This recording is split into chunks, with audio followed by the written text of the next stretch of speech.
Around Dodge City and in the territory on west, there's just one way to handle the killers and the spoilers, and that's with a U.S. Marshal and the smell of Gunsmoke.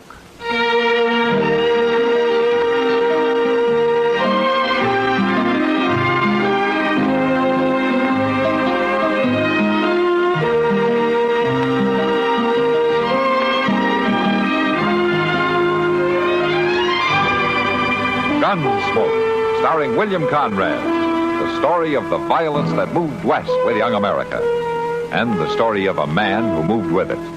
I'm that man, Matt Dillon, United States Marshal. The first man they look for and the last they want to meet. It's a chancy job, and it makes a man watchful and a little lonely.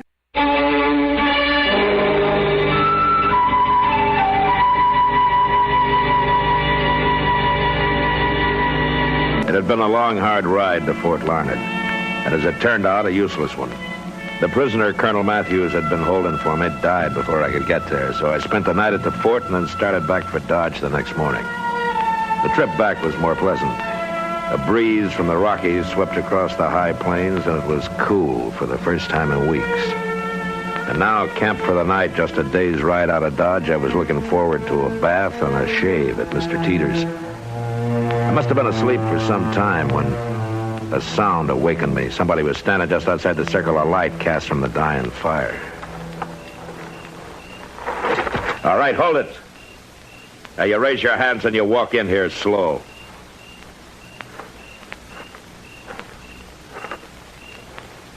Keep coming. Right up to the fire.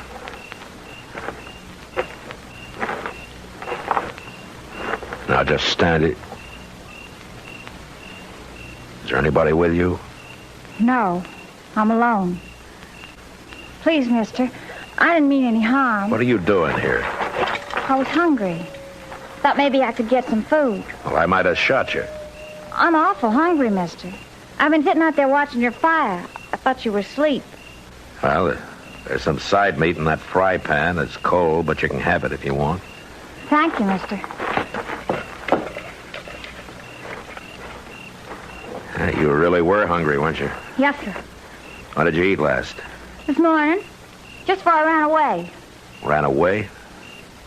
That's right. I ran away from home. I see. What's your name? Trudy. Trudy Trent. Well, where is it, Trudy? Your home? About 40 miles from here. What's your name? Dillon, Matt Dillon. I'm the U.S. Marshal in Dodge. Dodge. That's right where I'm headed. Now, look, Trudy, Dodge is a long way from here, a whole day's ride. Don't you think you better ride back home tomorrow and think about this a little? Your parents are going to be a little worried. That's just me and Pa, Marshal. And I sure ain't going back to him. He's probably out looking for you right now. Pa? He gets drunk almost every night. Ain't likely he's out riding around on the prairie. I see. He's about the most terrible man ever lived, Marshal. I could tell you things he done to me you wouldn't believe. You want to hear? Look, Trudy, a lot of kids don't always get along with their pa. I'm not a kid, Marshal. I'm old enough. I've been old enough a long time. Look, you're going back home in the morning, and I'm going to ride with you to make sure you get there. Don't you like me, Marshal? Sure I like you, Trudy, but you're still going home. Don't make me go back there. Please. I'll do anything you want. But please don't make me go back. I got a blanket for you. You can sleep with the fire. Marshal, please. Look, Trudy, whether you think so or not, you're still just a kid, and I'm taking you home in the morning.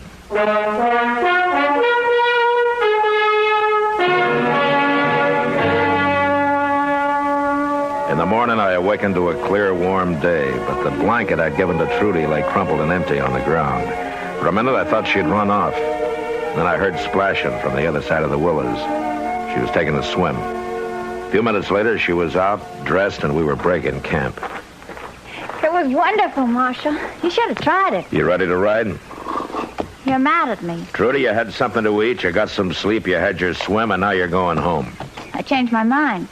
What? I changed my mind. I'm not going home. I'm going to Dodge with you. Now, look, Trudy. Can you think of one good reason for not taking me to Dodge? Now, Dodge is no place for a girl like you. You still think I'm too young? Well, you just wait till you see me all dressed up. You won't think I'm too young then. You belong at home, Trudy. Now let's get mounted. Marshal. What? If you want, you can marry me. You want to marry me? It's not going to work, Trudy. I told you belong at home with your pa, and that's where you're going. And you keep talking about how Dodge is no place for a decent girl. We're wasting time. Let's go.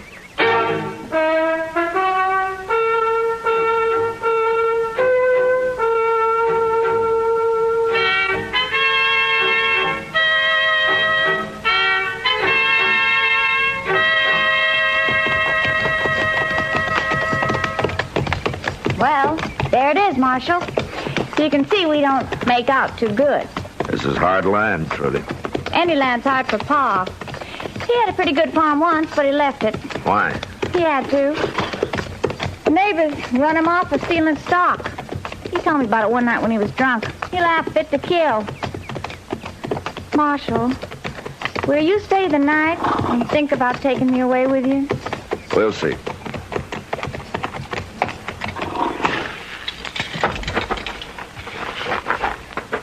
Come on. Let's go in and get this over with.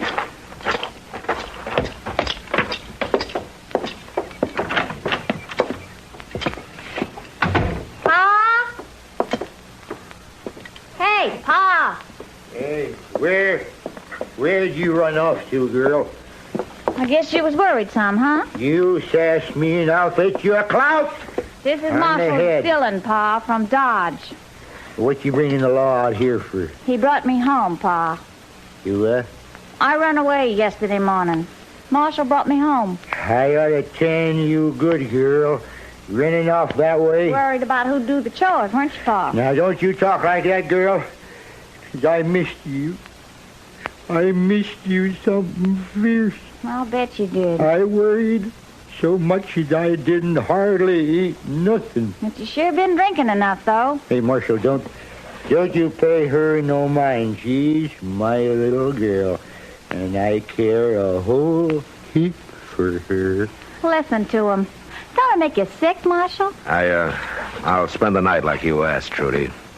Now I better take care of the horses. What's this about spending the night? I asked him to, Pa. What for? We don't need him around here. And I'll tell you something else. Tomorrow I'm riding to Dodge with him to stay. You're what? I'm leaving you, Pa, for good and all. No, not hardly you ain't. Don't you hit me, Pa. Now look, Mr. Trent. Marshal, I'll tell you true. You take her away, I'll come to George. I'll tell people what you done.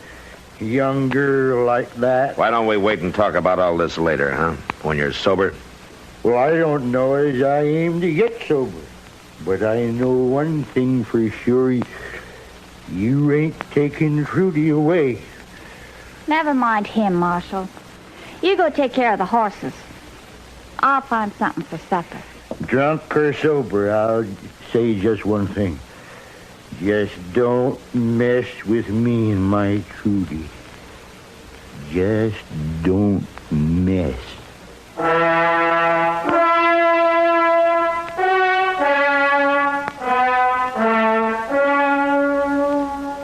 The Trent farm wasn't much of a place, inside or out. The front room where we ate was just a broken stove, a couple of bunks, and burlap hung over the two unglass windows. Supper was some boiled greens and sheep herder's bread, which Asa used to sop up his plate. You eat like a hog, Pa. She's got a real sharp tongue, ain't she, Marshal? Yeah, she can talk all right. Oh, yeah, she can do everything. Sure. Cook, clean, fetch, Yeah. carry, feed the stock. Yeah. Anything. Yeah, I taught her them things. Yeah, and a lot more. I'll bet, and it's cheaper than hiring somebody, huh? Even cheaper than getting married, ain't it, Pa? Because if you married, you'd have another mouth to feed, huh? Ah, don't talk like that. No, you're my little girl. Hey, we have good times together, don't we? It's a palace of joy, Pa. Now, Trudy, girl. You know how we celebrated Christmas, Marshal? Pa got drunk and set me on fire. I had to run out and roll in the snow or I'd have burned up. Then he wouldn't let me back in. I near froze to death. Well, I'm going to go out to the barn, get me another jug of whiskey. The one under the bed's empty. I'll get myself Well, Marshal, what do you think now? Still think I shouldn't go into Dodge with you? Is he always like that? Not always. Right now, he's kind of on good behavior on account of you being here. I see. Dodge couldn't be worse than this, could it? No, I guess not. Then will you take me, please? Yeah, I'll take it. Honest? Yeah, but your pa's going to make a fuss. There's going to be trouble. You afraid of him? No, it's not that. I just don't want anybody hurt. Well, ain't I worth fighting for? Just a little? Now, Trudy, I want you to get something straight. I'd do the same for anybody. Now, look, the first thing in the morning... Pa, how long you been standing there? Marshal, you can sleep in the barn. Fine. Yeah, you'll find a good spot right at the edge of the loft.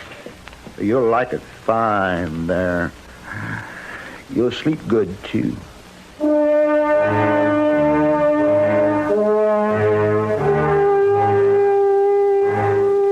barn was warm and filled with a smell of sweet hay. As I drifted off to sleep, the figures of Trudy and her father turned and twisted in my mind.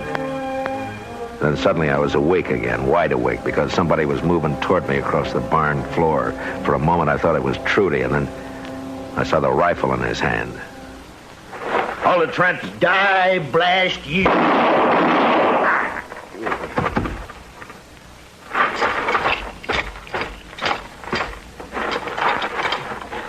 Asa. Asa. Pa! Where are you, Pa? Marshal? In the barn, Trudy. What happened? Did he shoot you? No. I heard him get up and go out, and I followed as soon as I could. Is he dead? Yeah. You shouldn't have tried it. Trudy, I'm sorry. Don't be. He had it coming. You go on back to the house. It'll be dawn in an hour. I got some work to do here. I ain't going to stay on this rotten farm now, Marshal. That's for sure. You get your things together, Trudy. We'll leave for Dodge as soon as it's light.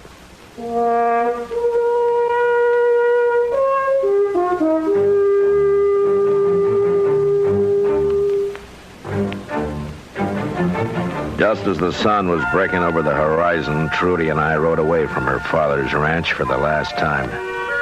She never once looked back, but I did. The roof sagging at one end, the boarded windows, the unwatered patch of corn, the makeshift barn. Small cross now stood over a stone-covered grave. It wasn't a hard place to leave. In Dodge, I told Kitty about the whole affair, and she promised to give the girl a hand. So she put Trudy to work in the Long Branch, so that she could keep an eye on her that way. Hello, Matt. Hey, you're doing quite a business. Yeah. Sit down. Oh, thanks. Well, how's Trudy working out? Oh, fine, I guess. What do you mean, you guess? It's a little soon to know yet. That girl's got a mind of her own. Any trouble? With her? No trouble. She's over there at the bar now, talking with Gar Klein. Gar Klein? Yeah, that nice-looking kid there. Oh, who's he? I don't know too much about him. Never used to come in here too much. I think maybe he's in love with Trudy. In love? What's the matter? You jealous? I don't start that, Kitty. Well, I know one thing. The girl's got quite a case on you. She's just a kid. It won't last. I don't know about that. A U.S. Marshal's a good catch for a girl. She meets a lot of men here. Maybe she'll forget about it. From what I can see, Gar doesn't let her meet many men. He's so jealous he won't let her out of his sight. Yeah, I guess they're both pretty young. Don't underestimate young love, Matt. Besides, this has been going on for 3 days now. I saw you come in, Marshal. How are you, Trudy? Gar says he never met you. Hello. Marshal? You new in town, Gar? Gar hasn't been here much longer than I have, Marshal. But he's staying on. Ain't you, Gar? Yes, I am. Well, that's good. I've been promised a job of work out at Emmett Bauer's place. Then when I'm able, I'm getting Trudy out of here. Well, the Long Branch isn't that bad. I keep an eye on her when you're not around, Gar. I thank you for that, Miss Kitty. But just the same, a girl like Trudy, she shouldn't have come here in the first place. She's not used to being around a saloon. I guess you're right. Like I say, it wasn't fitting to bring her here at all. Now, don't talk like that. Marshall knew what he was doing. He wanted to bring me here. Didn't you, Marshall? Well, I don't know as I had much choice. But you did bring me. And now you're responsible for me. No, he ain't. There's not any such thing. I'm the one who's responsible for you and me only. Now, you keep away from her, Marshall. You keep away from now on. Come on, Trudy. Well, you see what I mean? All I came in here for was a quiet drink. You know, the next time you better have Sam bring a bucket of beer down to my office. Oh, it's not that bad, Matt. I'll tell you what. This time it's on the house, huh? I guess I'm getting old, Kitty, but somehow it rubs the wrong way to be warned off by a youngster who's not dry behind the ears yet. Yeah, he's just showing off, Matt. And I hope you're right. Well, how about that drink, huh?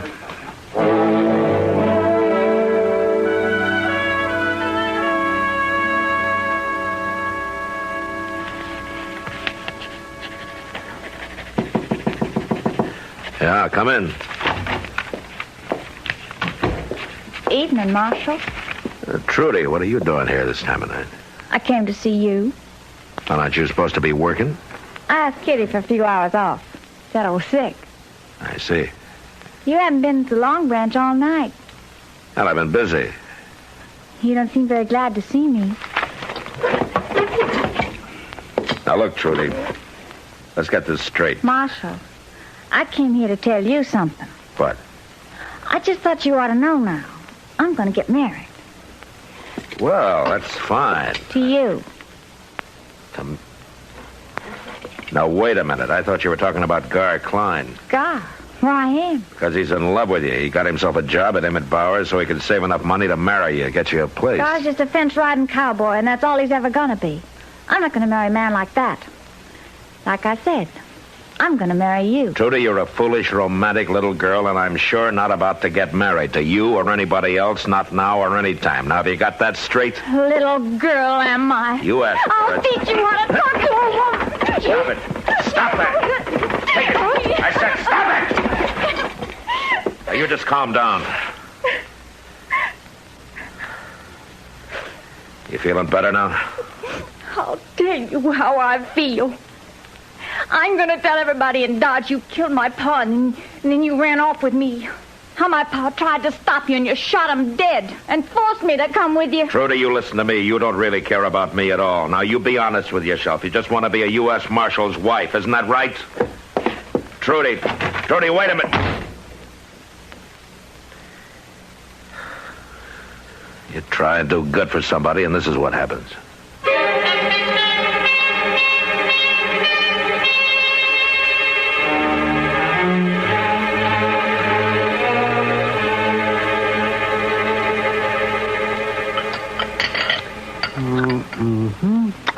Matt, you look kind of tired. What? I say you look tired. Oh. Well, just like I've always told you, Chester, you can't burn the candle at both ends and not have it show. Oh, she must be a handful, all right, huh, Doc? Well, she's got Matt going all right. It's a sure sign something's in the wind when they won't even talk about it. Yeah. Well, it even happened to me one time, Doc. Yeah? Back in Texas it was. Oh. And this little old gal, bless her heart, just wouldn't give me a minute's peace. She must have been a ridge-running beauty. Well, now, she wasn't too bad, Mr. John. Say, you better get married, Matt. It's a whole lot easier on a man than all this courting. I just hate to do this to you, gentlemen, but I'm going to have to leave. Don't forget my check when you leave, huh? Steak, eggs, and coffee. Thank you. Matt, John, Matt.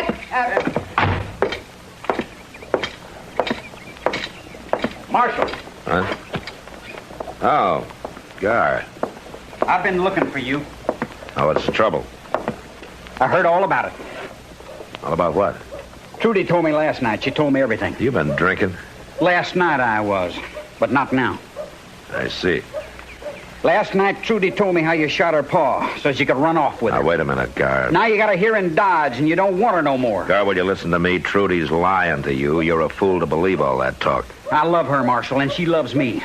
And I ain't gonna have you make sport of her. I'm not trying to hurt her. I haven't said anything against her. Can't you see this is what she wants? She's trying to make you jealous, trying to get back at me for turning her down. I'm gonna kill you, You Marshal. better just go along, son. We can talk about this later. Not hardly, You do that? Marshal. Gar, don't be a fool. This is for Trudy and what you done to her.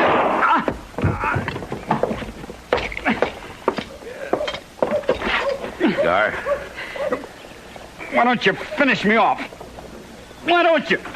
you're not hurt bad, son. You're going to be all right. What in the world happened, Mr. Dillon? Are you all right, Matt?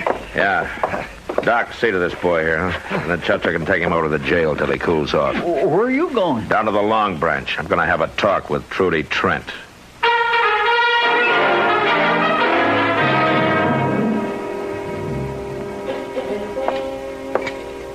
I heard the shooting, Matt. What was it? Gar Klein, but I'll tell you later. Right now, where can I find Trudy? Well, it won't be too easy, I'm afraid. Well, easy or not, I'm going to find her, and I'm going to run her out of town. Trudy's caused all the trouble she's going to around here. She's already gone, Matt. What? What happened to Gar? Did you shoot him?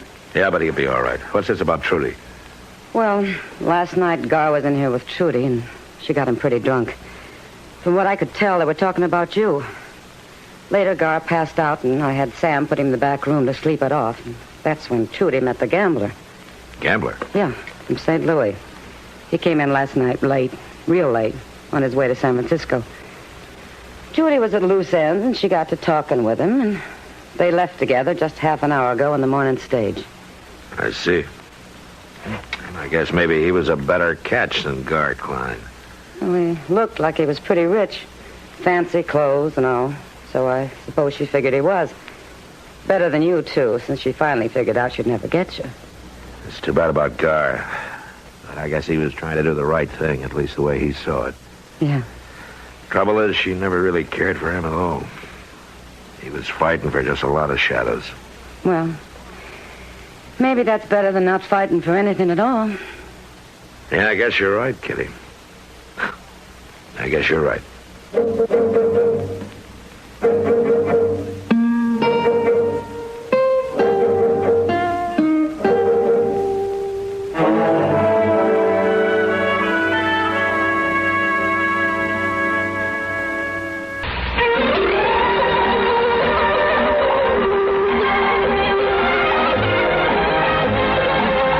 Gunsmoke. Produced and directed in Hollywood by Norman Macdonald, stars William Conrad as Matt Dillon, U.S. Marshal. The story was specially written for Gunsmoke by Norman Macdonald with editorial supervision by John Meston. Featured in the cast were Eve McVeigh and Sam Edwards. Harley Bear is Chester, Howard McNear is Doc, and Georgia Ellis is...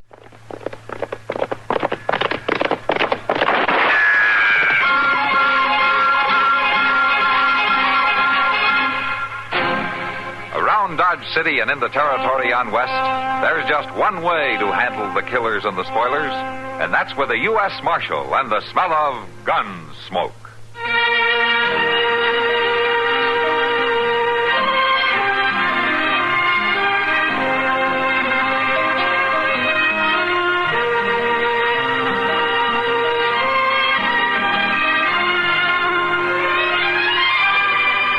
Gunsmoke, starring William Conrad, the story of the violence that moved west with young America, and the story of a man who moved with it.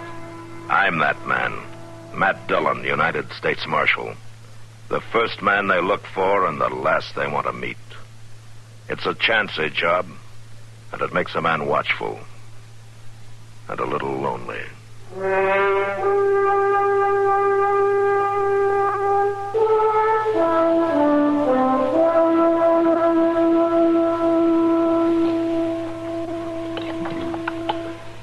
Well, you better eat up, Matt. Won't find food that's even this good when you get to Larned. Larned's a poor town, then, Doc. Ain't none of my business, Mr. Dillon, but why ain't Miss Kitty coming back from Larned on stage same way she went up there? Why do you have to go fetch her? I'll tell you why, Chester. If The idea of having a U.S. Marshal come up and escort you back to Dodge. The reason, Chester, is that there won't be another stage for a week, and Kitty has to get back here before that. Well, That's the reason. and I suppose it'll be a nice ride for the two of you. Yeah. Oh, and Matt, you have to admit it's mighty courtly of you. Squire and Kitty home through the countryside. It's going to be a long, hot ride, and you know it. Now, Matt, it isn't the weather that counts. It's the company. Where are you going, Mr. Dillon? I'm going back to the office. Well, ain't you going to eat your dessert? Looks mighty good. Plumb full of sugar. You eat it, Chester. Well, now, I sure do think. Things are too sugary around here for me already.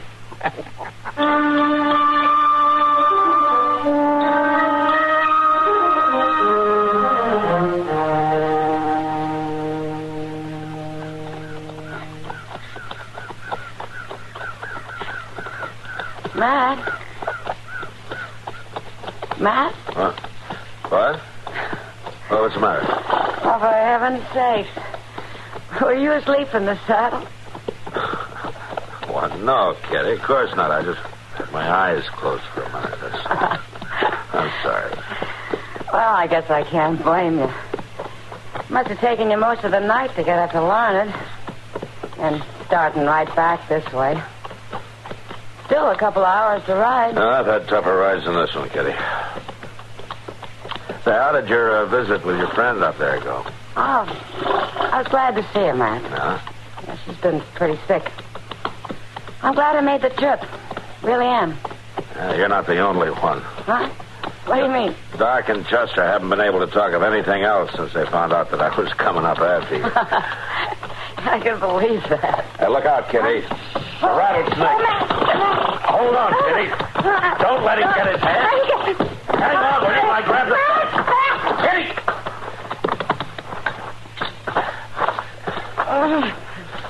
Kitty? Kitty, are you hurt?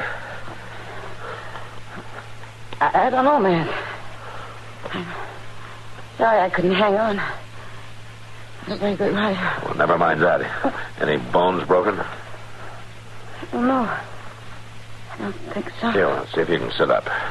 Sure. Come on. Oh. Dizzy. I can't sit up. My head. My head. Now, take it easy, Kitty. Here, let me have a look. Yeah, you bumped it all right. Must have hit a rock. Matt? Are you there? Yeah, sure, Kitty. I'm right here. I can't see very well. Dark. What? No, don't you worry, Kitty. You're going to be all right. You get me home? Yeah, I'll get you home.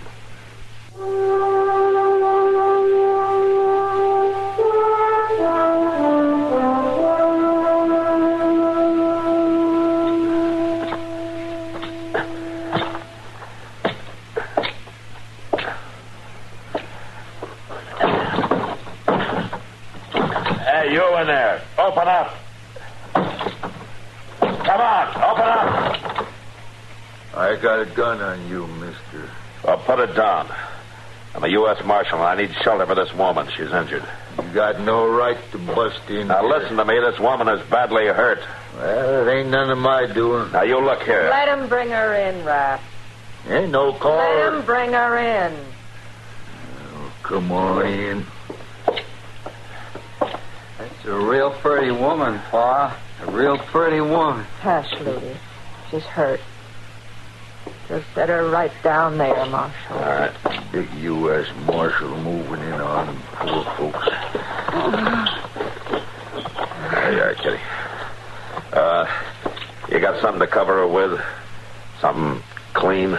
What's the matter with them blankets? I'll get you something, Marshal. Thank you. Matt? You're all right, Kitty. You're going to be fine here till I get back with Doc.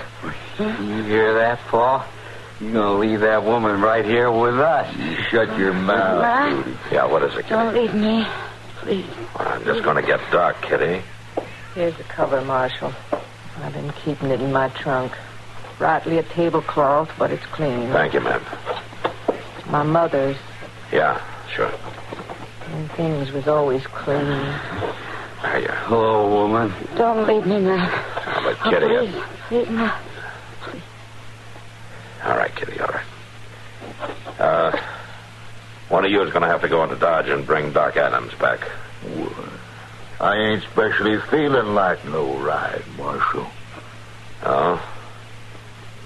Well, I can see to it that you feel a lot worse. You let me go. Now, you look here. I'm through asking for your help. You're going to do as I say. That woman needs a doctor, and one of you is going to see that she gets one right now. You understand? Oh, I guess maybe Ludi could go. That's better. Ludi, What? you know the way to town? No way, all right. Pa, let me go in there 2-3 times. All right, then you go now, and you find Doc Adams, and you bring him back with you. You understand? I don't see why I have to ride all the way to Dodge. I ain't never seen a young woman out here before. She'll be here when you get back. Pa, do I have to? You want me to cuff you again? Go along, Ludi. Ride fast, you hear?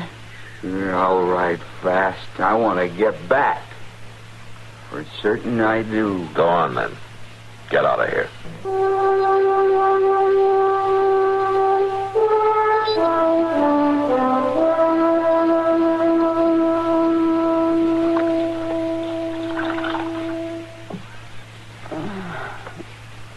Ought to cool your head some, miss. Fever sure has took over. Marshal Dillon. What? What? Oh. What is it, Miss Hudson? Come over here. I'm trying to keep her head cool with these damp clothes, Marshal, but she's burning up for fair. She doesn't look too good. Kitty? Kitty? She can't talk, Marshal. She ain't rightly conscious. That boy of yours, he should have brought Doc Adams a couple of hours ago. Yes, sir, he should. We can't wait for him any longer. Raph. Hey, Raph. Come on. Wake up. Oh, what's that? Come on, get up. Oh, well, it ain't daylight yet. That son of yours hasn't shown up. He's been gone over 6 hours. Well, you never can tell about Ludi. Well, I better be able to tell about you. What do you mean? Get your boots on. You're going into Dodge. Oh, And Marshal. if you don't have Doc back here within 4 hours, I promise you're going to need him a whole lot worse than Kitty does. But Ludi took the only horse we got. You can ride mine. Go on now. Well, I ought to at least get paid for it if I go. You'll get paid for it plenty if you don't. Man ain't got no right to his own home.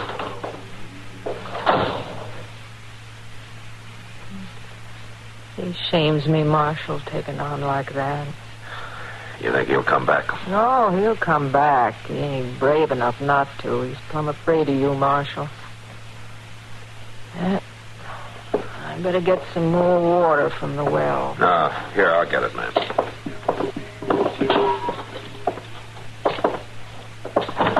I've got a gun pointed right at your belly, Marshal. Put that thing down, Ludi. Oh, no. Where's Doc Adams? He ain't here. That's where he is. Ludi, stop talking foolish. It ain't me talking foolish. Stand right still, Marshal. I can shoot this thing, can't I, Ma? Yes, Ludi, you can shoot it. But don't you cause no trouble now. It ain't me gonna cause no trouble. Didn't you even go for Doc, Ludi? No, Marshal. I had me a plan. A real good plan. Why, you young pup. Ludi! Right there, Marshal. Next time I'll hit you. I'm a real good shot. What are you trying to do? I come back to get the woman. What? Got it all worked out. You know, if I didn't come back, you'd send Pa out. Now, that ain't so crazy, is it? I had to wait for that, all right. Pa'd never let me do it. Well, I'm not about to let you do it either. Tell you the truth, Marshal. I wouldn't want to kill you. Killing's bad. But if I have to shoot at you again, I'll hit you sure. Ludi! Now, listen, Ludi. You can't take that woman out of here. She's badly hurt. I got that all figured out in my head. I stole me a wagon, and I got it here, a little ways from here. I'll just carry her out to it, and I'll take her away. And when she gets all right, she's going to be my woman. Ludi, please. I got a right to have a woman just like anybody. And she's the first one I ever had a chance to. Ludi, will you listen to me? No. I told you. I'll care for her till she's well. And I see her lying there so pretty. I knew she was the one I wanted. I'm going to take her right now. You sit down in that chair, Marshal. Go on. Sit down.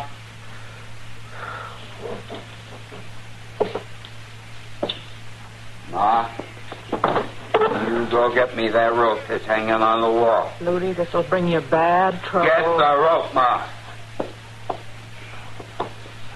Now, you tie him up there in that chair.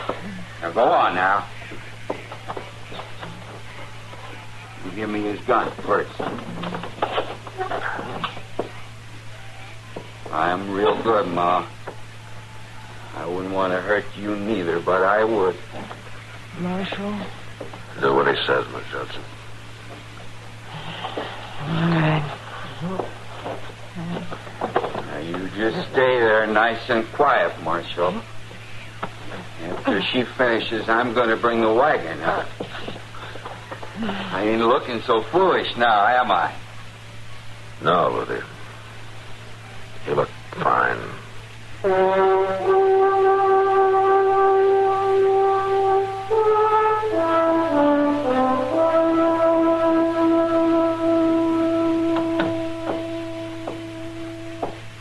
Out of sight, Marshal. I'll untie you now. Thanks. You'll have to go after him. I will. He'll kill you if he sees you. It's clean out of my reach. Nothing's going to stop him now. I'll make a good try, Miss Judson. There, you're loose. You take care of Kitty, will you? I'll take care of her. Marshal? Huh? Oh, wait. What is it? In the trunk. I saw it yesterday when I got the tablecloth. Here, Marshal. Now, you take it. You're giving me a gun? I can't let you go out there without one. Not the way Ludi is. Here's some bullets. Thanks.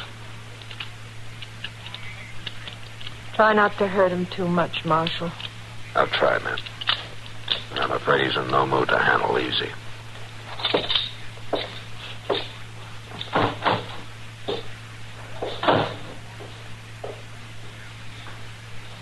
Oh, Ludi, there just ain't no chance for you in this world. There ain't no place for your kind.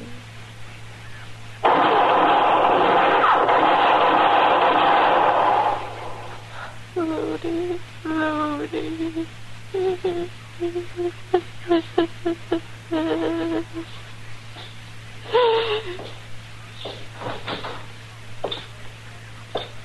You had to kill him, didn't you?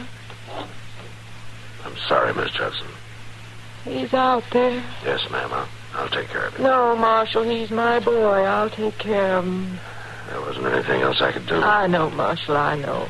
It's been coming on him for a long time. There weren't no help for him, no help at all. Just beatings and a twisted way of thinking. Yeah. But he's all right now, ain't he, Marshal? I can think he's all right now, can't I? Yes, ma'am, Miss Judson. You can think that.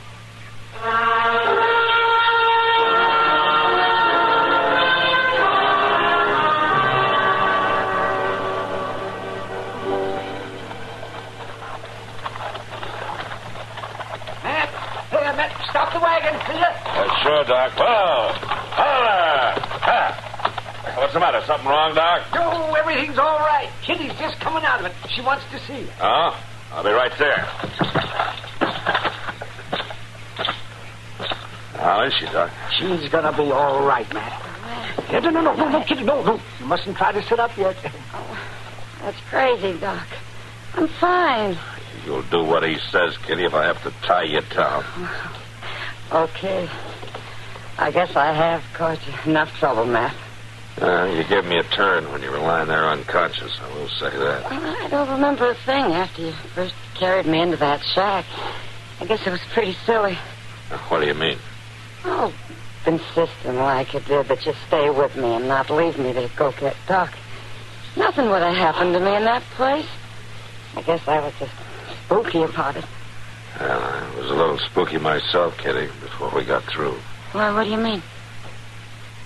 Oh, nothing. Nothing. You rest now. Okay to go on, Doc? Oh, sure. Oh, everything's fine.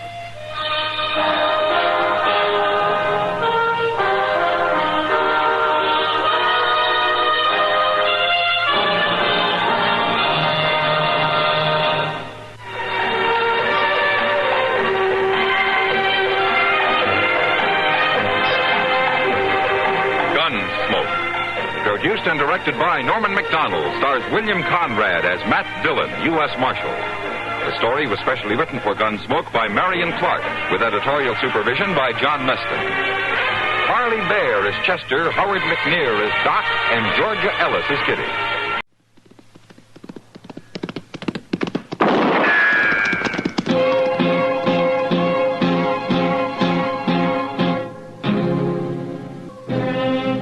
Around Dodge City and in the territory on West, there's just one way to handle the killers and the spoilers, and that's with a U.S. Marshal and the smell of Gunsmoke.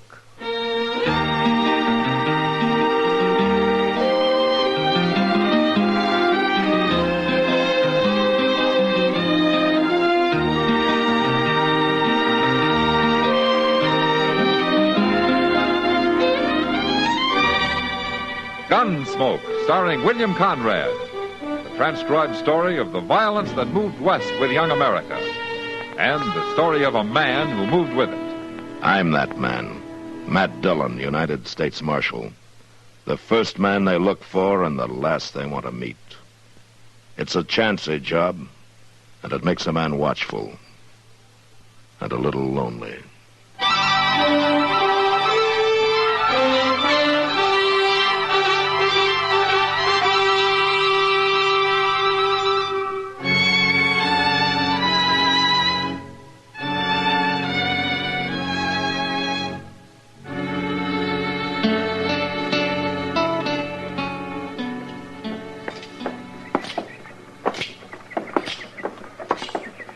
Looks like the Kinsmans is at it again, Mr. Dillon. What?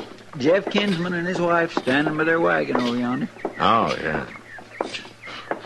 Yeah, she's after him about something, isn't she? I declare if I was Jeff, I'd leave her at the ranch when I come to town. Well, she's bigger than he is, Chester. By golly, she just about is. Maybe you lost your pride, Jeff Kinsman, but I sure ain't. What kind of a man are you anyway? But are you sure he done it, Kate? Of course he done it. He does it every chance he gets. You gonna let another man flirt with your wife right in public? I just wanted to be sure.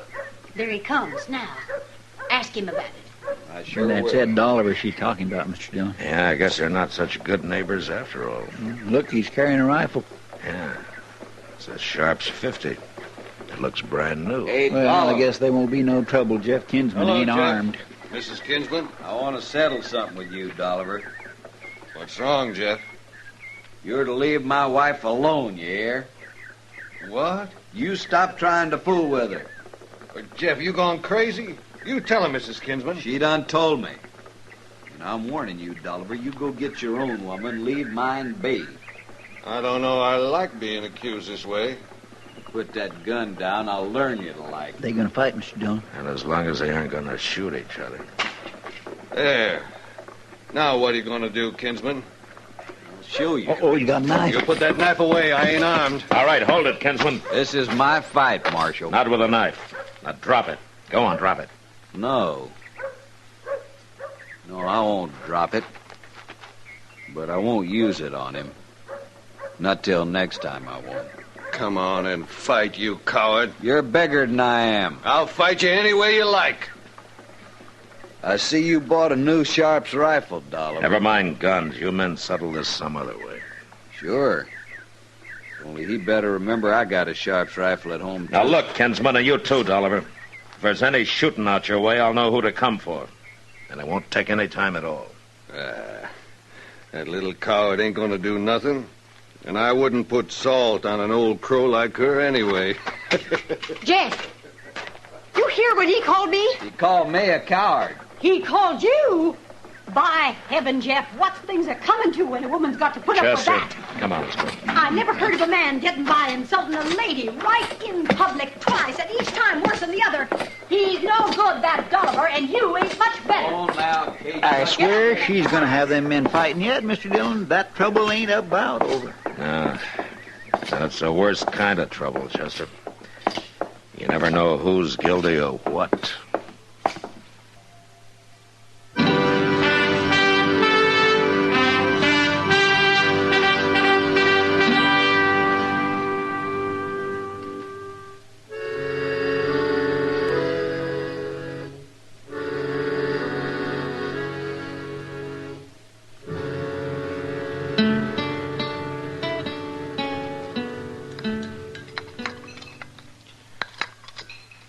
Pour me a little more coffee, will you, Matt? Yeah, sure, Kitty. Thanks.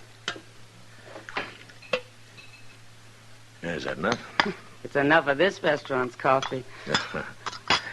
Well, at least it's hot anyway. Yeah. Oh, about Ed Dolliver. Mm-hmm. Well, all I know is that he's a bachelor, and I never yet saw him shy away from a pretty girl. Yeah. Kitty, I want to ask you a question. Would you call Kate Kinsman pretty? She might have been. Once. That woman's lived a hard life, Matt. No? In fact, it was Ed Dolliver told me about her. She was married before, you know. No, I didn't know. He died. Pneumonia or something. He was a buffalo hunter for the Santa Fe Railroad. He used to take Kate right along with him, just like she was a man. Uh-huh. Yeah, maybe that's why she demands so much respect now. Matt, I don't think objecting to being called an old crow is exactly demanding respect for any woman. Oh, what's that? Oh, it's Chester. He looks pretty excited about something. Yeah, excuse me, Kitty. I better go see what he wants. I'll see you later. Sure, Matt. Yeah, what is it, Chester? Miss Kinsman, she's waiting right over there. What? Or is there something wrong? You better hear it from her, Mr. Dillon. Yeah. You coming alone today? Yes, sir.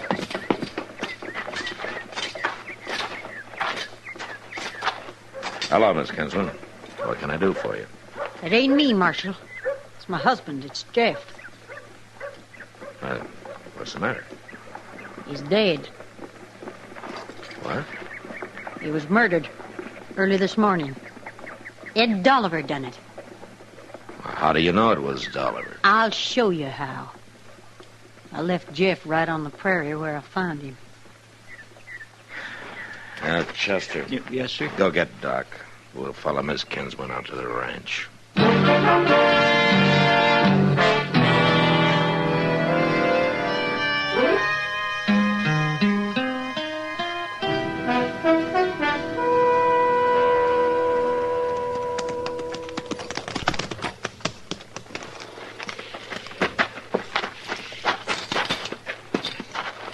There he is, Marshal.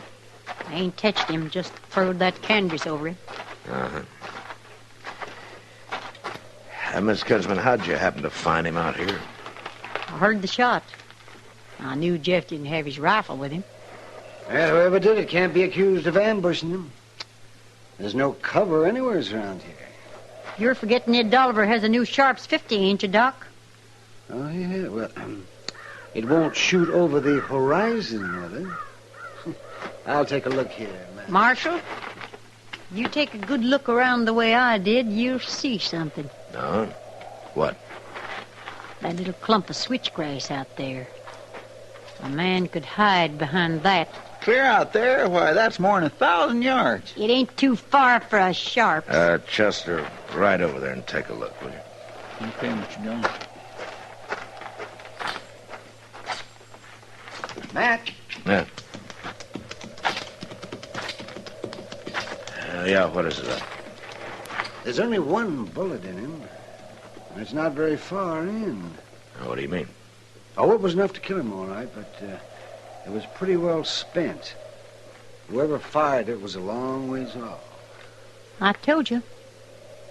What was Jeff doing here, anyways? He was putting out bait for wolves, Doc.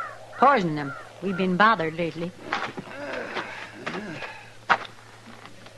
Where do you want to bury him, Mrs. Kinsman?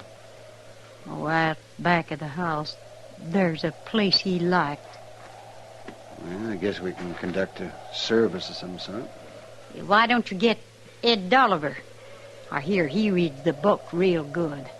You haven't seen him around, have you, Miss Kinsman? I can tell you right where he is. Oh? It's noon, ain't it? He's sitting on his front porch like he does every day at noon. He always sits there for an hour, doing nothing. I see. I wonder what he's thinking. What? I mean about having gone out and killed a man because of me. Must be working on his mind pretty strong. Yeah. But you know something? It was one or the other of them. It come to that. And all because of me. Oh, no, you mustn't feel guilty, Miss Kinsman. It wasn't your fault. Oh, I am guilty, Doc. Just being a woman men fight over just makes me guilty. How'd you find anything, Chester? I found this. Laying on the ground right behind that clump of grass. Oh, what is it? A shell from a Sharp's 50.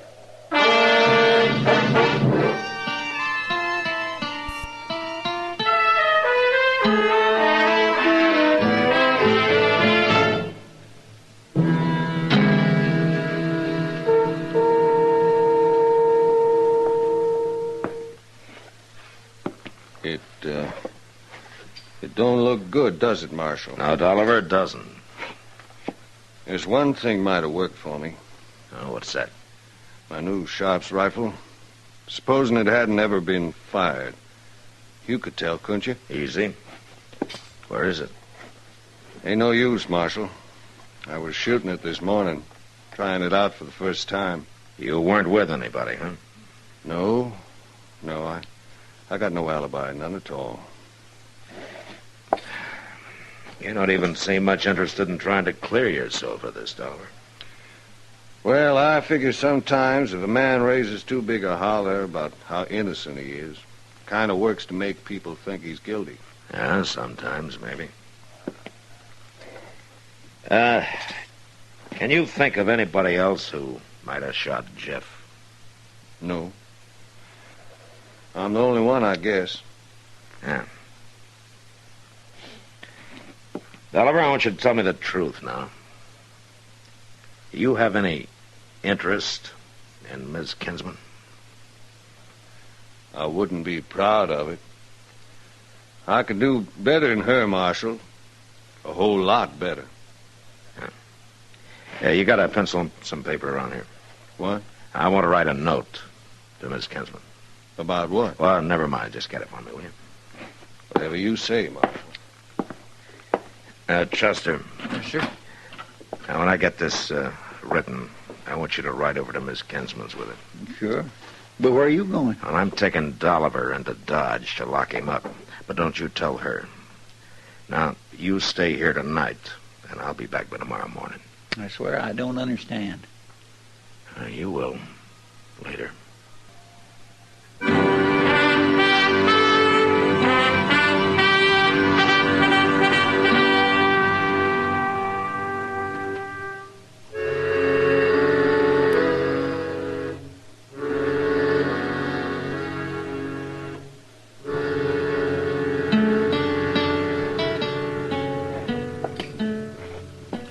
I told you to stay away from that window, Chester. Well, I was only peeking to see if that there Mr. Dolliver was doing all right out there on the porch. Oh, that was it? Oh, yes, sir. He's sitting real quiet, just staring off across the prairie. Yeah, that's good. Most noon, Mr. Dillon. You getting hungry? Well, I didn't have no breakfast to speak of hardly, and now that you mention it, I don't guess I'd mind sitting down to a plate of hot meat and maybe a loaf of sourdough bread. See, maybe we could rummage around in his cupboard here some. Now, we'll eat when we get through here. Yeah, sure, but when'll that be? Not too long, if my hunch is right. And if it ain't? Yeah, you've been hungry before, haven't you? Come on over here.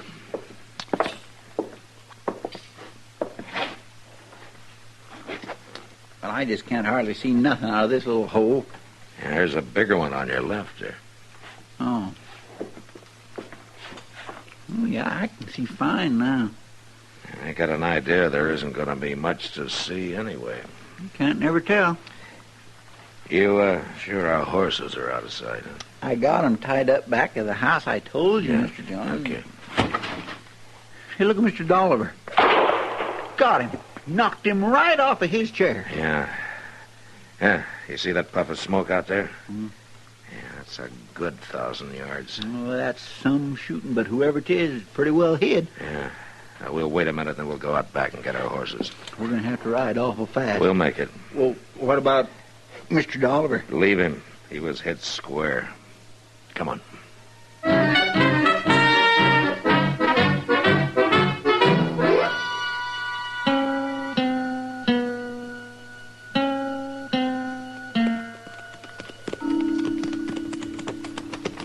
We'll put our horses in the barn here, Chester. Nobody in sight yet. Now, let's hurry.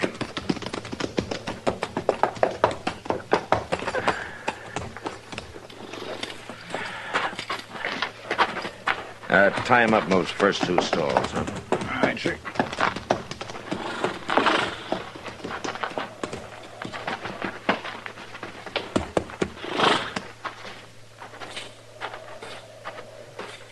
I declare it's blacker than the inside of a cow in here after that blazing sunshine. Your eyes will get used to it after a while. I don't see nobody coming. She'll be along directly. I wasn't too sure we'd beat her. Mr. Dillon, what exactly did you tell her in that note you wrote? Just that Ed Dolliver had a good alibi. Well, who'd you say it was? A woman. A woman? Yeah, I didn't give a name. I just said that Dolliver was going to bring the woman into Dodge tonight and prove it. Well, I'll be darned. You keep an eye out here, Chester. I'm going to take a look around the barn. No, you ain't, Marshal. Well, Stand right where you are. It's her. She beat us back here. Get your hands up, both of you. I can't see a thing in here. No use, Miss Kinsman. You can't shoot both of us. I said get your hands up. Well, That Sharps isn't a repeating rifle, you know. Then I'll shoot you, Marshal. And Chester will take you if you do. I heard what you told him. Them lies you wrote. I had to trick you out somehow. You can't prove I did nothing. Oh, you proved it. That Ed Dolliver's a while ago. That's pretty good shooting at 1,000 yards, Miss Kinsman. Ha! Too good for a woman, Marshal. There ain't nobody'll believe you. I didn't believe it myself when we looked at Jeff yesterday. That was quite some shooting, too. Get out of here and leave me alone. I remembered something late, Miss Kinsman. What? How your first husband took you out buffalo hunting with him. Yeah, you can shoot all right. As good as any man. This rifle's aimed right at your chest, Marshal. You know, Miss Kinsman, I feel kind of sorry for you. Sorry. You liked men fighting over you. You needed for them to. You needed it so bad you told Jeff lies about Ed Dolliver. That ain't so. Oh, yes, it is. You just had to have a man killed over you. But you knew Dolliver wasn't interested, so you shot Jeff yourself. That way, at least people would think they were fighting over you. No. Yeah, my note about Dolliver's alibi being a woman destroyed all that, didn't it? You just couldn't take that. Marshal? Here, give me your rifle. I'm glad I killed him. Yeah, but you didn't kill him. What? I sent Dolliver to Dodge for a day or so. What you shot was a couple of grain bags dressed in his clothes. No. Yeah, that's true. I hated Jeff, but I hated Dolliver even worse now. Like I say, Miss Gunsman, I'm sorry for you. Jeff was a good man. Now there's nobody to fight for you.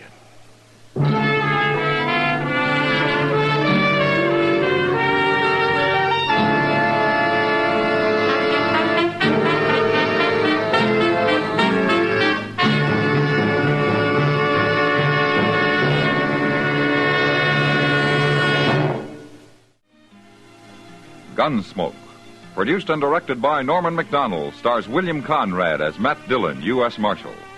Our story was specially written for Gunsmoke by John Meston, with music composed and conducted by Rex Corey. Sound patterns by Tom Hanley and Bill James. Featured in the cast were Jeanette Nolan, Harry Bartell, and Paul Duvall. Parley Bear is Chester, Howard McNear is Doc, and Georgia Ellis is Kitty.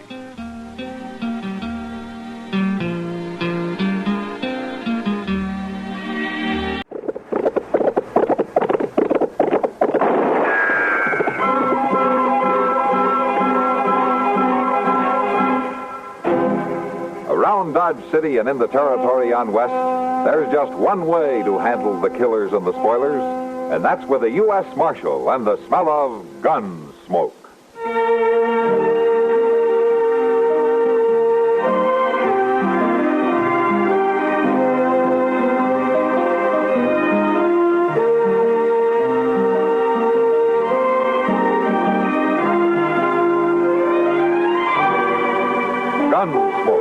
Starring William Conrad, the story of the violence that moved west with young America, and the story of a man who moved with it.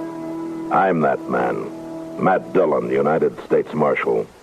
The first man they look for and the last they want to meet.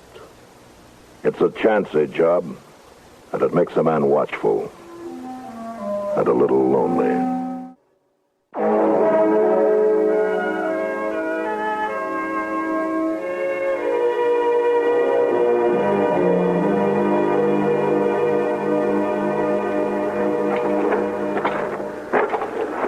I sure will be glad to get back to Dodge, Mr. Dillon.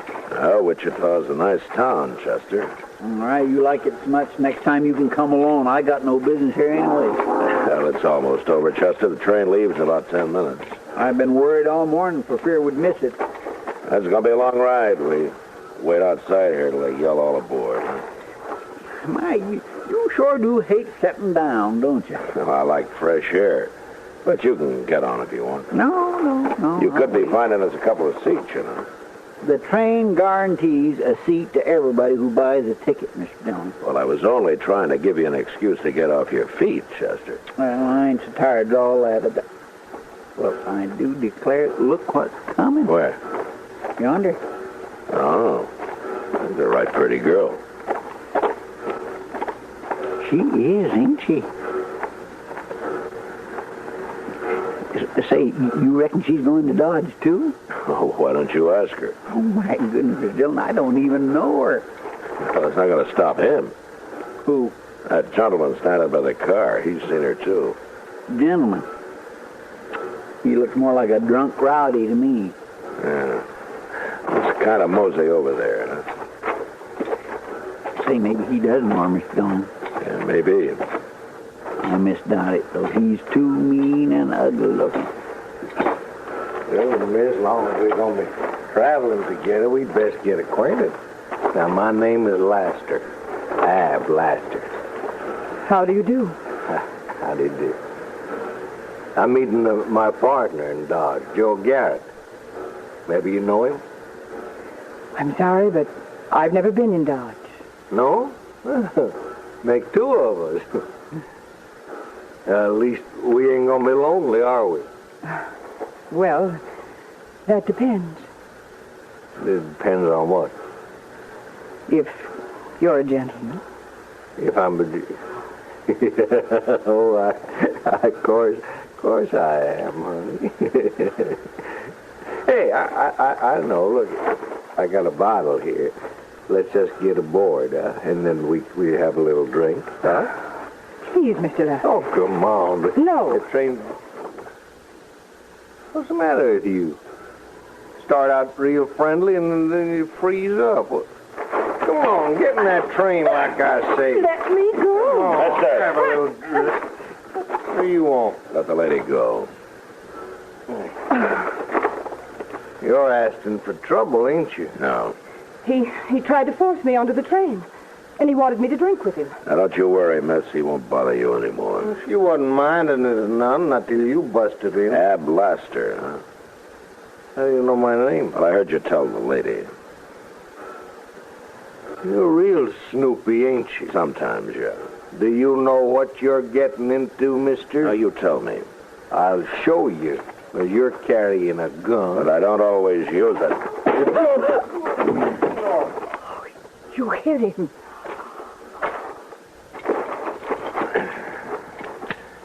Yeah, the gun's safer with me. Here, Chester. Put his gun in your belt. Yes, sir. Oh. He's going to be pretty mad, ain't he? Oh, I'll kill you. I swear I'll kill you. You tricked me, you know that? Get aboard while you can still walk. Mister, when we get to Dodge, you're going to wish you never'd seen me. I'm wishing that already. Now move. Oh, I'm sorry for all the trouble. No trouble, miss. I didn't mean to get you into a fight. It wasn't your fault. But I always feel that it is. What? Well, just my being a woman, I guess. You know. Now, there won't be any more trouble, miss.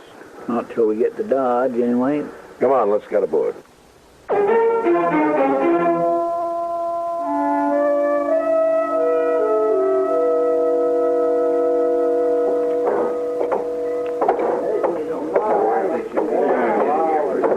Well, what do you think of Dodge, Rena? Well, Marshal, I can't tell much from the depot. I will show you the rest. Chester, go get our baggage, will you? Well, Dodge kind of frightens me, Marshal. Oh? Why? Well, I'm only a woman, and I've heard so much about the terrible things that go on here. Oh, don't you worry, Rena. Nothing's going to happen to you. I do feel safer when you're... Marshal! Oh, excuse me a minute, Rena.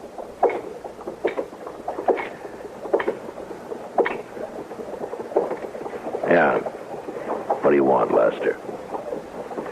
Well, now they tell me that you're Marshal Dillon. That's right. Marshal Dillon. I just want to let you know that now there's two of us, Marshal. This here is my partner, Joe Garrett. Lasser says you made things bad for him in Wichita, Marshal. Is that so? Yeah. He says you stole his gun, too. Oh, he can pick it up at my office sometime. I'll do that. I don't like what you did, Marshal.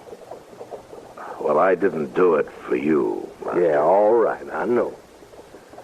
Now, we're going to take some horses up north for just a few days, Marshal. And then we're going to be back. Well, I'll be here. I'll be here every day.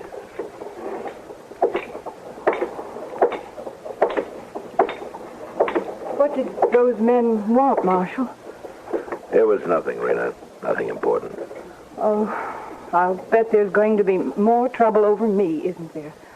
Now, don't you worry about it. We'll find you a room, and then I'll take you over to the Long Branch and introduce you to Kitty Russell. She's the owner of the place. Come on, Chester's waiting.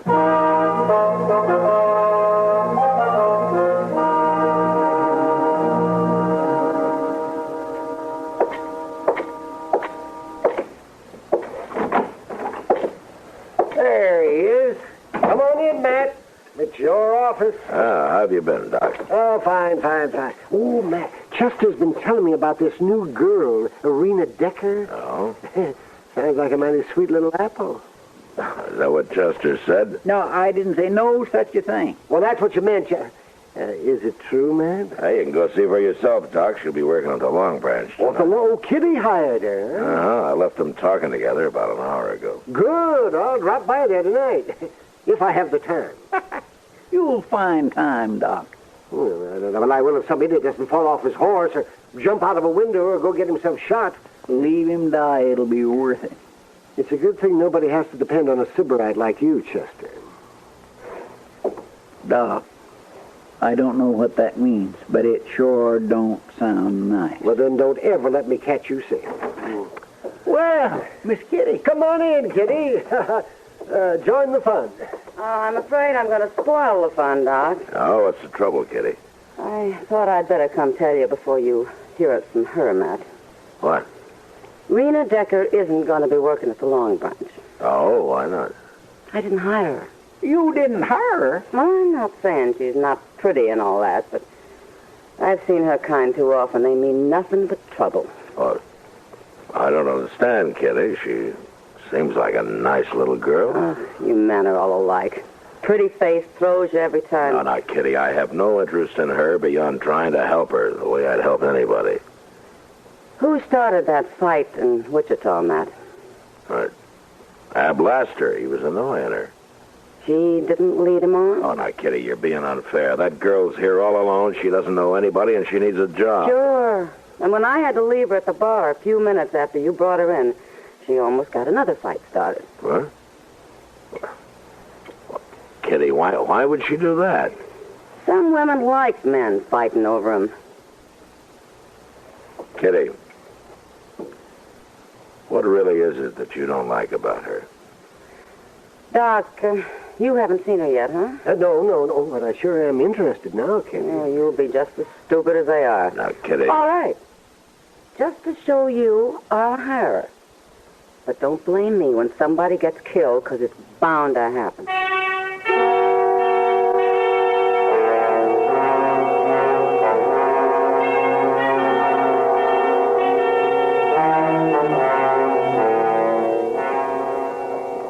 Mr. Dillon? Yeah, what, Chester? Looks like Miss Kitty was wrong, don't it? It's been 2 days, but she didn't put any time limit on it. What do you think she's got again, Rena, anyway? Sometimes a woman takes a dislike to another woman, and nobody ever knows exactly why. They sure are hard to track, ain't they? Yeah, they got their ways, I guess. But then so have we. That's right. We ain't always so plain and simple, are we? Where are you going? Those men in front of the Long Branch. What about them? Hey, they're going to fight, Mr. Dillon. Look at them. They're about to draw. All right, hold it, you men. They're both down. They both got hit. Go get Doc, Chester.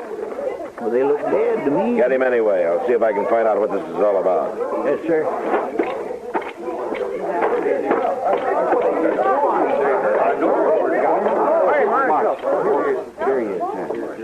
Anybody know these men?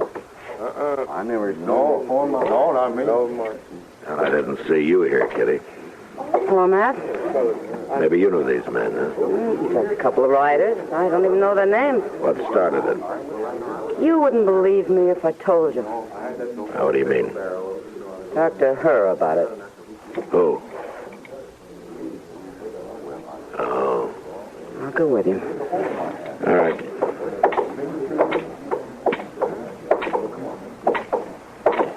Oh, Marshal. Oh, wasn't it terrible? I was so scared. Rena, have you any idea what started this? Oh, Marshal, I don't know. I was talking to them at the bar, and then suddenly they got mad at each other, and then they came out here. That's all I know. What were you talking about, Rena?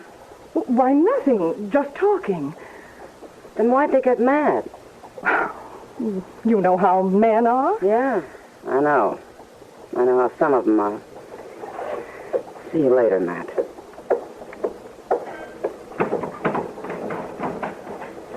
Marshal? What, Rena? Marshal, sometimes it's an awful burden being a woman. You understand, don't you? I don't know, Rena. I'm not sure what I understand.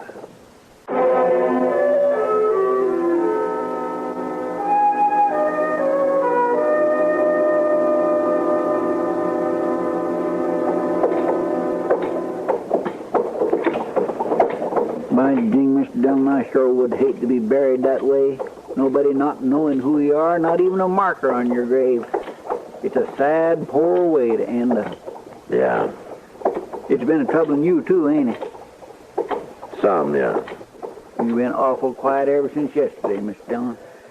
Well, I've been thinking, Chester. I'm going to go to the Long Branch. You want to come? Well, yes, sir. Thank you.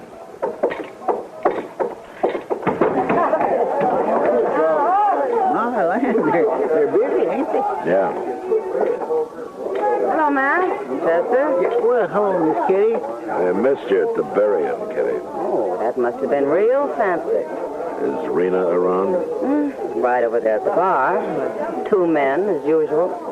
Oh. Miss Dillon, it's Ab Laster and that Garrett fella. Yeah. Well, I didn't know they'd come back in town. It didn't take Rena long to find out. What do you mean, Kitty? She brought him in with her when she came to work. But then, of course, she and Laster are old friends, aren't they? Now, Kitty. Why don't you go over there, Matt? Have a drink at the bar. Listen to her a few minutes. You might learn something. All right, I will.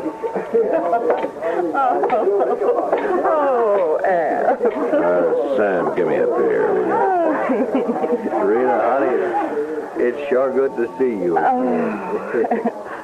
Are you really going to take me to dinner, Al? Oh, you bet I am. You bet. What about me? What? Ain't I invited? Oh, well, I guess that depends on Al.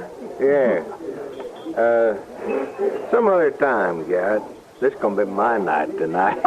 Why, Al, but you make it sound like he's not wanted. He ain't. But well, you don't have to treat him like he's a dog or something. I ain't treating him like he's no dog.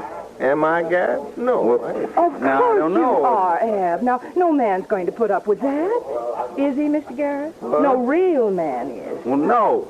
No, by golly. Now, you take it back, Laster. Huh? Oh, going to leave us alone, will you? Al. I ain't taking no more. Now, get your gun out. Well, if that's how you want. All right, wait a minute.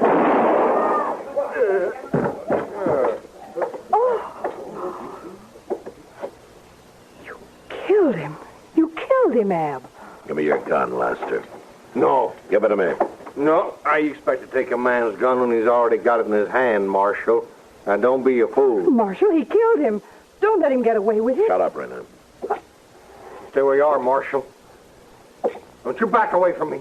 Rena's tricked you into 2 fights, Lester. You're going to let her do it again? Stand still, you hear? She likes men fighting over her, don't you see? You leave that? her out of this. And stand still. You put your gun up, Lester. No.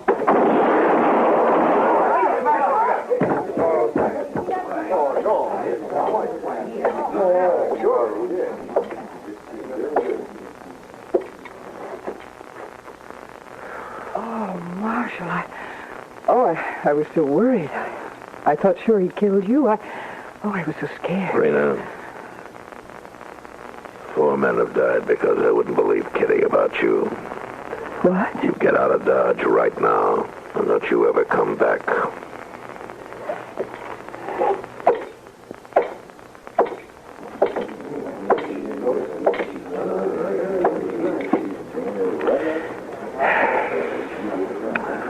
Well, Kitty... It's not your fault, Matt. Yes, it is, Kitty. And I hope you never let me forget it.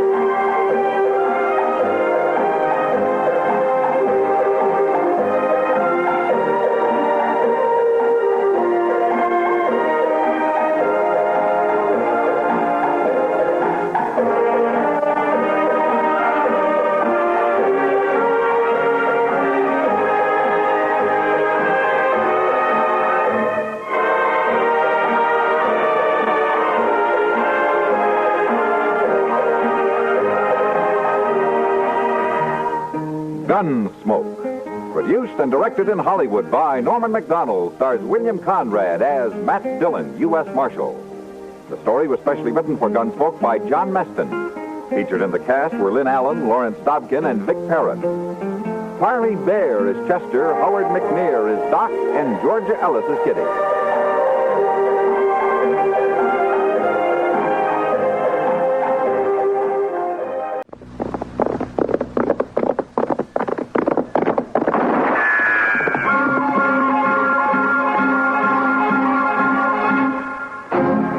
Around Dodge City and in the territory on West, there's just one way to handle the killers and the spoilers, and that's with a U.S. Marshal and the smell of Gunsmoke.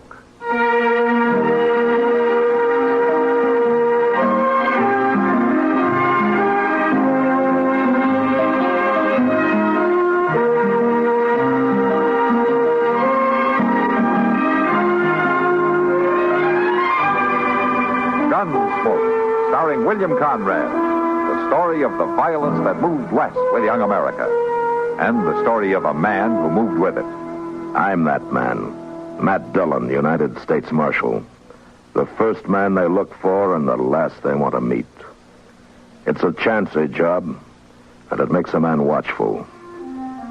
And a little lonely.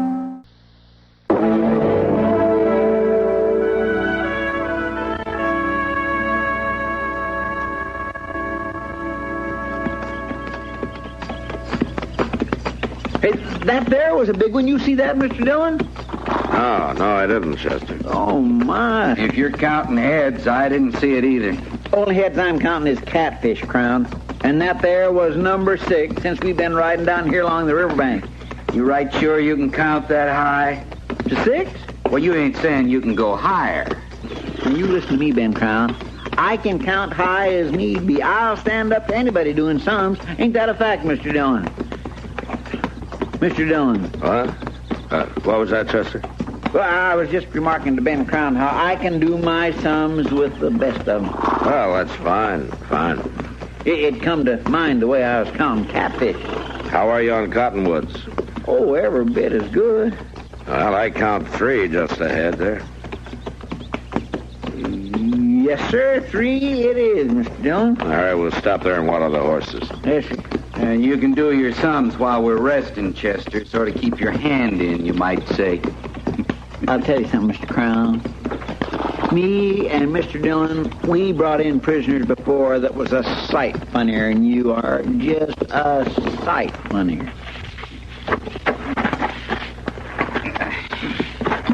All right, let him drink it, Chester. Yes, sir. Well, how about my horse? Water it. With my hands tied? You can hold the saddle horn, you can water your horse.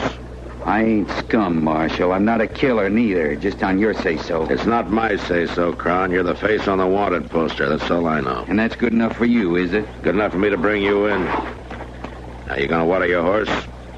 I'm gonna catch a wink. I'm not gonna forget you, Marshal. You might want to think on that. I'm not gonna forget you.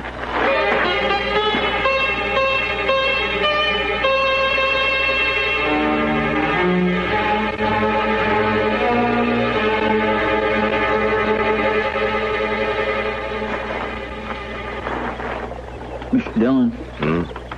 Mr. Dillon, best rouse yourself now. Oh, Chester, I guess I must have dozed off. The horses is all watered and rested up. We're going to make Dodge by eating them. Yeah. Well, we better get a move on, I guess. Well, what about eating? I can't go the livelong day on hardtack. Chances are you'll find out you can, Crown. We won't be eating until we get to Dodge, will we, Mr. Dillon? Wait a minute, Chester. What? That's coming from up behind the trees there, isn't it? Sounds like somebody digging up there. There's a law against that? Now, you're the one bellyaching about food. If somebody lives up there, we might get our hand out. Come on, let's go see.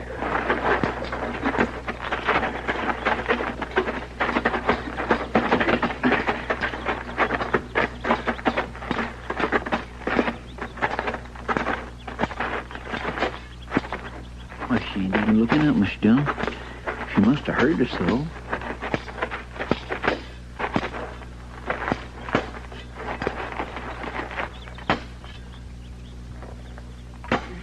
Excuse me, ma'am. Ma'am, you're not making much of a dent with that spade. Now tell me something I don't know. You look like you could use some rest. I don't need you now. You could have come earlier. 2 days, 3. It might have mattered then. I sure don't need you now.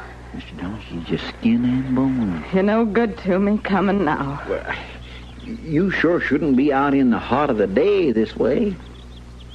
You know should and shouldn't, do you? Well, I just mean the sun is punishing, man. The sun, the land, the life. It's all punishing. Now go on with you. You're too late. Too late. Too late for what, ma'am? Leave me be. Just leave me be. Now, let me have the spade, ma'am. You're not strong enough. It won't matter. I die in the trying. Leave me to my work. Miss Dillon? He just crumpled up. Yeah. I'll carry her inside. Ain't no food here from the looks of her. She's starving to death. Chester, bring Crown along.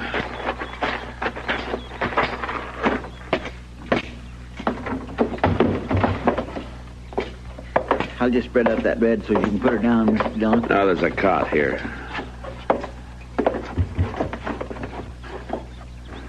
Besides, looks like the bed's occupied.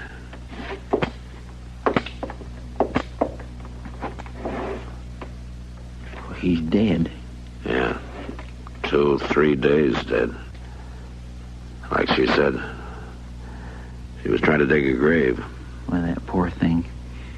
She must be near crazy all alone here and him dead. All right, start a fire, get some water boiling, find some coffee, find some food if you can. Right away, Mr. Dillon. You untying me, Marshal? For what? He was a big man, Crown. Dig a big grave.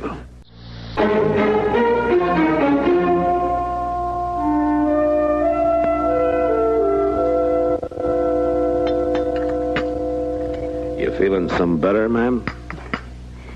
Letty Thatcher. You saved my life. I guess you can call me Letty.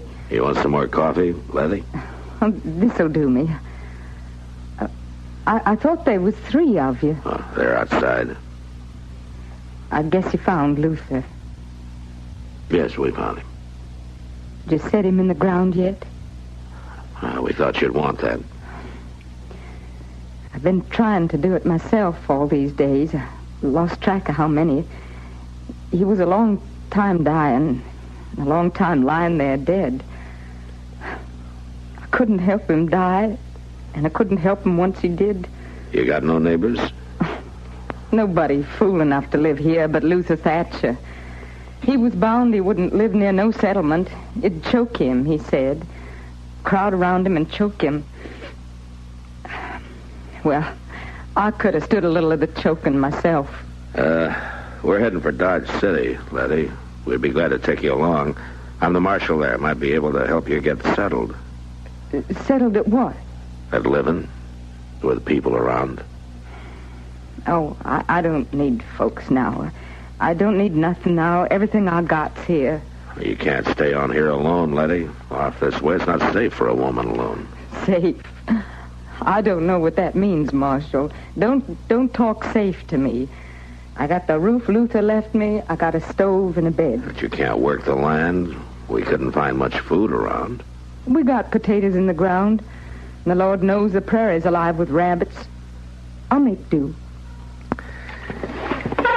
Well, can't force you to come with us, Letty. But if something like pride is keeping you here now, that's a big price to pay.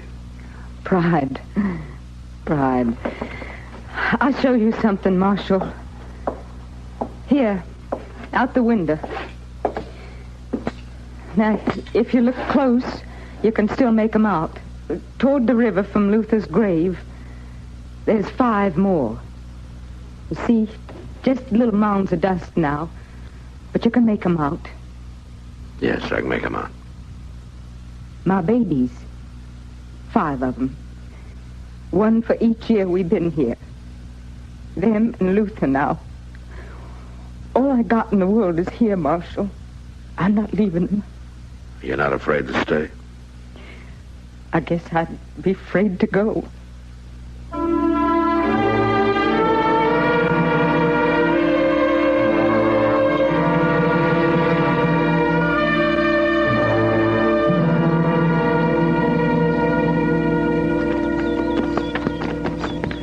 I just don't see her living on there alone, Mr. Dillon. She can't see doing anything else. It's up to her, Chester. I bet we must have rode 10 miles before we come to another farm. She just sat out there in the middle of nowheres, no one to tend for her, see to her. Why don't you go back and marry her, Chester? You're so all-fired sorry for her. I got a kindly feeling for her, that's all. You collect stray cats, too, do you? Digging a grave makes you pretty mean, doesn't it, Crown? His kind just naturally born to mean, Mr. Dillon. I don't see the sense of choking up over a mule-stubborn old woman. You gave her the chance to get out. She's bound she's going to stay. Well, let her. Don't cry for her. You're a practical man, Crown. I'm that, all right, Marshal. But you don't know the first thing about a woman's age. If Letty's 25, she's not a day older. She looks 50. Part of it's the prairie. Part of it's the wear of living. The strain she's been under. She could use some plain good food, too. Plump her up a little dab. She'd be right pretty. Some good plain food. Now, that don't hurt nobody. I'm going to be awful surprised if it makes you any better looking, Ben Crown.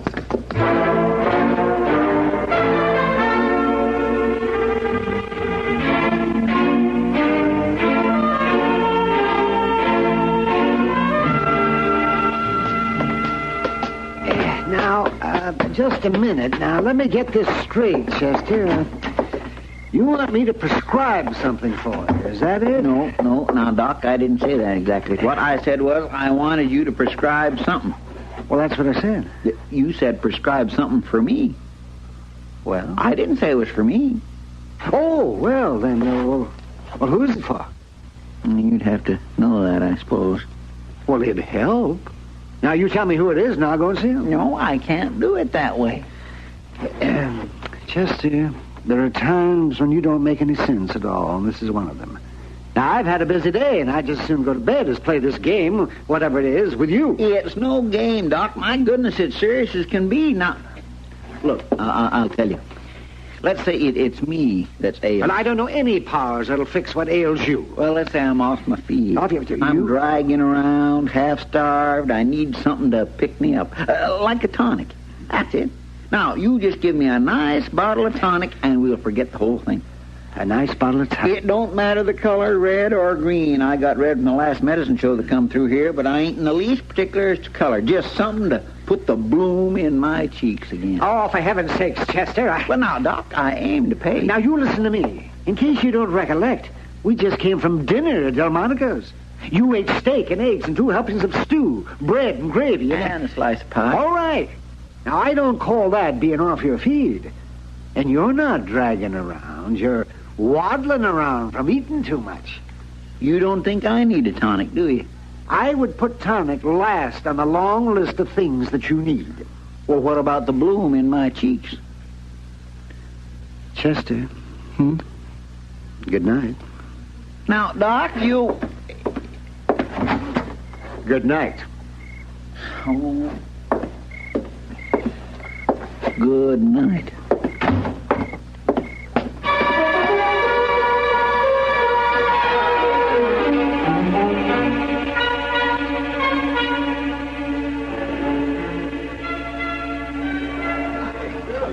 Was it a hard trip, Matt? No, they're all hard, Kitty. We rode most of the way to Abilene for nothing, as it turned out. You brought a prisoner back. Ben Crown, but he's the wrong man.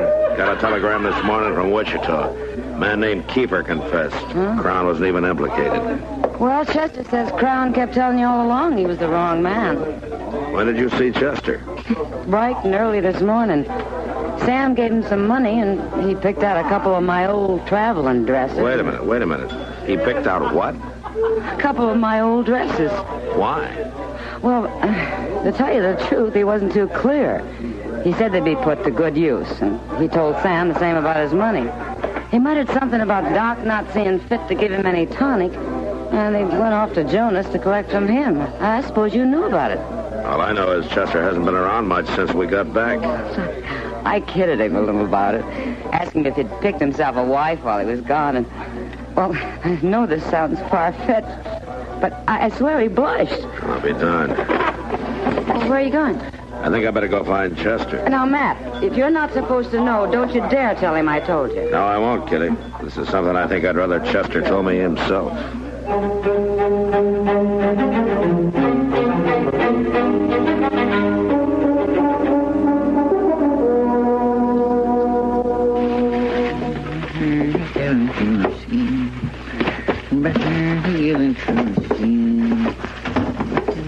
Afternoon, Chester. Oh, my goodness, Mr. Dillon. I thought you'd be gone some longer. Oh, buying the town out, are you? You're referring to these parcels, I suppose. Yeah, I suppose I am. Well, might as well come right out with it. I'd have told you at the first, Mr. Dillon, but folks seems to delight in just making sport of me. I just didn't want to hear no more about me being a sentimental old fool. It's only a kindly feeling I have for her. You're collecting all this for Letty Thatcher. You seen right through me, didn't you, Mr. Dillon? Oh, I think it's fine. I think it's a good thing, only... No, I don't want to hear no more onlys. I got her some food and some clothes and a little spog of money. Ain't enough to wad a shotgun with, really, but it'll do her. Well, how do you mean to get it to Letty? Get it to her? Well, it's plain as day. All I got to do is just... Well, you can't post it, Chester. No stage runs along the Solomon River near her. Well, I hadn't thought that through. Oh, Marshal. Chester. I thought you'd gone by now, Crown. Fixing to leave right now. Wanted to ask you a favor, Marshal. Is that so? Wonder if you'd mind telegraphing ahead to the marshal at Abilene, telling him my name's been cleared. I'd like to settle there, and I wouldn't want no marks against my name right off. Well, I guess that could be arranged, Crown. No? You're heading for Abilene now? Well, my horse is outside. Well, maybe you can do us a favor, Crown. We'd like these parcels dropped off at Letty Thatcher's. Now, that wouldn't be out of your way. My horse ain't no pack mule, you know. Ain't but just a few little... You mean to set up in business in Abilene, you say? Friend runs a Trails End Saloon, said I could buy in.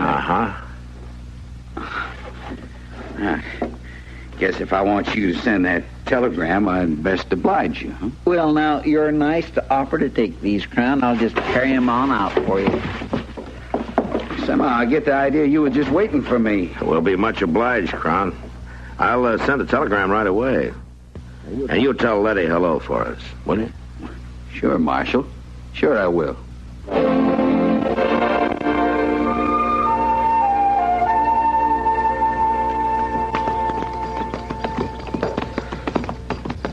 By ding, Letty sure is going to be surprised.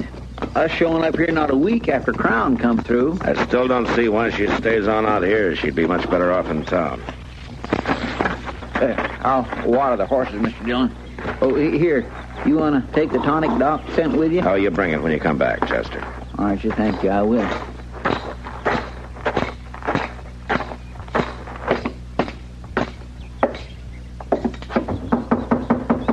Letty, it's Matt Dillon. Letty? You come any closer, I'll blow you off the prairie. Now, Letty, put that shotgun down. Any nearer at all, I'll kill you. Well, what's wrong, Letty? What's happened to you? You go on back and tell the good people of Dodge I sure thank 'em. Only the clothes is ripped and he ate the food. And the money's not worth much now. Crown was here then, huh? Here. Here 3 days and nights. So don't come to collect any thank yous. I paid, Marshal. I paid for all was given me. Now, Letty, you need care. You can't stay on here. I'm going to take that gun and you're going to go back to Dodge City. No. I'm through with men forcing me. I'll die or I'll kill, but I'm not enduring any more. Letty, I'm not going to harm you. Now, I'm your friend. I am not going to harm you, Letty. Now, you give me that gun. No. Come on. Oh, no. Chester! Come up here. Oh, my land, what... Oh, ma'am. This is Crown's work, Chester. I want you to stay here. When she's able, pack her up and take her back to Dodge. Oh, yes, sir, I sure will, but what about you? I'm riding to Abilene.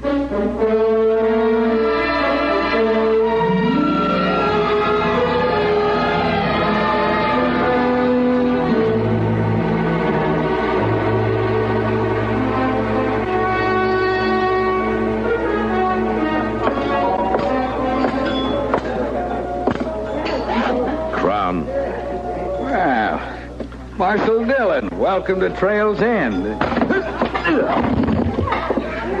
That's for Letty, Crown. Now get up. Now, wait a minute. She's not worth us fighting over, Marshal. I ought to know. A widow woman, sick and in need. What kind of a brute are you? She's asking for it. Staying out there alone. Why, any man would...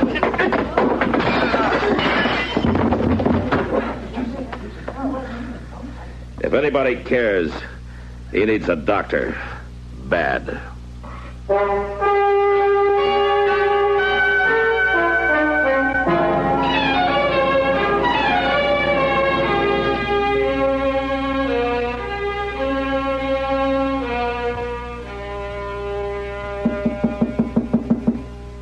Come in. Hello, Letty. Why, Marshal Dillon. I wondered if you'd be coming to call. Well, I've been out of town. Doc says you're coming along fine. Well, I declare that folks here have been so kind. I near forgot how kind and gentle folks can be. Chester, Miss Kitty, Doc, and Ma Smalley. Hey, Ma says she's having trouble keeping you down. Well, I got to pay my keep. I can't always be taken. Well, there's time, Letty. You just get strong and well again. Marshal, I was wrong. I faulted on so many things. What happened was my doing. Staying on when you tried to get me to leave. Well, you just try to blot it out, Letty. That's best. Yeah. I'm remembering lots of things. All of it. It's right that I do. Luther, rest him, seeing the good of it out here, wanting to make a place for us. All I could ever see was what we were losing. You lost a lot. But folks here, the most of them are building a town, a life. I'm going to be a part of it, part of the good. I owe it to Luther. No, you owe it to yourself, Letty. I tell you, the West needs women. Women to be part of the good. Well, for so long, I just said to myself, I wish I'd die. Well, I wish you'd live, Letty. But you're the only one can do that. Nobody else can do that for you. Well, that's what I'm coming to know, Marshal. That's what I'm coming to know.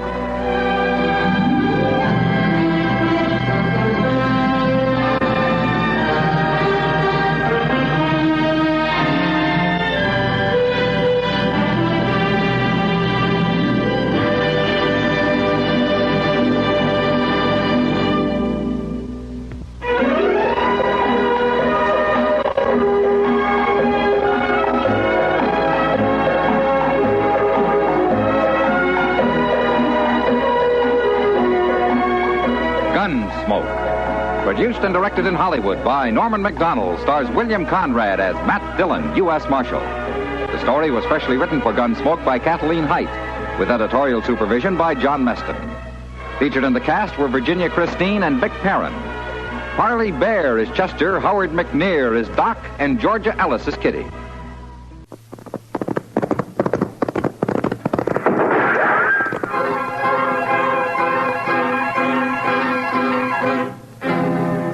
Around Dodge City and in the territory on West, there's just one way to handle the killers and the spoilers, and that's with the U.S. Marshal and the smell of Gunsmoke.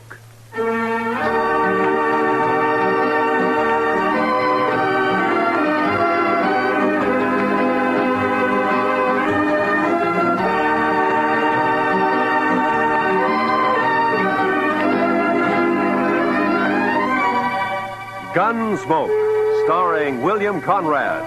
The story of the violence that moved west with young America. The story of a man who moved with it.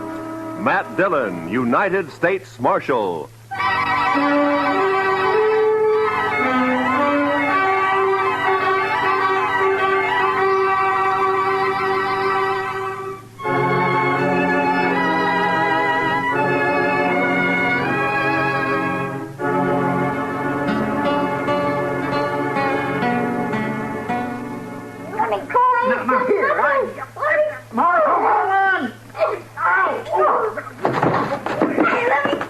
What have you got there, Chester? Half bug, half kid, Mr. Dillon. I'll smack you flat on the Hold way. it now. You don't stop that kid. Now hold it. You want me to take a strap to you? Now hold it. You best lock him up somewhere, Mr. Dillon. It's safer that way. All right, Chester, just calm down. Now you come over here, son. Sit down. Come on. Look out, Mr. Dillon. He's got hold of your gun. Okay.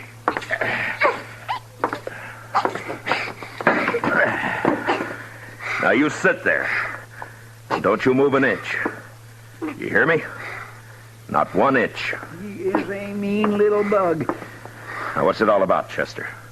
What's he done? I ain't done nothing. Now you hush your mean little face. This here place is the law, and you're talking What's to the he marshal. done, Chester? I ain't done nothing. There, you hear that, Mr. Chester? Dillon? Yes, sir. Well, sir, I don't rightly know what he's done. That's what I told you. I ain't done nothing. Mr. Dillon, I was walking down to the office when I see this kid. I know most all the sprouts in town, but not him, so I says, hello, and he starts running. That's what he did? Yes, sir. And that's why you brought him in here? I sure did, Mr. Dillon. I figured if a kid runs away from me for doing nothing, then he's been up to something, so he must have done something. You know what I mean? No. Now, what's your name, son? I ain't done nothing. All right. Now, what's your name? I ain't saying. There, you see what I mean, Mr. Dillon? Just plain, ornery, mischievous... You live boy. here in Dodge? I ain't saying. All right. Well, he's probably a runaway, Chester. I guess we'll have to lock him up until somebody comes looking for him, huh? Best thing in this whole wide world to do, Mr. Dillon. Just look at where he gnawed my thumb. Best thing to do. Come on, You ain't gonna lock me up? Have you got a better idea? We got to do something with you. Let me be on my way. Well, where do you live? About 4 miles out. Oh. Oh, sure. I know you. You're the Macklin kid. No, I ain't. I'm Danny Birch, but I ain't Sam. There, I knew he wasn't town kid. I just knew that, Mr. Dillon. What did I tell you? Nothing. Now, if you'll just close up a minute, Chester, we can get this settled and Danny can go on his way. Now, you say you haven't done anything wrong, son? No. Your ma know you're in Dodge this morning? Guess so. All your chores done before you came? No. Well, maybe you better go on back then, huh? Your ma might be kind of worried. Guess so. You, got a horse? Yeah. Okay. So long. And take it easy. I can go now? Sure. Go ahead, Danny.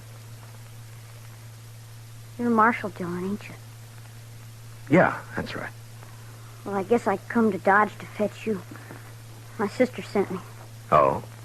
I wasn't going to, but I got to now because I promised Lily. She made me swear on Rattler's buttons. And I figure if I didn't see, I wouldn't be telling no lie if I told her he wasn't around. But now I see him. No, hold on. Your sister wants me to come out with you to your place, is that it? Yeah. Why? On account of Pa. None of us gives a hoot excepting Sister Lily, and she's just acting like a girl. Oh, what's happened to your pa? He's gone off again, shooting up the cattle. Thing is, he took 2 guns with him this time and a whole mess of bullets. Lily's just scared. Your pa been drinking a little, maybe? I guess. Anyhow, he goes loco and stays that way for a long while. But it's like Dave and Donald say. He'll get over it. He always does. They're my brothers, Dave and Donald. They ain't worrying. Uh-huh. Hey, you want me to go out with you to help find him. Is that it? I don't want it. Lily does. And I had to swear on Rattler buttons that I'd fetch you. Oh, yeah, sure. Well, it's good that you did. Chester, get your stuff, will you? We'll ride out with Danny.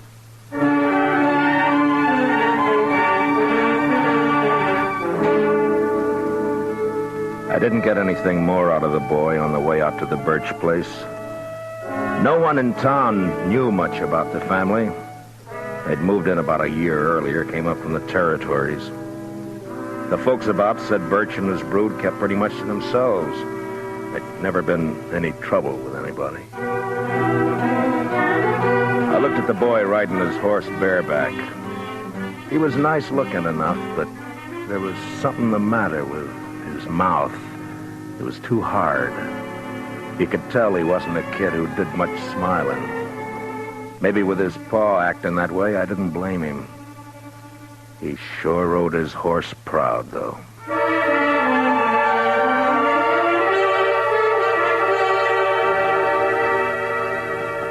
It was hot and dry, and by the time we were inside of the Birch place, the sun was burning down hard.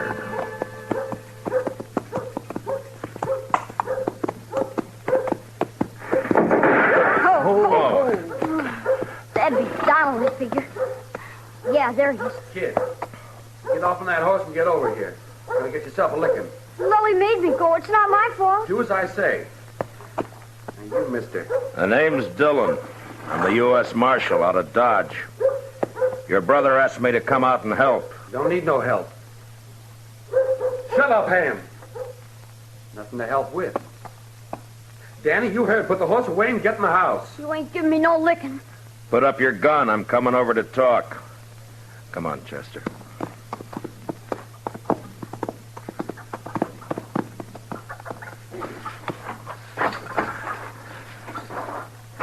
It's against the law to shoot a man in cold blood. You know that? Shucks, I wasn't aiming at you. I was aiming at a rabbit up in the rise there. Your horse is scared away. Mm-hmm. Well, now, what about your paw?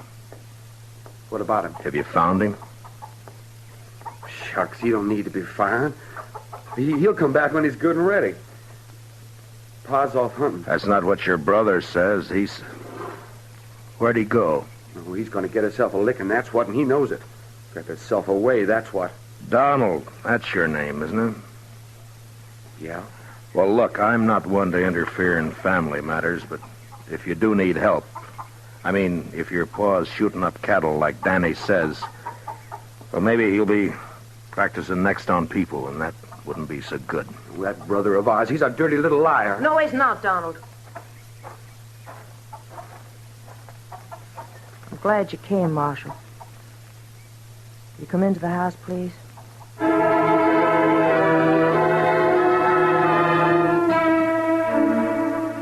Chester and I followed the girl into the house. I knew it was the sister Lily. All the family I'd seen up to then had a great likeness to each other. Donald slouched in behind us and moved around the room, nervous-like. It wasn't by rights a house. It was too big for a cabin.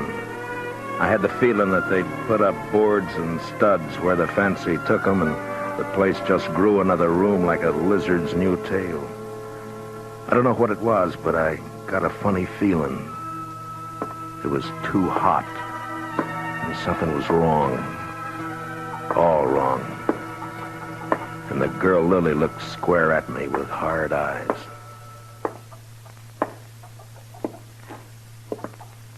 Donald. Huh? Sit down. You make me nervous.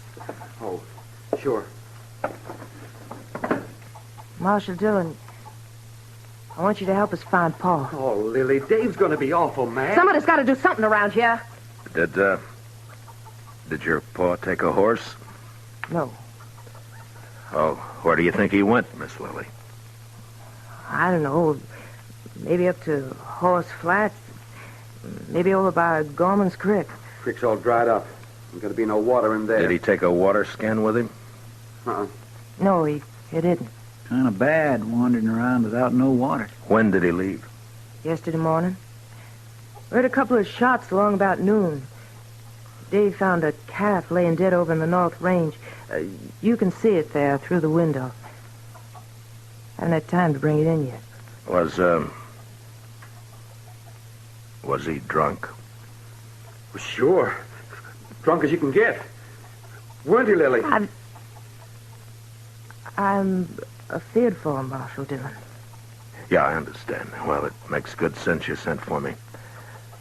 Well, I'll try and find him and bring him back. Well, I ain't gonna do no such thing.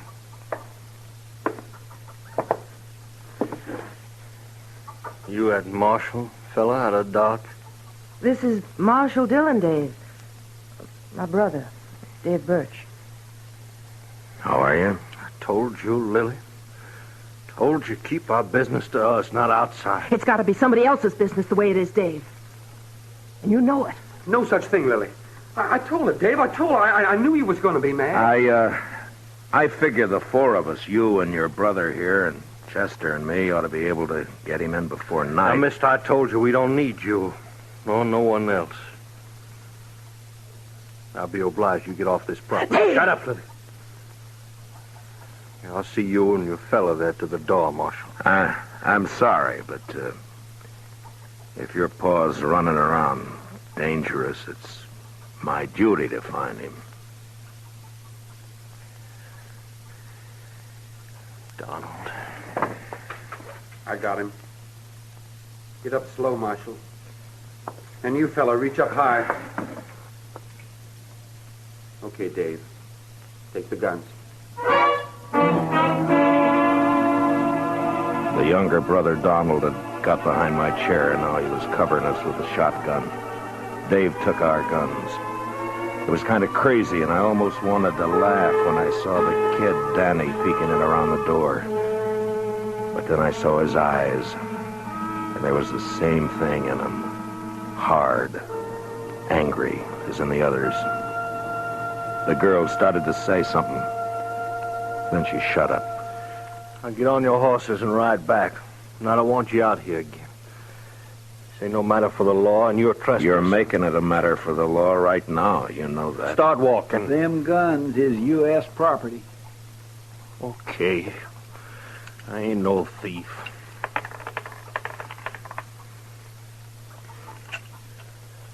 Here, bullets I'm keeping. Figure they're worth about 2 bits. Donald, give him 2 bits. Sure. Here. All right, now here's your guns. Now get out fast. You come snooping back again, me and my brother's gonna be shooting at you.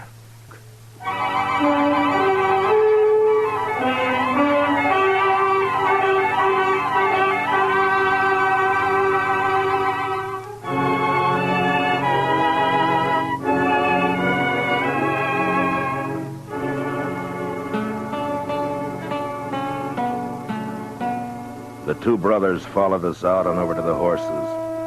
As hot as it was in the house, it was worse in the open. The saddles were burning. There wasn't another word passed between the Birch boys and me. They just stood covering us. And when I looked back 100 yards or more off, they were still there. Well, sir, that's what comes of trying to do a kindness, Mr. Dillon. As far as I'm concerned, they deserve whatever happens. I can't make it out, Chester. You'd think from the way they talk they don't care what happens to their paw. Mean bunch of children. They probably don't. My, Mr. Dillon, you ain't even riled they pulled guns on us. I guess I'm not, Chester. You know, there's something awful wrong back there. Those boys don't look the kind to pull a gun. And the girl wanted to talk, all right, but they wouldn't let her. Just mean, that's all. Oh, you aim to go back, Mr. Dillon? It's like I said, Chester, if it's just a family affair, you and me don't belong in it. But if the old man's as drunk as he sounds, he could make a lot of trouble. No, we're not going back right now. We're going to have a look around this country for a spell.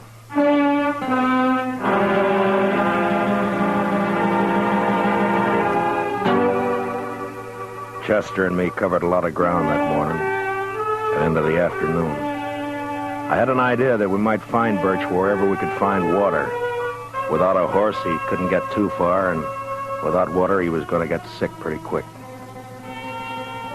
We rode over by Gorman's Creek, and then up to Horse Flats, and there was nothing. Along about 2 in the afternoon, Chester spotted a carcass lying off the trail. was a cow. She'd been shot 3 times in the head. Could have happened this morning or yesterday. Uh-huh. Hard to tell in this weather. Oh. Well, the ground's too dry to pick up a track. Might as well take a chance and go over to the hills. Yeah, might be water there. Boy, I could do with some right this very minute. Oh,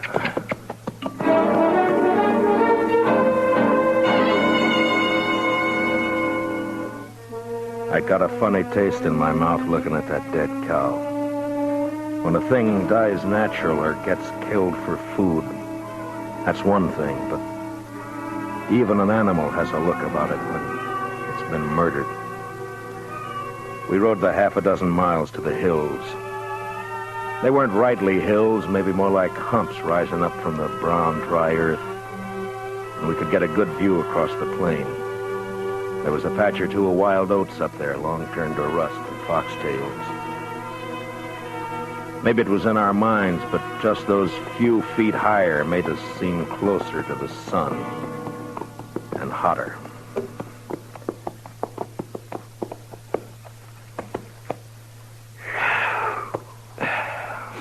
You ought to be able to see if he's out there anywhere. Mr. Dillon, he'd be dead if he was. Man couldn't live a morning out there on foot. Well, I don't think he's going to find water up here. Now, look at that. Dry as a bone.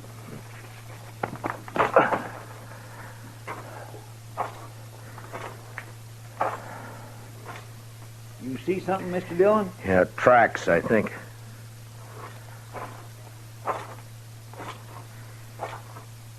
Yeah, he's been up here.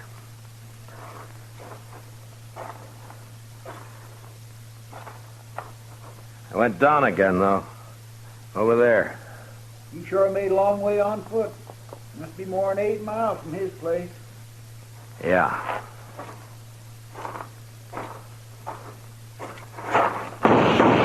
Oh, you darn fool.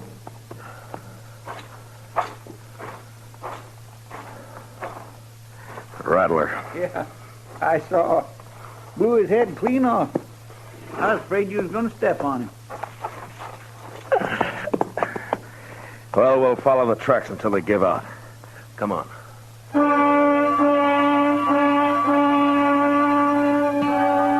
Those tracks kept going in and around the hills. In a couple of places we saw where they'd stop by a dry water hole, then went on. Then as the hill sloped down to the plain again, we lost them. But the direction seemed to be headed back to the Birch place. That's the way we rode. We hadn't gone more than 15 minutes along when we saw the body of a man and a horse some few feet away. They were both dead.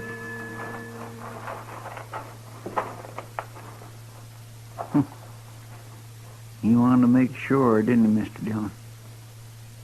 Birch must have emptied his gun. Look at that. Isn't it Jack Mason, one of old man Gorman's hands? Yes, sir. That's who 'tis right enough. Nice fella, too. I knew him a bit. Get him on your horse, will you, Chester, and take him over to Mr. Gorman? Yes, sir, I'll do that. I'm going to go back to the Birch place. I'd rather come with you, Mr. Dillon. No, meet me there, huh? Yes, sir. And if you see Birch on the way, watch your step. Try not to kill him. But don't take any chances. No, sir, I surely won't.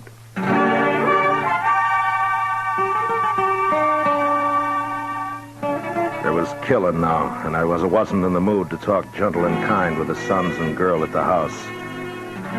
It was the boy Danny that saw me first. He was sitting on the doorstep. He ran inside. And a second later, I saw Dave come out with a shotgun. I didn't give him a chance to make up his mind. Dave!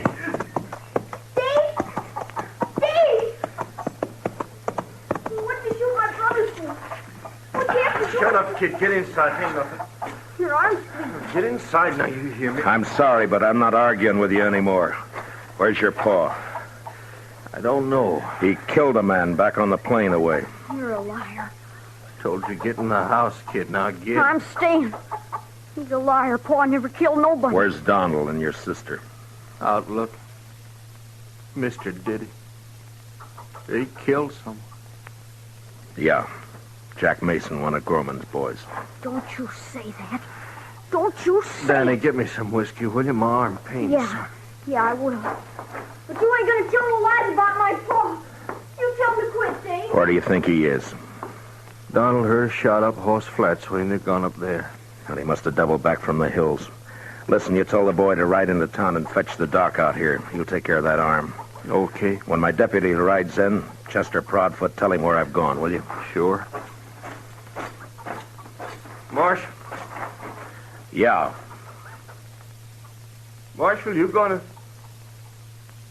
kill our pa? I don't want to. Not if I can help it.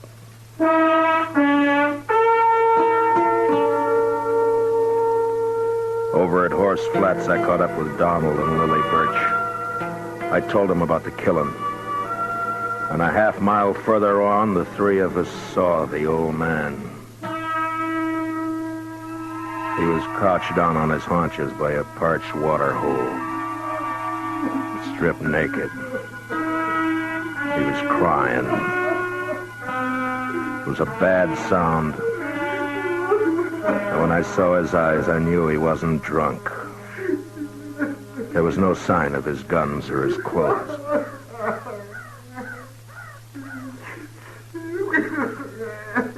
Come on, Pa. It's okay. It's Donald. You're okay, Pa. Come on, home. Come on, Pa, please. I knew it would happen like this. Someday. I knew it would. Boys figured it'd be shame on us all. Word got out Pa had spells. Your brothers were wrong. Pa, please, will you? Pa. Come on. It was all right till after Ma died. And he started to act this way. That's why we had to leave our last place. People found out. Try to keep him home, but it weren't no good.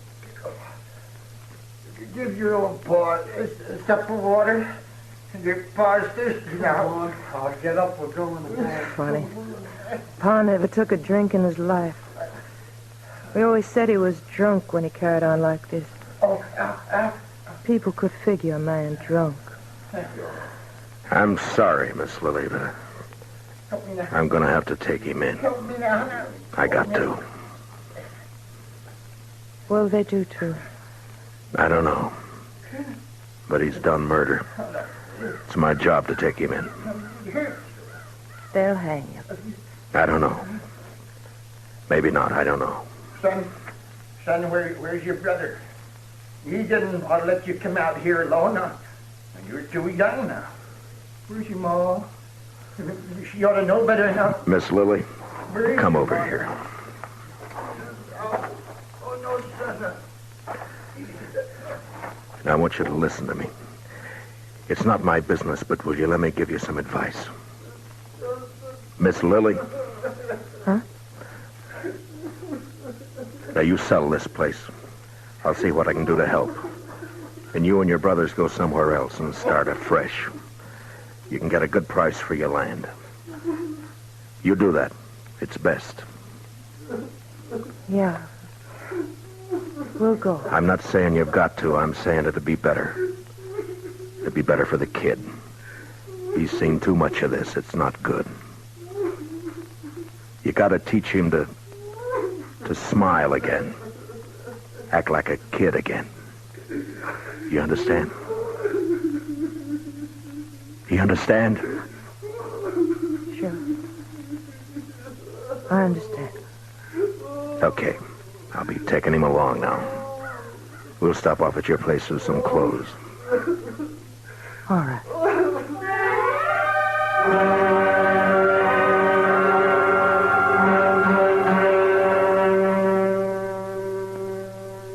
We took the old man back to his place.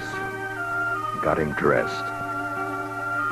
His children said goodbye to him like they knew that they'd never see him again. like there was no hope.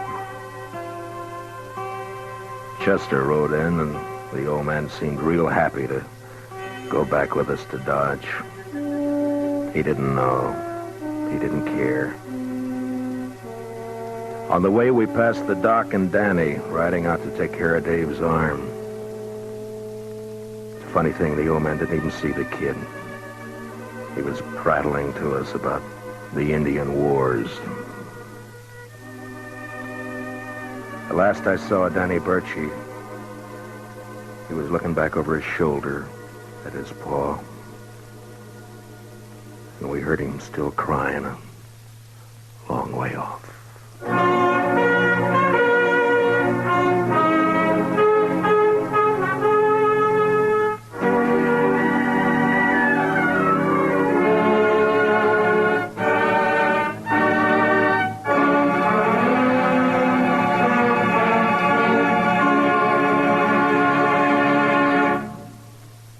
Gunsmoke, under the direction of Norman Macdonald, stars William Conrad as Matt Dillon, U.S. Marshal.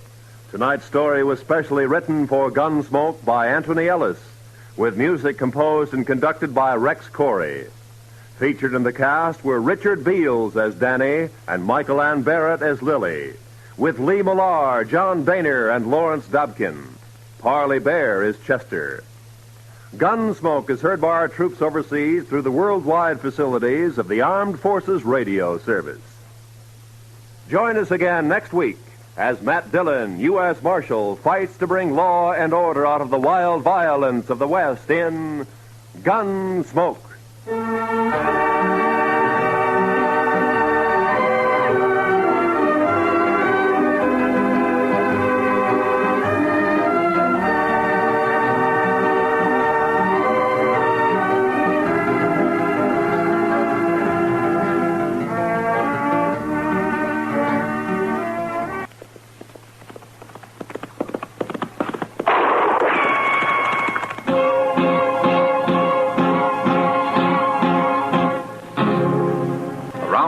City and in the territory on West, there's just one way to handle the killers and the spoilers, and that's with a U.S. Marshal and the smell of gun smoke.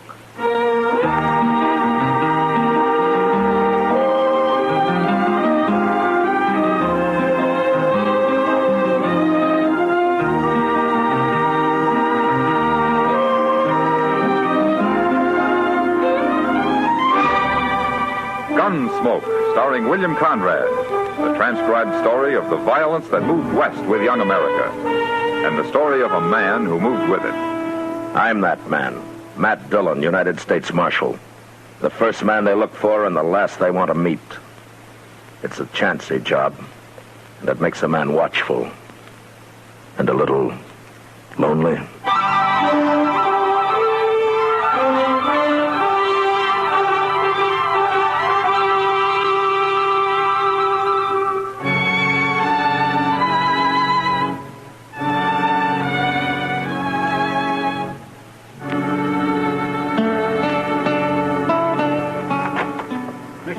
Shut the door, Chester. It's fly time. Yes, sir, I know, but I think you'd better come... Shut the door, will you? Mr. Dillon? All right, Chester. Now, what are you so riled up about? Ples Braden and Howard Rabb. Braden and Rabb? It's too hot for those two to be causing any trouble, isn't it? Oh, it sure is hot, sir, but that don't bother them. They get a chance to bully somebody. They do it in the middle of a blizzard. Yeah, we were talking about heat, not cold, Chester. Yes, sir. But don't let that stop you. No, sir. Why don't you start right from the beginning, huh? Yes, sir. Good. Well, sir, there's a little Chinese fella with a pigtail and all, a real Chinaman. He just come into Dodge on a freighter's wagon, and right now, Braden and Rabb, they got him pushed up against the wall out there. What? Well, what for? What are they doing to him? Oh, they're not hurting him, but they're kind of deviling him and poking fun at him, and I don't think they are. I told them to leave him alone. But, Mr. Dillon, I sure do wish you'd go tell him. All right, Chester, I'll go tell him. I do declare if there's anything I hate, it's a bully. Well, maybe they're just curious about him, Chester. I guess he's the first Chinaman that's ever been in Dodge. Wait till you hear him. There they are yonder. I don't think he understands a word they're saying. He's just backed up there staring at him and holding tight to that little box he's got. Well, maybe that's what they want. That little box? Well, there couldn't be much in it. Probably just his medicine or something. He's not an Indian, Chester. No, sir, but maybe them Chinese fellas have medicine, too. Look there how he's hanging on to it. You sure don't talk very good, do you, Rad? Somebody must have split his tongue. No, Chinese boys always sound like that. Here, now look, fella. I'm just gonna ask you once more. What you doing here in Dodge? Me come catch a job. Me all time work hard. Job, huh? Well, you're the first Chinaman I ever seen around here. I sure hope you ain't brought your family with you. No family. One man, one boy, all the same me. No family. Well, that's one good thing. Why shouldn't the man have a family, Rab? Oh. Hello, Marshal. Why shouldn't he have a family? Well, you want a lot of Chinamen running around loose here? No got family. Got cousin, one cousin, San Francisco. Him very good Chinaman. What's your name, fella? Chen Lang Wang. Me good boy. Got place, Dodge City. All time work hard. Well, you go all the time work hard in San Francisco, because we sure don't need no Chinaman here. Chen, I'm the marshal here, and you're welcome in Dodge. You can stay here just as long as you like. What are you mixing in this for, Marshal? Ain't no law says we got to have China boys around here. You ain't got no right protecting him. He's just a dirty foreigner, ain't Except for the Indians, we're all foreigners here, Braden. And I told you you're welcome, and you are. And if either one of these men bother you again, you come tell me about it, huh? No fight. Very bad men fight. Whoever heard of the law standing up for China? I don't care if he's an Eskimo, Rab. You leave him alone. Well, look at that box, Marshal. It's probably full of money he stole somewhere. No money. Chen, very good boy. No steal money. Oh, who's gonna believe Get out of here. What? Both of you. Go on. Move. See about this later. I never heard of nothing like it. Me very sad, Marshal. Chen no right bring trouble. Well, I'll worry about the trouble, Chen. Tell me, what kind of work do you do? Me catch place. Very good cook. A cook, huh? What kind of cooking do you do, Chan? All kind. Chinese cook, American cook, all kind. Say, now, I never ate no Chinese food. What's it like? Very good. You see when I catch job.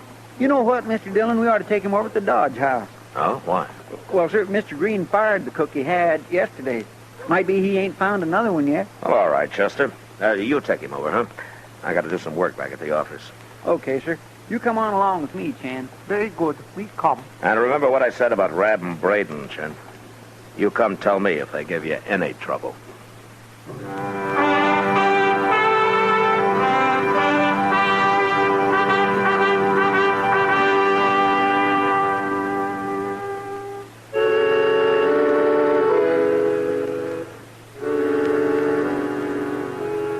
Mr. Green at the Dodge House took a chance and hired Chen Wong that day.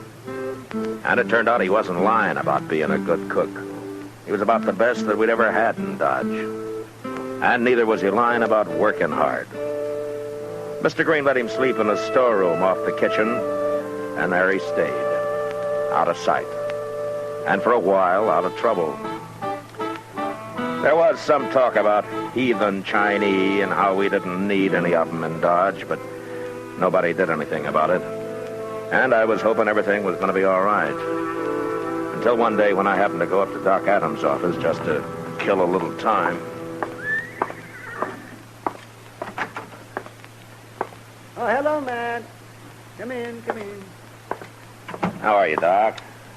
I'll be right with you, man. As soon as I finish with Chen Wong here. Oh? Oh, what's the matter with Chen? There, lying right there. That's what was the matter with him. Oh, you lost the tooth, huh? Well, Chen, you'd have been better off doing the job yourself. Doc's as likely to pull a good one as a bad one. Forgiveness isn't one of your greatest virtues, is it, man? You know, I lost a perfectly good tooth that day, Doc, and you still charge me for it? And why not? I took the bad one out, too, didn't I? Oh, yeah, sure, finally, once you got sobered up. When I get sobered, I had been 48 hours without sleep. Uh-huh. I delivered 2 babies, 30 miles apart, too, and in the dead of winter. Oh, I should have let your jaw go on aching. Might have taught you a lesson. What kind of a lesson, Doc? Humility. Well, I always figured I was a pretty humble man. Oh, yes, you humble? Oh, you're about as humble as a Bronco Apache. There you are, Chen. I'm through. But you better let me take a look at that in a day or two. Thank you, Doctor. I'll come back. How much do I owe you? $5. May I pay you next time? You see, I won't get my salary from Mr. Green until Saturday, and I have no money except for that. Why, sure, Chen. Of course, any time. Chen, the first time I saw you, you were being a very good Chinese boy, all time working hard, catching job, that kind of a thing. Is that not how a Chinese is supposed to talk, Marshal? Well, I thought it was till just now. Most of my countrymen do talk like that, Marshal. English is a very difficult language for us. Well, what about you? I was more fortunate than most. When I first came to America, I worked for a man who was very kind. He taught me and made me study and practice several hours every day. I see. But why were you talking the other way when I first saw you? Experience has taught me that many men resent a Chinese who does not talk the way they expect him to. I wish to avoid trouble. Chen's on his way to China, Matt. He's going home as soon as he can save up enough money for his passage. Oh, is that right? Well, I wish you luck, Chen. Thank you, Marshal. I must get back to work now. Good day, gentlemen. So long, Chen. So long. He's a nice fella, isn't he? Yeah, he is, Doc. You know, I believe him about being broke, too. Oh, why shouldn't you? Well, haven't you heard? Heard what? Well, that Pless Braden and Howard Rabb, they've been saying Chen's got lots of money. They say he keeps it hid in that little box of his. Huh? No, I hadn't heard that, Doc. Well, I don't believe a word of it. I think he's broke, just like he says he is. Well, it doesn't matter much. Why, what do you mean? With that kind of talk going around, he's going to be in trouble. There are men besides Braden and Rabb who'd murder Chen for his money and not even think it was a crime. Yes, I suppose you're right, Matt. I'd better go have a talk to Chen, Doc. I'll see you later.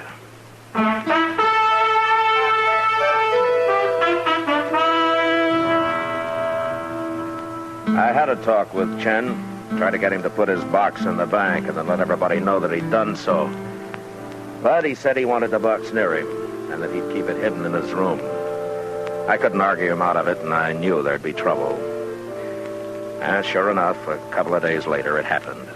Though not the way I'd expected. It was noon, and Chester and I were headed for the Dodge house to have a little dinner.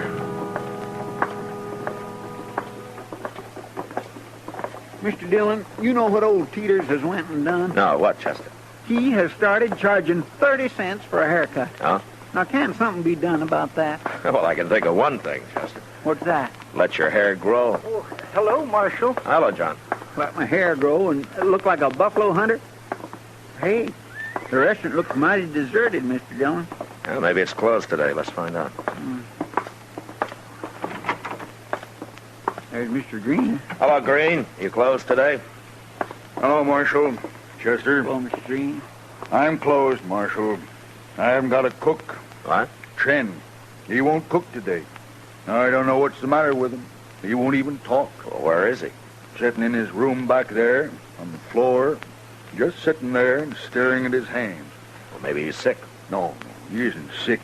But there's something wrong with him. Maybe you can find out what it is, Marshal. He might talk to you. Okay, I'll try. You better stay here, Chester. All right. It's the storeroom right off the kitchen, Marshal. Door's open. Yeah, okay, I'll find it. Thanks.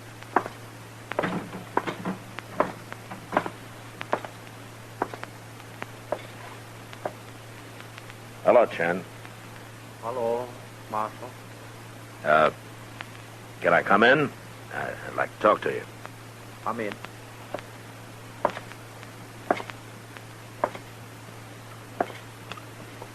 What's the matter, Chen? Are you sick? No.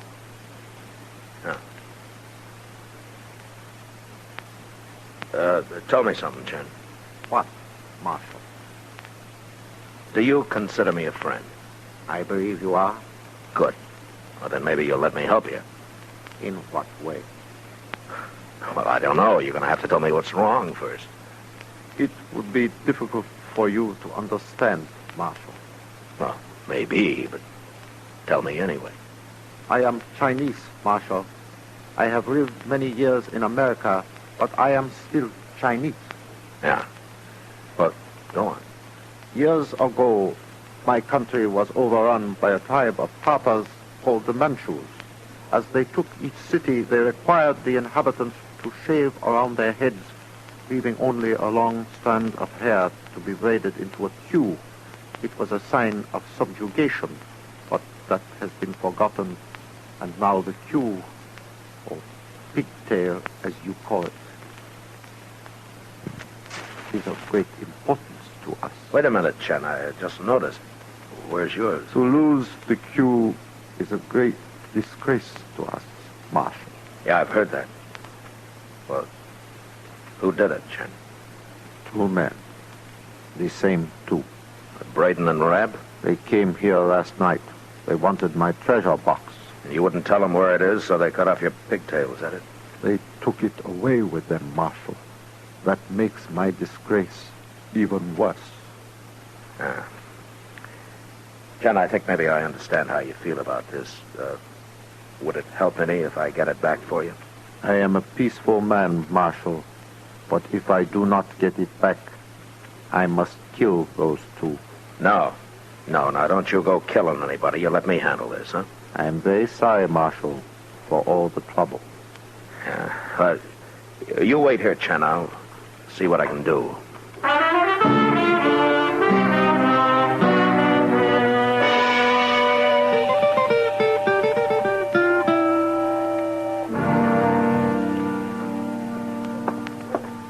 You find them, Chester? Yes, sir. They're in there, Mr. Dillon, standing over at the bar. Good. The place is about empty except for Braden and Rab. Are they drunk? I don't know. I didn't talk to them.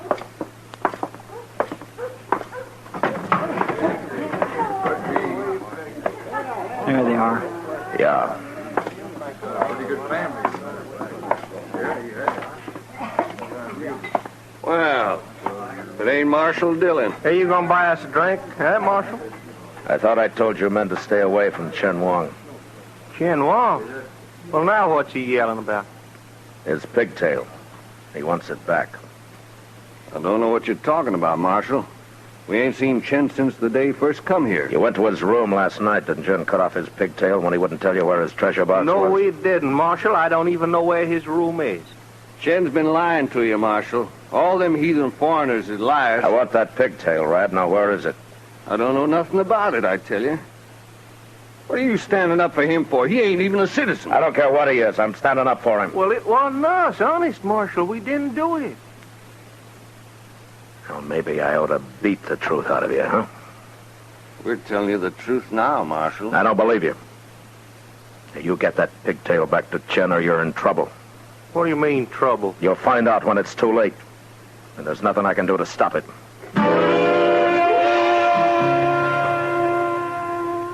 I went back to Chen and tried to explain things to him. He didn't say much, but I could see that his mind was made up.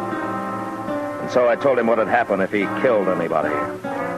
But that didn't bother him. He said he'd kill himself when it was over. And then I got mad at him for being so stubborn. And I was sorry for it right away. I guess he figured I didn't understand after all. So I left him, feeling pretty helpless. Well, that night he made his first move. I found out about it at the Texas Trail, where I dropped in to say hello to Kitty. It sure has been a long day, Matt. I'm worn out, and I got the whole night ahead of me yet. Oh, what happened today, Kitty? Oh, Sam over there got the bright idea of offering every other drink on the house to any soldier that walked in here. Well, that's one way of keeping this saloon full. Sure is. If he goes on, I might as well move out to Fort Dodge and join the Army. I think it'd be easier. You know something? I think they'd be glad to have you, Kitty. I mean as a soldier. Hey, that's an idea. Lady soldiers. There are darn few jobs women couldn't do, anywhere. Marshal Dillon? Marshal? What's on your mind, Rab? That Chinaman, that's what. He's haunting us, me and Braden. And if he don't stop it, I'm going to put a bullet in him. What do you mean he's haunting you? Well, all afternoon he's been following us. Wherever we go, he just stands around staring at us. Drives a man crazy after a while. I'm warning you, Marshal. I'm going to shoot him. Good. And I can come to your hanging. What's the matter with her, anyway? Rab, I told you before to give Chen back his pigtail. He won't bother you if you do. You still believe him, don't you, Marshal? Yeah, I believe him. It's a fine thing when a U.S. Marshal takes the word of a stinking, dirty little... Shut up! Get out of here, Rab. Go on. All right. I'm going. Matt, you better do something about that. They'll kill Chen, sure. Unless he kills them first, Kitty. And I'll go tell Chester to keep an eye on him. I'll see you later. Sure.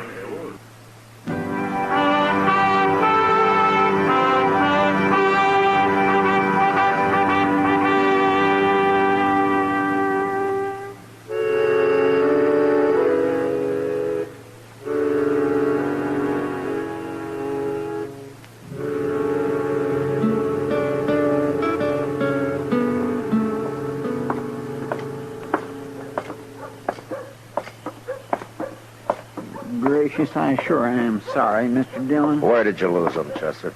Well, sir, they was in the Alfraganza having a drink, and I was watching them like you told me. Then a fellow come up to me, and we started talking, and next time I looked, they was gone. All three of them. So I come after you. Well, we'll find them. Yes, sir, I sure do hope so. Ken was carrying his little box, Mr. Dillon, right under his arm, and he... Hey, look over there. What? What's everybody crowding up the alley for? Well, let's go see.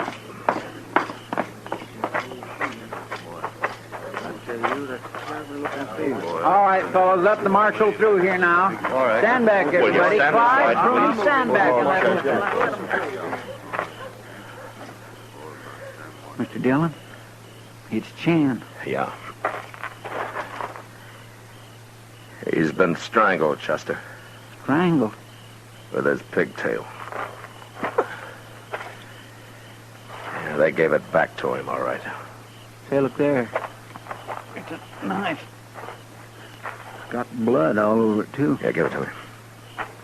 It's a butcher knife. Chen must have cut one of them. Maybe both. That'll make it easier to track them. Yeah.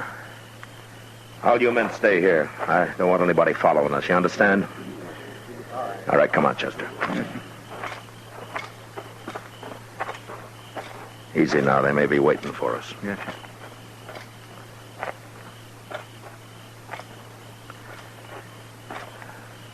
There's something laying over there by that rain barrel. Huh? It's a man. Yeah.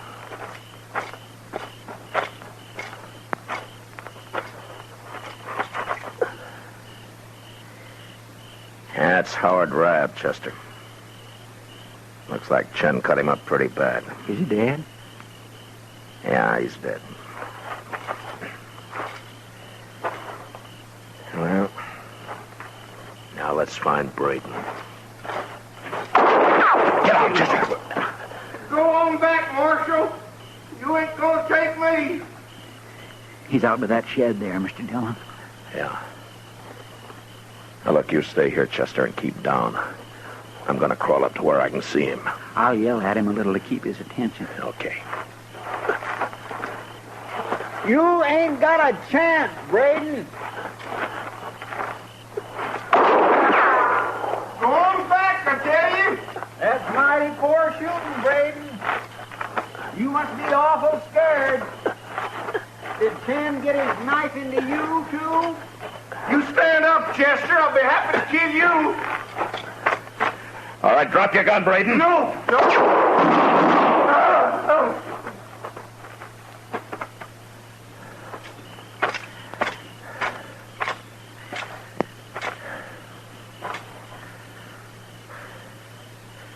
Okay, Chester. Did you kill him? Yeah, I killed him. Well, sir, I guess you had to. Now, there's Chen's treasure box. Chester, pick it up, will you? Here it is, sir. I guess that's what they killed him for. Must be full of money after all. Here, let's take a look. Yes, sir. By golly, it is money. Yeah, this much is money, Chester. $4. $4? Is that all? Yeah, that's all. What's that other paper? Strike a match, Chester, will you? Hold it over here.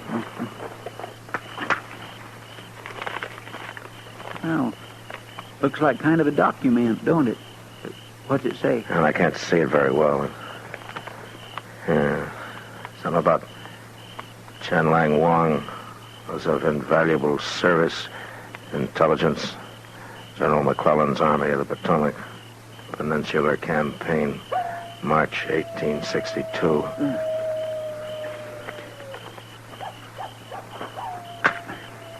Here.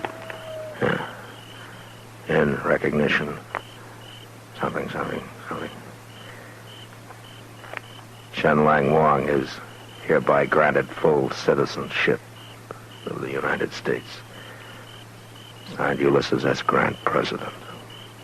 Well, I'll be doggone. Yeah, looks like Chen wasn't exactly a foreigner after all, doesn't it? Poor little fella. Chester. Yes, sir? I'm going to take this letter out to Colonel Mast at Fort Dodge. I got an idea he might want to give Chen Wang a military burial. Oh, that'd be fine. And while I'm gone, you can drag these other two off and throw them in a hole on Boot Hill.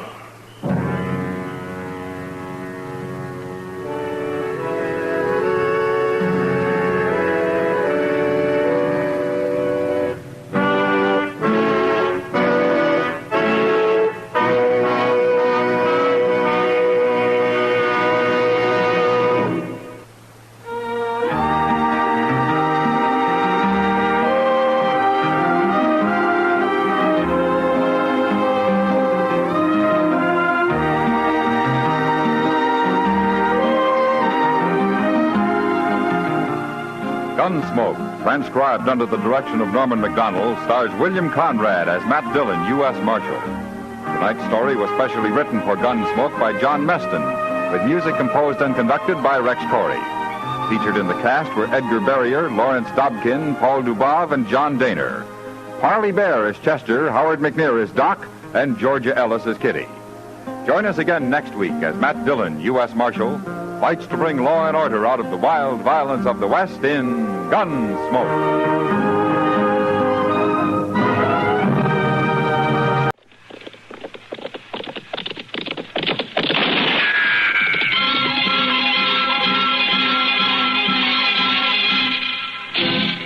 Around Dodge City and in the territory on West, there's just one way to handle the killers and the spoilers, and that's with a U.S. Marshal and the smell of gun smoke.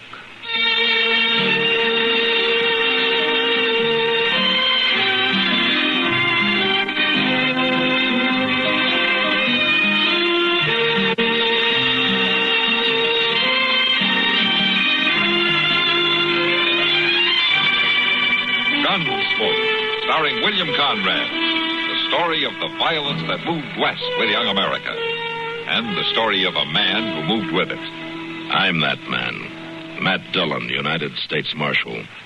The first man they look for and the last they want to meet. It's a chancy job, and it makes a man watchful and a little lonely.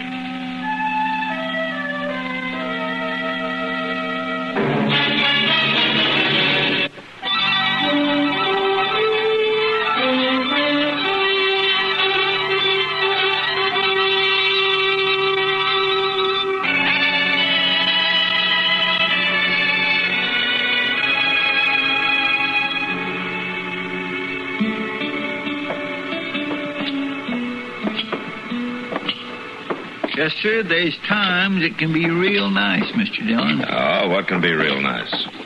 Dodge City can. Now, take a week like this last one with fine weather and the prairie all green before the June sun scorches it and people staying out of trouble. Well, that won't last long, Chester. The trail herds are starting to roll in. Doggone it all, Mr. Dillon. You just won't never let a person pleasure himself at all. I'm sorry, Chester. I didn't say it was always nice. I said right now it's nice. All right, Chester. I didn't mean to bust your balloon. Well, you sure done it. No, don't. I didn't mean nothing by it. Well, look at there. There's young Packy Sutter. Yeah, let's go see what it's all about.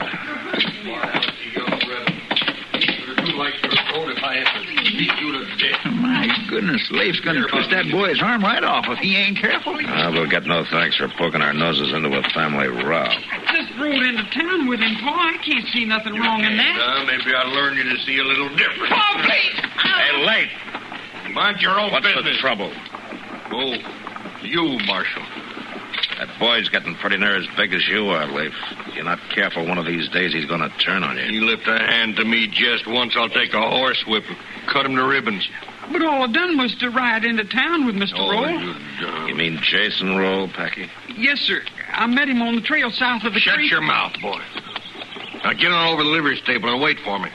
And whenever I'm ready to go home, you better be sitting in that wagon seat. You hear me? Yes, sir. All right. Still wet behind the ears and back talking like you was growed up. Why are you so worked up against Jason Roll, Leif? Because he's no good, that's why. I told that boy of mine 24 times stay shy of him. He's going to learn to do it if I have to beat him to death. But if that's what you're figuring on, you better do it outside of Dodge. You button into a man's right to teach his family discipline, Discipline's one thing, but a grown man beating a boy with his fist is something else, and that's what you were doing when we walked He up. knowed what to expect. He's been told enough. Told what? Jason Roll's pretty well liked as far as I've ever heard. Listen, I aim to raise Packy up to be a cattleman, to take over the ranch someday, to run it with his own 2 hands. I aim to be proud. All right, so I ain't raising him up to be no good book-reading poet. Just enough sense to plant a bean patch and live off in a herd of scrawny sheep. And I told that boy to stop hanging around that no-good Roll. So have I, Mr. Sutter. How are you, Jason? Marshal? It wasn't because I don't enjoy his company that I told him to stay away, but because I knew it was making trouble for him with you. I had no intention of trying to convince him by beating him to a pulp. I ain't sure you're man enough. I am sure, though. That's why I don't have to go around proving it 24 hours a day. You trying to start something with me? I think it's already started, Sutter. As long as you confined your attack on me to talk, I wasn't greatly concerned. But I don't like being shot at from ambush. What do you mean, shot at? When was this? Last week, Marshal. Maybe Sutter can tell you more about it. You claiming I tried to shoot you in the back? As a matter of fact, my back was turned. Odd that you knew. I never even been near that shack of yours. I think you're a liar, Sutter. Too bad you ain't wearing a gun when you say that. Suppose you take yours off. You outweigh me 20 pounds. That ought to be fair Or enough maybe for you. you're scared of guns. Is that it? You're right. I am scared of guns. I've seen too many of them not to be. Like I said, Marshal, just a sheep herder that likes to read books. Roll. You keep away from my boy. You hear me? Any friend who comes to my door is welcome, and that includes Packy. And another thing, Sutter. From tonight on, I'll be wearing a gun. I'm mighty glad to hear that. Mighty glad. I'll believe it when I see it. Oh, you better get somebody to learn you how to load it.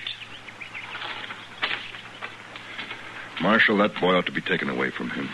Well, that'd be pretty hard to do, Jason. The law gives a man a lot of leeway where his own family's concerned. Packy's a good youngster. But his father's killing the spirit in him.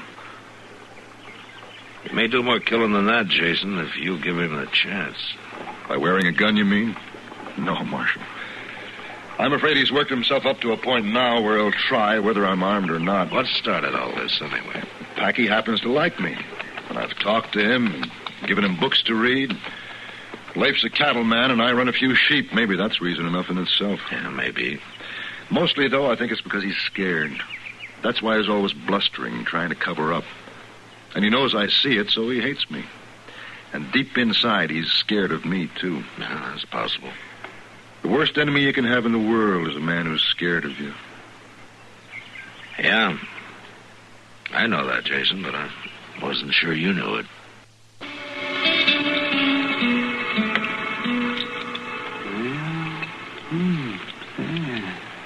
By golly, is it? Mighty strange-looking cadaver, all right. Oh, hand me that scalpel, will you, man, please? Is this the one you mean, Doc? Huh? Oh, yes, of course. Thank you. You know, it's a fine way for a grown man to be spending his time, Doc, poking around on the inside of a dead prairie dog. It's a rare opportunity, Matt. Rare opportunity. No? The Hawkins kids brought me 3 of them this morning.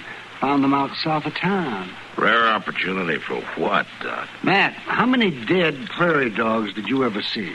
Well, come to think of it. That's just what I mean.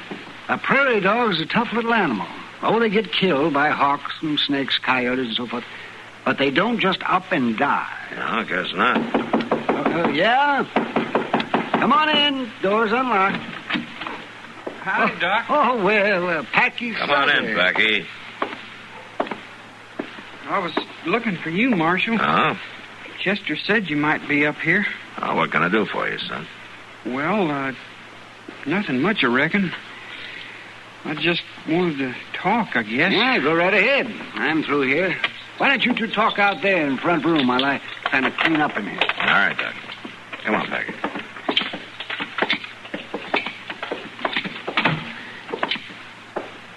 You know, Marshal, Pa just wailed the daylights out of me. He was madder than a wet hen. Oh? Well, maybe there won't be much more of that, Packy. You're about grown up now. Pa keeps saying he aims to be proud of me, make a man out of me. Maybe he just wants you to be everything he missed being. Oh, Pa talks real loud, real bravo. But I don't think he is at all. Well... Why does he hate Mr. Rolls so much? I don't see nothing wrong with him. I like him. So do I. He knows things. Most anything you think of, Mr. Roll knows about, and he tells you, so you know, too. Sure is a mighty big world, the way he tells about it. Yeah, I guess it is. Dodge City ain't all of it, or the prairie. It's bigger than that. And I aim to see for myself, learn all about it. Well, once you're grown up, I guess you can do about anything you want to, Packy. Growing up's kind of hard to do sometimes, Marshal. Yeah. Yeah, it's pretty hard. And a lot of people never make it, Packy.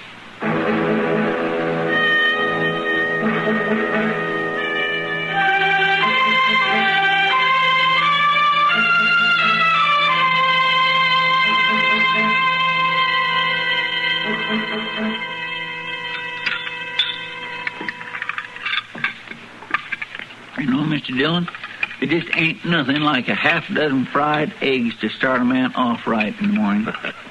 Yeah, I imagine a hog wakes up with pretty much the same feeling, Chester. Well, a good appetite is a sign of good health. Then I'd say you're about the healthiest man west of St. Louis. Sticks and stones can break my bones, but words won't. Mind if I join you, Marshal? Oh, Jason, glad to have you. Sure, sit down. Morning, Chester. Hi, Mr. Roll. You're up and around early today, aren't you? I'm just going through town, as a matter of fact. I've got a timber cabin up in the Chiricahua. The snows during the winter damaged it some. I'm going to spend a week putting it back in shape. Uh-huh. I see you're wearing a gun. I meant what I said, Marshal. Well, now, Mr. Roll, wearing a gun is one thing, but knowing how to use it when the time comes is another. I'm familiar with guns, Chester. Tell me something, Jason. You've led troops, haven't you? Why do you ask that? I'm not asking exactly. It's more a matter of guessing.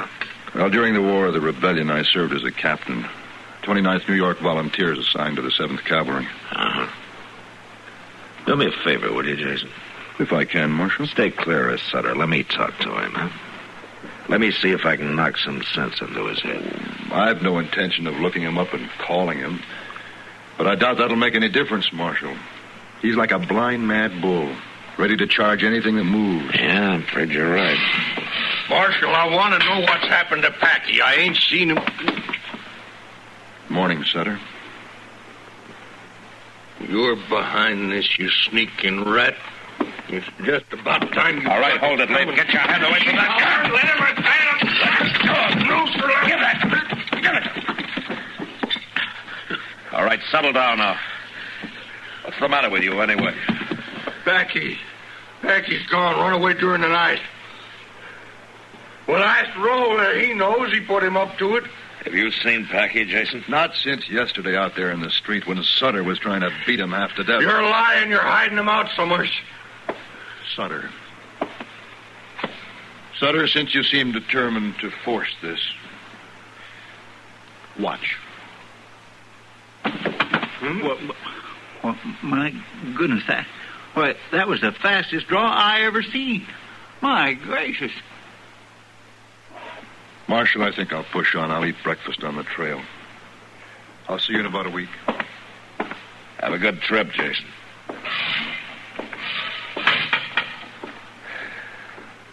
All right, Leif, there's your gun. And if you know what's good for you, you'll keep it in its holster. You might as well keep a cell ready, Marshal. I'll kill him, no matter how fast he is. I don't think I'll bother with a cell, Leif. If you do try it, what you're going to need's a grave.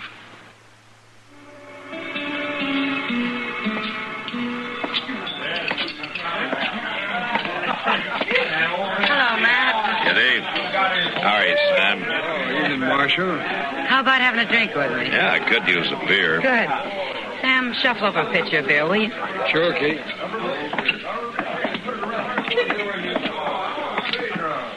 Here, sit down, Matt. Ah, thank you. Say, you got quite a crowd tonight. Yeah. Circle B bar herd came in about dark with 40 riders, and the Carnivert about an hour later.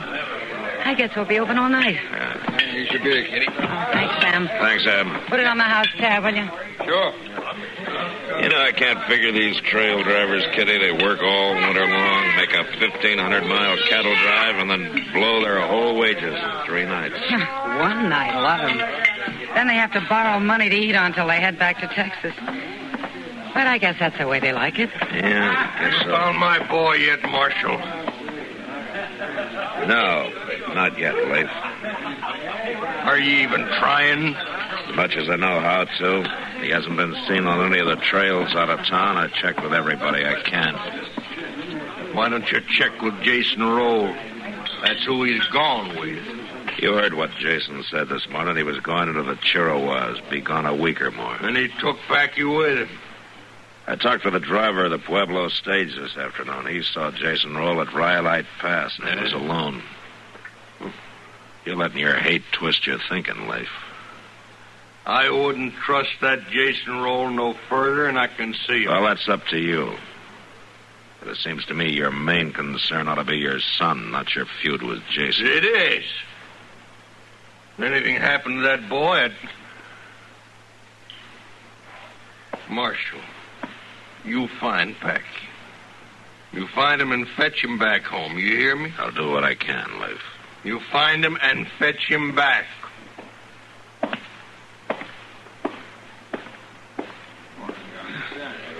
Funny, Matt. A person will let a hate get hold of him without any real reason that it's riding that way. Yeah. And ride him right into the ground more than often. Matt, you think Jason did help Packy run away? No, I think the boy just got tired of being cuffed around, that's all. No, but still, Leif worships that kid. Yeah, I suppose he does in his own way. It's like a jealousy, almost. Leif wants the boy to look up to him like he does to Jason. Well, we'll never get him to do it by slapping him in the head. Well, I guess we can't solve everybody's problems, Matt. No, I gave that up a long time ago. Mr. Dillon. Huh? Oh, what is it, Chester? Looks like maybe we kindly got took in by Jason Roll. Oh, what do you mean? Well, it appears like he didn't go to the Chiricahua after all. I reckon he must have circled back. What? Well, a homesteader just came in from out that way and said there's a light in Jason's cabin. He's lied to us, Mr. Dillon. We better go out and see him before Sutter finds out. He already has. He heard about it the same time I did, and he just this minute took out of here like a big-footed bird. All right, let's go, Chester.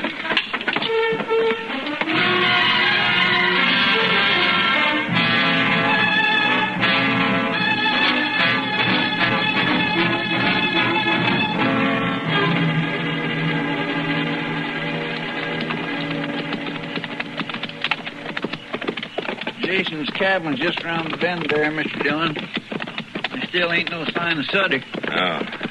We must have passed him somewheres on the way out. Maybe. Well, it looks like that homesteader was telling the truth, Chester. There's a light in the cabin there. Mr. By golly, there sure is. Well, this ain't the first time I've been wrong about a man. Yeah, but Jason's not the kind to lie. Let's leave our horses here. All right, sir.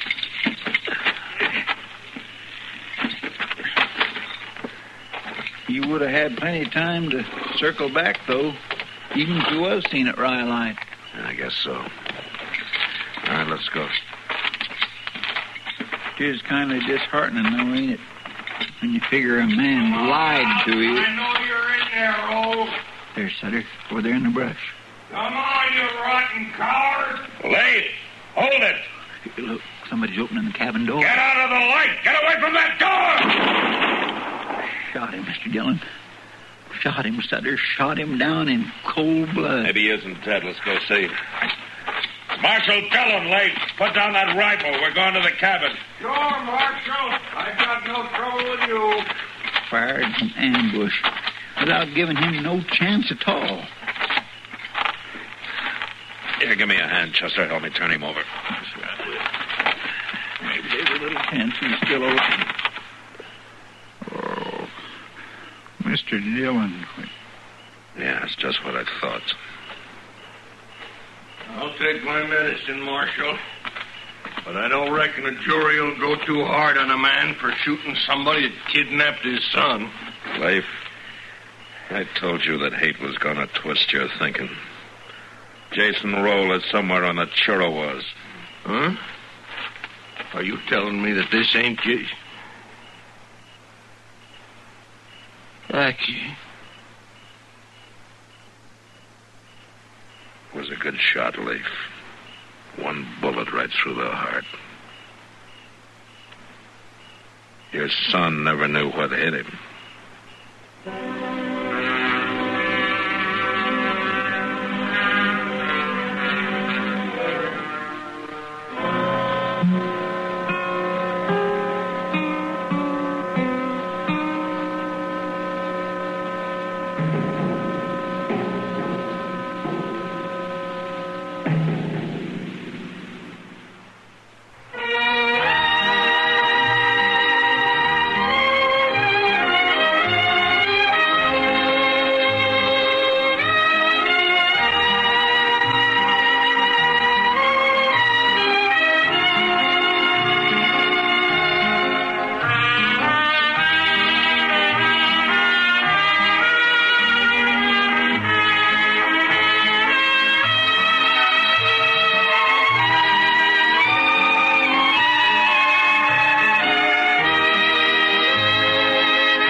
Gunsmoke. Produced and directed by Norman McDonald.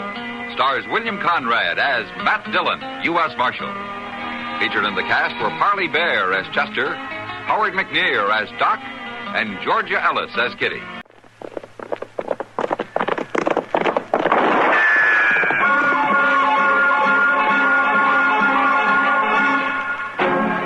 Around Dodge City and in the territory on West, there's just one way to handle the killers and the spoilers, and that's with a U.S. Marshal and the smell of Gunsmoke.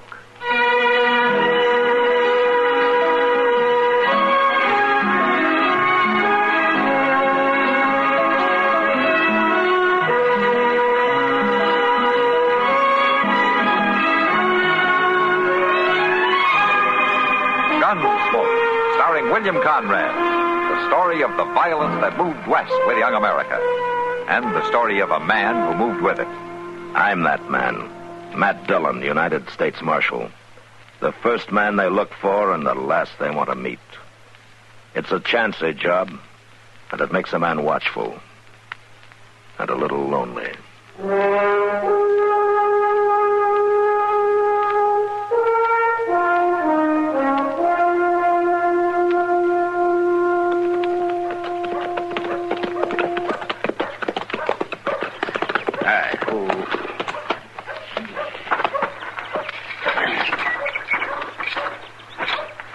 Flag Miller sure is going to be mad about all this, Mr. Dillon. I can't help that, Chester.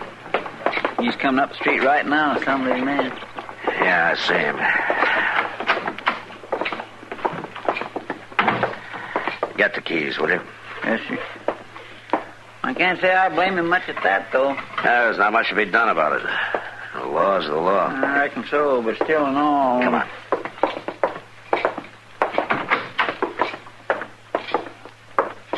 That you, Marshal? Yeah. When am I going to get out of here?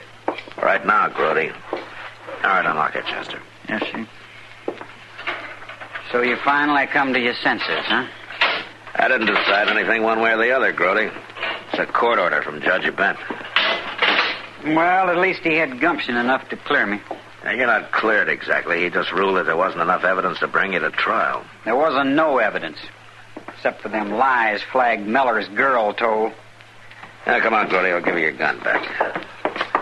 Marshal? All right, Flag. Just hold your horses. Now, you watch your temper, Grody. He's going to be pretty upset. He ought to be firing me the way he done. Getting me jailed for stealing cattle just on the say-so of that old maid daughter of his. Marshal, do I understand right? Are you turning this young cattle thief loose? It's a court order, Flag. Judge Bent says there's no case. No case?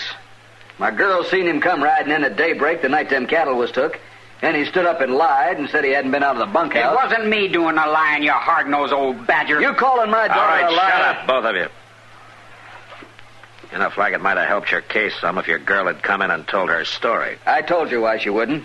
She's too dang bashful to stand up in front of the public. Well, maybe so, but the judge couldn't go on hearsay. You call that justice, do you? Under the circumstances, I do, yeah.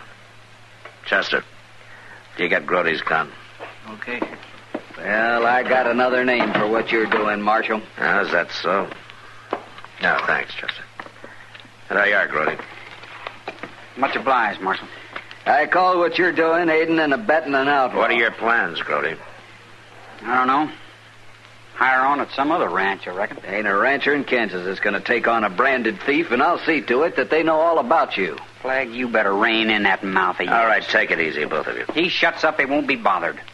Yeah, but he's right, Grody. You're not going to find a job around here. I wasn't convicted. You weren't cleared, either. You telling me to ride out, Marshal? You think of a better idea? Maybe you're right. And maybe I don't care to live around this big-mouthed bull snake anyhow. Maybe I will ride out. And good riddance. You've been lucky, Flag. Real lucky. Don't push it too far. I catch you within 10 miles of my place, I'll put a bullet through you on sight. All right, that's enough, Flag. The kid's leaving. There's no call to get mouthy. I'm just warning him. Now, you want to get going, Grody? Might as well. I guess you treated me as good as you could, Marshal. Thanks. Good luck, Grody. So that's the kind of law we got here. Pat a cattle thief on the head and wish him good luck. If he is a cattle thief. Are you doubting my word, Marshal? Judge Bent doubted it. Judge Bent. You and him's hand in glove. Coddle him. Give him a nice warm cell to rest up in. Then hand him back your gun. Send him out to do it again. Maybe it's about time some of us made some law of our own around Dodge City. Don't try it, Flag. Wouldn't be the first time a rope and cottonwood limb cured a man of stealing cattle. Did you hear me? I heard you. And I hope you heard me good. For your sake, Flag, I hope you heard me real good.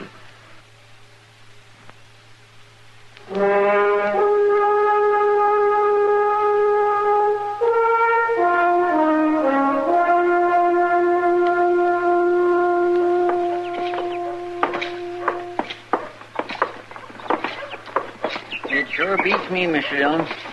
It's like them cattle just disappeared into thin air. Well, that's awful rough country south of Flag's place. Must be 100 or more draws and gullies where you could hide 50 head of stock. I'd swear we covered them all these past few days. Yeah. It looks like we'll have to try here in town and see what we can turn up. Max, hold it. Wait a minute. Oh, what's old Doc carrying on about now? I don't know. I'll see what he wants. You go ahead and start doing what I told you. All right, sir. See you later. What's on your mind, Doc? Say, Matt, what's this I hear about you running young Grody Beck out of town? You're behind the times, Doc. That was 3 days ago. Oh, well, I've been busy. Sorry to hear it, Matt. You're sore because I ran Grody out of town. Flag Miller's sore because I coddled him. Well, the truth is I didn't do either one, Doc. Anyway, when did you start taking up for Grody? I like him. He's a good kid. You know, he helped set a broken leg out at Flag's ranch a couple of months ago. Well, you can tell a lot about a man when you work with him like that. Yeah? Can you tell whether he'll rustle cattle or not? There wasn't a thing against him except that fool girl claiming she'd seen him ride out that night. And then she wouldn't even show her face in town to tell the judge about it. Well, she's bashful, Doc. Bashful, confounded man. If it's got to do with an outlaw or a killer or such like, there's nobody better than you. But when it comes to women, you haven't got the sense the good Lord give a rabbit. Oh, what are you talking about? Why, anybody with a half a brain would know why that girl lied. How do you know she lied at all? How did Marshal, I've been looking for you. Hello, Flag. What's the trouble? I lost another 100 head of cattle last night. Oh? Well, then Grody Beck wasn't guilty after all, was he? You're saying that. I'm not. Be kind of hard for him to steal cattle last night when he rode out of Dodge 3 days ago. He may have rode out, but he didn't ride far. What? He was seen on my range this afternoon. Now, look, Flag, it's possible your daughter's mistaken. It wasn't my daughter that seen him. It was 2 of my riders. Or maybe you're claiming we're all a bunch of liars. I know that boy, Flag, and he's not a thief. Why don't you stick to doctrine and leave the law to them that can handle it? Suppose you take that advice yourself, Flag. Marshal, I already seen what they expect out of you. Leaving it up to you and Judge Benz cost me another 100 head of stock. So now I'm aiming to use some of my kind of law. There's only one kind of law here, Flag. It's got nothing to do with some riled-up, brainless mob. Got nothing to do with much of anything, as far as I can see. They may be slow sometimes. They may have loopholes. Temporary ones, anyhow. But you know, it's got one thing that your so-called law never has. It's got a margin to take up the slack. A chance to back up and change a mistake before it's too late. Grody Beck's had all the margin he's going to get. That's no proof that Grody took him. And just what was he doing on my range? Well, it's just possible he was looking for some way to clear himself. But I'll know that when I find him and talk to him. You better find him in a hurry if you're aiming to talk to him. I better find him able to talk, Flag. If I don't, it's going to be the sorriest day of your life.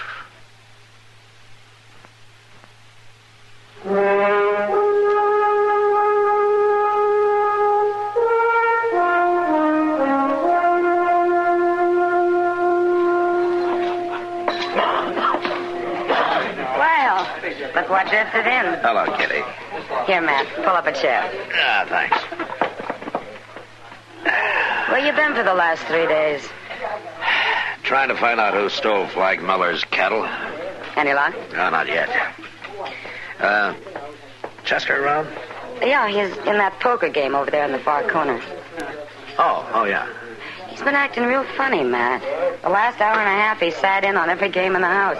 He stays 10 minutes or so, and then he moves on to another table. Well, I told him to. What do you mean you told him to? Well, just that. Oh. Got anything to do with those cattle? Yeah, I hope so.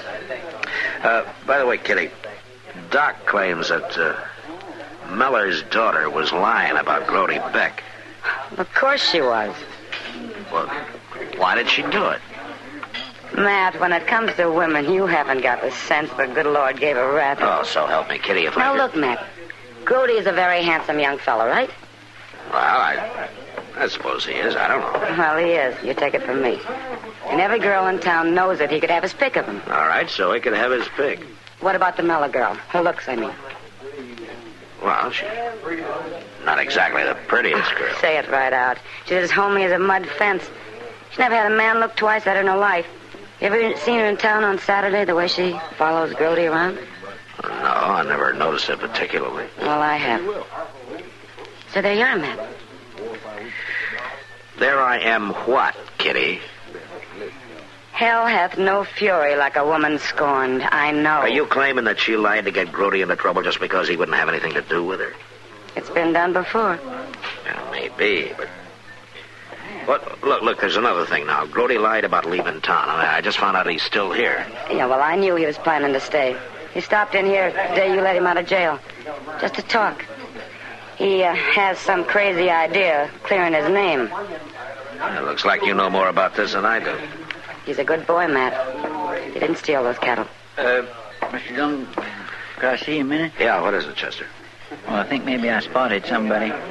Fellow at that table over where I was just playing that, name of Pete Crow. Well, he's got an awful lot of cash for a man that looks as raggedy as he does. Pete Crow, huh? Do you know him, Kitty? He's been in here the last 2 or 3 nights. Like Chester says, he's free with money. He pays for everything with $5 gold pieces. Gold pieces? Mm-hmm. Well, that's what those cattle buyers on the strip pay off with. Oh, really? Then he's sure enough your man, isn't he? And I'm sure gonna find out soon, Kitty. Watch him, Matt. He carries a knife in the back of his shirt. He knows how to throw it. Thanks. Chester? Yes, sir. Well, if they ain't none of you fellas got the guts or cash to stay in the pot, then toss in your hand. The bet's on the table, boys. Been there long enough. Crow, I want to talk to you. Well, go ahead and talk, Marshal. Nobody's stopping you. Let's move into that game room at the end of the bar there, huh? Sorry, I'm too busy right now. Chester, will you step behind him and take that knife out of his shirt? Yes, sir. Keep your hands on the table, Crow. I got it, Mr. Dillon. All right, Crow. Get on your feet.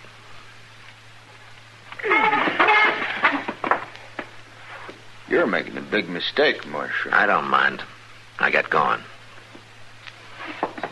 You got no right to order me around. Inside.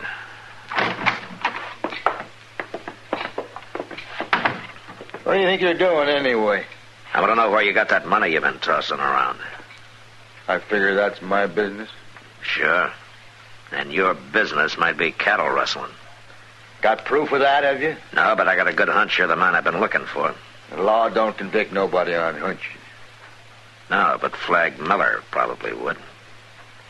What are you talking about? You got a choice, Crow. You can tell me the truth and take your chances in court, or you can walk out of here and explain to Flag Miller where you got that money. You know what he'd do. He wouldn't do anything if you got a good explanation. If you didn't steal his cattle. I wouldn't have a chance. He'd know right off. He'd lynch me, sure. I'll tell you, Marshal. I'll tell you all about it. Okay, start talking.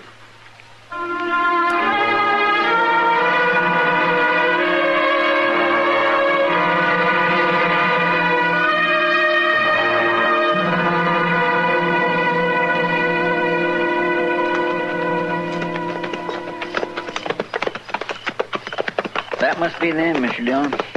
15 or 20 of them just topping the ridge up there, see? Yeah, that's about the size of Flag's outfit, all right. He didn't leave any of them at the ranch. They're starting this way. Heading for home, I guess. All right, Chester, let's wait for him here. I just want him out in the open in full moonlight in case he makes a move. You reckon he'll try, Mr. Dillon? We won't give him a chance to try if we can help it. You edge in behind him, Chester, so you can take his gun as soon as I call him on it. Yes, sir, I'll do it. Here they come. Yeah. Hey, Flag! Who is this? It's Matt Dillon. Over here. The marshal, boys. Come on.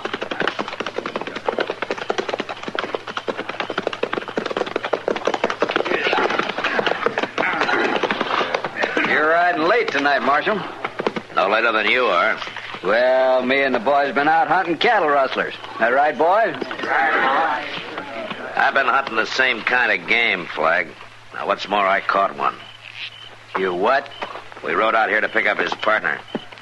Whose partner? Who are you talking about? Your foreman there, Flag. All right, don't try it, Hawkins. I'll take that gun, Hawkins. What are you trying to pull? Are you claiming my own ranch foreman was partners with Grody Beck? Grody Beck wasn't in on it. It was only your daughter's wild story that tied him in the first place. Hawkins' partner is a man named Pete Crow. I got him locked up in Dodge. I ain't never heard nobody named Pete Crow. Yeah? That's not the way he tells it. And he's lying. He says the two of you had run the cattle off into the river bottom during the night. And he'd hold them there for the buyer to pick up the next day. I tell you, I don't even know the man. He knows you, Hawkins. He's lying. Yeah, well, he wasn't lying when he told me where you had your share of the payoff hidden. Chester and I just found it in the mattress of your bunk. Now, Flag, do you believe it now? It wasn't just them two alone, Marshal. Grody was in on it, too. No, you're wrong, Flag. Grody had nothing to do with it. Pete Crow told me the buyer was to pick him up tomorrow. Crow and Hawkins had him pinned up in a dead-end gully in the river bottom. But we caught him tonight with the cattle. Grody's been trying to clear himself. He probably found him and was driving him back to your place. And that's what he claimed.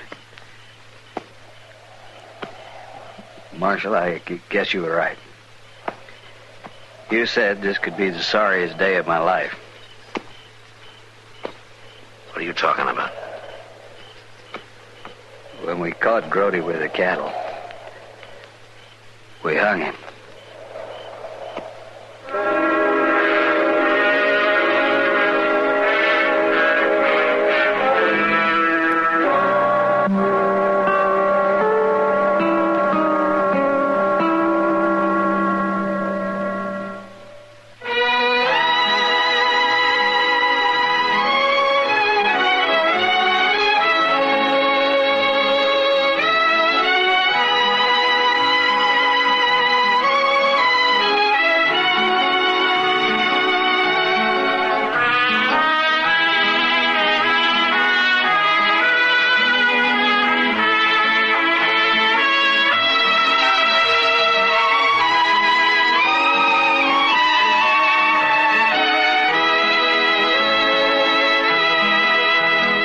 Gunsmoke. Produced and directed by Norman Macdonald, stars William Conrad as Matt Dillon, U.S. Marshal. The music was composed and conducted by Rex Corey.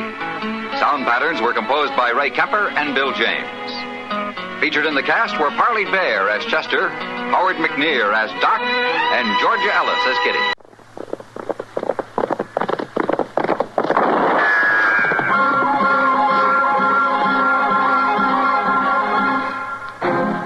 Around Dodge City and in the territory on West, there's just one way to handle the killers and the spoilers, and that's with a U.S. Marshal and the smell of gun smoke.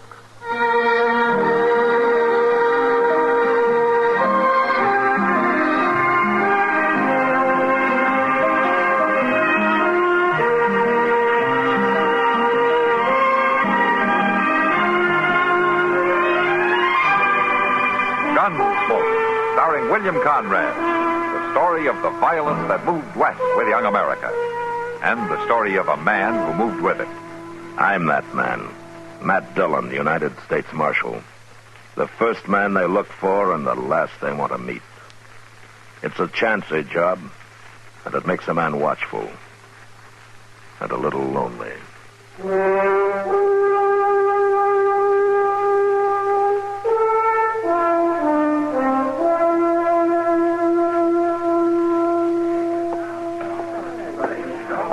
Evening, John. Oh, Miss Russell. Good evening. Hello, Chester. Oh, Miss Kitty. Why are you sitting over here all by yourself? Oh, it's my new boots. I just could not stand on my feet another minute. New boots? Yeah. Oh.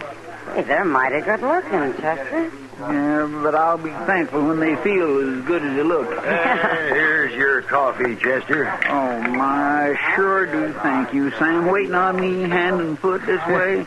Well, it ain't every day that you get new boots, Chester. It sure ain't, and that's a fact. Oh, look. The man at the door. What do you mean? Good heavens.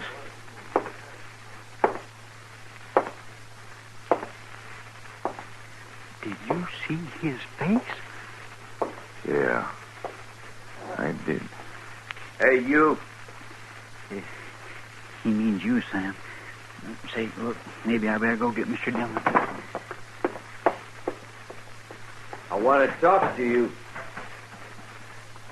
I guess I better go see what he wants, Kitty. Uh-huh.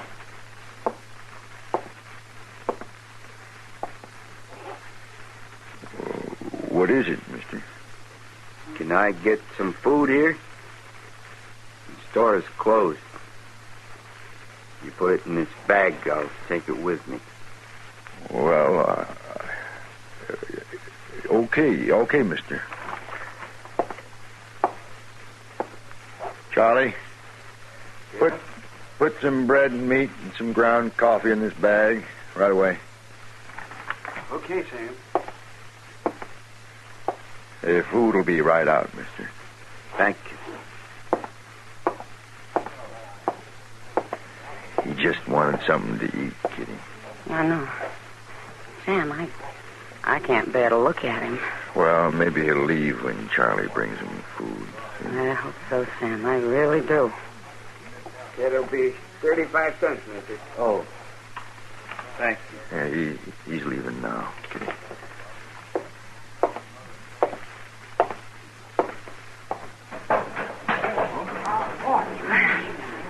Sam, I need a drink. Oh, me too. I never seen nothing so frightful ugly in all my life. I don't know where he come from, but I'll tell you boys one thing. That critter ain't human. Matt? Hello, Kitty. Sam? Kitty, there was a ghost. What's going on here? Well, didn't Chester tell you? Tell me what? I haven't seen Chester. A man was just in here, Matt. A man with a face that was horrible.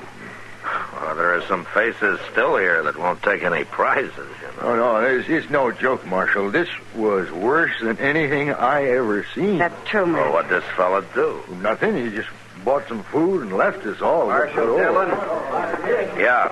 What is it, Frisbee? If you want some help to run that critter down, me and the boys are ready. Now, wait just a minute. As I get it, an ugly man walked in here and bought some food and left, and that's all. He was more animal than man, Marshal. Ask anybody. Now, hold it! Now, we don't arrest people around here for the shape of their faces. Matt, it wasn't a face. No, he was all twisted and slick-looking, like tallow that had commenced to melt. You mark my words. You leave that critter run loose in this territory, and you'll have trouble. Mr. Dillon? Mr. Dillon? Yeah, what is it, Chester? That ugly-looking man, he's after Doc. What? Yes, sir, I seen him. There was a light in Doc's office, and that man was sneaking up, and when he seen me, he busted right in on Doc. Well, Marshal? You stay out of this. All of you. I'll handle it.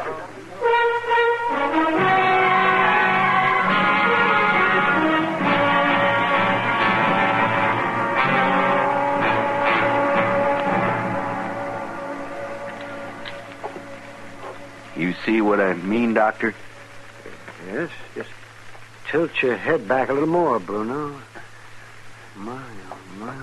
That's unbelievable. Doc? You all right? Well, of course I'm all right. Now, why wouldn't I be? Come in. Come in. Oh, this is Bruno Thayer, Matt. Matt Dillon's the marshal here. How do you do, Marshal? I'm glad to meet you there. Bruno, you're going to have that pain no matter what. I figured that, Doctor. Now, when it gets to bearing down, we'll use hot packs and hold hot salt water in your mouth. Mm-hmm. That's about all I can tell you. You can just put your shirt back on now. How much do I owe you, Doc? Oh, nothing. When Bruno was 16, Matt, he tried to outrun a buffalo stampede and his horse fell. Oh? Yeah. They run right over me, Marshal. Well, I better get going. He's going to take over the old Jenks farm, Matt. Oh, that's so. I'm going to try it. How old are you now, Bruno? I guess I'm 26, Marshal. There's a year or two I don't remember much about. It's a miracle you lived at all. It was a bad bargain, Doc. Oh, no, I don't say Doc, that. with a face like this, would you want to live? Would you, Marshal? My horse and my dog, the only ones don't care what I look like.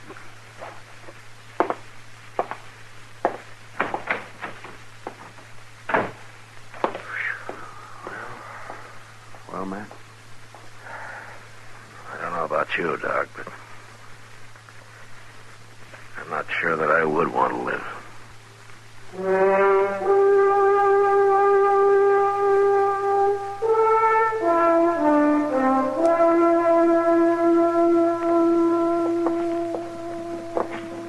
Warm sun, cool air makes for a nice day, doesn't it, Matt? Yeah, it does. Sure does, Kitty.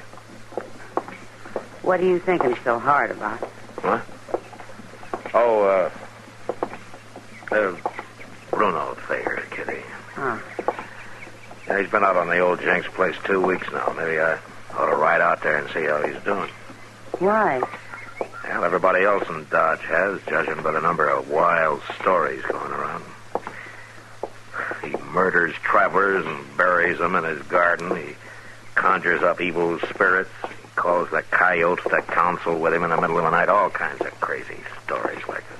Well, I'm not so sure it's all crazy, Matt. Kitty, will you... Look, 3 different friends of mine swear they've ridden by and heard Bruno talking to something, but there was nothing there to talk to. Sure there was. What? His dog.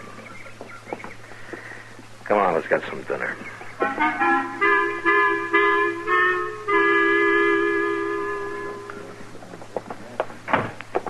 Hurry up, Doc. Come on, hurry up. I'm coming. Yes, what happened? It's Hazel Perkins. They found her out south of town, scared half out of her wits. Oh, Doc, he was right over me. Now, all right, Hazel. All right. Just calm down now. You're all right. Who was it, Miss Perkins? Was it that Bruno? Yes, that's who it was. Oh, now, she's in no condition to talk now, Frisbee. I ran, but he came after me, and he chased me, Doc. Oh, no. Doc, what are those gashes on her arm? Well, I don't know yet, Sam. Looks like some animal clawed her. You mean some half animal, don't you, Doc? Now, Frisbee, you're a fool. Get out of the way. No. Come along, Hazel. Right up here. Fool, am I?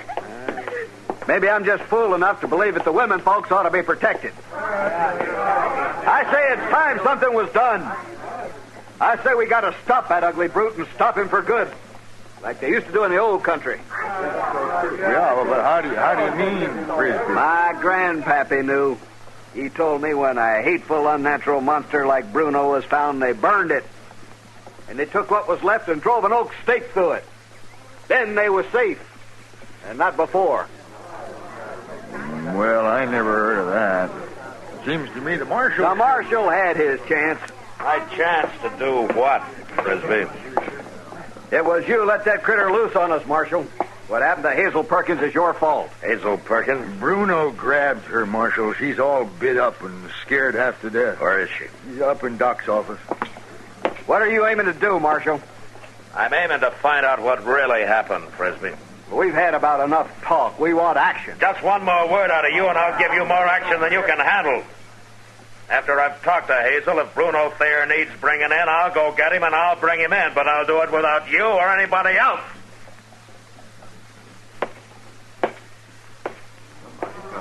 Get killed before you do. You better hurry. You sure better hurry, Marshal.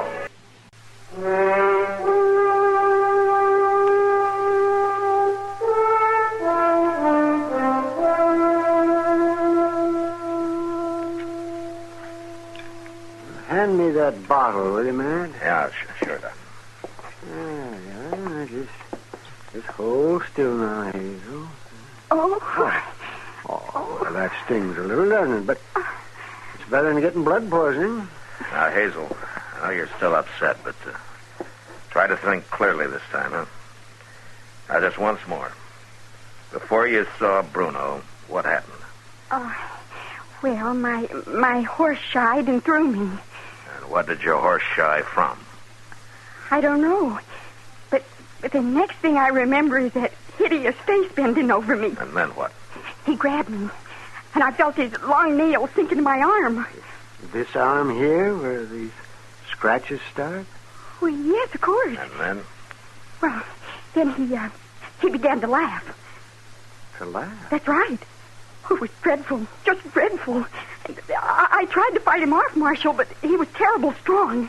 And... Well, Hazel, why didn't Bruno laugh the last time? Well, what do you mean, Dr. Adams? Well, I mean that every time you tell this story, it gets better. You figure you're pretty important because you've been chased by Bruno Thayer. I think you're beginning to enjoy it.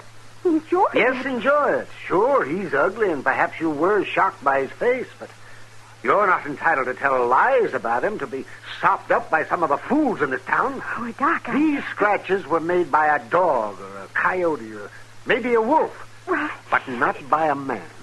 And the only reason that animal didn't kill you is because somebody killed it first. Bruno saved your life, didn't he? Didn't he? Oh, yes. Yes, he did. The wolf that made my horse shy came after me, and Bruno killed it. But he scared me half to death, Doc, with that face, that horrible face. And I didn't mean to. Marshal. Yeah, what is it, Sam? Frisbee and some others just left the Long Branch to get Bruno. I sent Chester after your horse. Oh, thanks, Sam. They was talking wild, Marshal. They're going to kill him, sure. Kill him? Oh, I didn't realize, Marshal. I'm sorry. It's not me you owe an apology to, Hazel. Oh, Bruno, I couldn't. But I'm sorry. I am sorry. Well, that's what I'll tell him, Hazel, if I get there in time.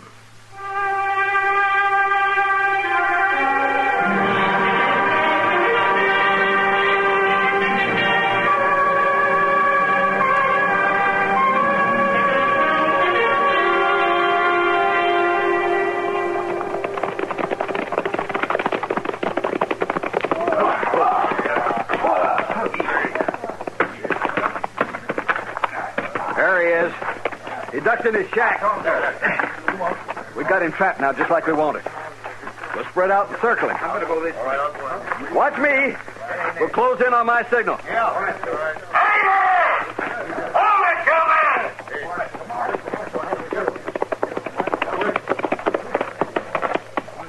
man! We're just saving you some trouble, Marshal. What are you planning to do with that wood stake, Frisbee? I'm going to nail down a monster with it, that's what. All right, Frisbee.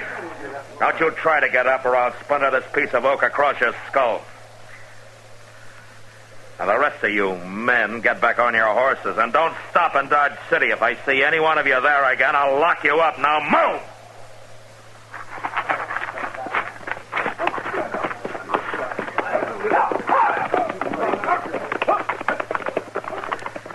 Chester. Yes, sir? You hold Frisbee right here. If he makes a move, you kill him. Yes, sir.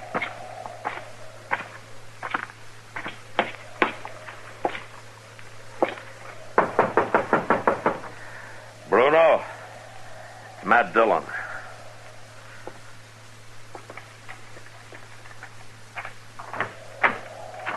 Can I come in? Sure.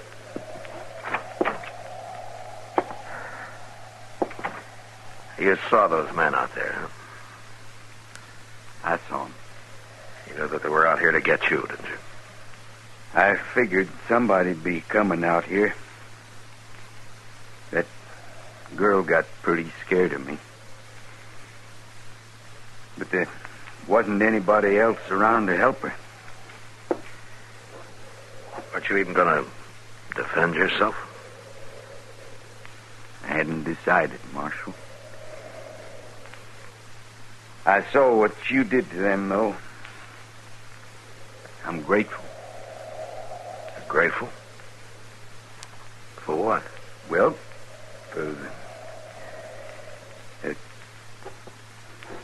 for saving your life? Yeah. Yeah, for saving my life. Well, it looks like you really wanted to live after all, doesn't it? Yeah, I guess it does. Hazel Perkins says to tell you that she's awful sorry for the way she acted. Oh? Yeah. Well, I'll see you, Bruno. Oh, here's a nice piece of oak wood for you. Make yourself a hat rack, huh? I think you'll be having some friendly callers one of these days. So long, Marshal. So long, Bruno.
Produced and directed by Norman Macdonald, stars William Conrad as Matt Dillon, U.S. Marshal. The script was specially written for Gunsmoke by Les Crutchfield, with editorial supervision by John Meston. The music was composed and conducted by Rex Corey. Sound patterns were by Ray Kemper and Bill James. Featured in the cast were Parley Bear as Chester, Howard McNear as Doc, and Georgia Ellis as...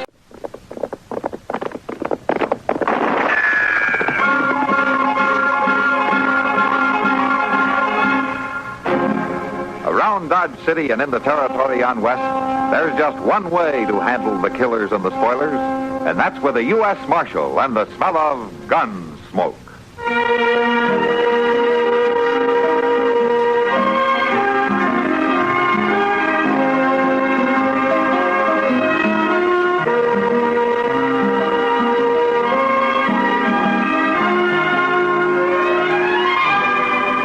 Gunsmoke, starring William Conrad, the story of the violence that moved west with young America, and the story of a man who moved with it. I'm that man, Matt Dillon, United States Marshal. The first man they look for and the last they want to meet. It's a chancy job, and it makes a man watchful and a little lonely.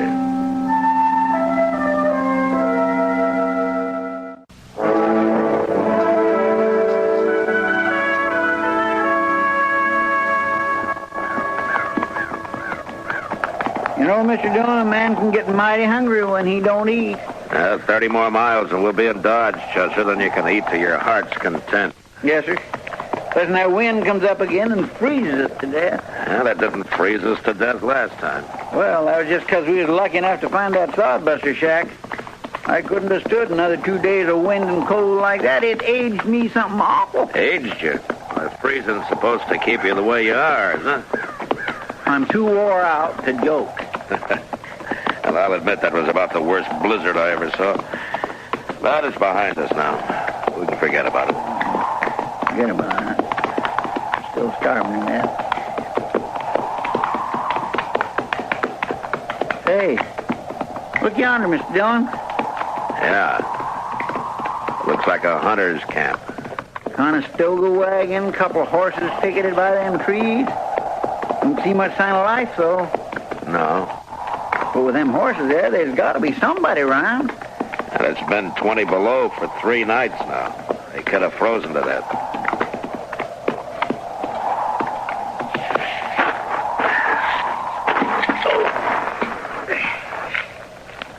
They had a fire built over there. Yeah.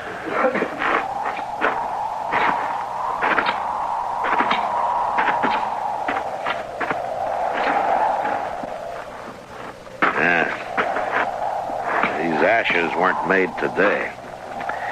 Or yesterday, either. Well, ain't there a soul here, Mr. Dillon? Yeah, maybe they got caught out on the prairie when the blizzard hit. Sure does look that way. Yeah, I don't know how that team is still alive with nothing but that wagon for protection. Poor old things don't look none too lively. Well, you can't blame them. Get your hands up. Both of you. We better do what the old man says. He must have been hiding in the wagon. Come over here closer.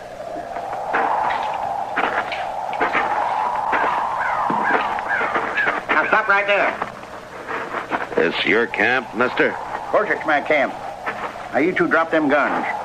We got our hands up. That's enough, isn't it? You do what I say. I ain't taking no chances.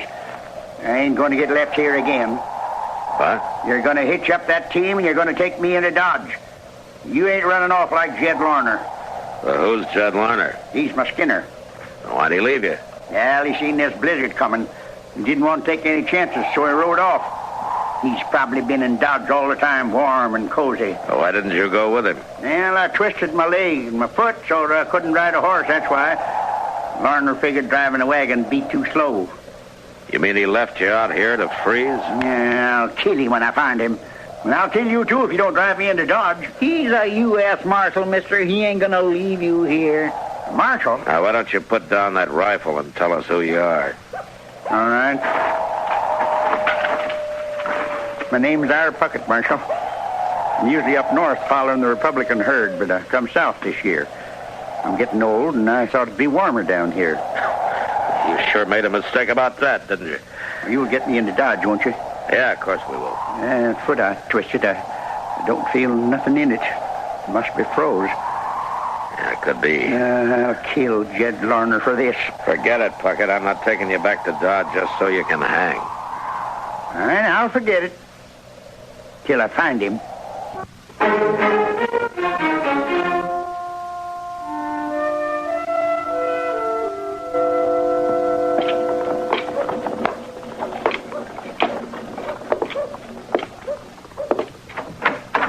Oh, hello, Matt. Come in. How is he, Doc? Pucket? Oh, he'll be all right, man. In time. Oh, then his foot wasn't so bad after all, huh? Yeah, didn't have much foot left when I got through with him. Oh. Yeah, but he'll be able to walk with a cane. But his buffalo hunting days are over. Uh-huh. Does he know that? I told him. You know, Ira Pucket's a proud man, Matt. He's a little too proud. Now, what do you mean? Well, what he hated most about this Jed Larner leaving him on the prairie wasn't the fact that he might have died, but that he was helpless. And a man like Pucket can't stand being helpless. I see. And now, all crippled up, he's a better man, Matt. Well, he'll get over it. Man can get used to most anything in time. Yeah, no, I got my doubts about Pucket. He won't even admit to how old he is. Yeah. What would you guess, Doc? Well, he's past 70 anyway. He's in the back room there, Matt, if you want to see him. All right. I'll come with you.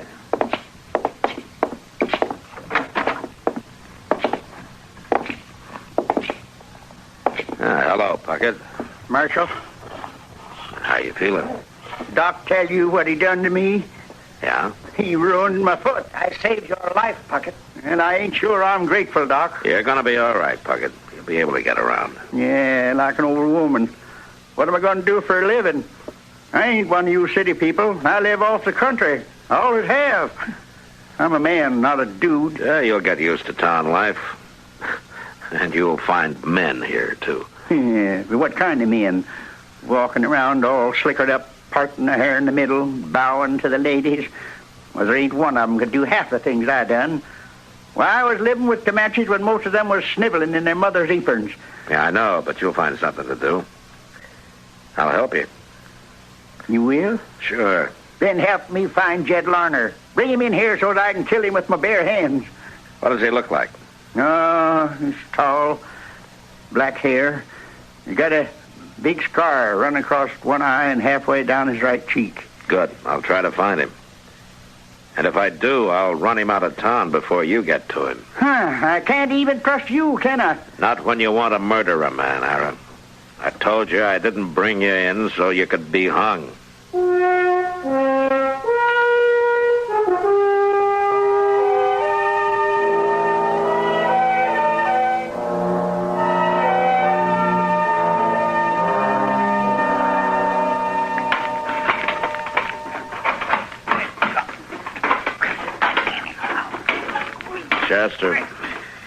Chester, you're gonna ruin that. Ruin what? Well, that stick of wood, of course. You're gonna wreck it banging it on the stove that way. Well, it's too big. It don't fit. Well, why don't you forget about it? It's too hot in here anyway. Yes, sir. Cutting stove. You know, Mr. Dillon, I was thinking. Yeah, what? Well, with a whole new year starting, it might be we could maybe get a new stove. You know, like one of them I showed you in the Granger catalog last week. Uh-huh. Oh, just think how fine it'd be to have a stove that don't smoke. Well, if you ever shook that grate down, maybe this one wouldn't. Shake the grate? Well, Mr. Dillon, I carried the ashes out just this morning. Hello, Mr. Pucket. I want to talk to you, Marshal. Sure, Ira. Come on in. Sit down. Sitting down ain't going to help nothing. It ain't rest that's going to toughen this foot up. I can talk standing anyways. All right, stand. Now, where's Jed Larner? Ira, aren't you ever going to forget about him? Not likely. You might as well. He ain't been saw since we brought you in here 6 weeks ago. Well, if he was any kind of a man, you'd go find him for me. Would you like me to cut his throat for you, too? Don't you make fun of me. Now, calm down, Ira. Nobody's making fun of you. If I was 20 years younger, I'd give him a real tussle. I expect you would. I did well enough. I'll do it yet. Doggone it, we're only trying to help you, Pucket. Yeah, well, I don't need any help. Not unless you're going to help me find Jed Larner. I'm not going to do that. Well, shouldn't have expected it from a no dang lawman. I'll find him myself. You wait and see. My gracious. Well, he sure did get upset, didn't he? He's got a lot of pride, Chester. And it's going to get him into trouble yet.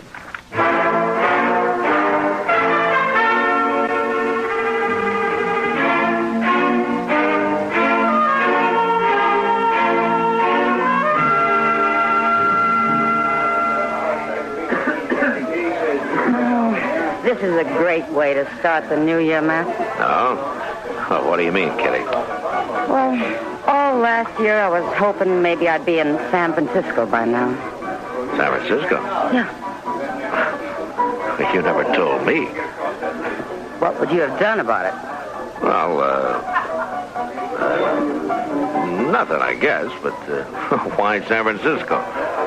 No blizzard, no dust, no cowboys. Ah, but they got fog. And all those sailors and miners aren't any gentler than these cowboys. Yeah, I know. But imagine going to dinner in a carriage, eating off a tablecloth, dancing on a hardwood floor. You're spoiled, Kitty. Now, how could I get spoiled here in Dodge City? Oh, Matt. Well, I'll tell you what, you save your money. You'll get to California someday. Yeah, sure, if I walk. Well, a lot of people have gone that way. Who do you think I am, Sacagawea? Ah, now there was a woman. Yeah? You know, I always had... What's the matter, Matt? That man at the bar who just turned around. Which man? One with a scar down his cheek. Oh? I'll be back, Kitty. Yeah.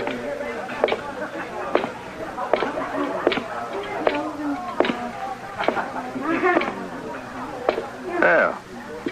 Evening, Marshal. Good evening. What for you staring at me, Marshal? Your name Jed Larner? What if it is?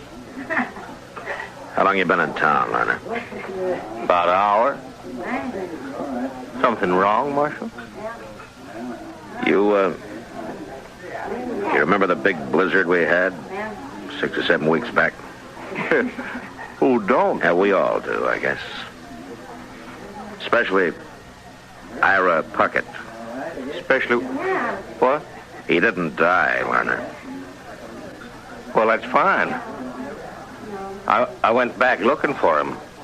I wondered where he got to. Oh, yeah. Yeah, sure you did. Well, it's true. Pucket's here in Dodge, Larner. He is? And if he finds you, he'll kill you. But he isn't going to find you because you're leaving right now. And don't show up anywhere around here again. Now, wait, Marshal. I can't arrest you. I can't put you in jail, but I'll tell you what I can do. What? Suppose I just let everybody here know that you're the man who ran off and left Ira Pucket to die. Oh, no. They'd tear you apart, Larner. No, don't say nothing, They'd Marshal. set you on fire. Don't tell them. I leave, Marshal. I leave right now. What for you to go out?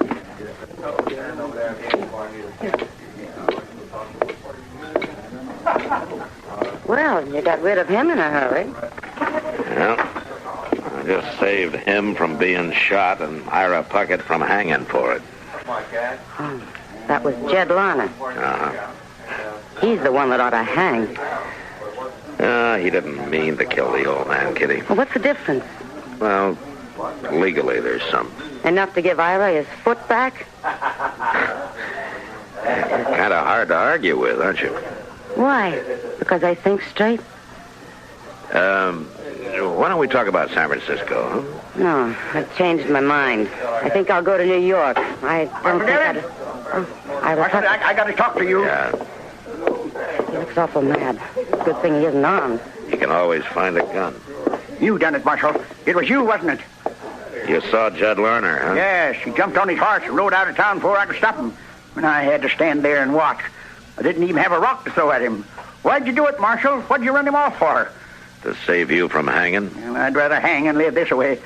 I wasn't born to become a helpless old man. The least you could have done was let me fight my own battle like I always did on the plains. You took my manhood away from me, Marshal. Oh, Ira, you're living in town now among people. Why don't you get used to it? All right. All right, I will. I'll start living like you town people. Are you going to get a job? You bet I'm going to. I sure am. And it's going to pay me a lot of money, too. What do you mean? You will find out, Marshal, when it's too late. Good morning, ain't it, Mr. Dillon? Yeah, thanks to that wind we had last night. Well, it kept me awake. Uh-huh. All night? No, sir, I wouldn't say that. Not all night. Hey, look over there by the bank. Ain't that old Larry Pucket? Yeah. That's the first time he's had his team and wagon out. Where do you suppose he's going? Right now, he's gone into the bank. What's he carrying that shotgun for? He can't go hunting in the bank, can he? Yes, he can, Chester. Come on.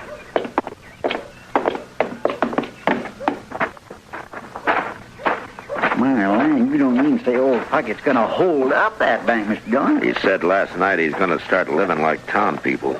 Get a job, make a lot of money. Well, this could be his idea of how to do it. Oh, man, he sure couldn't have no other. He can carry that shotgun in there.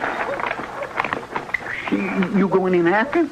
Yeah. But, Mr. Dillon, he's got a shotgun. I know. Look, Chester, take his team and wagon off somewhere. Lead him around back of the bank, out of sight. Well, maybe we can handle this without a shooting. Okay, sir. Come on. Hurry it up, Chester. He's coming out. Yes, sir, I'm long gone, Mr. Dillon.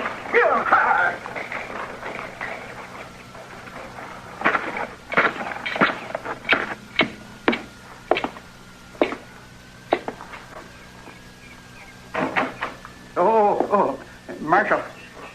Come on out, Pucket. I'm not stopping you. You better not try it. I can shoot with one hand, Marshal. Sure. Don't you try to follow me, neither. Hey, wait a minute. Hey, where's my wagon? Where's my team? You're in a bad fix, Pucket. Somebody stole them. Well, I can't get away without any team. No, you can't. So you might as well give up. You done it. You're behind this, Marshal. Are you going to shoot me? No, I shouldn't I? Because you're in enough trouble already. And shooting me won't help a bit. You're trapped, Pucket. And there isn't a thing you can do about it. So why don't you use your head? All right. Here.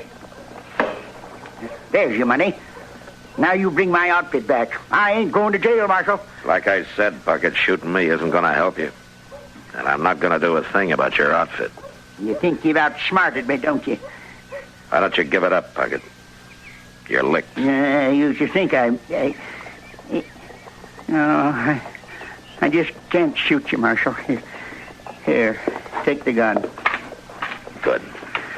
I'm just a helpless old fool. Can't even rob a bank proper. I'm not sure you really wanted to, Pucket. Right? All you wanted was to prove something about that manhood you think has been taken away from you. But you sure picked a foolish way to do it. Yeah, I reckon I did. Goodness me, I thought he wouldn't never give up. He didn't have much choice, Chester. I went in the back door and told the people in the bank to keep out the way. You want me to take him over to jail now? Oh, no, I can't stand jail. Please, Marshal. Lock him up, Chester. I'll return this money and have a talk with Mr. Bodkin. I'll be over later.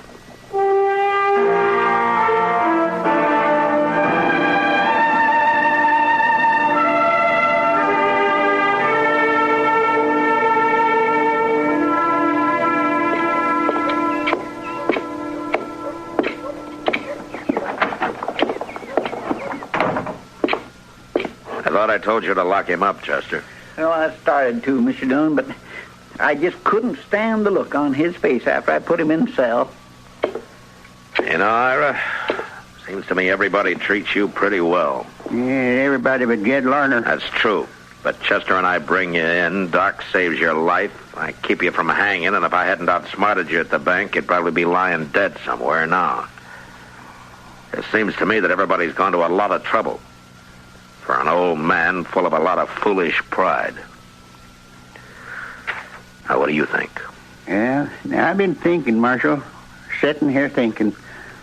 And you know what? You're right. But I'm afraid it's too late now. No, it's not. What? I explained everything to Mr. Bodkin at the bank, and he's willing to drop any charges against you, but on one condition. What's that? Well, to be honest with you, it was my idea, but Mr. Bodkin agreed. You got a job here, and you quit being so doggone ornery. Otherwise, you're going to go to jail. Oh, but what can I do with this crippled foot? Well, seeing you're so handy with a shotgun, I think Jim Buck might hire you to ride messenger on the stage. You think so? Well, he told me he would. You went and saw him? And it doesn't take any walking, Ira. Now, how about it? Fine. I never had a job like that.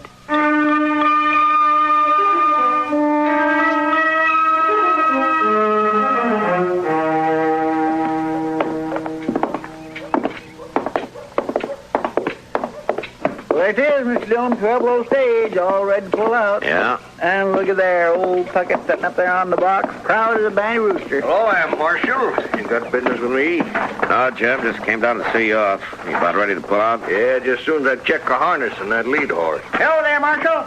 Oh, Pucket. First time I ever rode shotgun in my whole life.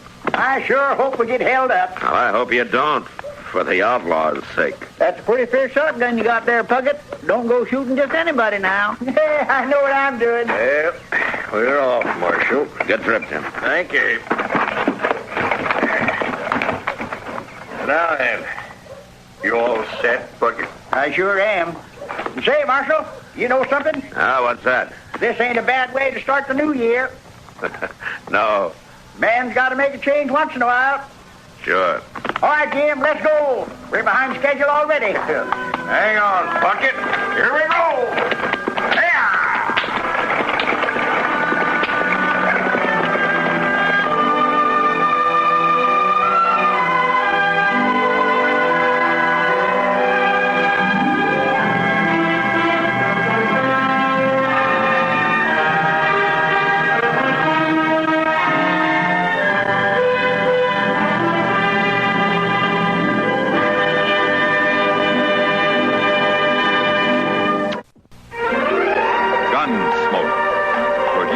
In Hollywood by Norman Macdonald, stars William Conrad as Matt Dillon, U.S. Marshal. The story was specially written for Gunsmoke by John Methven.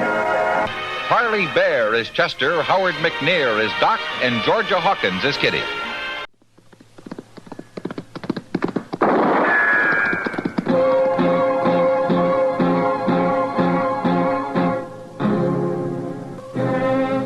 Around Dodge City and in the territory on West, there's just one way to handle the killers and the spoilers, and that's with a U.S. Marshal and the smell of gun smoke.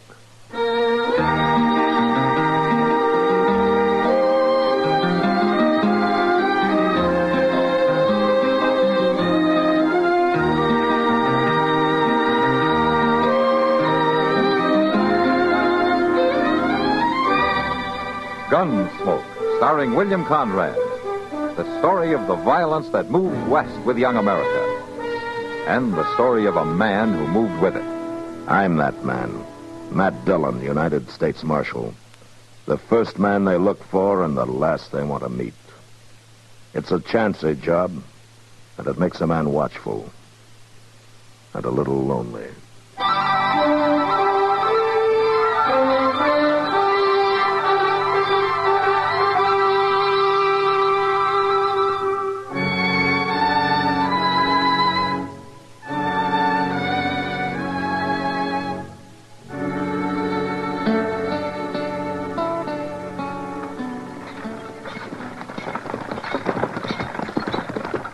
Oh, there. Matt, wait a second. Now, you blasted team. I want to talk to you, Matt, if I ever get this confounded team to stop. Whoa!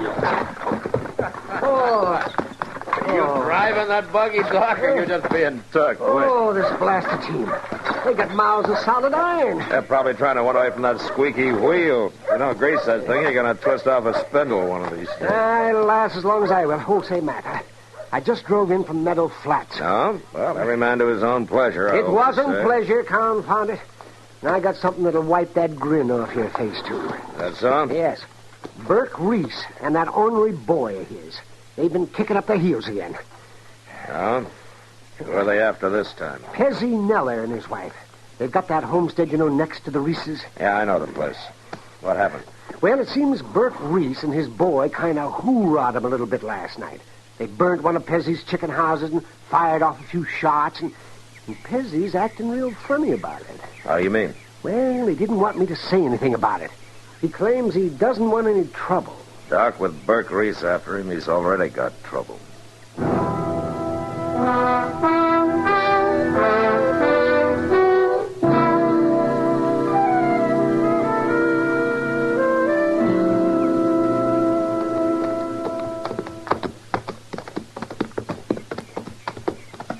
There's old Pezzy, Mr. Dillon, scratching around the ashes there. Uh-huh. Well, Marshal, Chester, this is a mighty pleasant surprise. Morning, Pezzy. Hi, Mr. Neller. Get down and set a spell. Oh, thank you.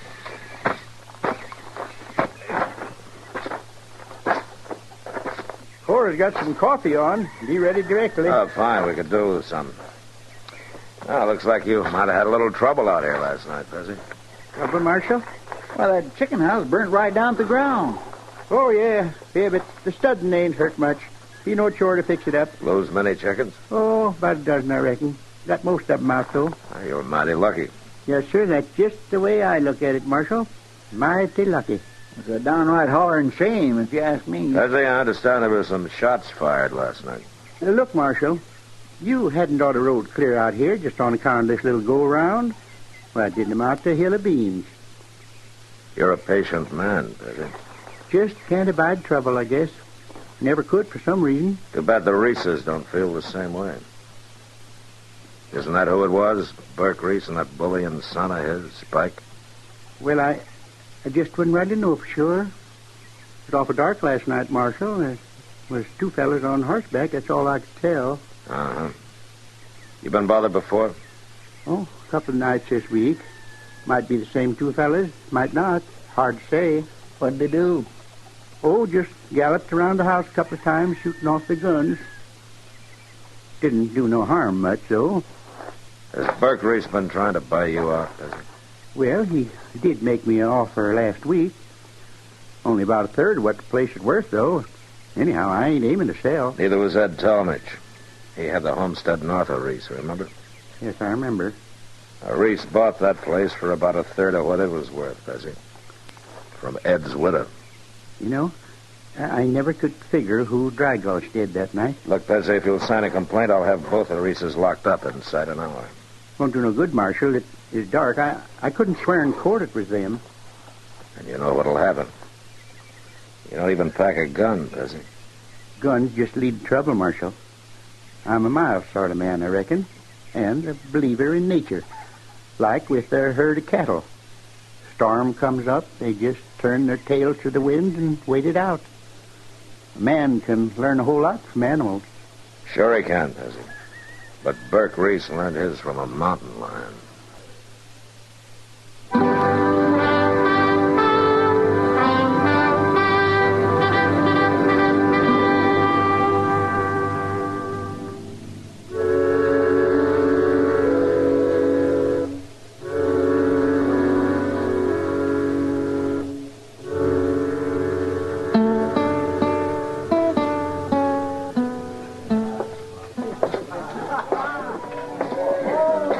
I declare, Mr. Dillon, the Long Branch ain't never had this big a Saturday afternoon before. Quite a crowd in town, all right. I don't even think we can get up the bar. Oh, we edge along the side here. Well, maybe I can do it empty, but it's sure going to be a tight squeeze, ooching out full of beer. You get that full, Chester, and I'll leave you here. Imagine you in here in daylight. Chester needed a beer, Kitty. Oh, he brought you along to chaperone him, huh? Well, I got a hunch he brought me along to pay for it. How you been? No complaints. Look at this crowd. You ever see such a mob? Yeah, from the looks of things, the fights will be starting even before dark. Yeah. Want to have a beer with us? No, thanks. It's too early for me. But if you're around about 3 a.m., I'll have some supper with you. Sounds good. Try to make it. Well, he seems happy enough. That's old Bert Reese, Mr. John. Yeah. And Spike along with him. Now, there's a pair that's due for hanging. They're overdue, Kitty. Well, howdy there, Marshal. Mighty nice to find you on the job. Ain't that right, Spike, huh? You know, I can usually find some good in anybody, but those two. Especially after they murdered Ed Talmadge last year. There was no evidence, Kitty. No witnesses. Well, all right, Matt, but everybody knew they did it. Yeah, but the law has to go on proof, or it stops being the law. But people are afraid of them, Matt. They're afraid even to go into court and tell what they know. Matt? No? Matt, come here. Just a minute, Doc. Come on, Chester. Let's see what he wants. I'll talk to you later, Kitty. Don't forget, Matt. Supper at 3. Yeah. Out there in the street, Matt, some folks got themselves in a peck of trouble. Oh. Pezzy Neller and his missus. When they come out of Jonas's store and started to drive off, the team pulled the front axle out from under the wagon. Let the whole bed drop right down into the street. I see. Look, you better stay here, Doc. Excuse me. Would you let me through here, please? Stand up. Excuse me, please. Oh, now, ho there, ho. Looks like you had a little trouble there, Pezzy. Oh, hello, Marshal. Yeah, I reckon the kingpin must have fell out. Kingpins don't fall out, Pezzy. They fit in from the top. Guess to do with that. Well, then it must have bounced up and fell out over the top somehow. Uh-huh. Did you see Burke Reese take that pen out? No, sir, can't say I did, Marshal. Me and Cora was inside the store there. All right, what about the rest of you? Any of you see Burke Reese or anybody else fooling around this wagon? Not one of you saw a thing, huh? Don't bother about it, Marshal. We just lost a little flowers, all.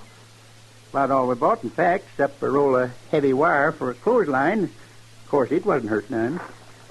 You all right, Miss Noah? It ain't nothing, Marshal. Just cut my mouth a little. You better let Doc take a look at it. Oh, the bleeding's pert near stopped. Reckon I bumped it on the kickboard when I got throwed out. Pezzy, if you don't care about yourself, you might think about your wife here. Now, don't you go plaguing him, Marshal. Pezzy's been taking care of me for a good lot of years now. And he ought to keep on doing it, ma'am. Pezzy's got his principles, Marshal, and I respect him for them. He's a mild man, and he can't abide violence. All right. Some of you men give him a hand there, will you? Come on, Chester. Yeah, you sure can't help him much when he won't lift a hand to help himself. There's one way I can, Chester. I don't like doing it, but somebody's got to. What's that? I'm going to show Burke Reese up for the coward that he is.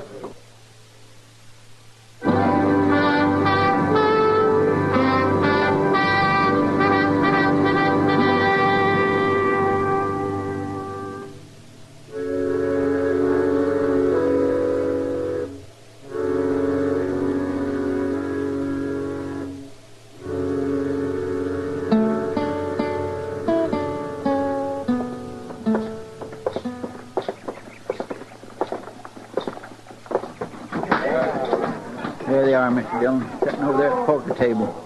All right, Chester, you move on down there by the end of the bar. Just keep him off my back, that's all. All right, sir. But you watch him, Mr. Dillon, make him be awful mean.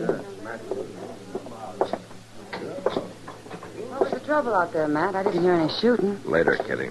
Right now, you better stay clear. Matt, where are you going?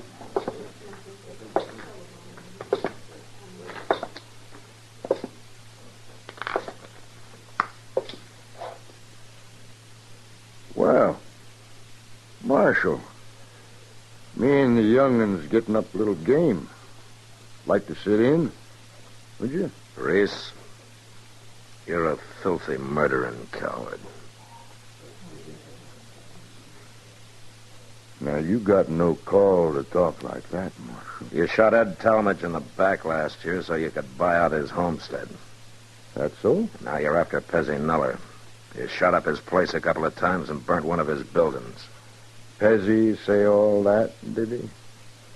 Pezzy's not one to stick up for his rights, so somebody's got to do it for him. Reese, I just called you a rotten coward. Hold it, Spike. That's just what he's trying to get us to do. It won't work, Marshal. I ain't gonna draw on you. Of course not. You're too yellow, both of you. Except with a man like Pezzy Nuller who doesn't wear a gun. I ain't drawing, Marshal. Didn't you hear me, Burke? I called you a lying coward. I'm sitting right here. No, you're not. Now get up on your feet. Get up. I know you, Marshal. You'd never shoot a man down cold. I wouldn't do. Spike, reach over slow. Unbuckle my gun. You touch that belt, Spike, and I'll blast you out of your chair. All right.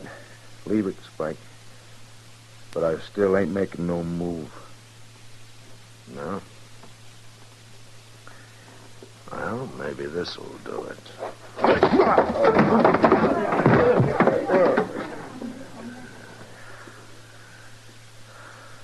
All right, what about it, Reese? I'm staying right here on the floor, Marshal. You sit tight, Spike. I told you, Marshal, no matter what you do, I ain't gonna draw against you. You're a smart one, Reese. You're smart just like a rattlesnake. Now you get up and get out of here. Get out, both of you, before I kick you to death.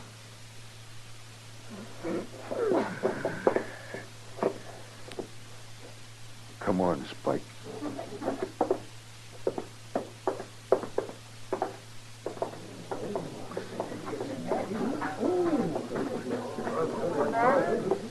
I've never seen you act like that before.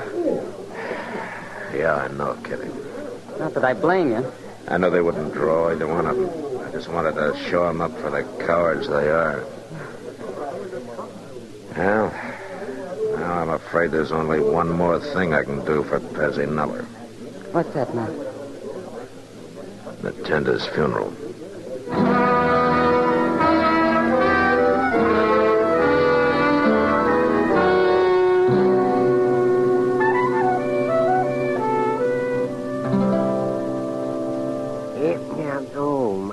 Old Chester, this is the worst coffee I ever tasted. I've drunk better embalming fluid. Well, you kept your mouth shut, Doctor, after you'd swallowed 3 whole cups. Well, no wonder my throat was still paralyzed from the first swallow. Well, you're sure losing a lot of sass for being paralyzed in the neck. You want some more, Mr. Dunn? No, not right now, Chester. By Jim, you complain about it, Doc, but I notice you always come hot-footing over here first thing when you wake up. It's a trial by torture, Chester. If I can live through Chester's coffee, I can face anything the day brings. Well, forevermore, what do you know? Yeah? What is it, Chester? Pezzy Nuller, coming down the street there in his wagon. No? Well, Matt, how do you figure a man like that? He doesn't want any trouble, he says. He can't abide violence. He don't even realize he's on borrowed time. I guess not, Doc. All he was worrying about yesterday afternoon was getting back home and putting up a clothesline for the missus. Just a couple of babes in a forest of wolves. He stopped right out in front here, Mr. Dillon. Marshal Dillon. Now, let's see what he wants. Morning, Pezzy. You're up early, aren't you? Reckon I am at that, Marshal. Oh, hello, Doc. Mighty glad to find you here. There's something wrong? Well, in a way, I guess there is, Marshal. Had a little accident out at our place during the night. Accident? Who? Doc, I reckon you better take a look there in the wagon bed. Just throw back the cover. All right. Give me a hand here, Chester. All right, Doc. Mighty sorry to have this happen, Marshal, but it's just one of them things that couldn't be helped, I reckon. Mr. Dillon, it's the Reeses. What? They're dead, Matt. Both of them. Their necks have been broken. There's marks across their throats. It's like they've been hanged. Yes, sir. That's exactly what I said to Cora this morning when we found him laying there. Looked like they'd been hanged, what I said. Found them where, Pezzy? What happened? Well, sir, me and Cora woke up last night and heard some shooting and hurrahing like them other times. Yeah? Only it stopped all of a sudden and the horses galloped off, so we went back to sleep. This morning when I come out, I found these two laying right there in my chicken yard that are in doornails. Go on.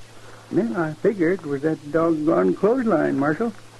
I put it up good and solid, 'cause Cora always hates to have her wash get down in the dirt. And I reckon these two just didn't see it in the dark that way. They rode right into it, huh? Man's got a number 20 rigging cable hooked under his chin and a galloping horse stretching his feet in the stirrups. Well, sure don't do his neck no good. No, sure doesn't. Well, you better take him down to the undertaker's. Yeah, all right. I'll ride along with you, Pezzy. Might as well earn my fee. Well, I'm sure sorry to put you fellas out this way, but man can't be expected to go around warning all his neighbors every time he puts up a new clothesline. No, I guess not, Pezzy. At that, I got to change the darn thing when I get back home. Put it a foot and a half too high for some fool reason. Why, Cora can't even reach it. Come on, get up, boss. Stop in to see us, Marshal, whenever you're out our way. Yeah, I will, Pezzy. Well, Chester, never sell a mild man short. You said them Reeses was overdue for hanging, Mr. Dillon. Yeah. They're sure not overdue anymore.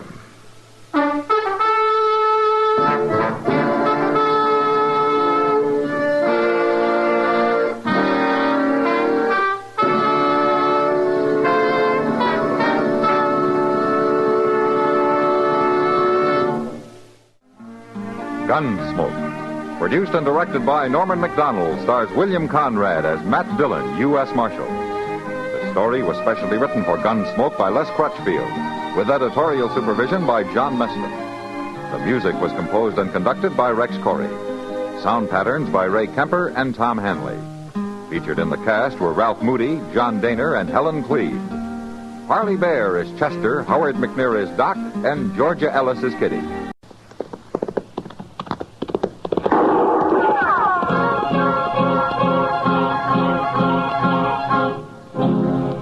Around Dodge City and in the territory on west, there's just one way to handle the killers and the spoilers, and that's with a U.S. Marshal and the smell of Gunsmoke.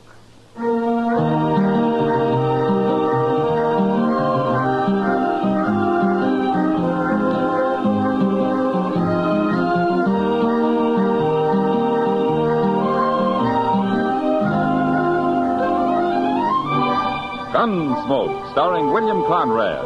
The story of the violence that moved west with young America. The story of a man who moved with it. Matt Dillon, United States Marshal.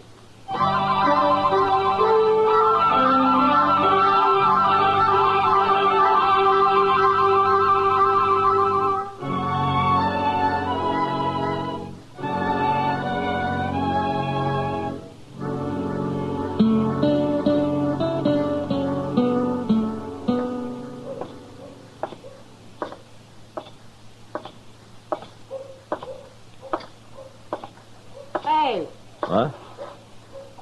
Hello, Kitty. I didn't see you. You'll get shot someday walking around in days like that. You'll get sunstroke sitting out here in the heat and the dust. I don't see people in the daylight very often. Wanted to find out if they're any different. Sit down. Well, are they? Any different? Yeah. I don't know. But I've spotted a few I think might be sober. That's different. For you, maybe. And I was just thinking, Kitty, there's hardly a man comes to Dodge that isn't looking for trouble of some kind. They call it fun. Yeah, sure. But part of their fun's beating somebody up or shooting him. I've heard of places where the men have to check their guns when they come to town. Yeah, that never works. You can always hide a gun. Or a knife. You ought to go fishing, Matt. What? Have some fun yourself. Quit worrying for a while. I'm not worried, Kitty. You know, if it wasn't for all these men stalking each other, I'd be out of a job. There are other jobs besides keeping the peace, Matt. Yeah, I've tried most of them in my time. Hey, Mr. Dillon? Hello, Miss Kitty. Hello, Chester. Doc sent me to find you. There's an old man up in his office. Oh, what does he want me for? The old man's been shot. Shot? Yes, sir. Claims somebody tried to kill him. You mean he was ambushed? I guess he was. Anyway, it hit him in the neck. All right, Chester. I'll go back with you. He's got a friend with him, but they're both strangers around here. Now, you see what I mean, Kitty? Young or old, they're all looking for trouble. Maybe it'd help if we burned this place down. I'll sit here and think. See you about it later, Matt.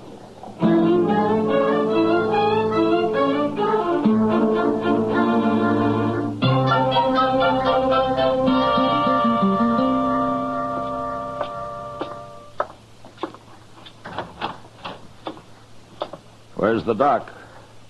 Somebody come for him. Oh, what do you mean?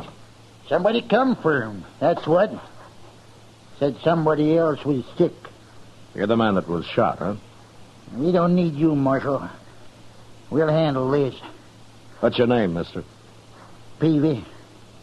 John Peavy. My partner's name's Rives. Milligan Rives, Marshal. You ain't never heard of us. Where are you from? Up north.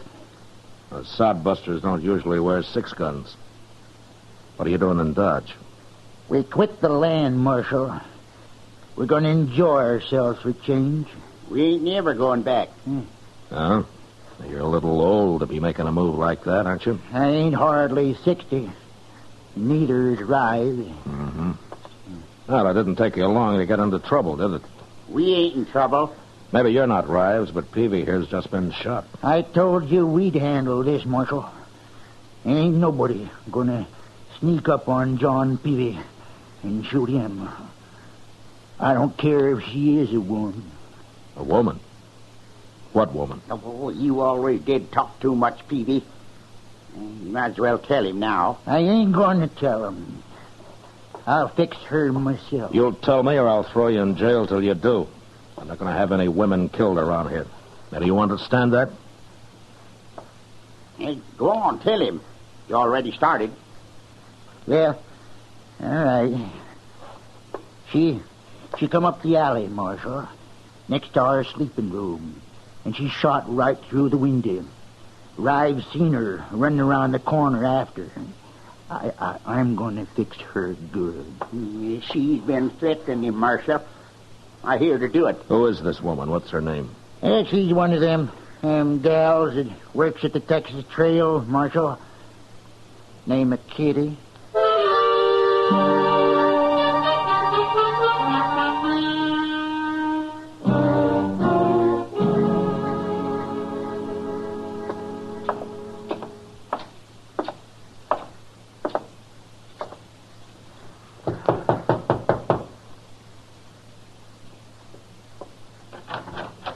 Matt, what are you doing here? I'm sorry to bother you, Kitty. Well, come in. Come in. Yeah. My room's a mess. I wasn't expecting any callers. Well, it's important, Kitty. Of course. What's the trouble, Matt? You know a man called John Peavy? Peavy? Yeah. Yeah, I know him, the old fool. Or did you threaten to shoot him? Don't tell me he's come and complained to you about that. Well, no, not exactly. Well, I told him I'd shoot him, and I will, too, if he doesn't leave me alone, the old goat. He's been shot, Kitty. What? He wasn't hurt very bad, but he and his partner claim a woman did it. Now, they say it was you. Do you think I did it, Matt? Well, Kitty, if you got mad enough and you had a gun in your hand, I'd be one of the first to hide, but to sneak up on somebody in cold blood... No, you didn't do it. When did it happen? Oh, an hour or two ago. I've been right here, alone. I guess I couldn't prove it. Well, you don't have to, Kitty. Thanks, Matt. The reason I came was to tell you about it and see if you had any ideas. All I know about Peavy and his friend Rives is that there are a couple of old men who've been acting like schoolboys. Like they've run away and are having their last fling. And I don't want anything to do with either one of them. Well, I don't blame you. but Rives claims he saw a woman down the alley after the shooting. You, any idea who it might have been? No. He's probably lying, dreaming. Yeah, maybe. Well, if you hear anything, let me know, Kitty. And if Peavy gives you any more trouble, send for me. I sure will.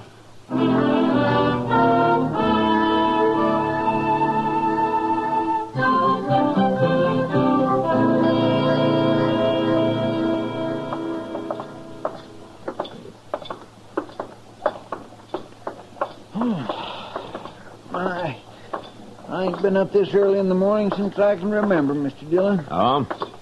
How about last Sunday, Chester? Last Sunday? Yeah. Oh, well, that's different. That was still Saturday night, sort of. Hey, look. There comes Miss Kitty. What in the world is she doing up at this hour? She's in a hurry, whatever she's doing. Matt? Hello, Chester. Morning, Miss Kitty. What's the trouble, Kitty? Matt, somebody tried to shoot me. What? In my room, just a while ago. I had a pillow down by my feet. I guess they thought my head was there. They put a bullet right through it. What, did you see anybody? No, it came from outside. I didn't dare look out right away. It's kind of the same as happened to Peavy, Mr. Dillon. Yeah, maybe it was Peavy. He threatened something like this. I'm scared, Matt. Well, you should be. Chester. Yes, sir? You stay with Kitty. Don't let her out of your sight. I'm going after Peavy and Rives.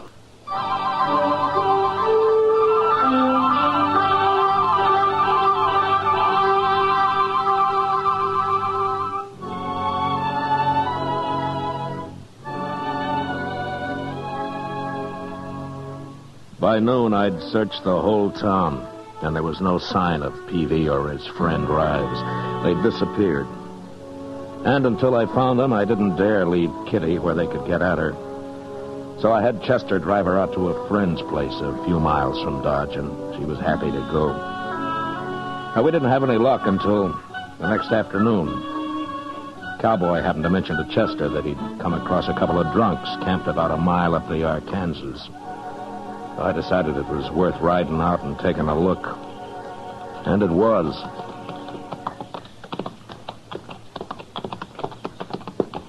It's them, all right. Yeah, and they've seen us.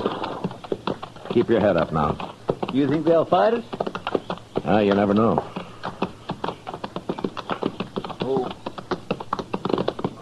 Oh, what are you doing out here, Marshal? Looking for you. Well, you found us. Sit down and have a drink.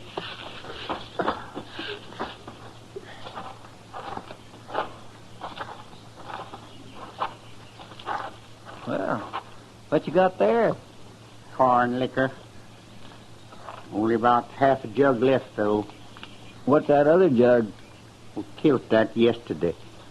Here, have a swallow. Well, say now, that's right kind of... Chester. But of course I don't drink before sundown. Leastwise, not very often. What'd you come out here for if you don't want to drink? How long have you men been here? Day before yesterday.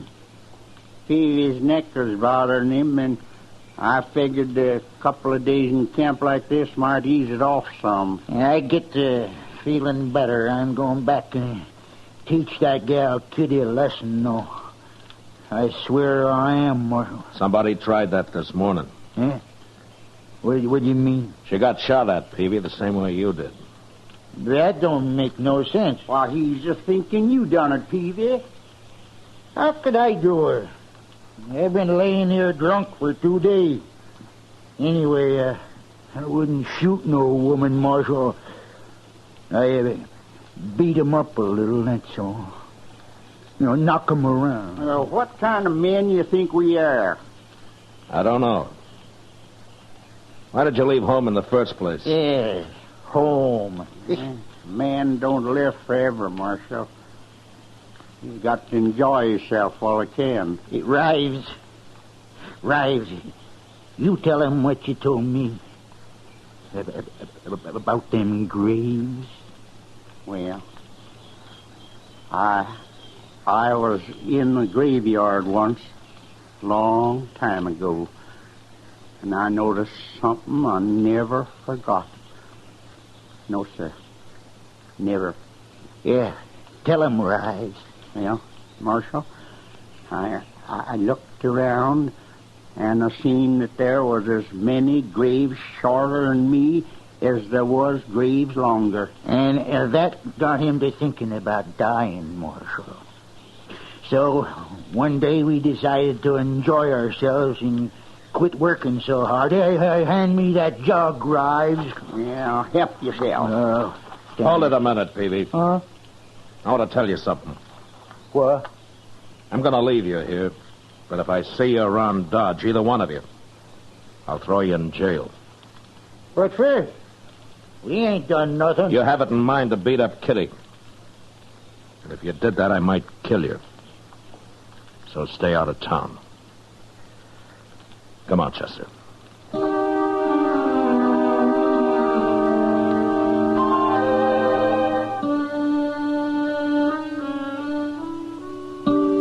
We left them there, passing the jug back and forth across their fire on the riverbank.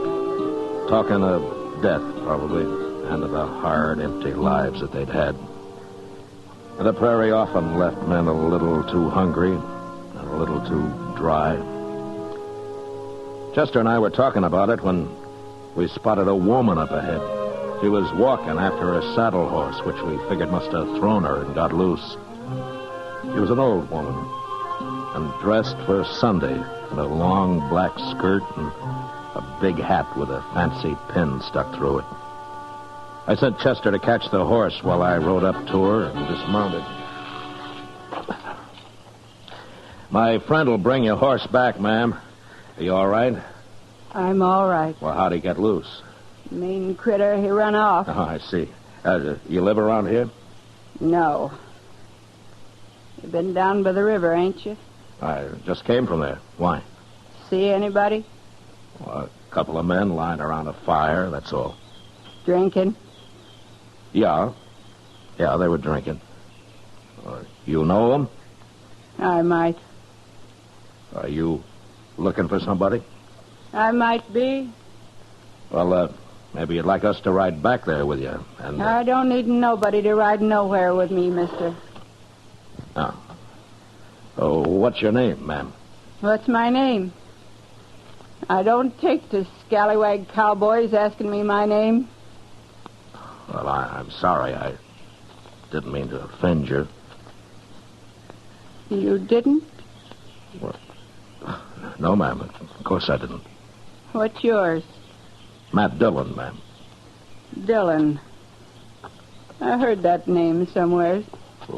We won't be introduced proper unless you tell me yours. My name's Sabina Peavy. Ms. Peavy? I've been married 35 years, Dillon. Here he is, Mr. Dillon. Seems gentle enough. I'll hold him while you get back on, ma'am. I can manage. Hey, look what you've got tied to her saddle, Mr. Dillon. One of them old cavalry pistols. Yeah, grab it and put it in your belt, Chester. What? You heard me. Yes, sir. You put that back, you thief. What are you, anyways? Suppose you'll steal my horse next. I'm a U.S. Marshal, Miss Peavy. Everything's going to be all right. A marshal, eh? I want you to come back to Dodge with me. Chester will bring your husband in. Is she Peavy's wife? You can't stop me, Marshal. Chester, go back to that camp and shoot a hole in their jug. And when they're sober enough, bring them to town. And don't say anything about Miss Peavy. Yes, sir, I'll do it. You're going to be all right with me, ma'am. Well, you stole my gun and you're stronger than me. Guess I'll have to go.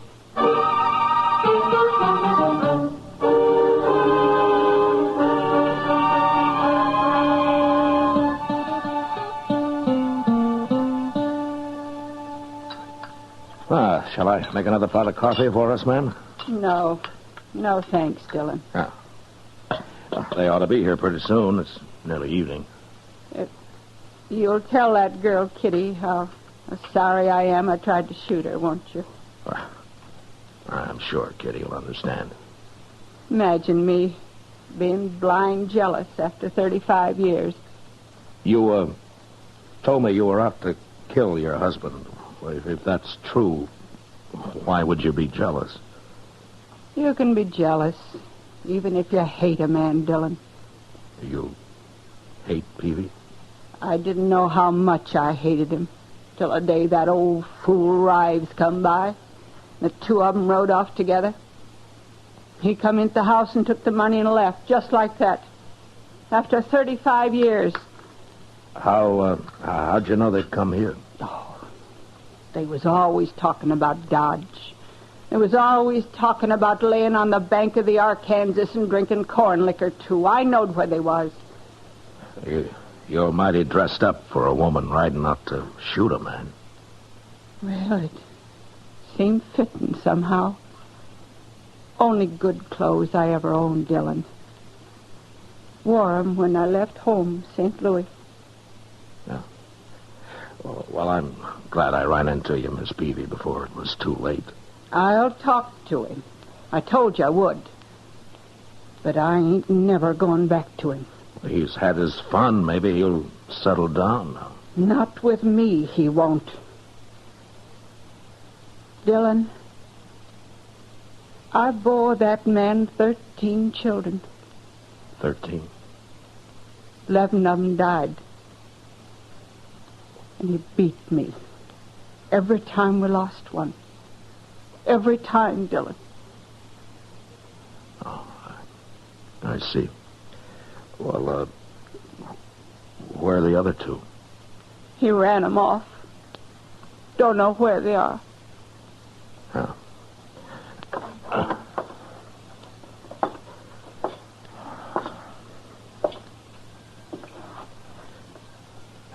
Oh, here comes your husband. Looks like Chester's got him pretty sober. But I don't want to talk to him in here in front of everybody. Well, you could go out back there in one of their cells, if you don't mind. What difference it make? My hat on straight, Dillon? Yeah. Yes, ma'am. You look fine, ma'am. I'll wait out back.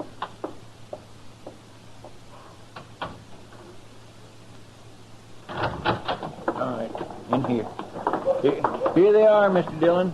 Sober as deacons. What's this all about, Marshal? What do you want us for? We ain't bothered nobody. Peavy, you go out back through that door. There's somebody wants to see you. Who? Get moving. No, you stay here, Rives.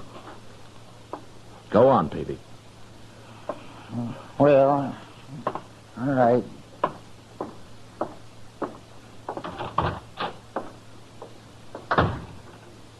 Who's out there, Marshal? His wife. What will I do with their guns, Mr. Dillon? Throw them in a drawer, Chester. Okay, sir.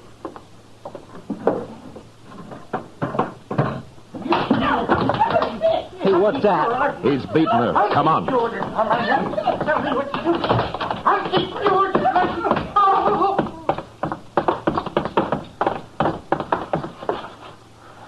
Look at Peavy.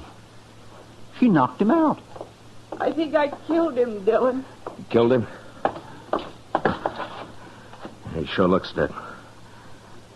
You stabbed him. I had been.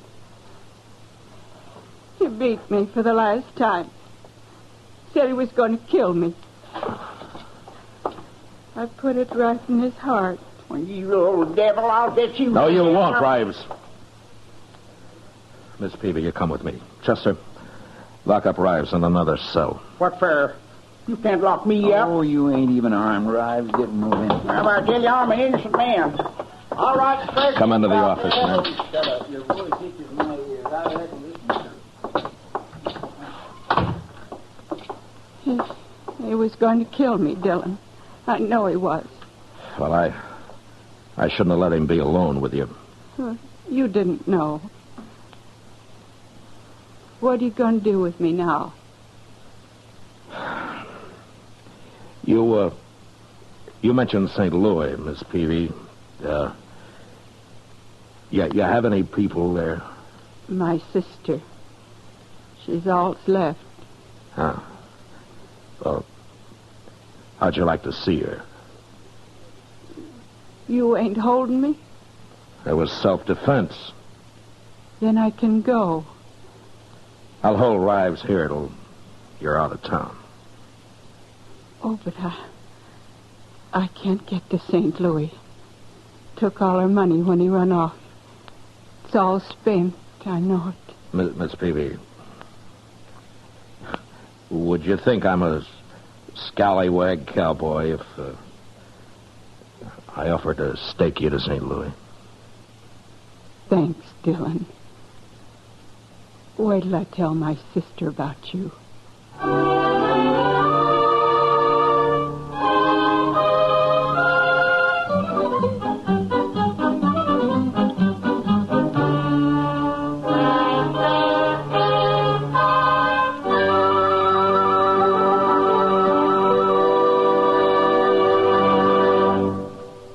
Gunsmoke, under the direction of Norman Macdonald, stars William Conrad as Matt Dillon, U.S. Marshal.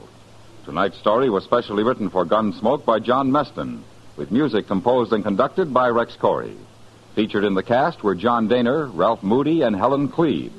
Harley Bear as Chester, and Georgia Ellis as Kitty. Join us again next week as Matt Dillon, U.S. Marshal, fights to bring law and order out of the wild violence of the West in Gunsmoke.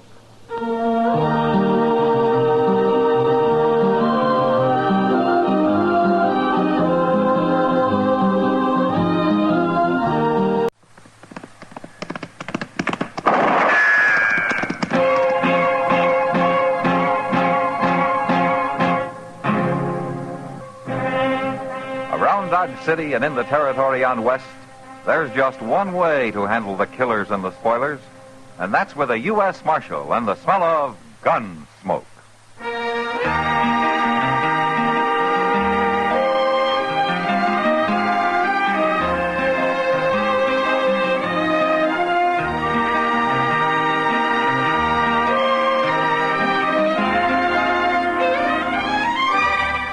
Gunsmoke, starring William Conrad, the story of the violence that moved west with young America, and the story of a man who moved with it. I'm that man, Matt Dillon, United States Marshal. The first man they look for and the last they want to meet. It's a chancy job, and it makes a man watchful and a little lonely.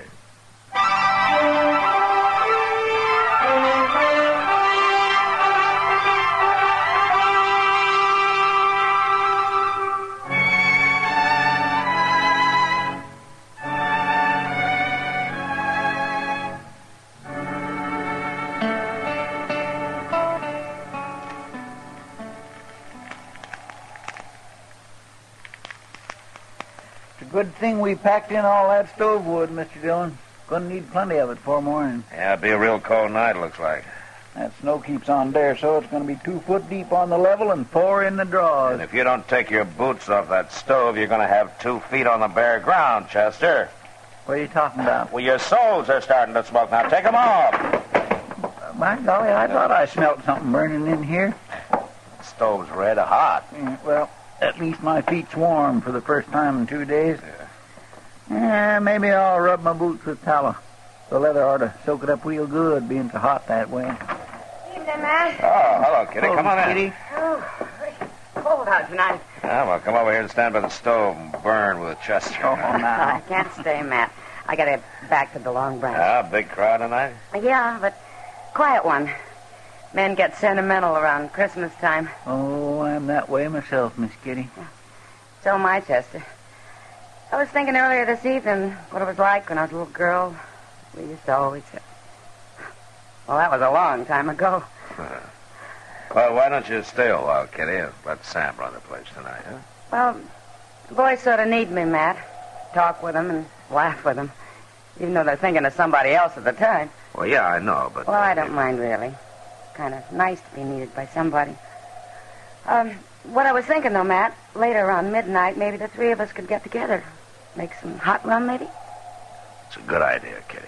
Yeah, doggone, maybe I can get old Mr. Jonas to rustle up some chestnuts. And I'll be counting on it. All right. I'll come here if that's all right.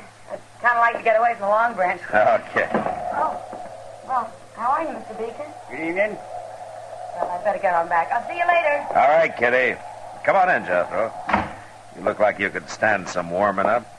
Marshal Dillon, got some trouble out in my place. Oh, what kind of trouble? I've been invaded. attacked it on my own property. Shot at. Look here, at that there hat. Ah. That bullet come much closer, you'd have been shot, not shot at. Who was it, Jethro? A couple coming through in a wagon. They took over my barn and won't let me put a foot inside. Now, what do you mean, a couple? A man and wife? How do I know whether they're man or wife or not? Well, maybe they just wanted shelter from the storm. Marshal, I don't care what they want. They took possession of my barn without so much as to buy your leave. And I want them throw it out tonight. Oh, now, can't we leave it till morning, Jethro? No, sir. Will Ross ain't spending the night on my property. Will Ross? Yeah. Is your daughter with him? Harmony? Marshal, I ain't got no daughter. Well, you did have until 2 years ago when she married Ross and you threw them both off the place. For the last time, I ain't got no daughter. You had one for 19 years, Beeker. You know me for a man of my word, Marshal. Now I'm telling you this. If you don't ride back out there with me right now and get them two off my property, I'm going to burn that barn down with them inside it. Chester. Yes, sir? You better saddle a couple of horses.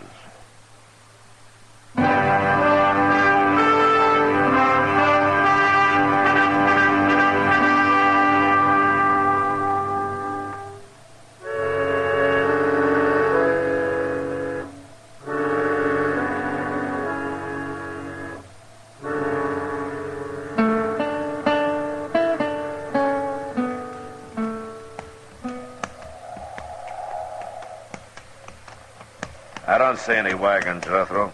Yeah, they're hauled inside the barn. Blast them. They're burning the coal oil stove in the tack room, and they got a fire going in the blacksmith forge. Well, it's a cold night. Yes, and charcoal and oil cost money. Come on out there, Ross.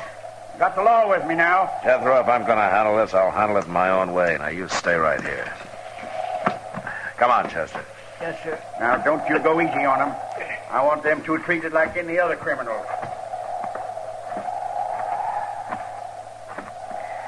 You make mighty good targets again this snow, Mr. John. Yeah, I guess we do it that. The wind dies down, may not turn into a blizzard after all. But I just don't like the idea of walking right into a gun. Who is it? Who's out there?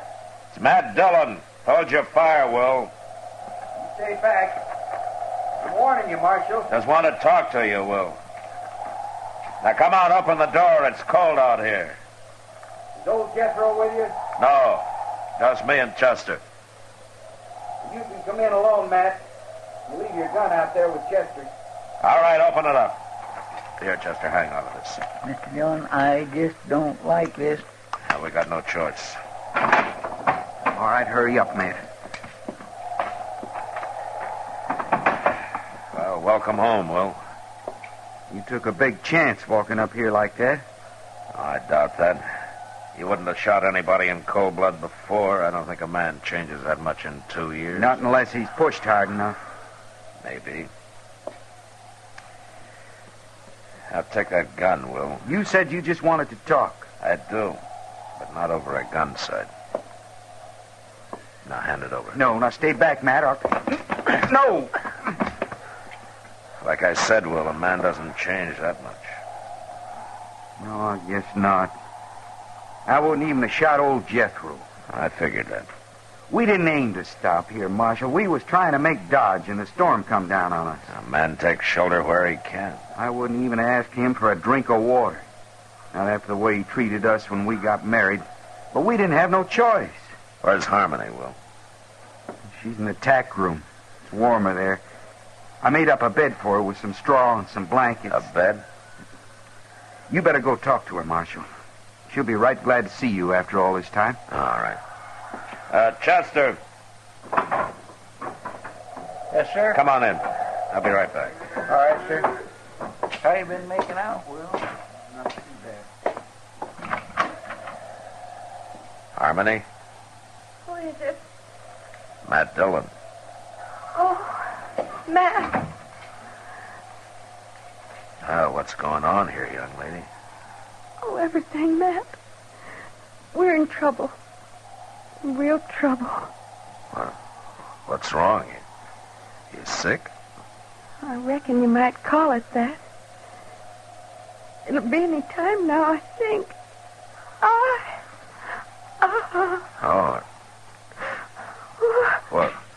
Oh, no. Look, don't you worry, Harmony. I'm going to get some help out here right away. Everything's going to be all right now. I'll be right back. Get out of my barn, off my property, Ross. And take that woman of yours with you. Jethro, I told you to stay outside. I'll remind you, these is my own premises, Marshal. We'll worry about that later. Chester, go get Doc out here fast. Well, what'll I tell him? Is Miss Harmony took down sick? Not exactly, no. What? Just get riding, Chester. My. Yes, sir.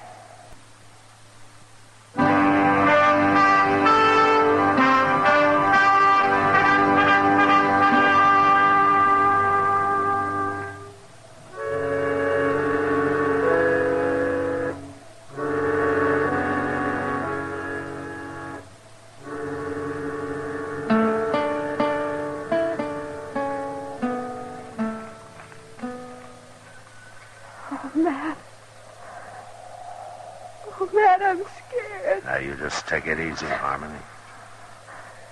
Now, Will and Chester are going to be back any minute now. They'll have Doc with them. Why don't they hurry? Don't worry, it won't be much longer. They've got to hurry. Oh, they've just got to. Oh. It's going to be all right, Harmony. Couldn't Chester have gone alone? Oh, why did you have to send Will with him? Well, if he'd stayed here, Harmony, your father and him would have been at each other's throats. Where's Pa? He's out there keeping the forge burning, heating up some water. He's looking sicker by the minute. Why didn't it have to happen here, Matt? Oh. Harmony, take it easy. If I only had something to hold on to. Maybe if you give me your hand. Here, take my hand. Here. There you go. There you go. There you go. You know, baby's first look at the world ought to be all love and joy, not like this. Now with Pa hating us like he does. Oh, no, Harmony. He does. He hates us. Will and me both. Well, maybe not as much as he puts on. Oh, Matt. Oh, you're right, I think. What do you mean? Oh, it's not going to be much longer. It's... Just take it easy. If Doc doesn't get here, you'll stay with me. You'll help me, won't you, Matt? Well, sure I will, Harmony. I'll do what I can. But he'll get here, though. Doc always makes it. I hope so, Matt, but I'm afraid he... Oh, say, look, it's going. Now, what's all this fuss about? Oh, Doc, thank goodness. It's a fine time of night to drag a man out in the snow.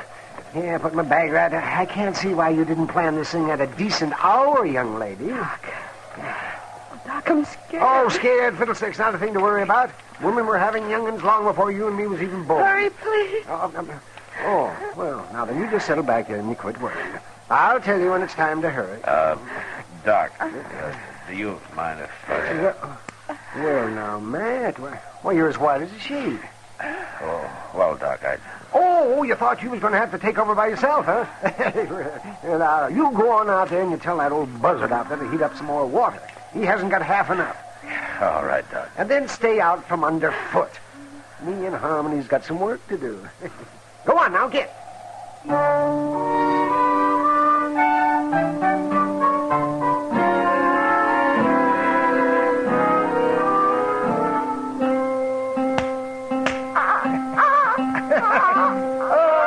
Howdy, young fella.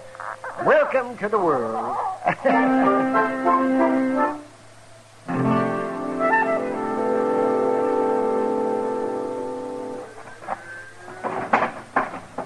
My gracious, it is cold, Mr. Dillon. Stopped snowing, though. Clear as a bell. There you are, Mr. Beeker. Better put some more wood on that forge, I guess. It's burning down pretty low. And so's my wood pile.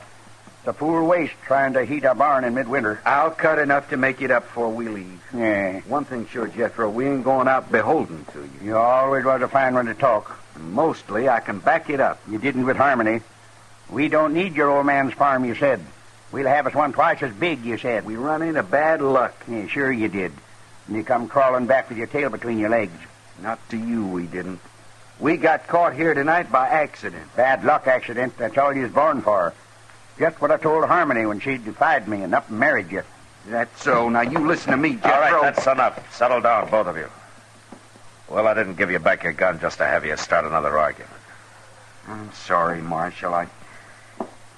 I'm just kind of on edge, I reckon. Well, it ain't no wonder when a man's got a new little boy less than an hour old. Yeah, the rich get richer and the poor have young'uns. Jethro, shut up. Marshal, I'll remind you that all of you are trespassers on my property. I thought we settled that. I'm here because you called the law in, remember? Well, you sure ain't done nothing. Force of circumstances, Jethro. Now, they'll leave as soon as your daughter's able to. You can count on that. I ain't got no daughter, Marshal.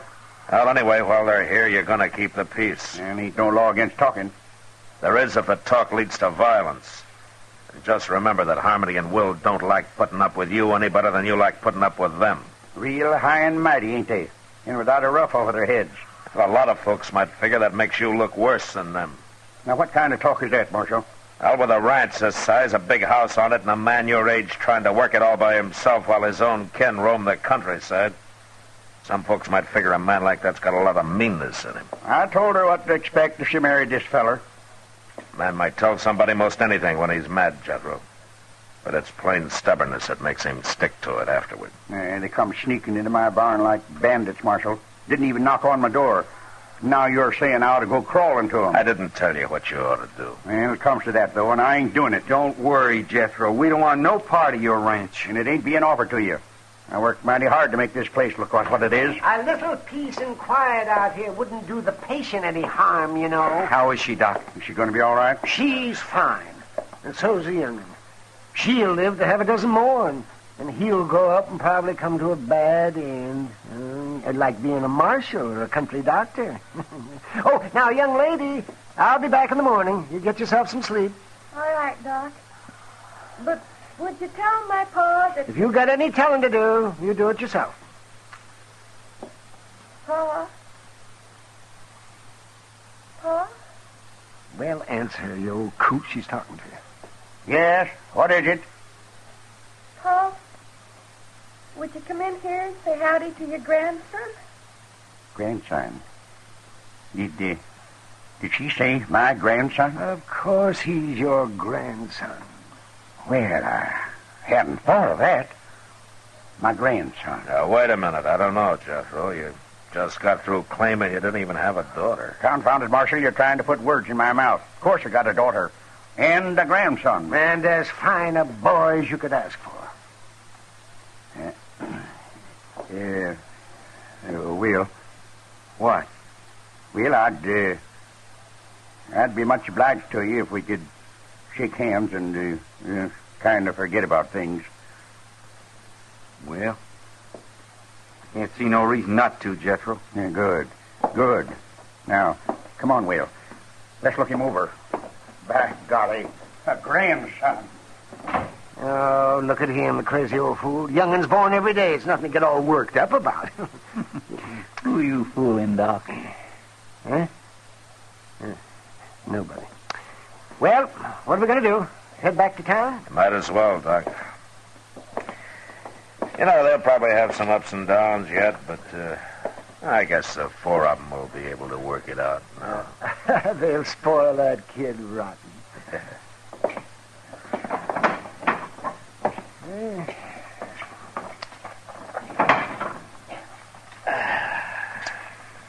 Well, turned out to be a fine night after the snow quit, didn't it? Yeah. Look at those doggone stars.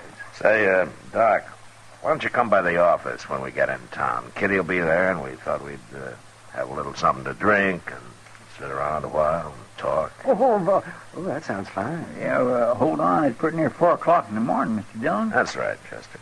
Well, Miss Kitty won't still be waiting up. You want to bet?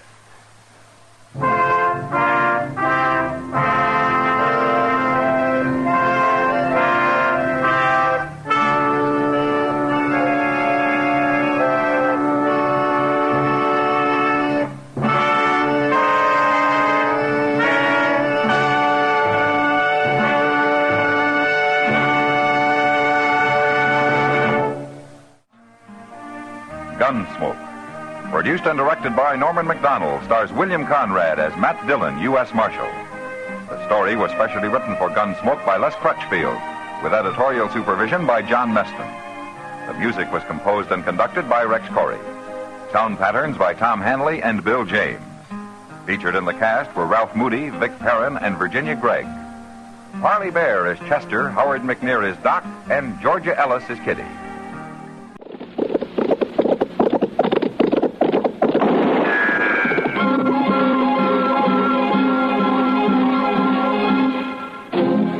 Around Dodge City and in the territory on West, there's just one way to handle the killers and the spoilers, and that's with a U.S. Marshal and the smell of Gunsmoke.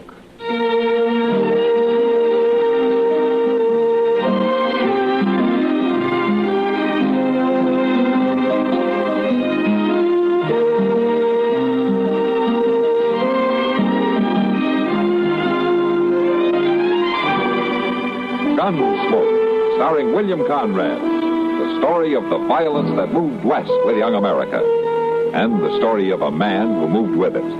I'm that man, Matt Dillon, United States Marshal. The first man they look for and the last they want to meet. It's a chancy job, and it makes a man watchful and a little lonely.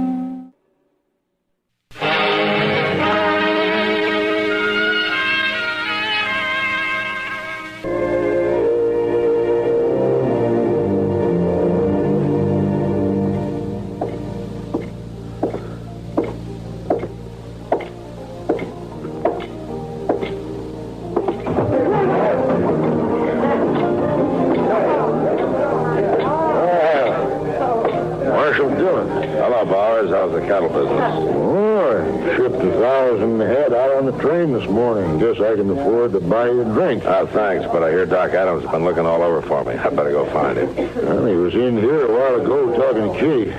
And here she comes. Maybe she knows where he went. Matt? Oh, hello, Miss Bowers. Hello, Kitty. Doc had to leave, Matt. They called him up to Smith's place on an emergency, but he asked me to give you a message. Oh? You know Ed Thorpe and his wife? Yeah, sure I do. Sure. I got a little piece of land right on the south edge of my ranch. They're not doing very good, though. Well, they sure aren't, according to Doc. He was out there last night, and he plans to go back for him today. To go back for him? Yeah, they have to be brought into town, Matt. They've got spotted fever, both of them. Say, they got a little baby out there, too. Yeah, that's why Doc says somebody's got to fetch all three of them into Dodge where they can be taken care of. I'll find a wagon and go out after him tomorrow. We couldn't get back tonight anyway. You want some help, Marshal? I got a whole parcel of cowboys who ain't earning their feed. Oh, thanks, Bowers, but Chester and I can manage. You might need help. Now, what do you mean? Ed Thorpe. Sick as he may be, he'll get a gun and fight before he lets you carry him off that place. I know him. Then he can stay there, but I'm going to bring his wife and that child in. All right. As you keep an eye on him, he can be a bad one.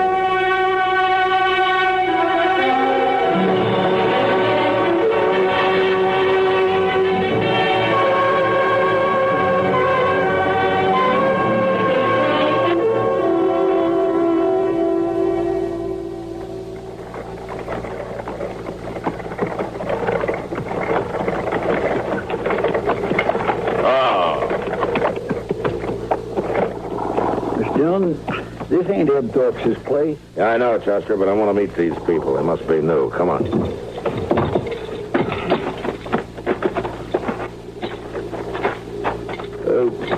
Still, how do you know they're new? You ain't been out this way in over a year. All the more reason to meet them. Let's walk around back. I thought I saw somebody there. Nothing but a sod hut and blow dirt. You must be living on nothing. Doesn't look like it, Chester. Well, you say he's butchering a calf. Now, where'd he get that? Well, he sure didn't raise it on those weeds this woman's trying to hoe.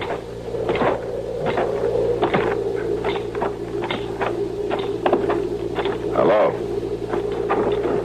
What are you men doing here? Well, I'm Marshal Dillon from Dodge. This is Chester Proudfoot. Is there something wrong, Marshal? No.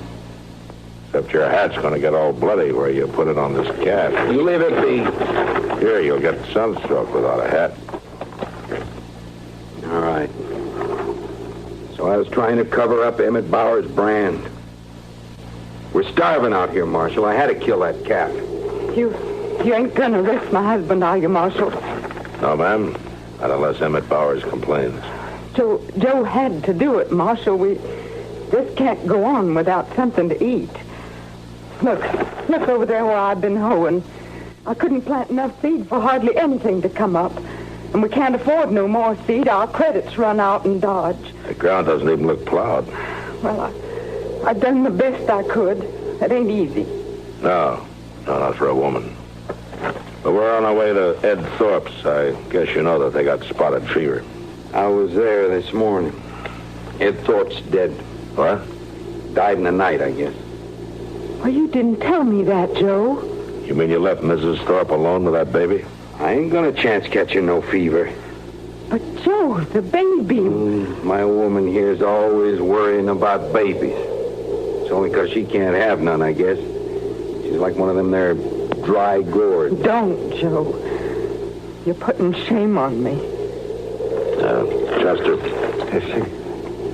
Come on, let's get out of here. Miss Nadler. Yes, Marshal. Next time you're in Dodge, you come see me. I'll see that you get some seed.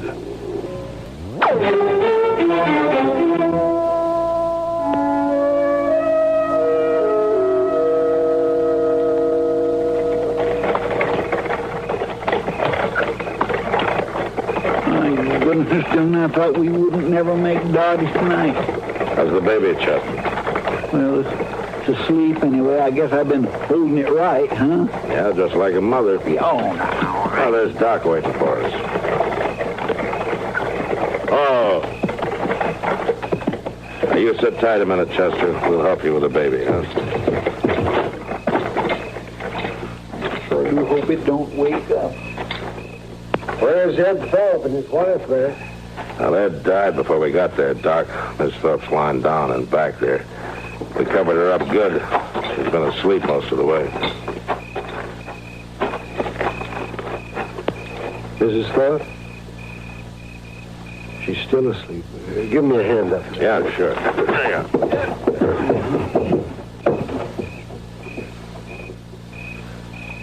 Mrs. Thorpe?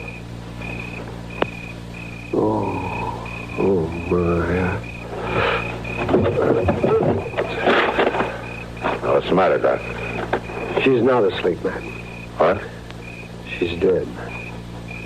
No. She died on the way in, I guess. Now we got a baby to take care of. You know, Doc, I think she knew she was going to die. And why? Just before we left her place, she told me that if anything happened to her, the baby was to be put in Ma Smalley's care. And that Ma Smalley was to have complete charge over him. What she says goes. Well, Ma's a widow, and she's had kids herself. That was a good choice. Yeah. But she's too old to raise him herself, man. Yeah, we'll have to worry about that later, Doc. Right now, let's get busy.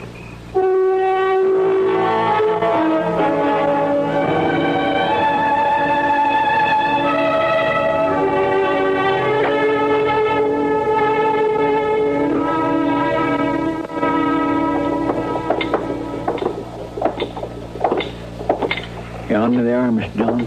Standing right in front of the store. Why wouldn't they come to the office, Chester? Well, you know how Ma Smalley is. She don't think it's ladylike to go to any man's office.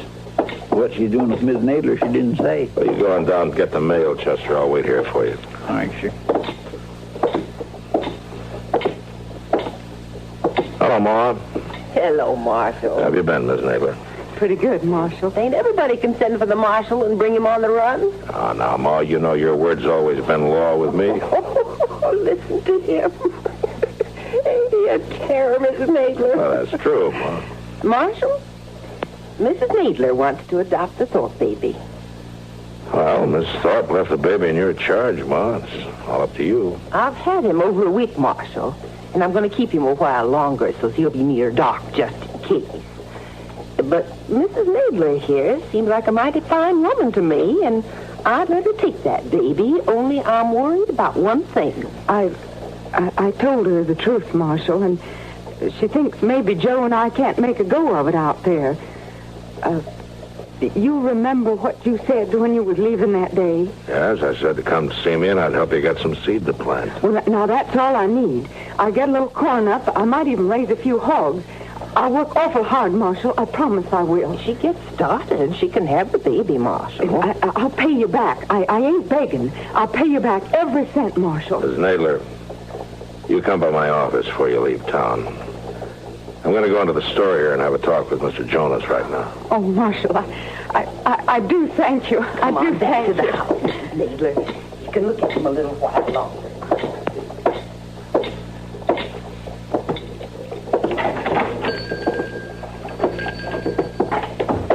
Hello, Marshal. Hello, Jonas. What can I tell you today? Well, I came to see you about Miss Nadler. You know her, don't you? Of course I do. Joe Nadler's out back in the stockroom right now. Oh, he is? Nadler, come in here. He's buying himself a new pair of boots, Marshal. Well, I thought their credit had run out. Oh, Nadler's doing better now. He started bringing meat into Delmonico's and a couple other eating places. Paid up part of his bill already. Ain't you, Nadler? I don't know as I like you talking about my private affairs, Jonas. No harm. It's only Marshal Dillon. Hello, Nadler. Those are good-looking boots. Well, they ought to be. Them's the best I stocked. Them are $20 boots. $20, huh? Now, that'd buy a whole wagon load of seed, Nadler. You telling me how to spend my money? Does your wife know you've been doing better lately? Family matters ain't no concern of the law. Oh, yours are. And if it weren't for your wife, I wouldn't bother just warning you, Nadler. But because of her, I'm telling you to take those boots off and buy some seed and whatever else you need to grow corn with. Now, look here, Marshal. Shut up. I'm giving you a chance, Nadler, and 3 days from now, I'm going to be riding out to see what you've done with it. It's up to you whether or not you'll be riding back with me.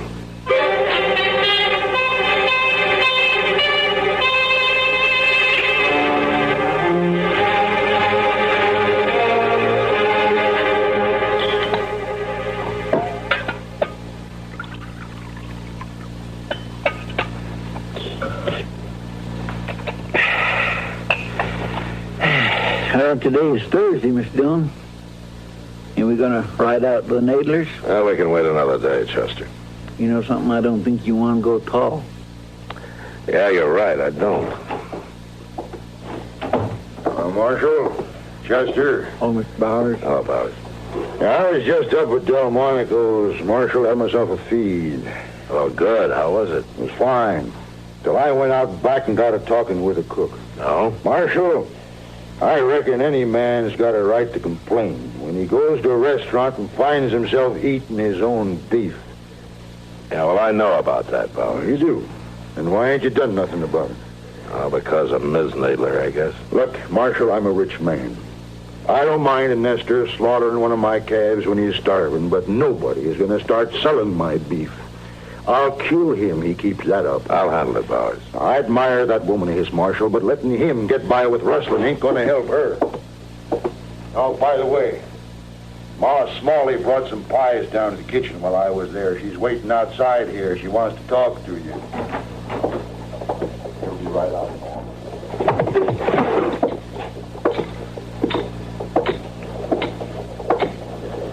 Hello, Ma. You riding out to the Nadlers, Marshal? That's right. Then you tell her I'm sorry. Tell her I think she's a good woman, but I just can't let that baby go into the home of a cow thief. That'll break her heart, Ma. Well, I got a trust put on me, Marshal. All right. I'll tell her.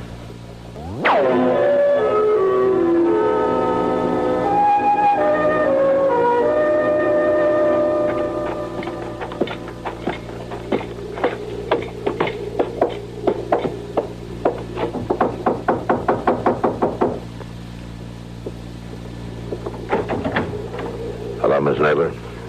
Oh, Marshal. Hello, Chester. All right, ma'am. What brings you out here, Marshal? Is your husband home, ma'am? No, he's been gone since morning. Miss Nadler, do you know that he's been slaughtering Emmett Bauer's beef? Oh, so he's complained about it. About that calf. No, it's more than the one calf, Miss Nadler. He's been selling meat around Dodge lately. Oh, no. It's true. So that's what he had in the wagon. He wouldn't let me look. I know you've had nothing to do with it, Miss Nadler, but, and I hate to tell you this, but Ma Smalley isn't going to let you have the baby. Well, she's right, Marshal. It wouldn't be fitting. Miss Dillon, look yonder at Emmett Bowers. Yeah. I'll be back, Miss Nadler. I'll go talk to him. All right. Come on, Chester. Them other two must be riders of his. Yeah.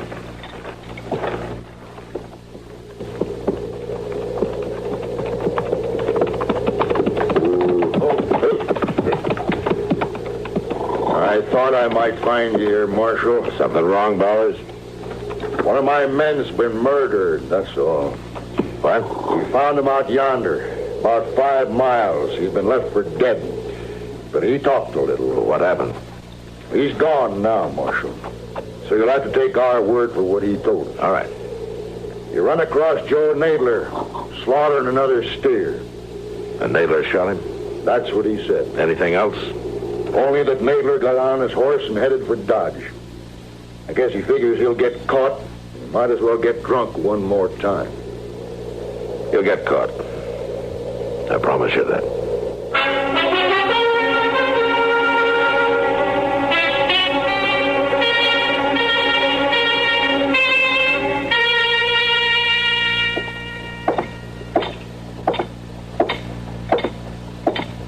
Miss Dillon? Finally found him. He's in there getting drunk at the bar. Well, it's taken us long enough. Everybody in town must know I'm after him by now. Well, he ain't been trying to hide. We just been looking in all the wrong places. See him? Yeah, I see him. Stop there, Marshal. Don't you come no closer. Put that gun away, Nadler. I saw Chester. I knew you'd be in here next. Why, Nadler? Why would I be after you? You don't fool me. You know all about it. You admit killing that rider? I knew when I shot him I couldn't get by with it.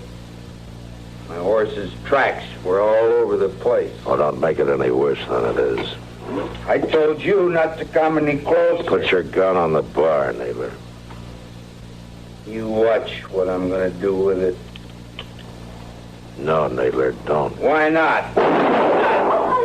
Hit you, didn't I? Now I'm going to kill you.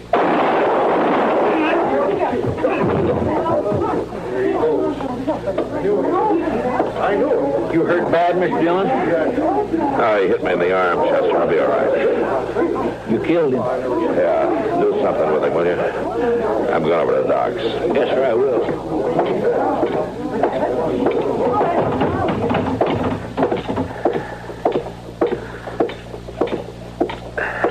Marshal Dillon? What? Oh, you've been hurt. It's not bad, Ma. What about Joe Needler? He's dead. Well, I figured he would be. I heard you was looking for him. That's why I followed you down here. Well, my arm's bleeding some, Ma. I better get on over to Doc's. You'll hear me out first, Marshal. Yeah, of course, Ma. Go ahead. You'll be the one to tell Mrs. Needler about him, won't you? I guess so. Take a wagon with you, Marshal. What? A woman can't live out there alone. I got an extra room at my house if she'll help with the work. Well, what about the baby? It'll be her baby, Marshal. And tell her I won't interfere none. Yeah, sure will, Ma. I'll tell her all that. I'll go out the first thing in the morning. You won't go nowhere. You stand here gabbing all night. By that, I'm bleeding, Marshal. You ought to go get it fixed, you hear? Yeah, you're right, Ma. But then you pretty often are.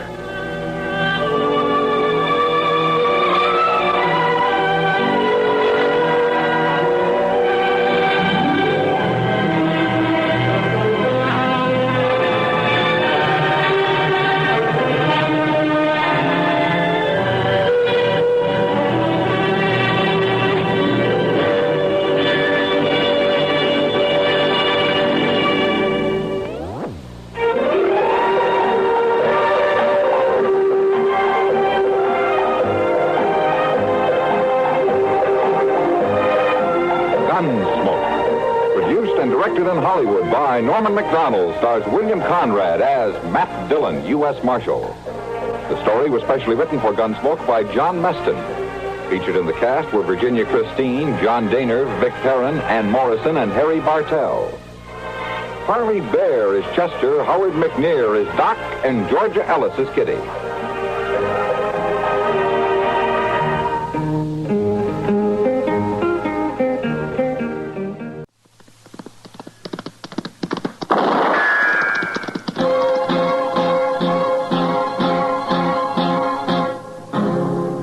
Around Dodge City and in the territory on West, there's just one way to handle the killers and the spoilers, and that's with a U.S. Marshal and the smell of gun smoke.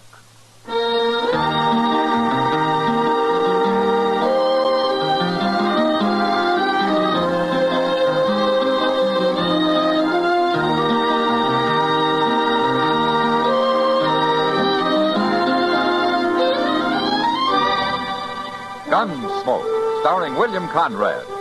The transcribed story of the violence that moved west with young America. And the story of a man who moved with it. I'm that man, Matt Dillon, United States Marshal. The first man they look for and the last they want to meet.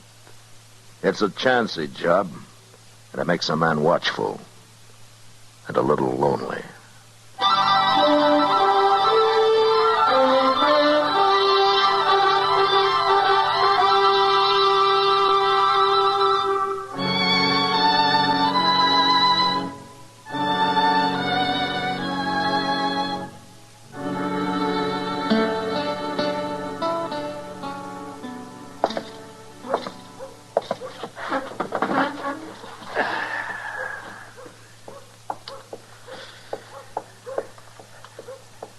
Hey, Kitty. Huh? What's your hurry? I'm late for work, Matt. I should have been at the Long Branch an hour ago. I was just over there. The place is full of nothing but loafers. Why, there isn't a dollar in the crowd. I never saw a loafer yet who didn't have at least a few pennies hid out somewhere. Maybe you're right, Kitty. Of course, sometimes you have to pull his boots off to find it. That's all in a day's work. Mr. Dillon? Who's that with Chester? Yeah, I don't know him. Look at the spread of that man's feet, Matt. It looks like a buffalo. Yeah, they are pretty big, all right. I'll see you later, Matt. Okay, good luck, Kitty. Mr. Dillon, this here is Mr. and Miss Jollop. How do you do? The Jollops has bought themselves old Mather place down at the head of Salt Fork. Oh? Well, that's about 60 miles south of here, isn't it, Mr. Jollop? Well, that's what they tell me, Marshal. Of course, we ain't never been there. We're on our way now. Well, you'll have a good neighbor down there, Miss Jollop. Bob Oren lives only about 10 or 15 miles from you. Well, that's what they wanted to see you about, Mr. Dillon. What?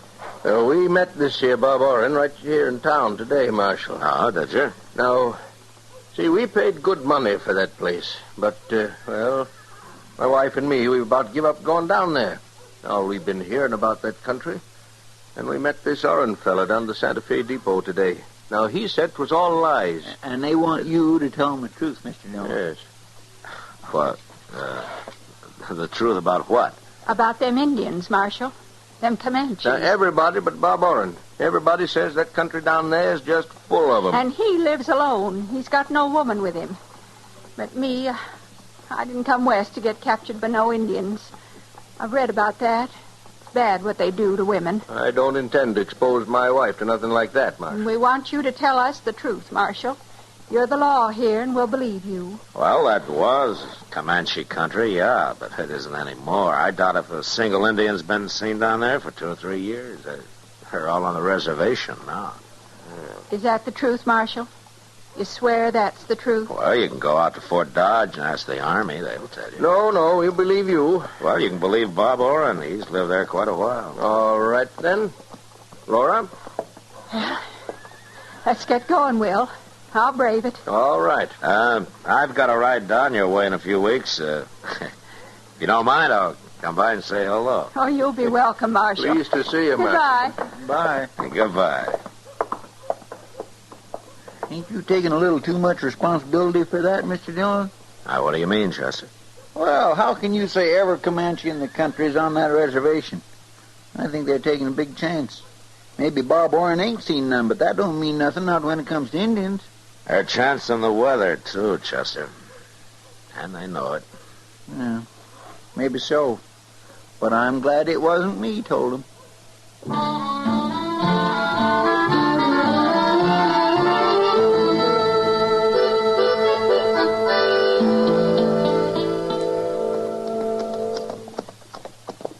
I thought the old Mather place was right in them cottonwoods, Mr. Dillon. Yeah, it was. Well, then the Jallops must have moved it. I sure don't see no house. Look closer. Yeah, there's something there. Yeah. Why, it's all tore down. It's just a heap. Mr. Dillon, it's been burned. They've had a fire out here. Looks that way. I don't see nobody around. No. Let's have a look. My, there sure ain't much left, is there? Well, there's this. It's an arrow. Uh-huh. Comanche. Oh, and there's another one, half burned. Oh, my goodness. Hey, look at there, Mr. Dillon. Somebody made a grave. It's fresh dug, too. But it's only one grave.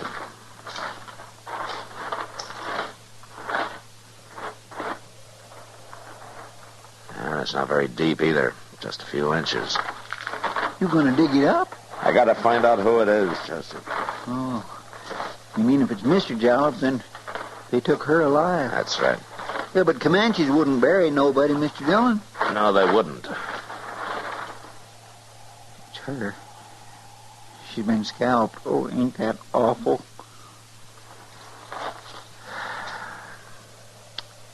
Yeah, we'll have to bury her proper, Chester. Then we'll ride over to Bob Oren's. Maybe they got him, too. Yeah, well, where's Mr. Jalop? You think they took him prisoner? I don't know, Chester, but look sharp now. We don't want him to get us.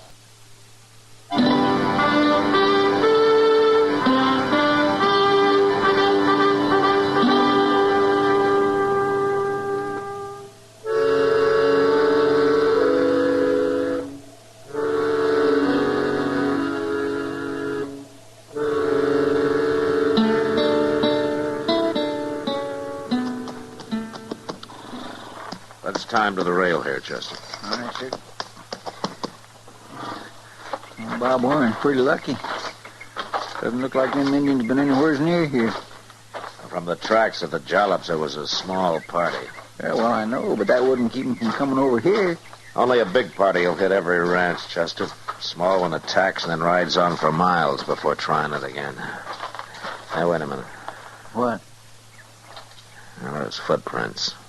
Well, there's lots of footprints all over. Yeah. Come on.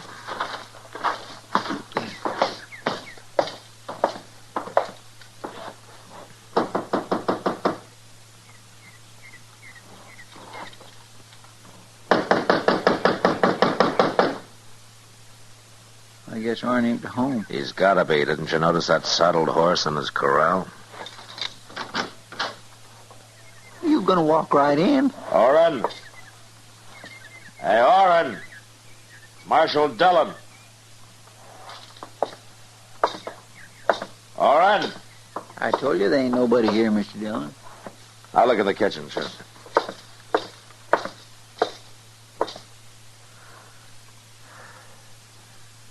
He's here, Chester. Why, it's Oren. He's been scalped, too. A bullet hole in his chest. So them Comanches was here after all. I don't know. You don't know? Well, they scalped him, didn't they? Did you ever hear of Indians killing a man and not setting fire to his place? No, I guess I never did. There are 3 horses in that corral. Even drunken Indian wouldn't leave a horse behind. Yeah, but he's been scalped. Anybody with a sharp knife can scalp a man, Chester. You don't have to be an Indian to do that. What do you mean? Outside those tracks I stopped to look at. They're made by a man wearing boots. About the biggest boots I ever saw. You thinking of Will Jalop? Those tracks aren't more than 2 days old, and Bob Oren hasn't been dead any longer than that. Yeah, but Jalop wouldn't come scalp a man. The Comanches killed his wife, Chester. We don't know what happened to him, but my guess is he's alive. The Indians don't take male prisoners his age. But that don't say he done this to Bob Oren. Chester, there are only 2 people who told Jalop and his wife they'd be safe out here. Oren was one of them. Jallop's wife gets killed, he escapes somehow and comes here to take his revenge. He did to Oren what the Comanches did to her. That's awful hard to believe, Mr. Dillon. Well, he wouldn't be the first man driven crazy with grief. Well, maybe. And if it's true, I'm the next on his list. When we get back to Dodge, I got an idea Jalop will be there waiting for me.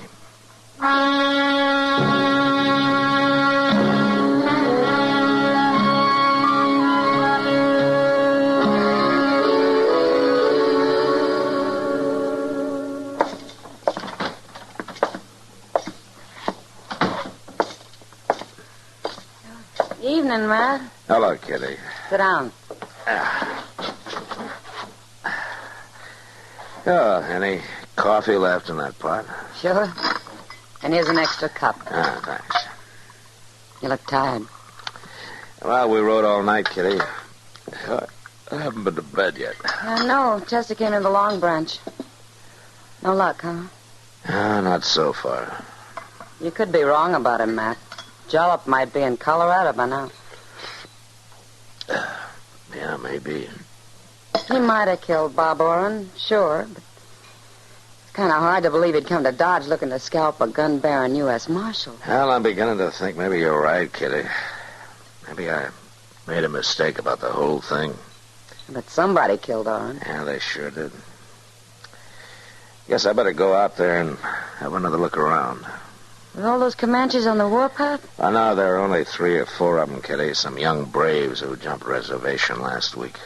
How do you know that? I reported the whole business to Major Honeyman at Fort Dodge. He told me about it. Well, even so, isn't he doing anything about him? Yeah. He put a company of troopers in the field. Sure. All they'll do is kick up a lot of dust. Probably. Well, Kitty, I think I'll turn in for a couple of hours. I need some sleep. It's the best idea you had yet. When Chester comes in, will you tell him I've gone to my room, huh? Yeah, I'll tell him, Matt.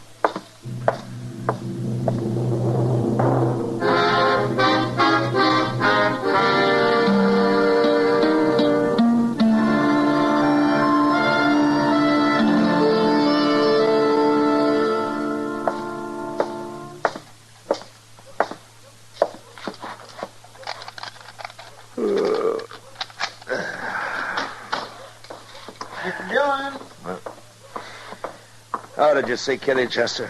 Yes, sir, I did. I come in just after you left. I've been trying to catch you before you got to your room here. Oh, what is it? Did you find him? No, sir. No. What I wanted to know is, could I get some sleep, too? Well, of course, Chester. I thought you understood that. Well, then I'll go back to the office and lay down there. All right, I'll come by later tonight when I wake up, huh? All right, sir. I'll see you then. Yeah.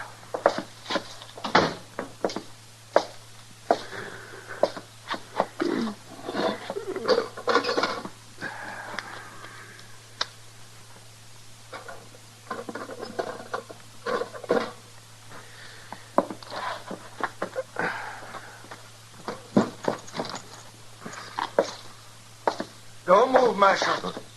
Just leave that gun there on the table. This here's a mighty short-barreled shotgun, Marshal. I stole it off of Bob Oren, and it's loaded with buckshot.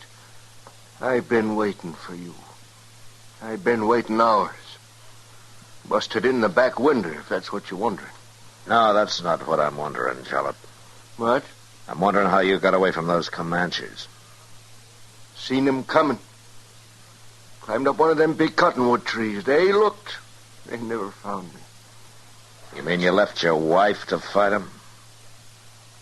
I left her, all right. You betcha I left her. Coward. Terrible, them Indians. It was terrible. But I fixed Bob Oren for it. He told me it was safe out there. Now I'm going to fix you. Going to take you right down by the river, Marshal. Going to fix you there. You just make one move on the way and I'll leave you in 2 big pieces. Now you walk.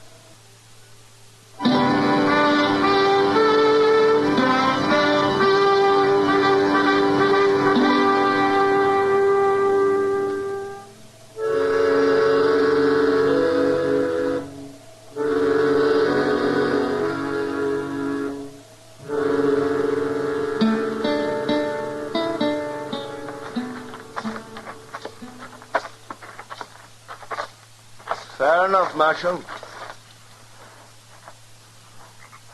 'Tis pretty down here, isn't it? All them nice cottonwood trees. My wife liked them cottonwood trees out to our place, Marshal. She liked them a whole lot. Jalop killing me isn't going to get your wife And back. she was scared, Marshal. She was more scared than me, even, and I'll never get over it. Watching them painted devils ride up, I ever see another Indian, I'll kill myself. I'm still shaking. You weren't shaking so much you couldn't run off and leave your wife. You betcha I left her. I couldn't stand the sight of them savages. Well, that don't matter now. See here, Marshal, got a knife in my belt. Good long knife, and you know just what I'm going to do after I shoot you. Don't you? Be quiet. Don't you tell me to be Quiet, quiet. I said. Listen. What? There's something in that clump of elder on the riverbank over there. I don't see nothing. They're gone. You can't see them now, but they're out there. Wait a minute. They'll move any minute now. Who will, Marshal? What do you say? Indians. There were 3 of them. They were standing right against the river. Oh, no. No, not Indians. Watch, right there. You see one of them standing up. You see him? Where? Tell me, where is he? Shoot him, Jalop. Shoot him. Yes, I will. I can't see him. No. Give me the gun, Jalop. Hit me, Brasher. You was fooling. Let go of it. No,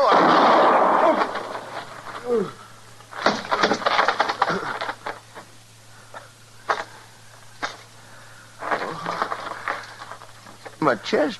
Hit me in the chest. I couldn't get your finger off the trigger. Gotta die.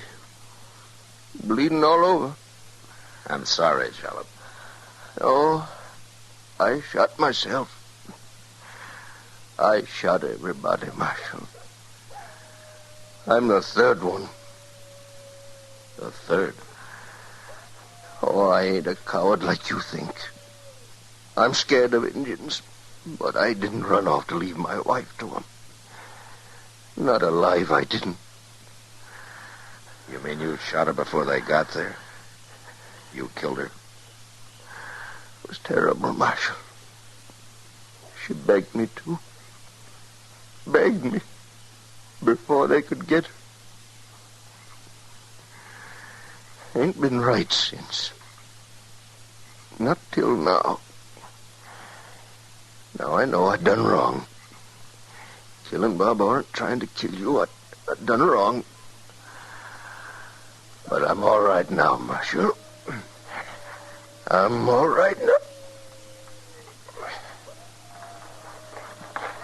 Jalop.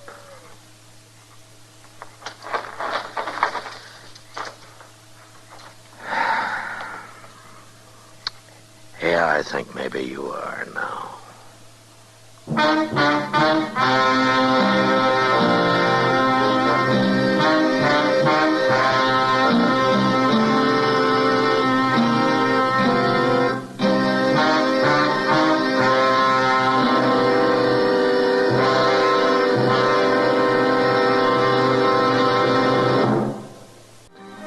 Gunsmoke, produced and directed by Norman Macdonald, stars William Conrad as Matt Dillon, U.S. Marshal.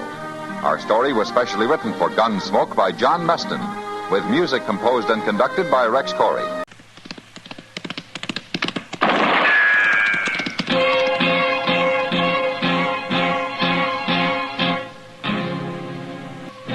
Around Dodge City and in the territory on West, there's just one way to handle the killers and the spoilers, and that's with a U.S. Marshal and the smell of Gunsmoke.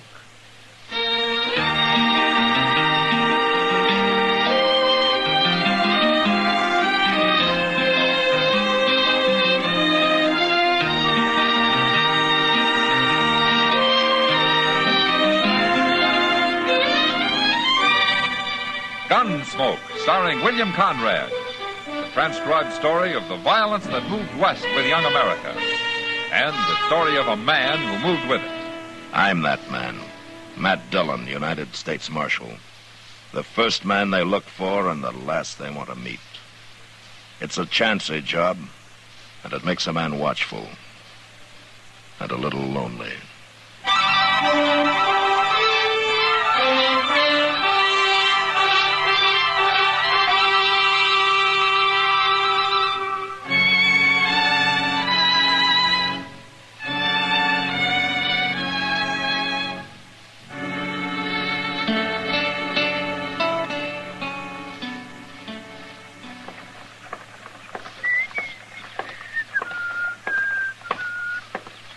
Dum.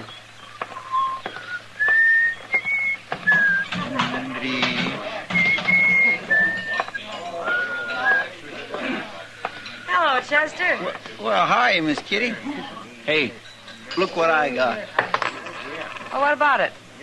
Why, that's a whole $1, Miss Kitty. Well, congratulations, Chester. I borrowed it off Mr. Dillon. He's outside there talking to some fella. Huh? I'd be mighty proud if you'd have a beer with me, Miss Kitty. Well, you know I don't like to drink at the bar, Chester. Well, we can sit down. And I'm tired of sitting. I'll have a beer with you right here. All right, that's fine. Sam? Yeah? Draw a couple beers for me and this lady. Well, sure. Coming up, Chester. Chester, you talk about me like I was a stranger around here. What do you mean? This lady. Why, I always think of you as a lady, Miss Kitty. Well, I mean, I don't never... Thank you, Chester. Here's your beer. Here's your money, Sam. Okay. Oh, my, it looks nice and cold, don't it? You look like you're about to swim in it, Chester. That's right, I'd like to. Hey, Kitty. Hmm? They told me your name's Kitty. It is. Well, then why don't you say hello? Hello. Let's drink, Chester. Now, that ain't no way to act. All right, now leave her alone, mister. I didn't come over here to leave her alone. Stop that! What do you think? No, Chester, I'll handle this. Get out of the way, Miss Kitty. Chester. Get out of the way, I said. It's all right, Kitty. I'll see you afterwards. I'm going. And I know where, too. Your move, stranger. Well, go ahead. I guess you don't know who I am, do you? Stranger's good enough for me. Don't be a fool. We ain't fighting over me. Wait till you hear my name. It's Shin. Hank Shin. Oh, mine's Chester Proudfoot. You mean you never heard of Hank Shin? No. Anybody ever hear of Hank Shin? No. Who's he? Nobody never heard of you.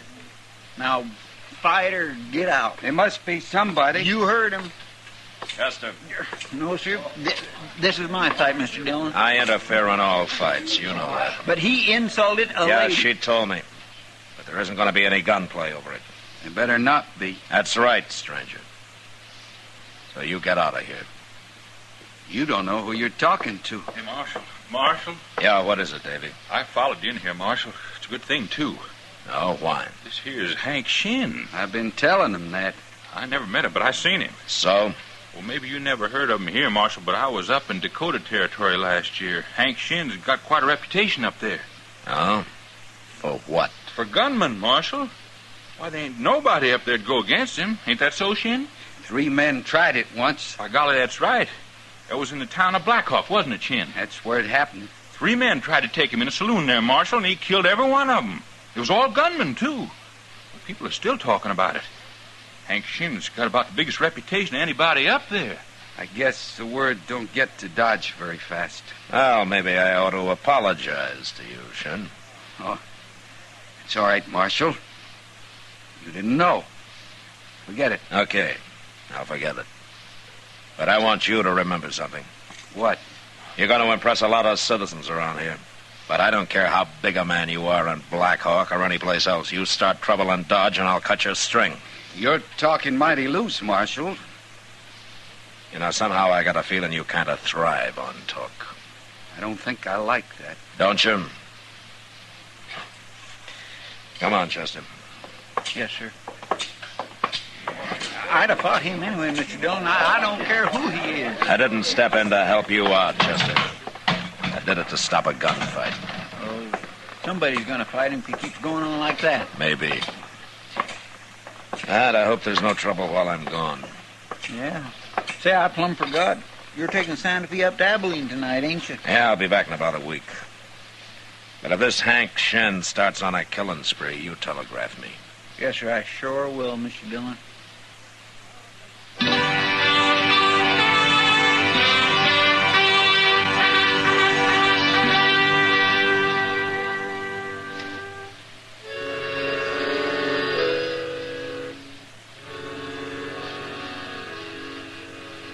My business in Abilene didn't take as long as I thought it would.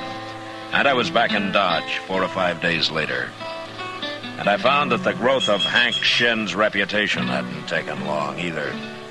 I heard about it at the depot, at the post office, and then at Delmonico's, where I stopped in for a cup of coffee. Kitty was there, finishing her dinner at a corner table. And she beckoned me when I walked in. Hello, Matt. Hello, Kitty. How are you? How's Abilene? Well, it's still growing. Bill Hickok sent his regards. That's nicer. Is he as handsome as ever? Yeah, he is.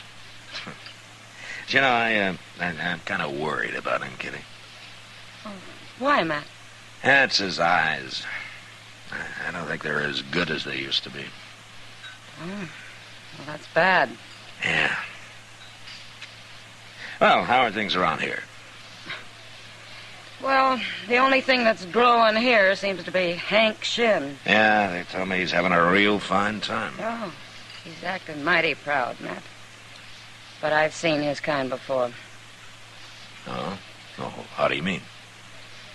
Well, somebody who hasn't heard what a devil he is with a gun just might shoot a hole in him one of these days. You know, I got a feeling that you'd like to do it yourself. Matt, if women ever took to carrying guns, you men would have to start behaving yourselves. All of you. Uh-oh. What? Welcome back to Dodge, Marshal. Hello, Shen. We missed you. Didn't we, Kitty? Something you wanted? I declare you're as hard to get along with as she is. She won't even talk to me. Just 'cause a person lives around hogs, he doesn't have to wallow with them. I wouldn't take that from a man. Well, from what I hear, no man's dared to talk to you like that, Shen. You bet they haven't. Yeah, you got the town pretty well buffaloed, haven't you? A little respect is all I ask for, Marshal. Uh-huh. The, kind you got up in Blackhawk? The kind I'm getting here.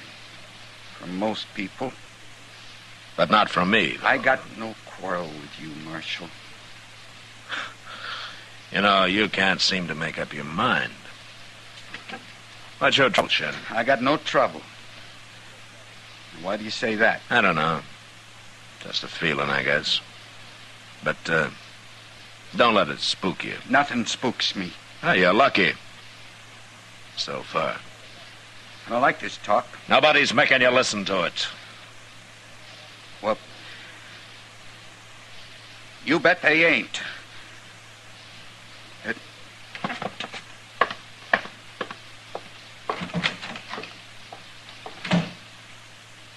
You know what I think, Matt? No, what, Kitty? I think Hank Shen's off-center. Way off. Well, we'll find out how far, Kitty. Any day now.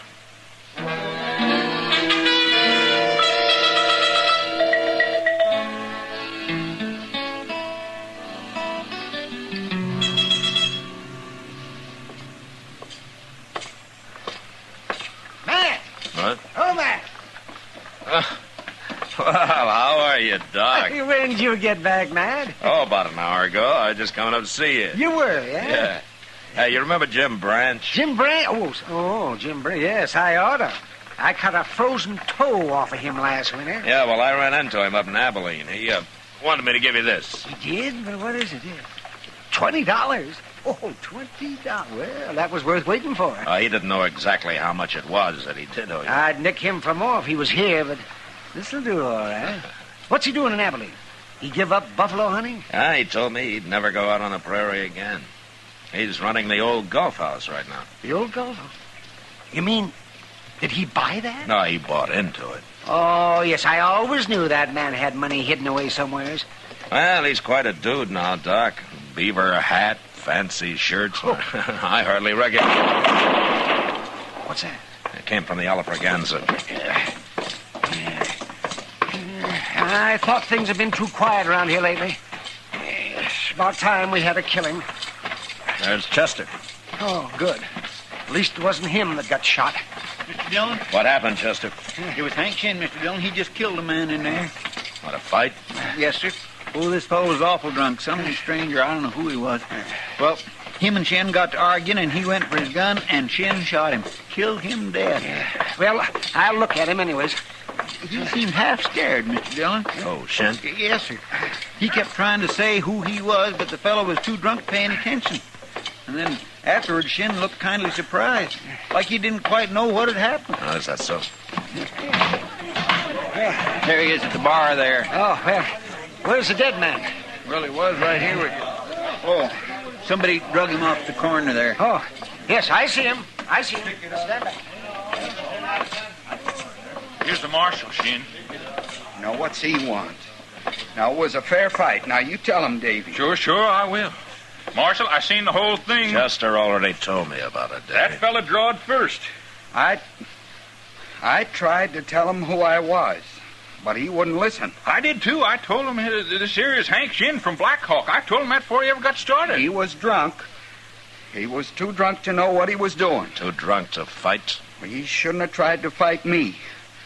He should have known better than that. Now maybe people will leave me alone. Why? Because you outdrew a drunk man? What are you saying, Marshal? You seem kind of upset, Shin.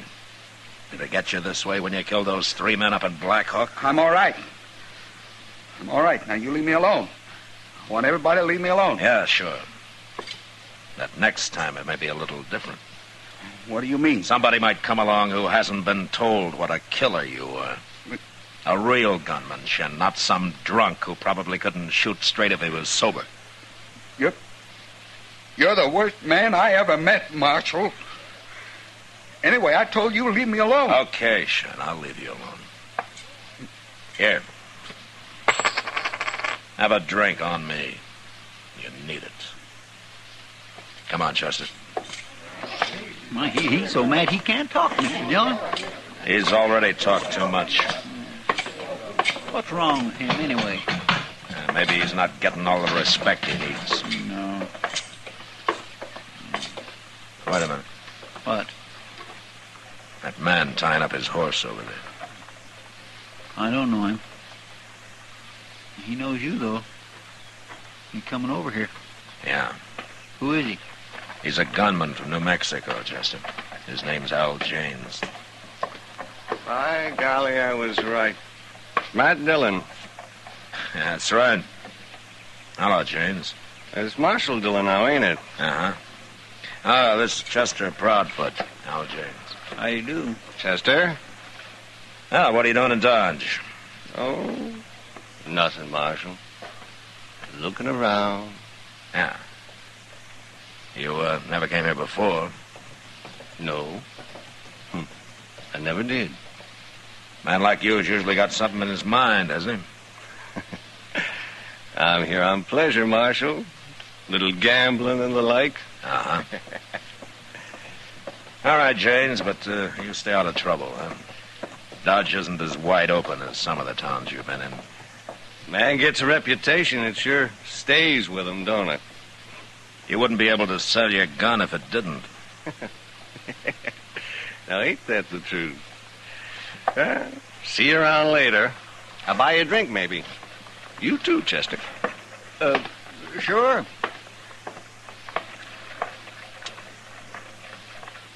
What do you suppose he is doing here, Mr. Dillon? Nothing, Chester. I believe him. He's a paid gunman, but I've never known him to lie. Yeah. Then there ain't nothing so much to worry about, huh? Chester, around a man like Al Janes, there's always something to worry about.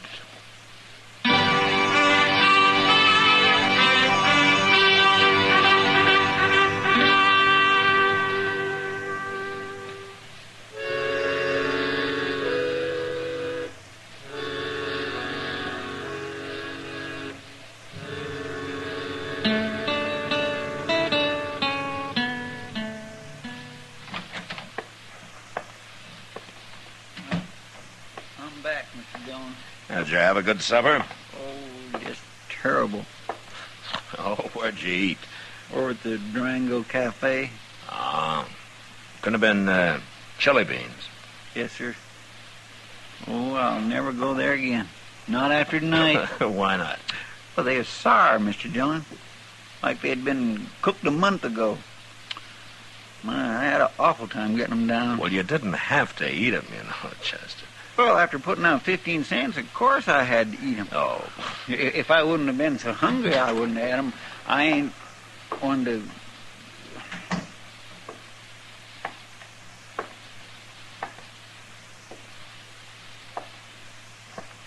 Marshal? Evening, Shin. Marshal, I've been thinking. What? I've been thinking about this afternoon. Yeah?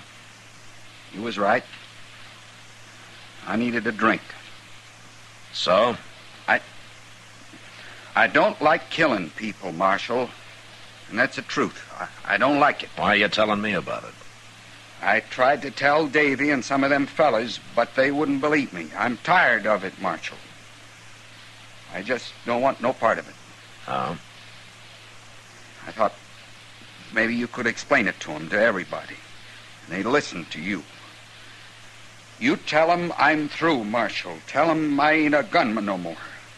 Just a plain, ordinary man. And if you're so plain and ordinary, why don't you tell me what this is all about? I did tell you.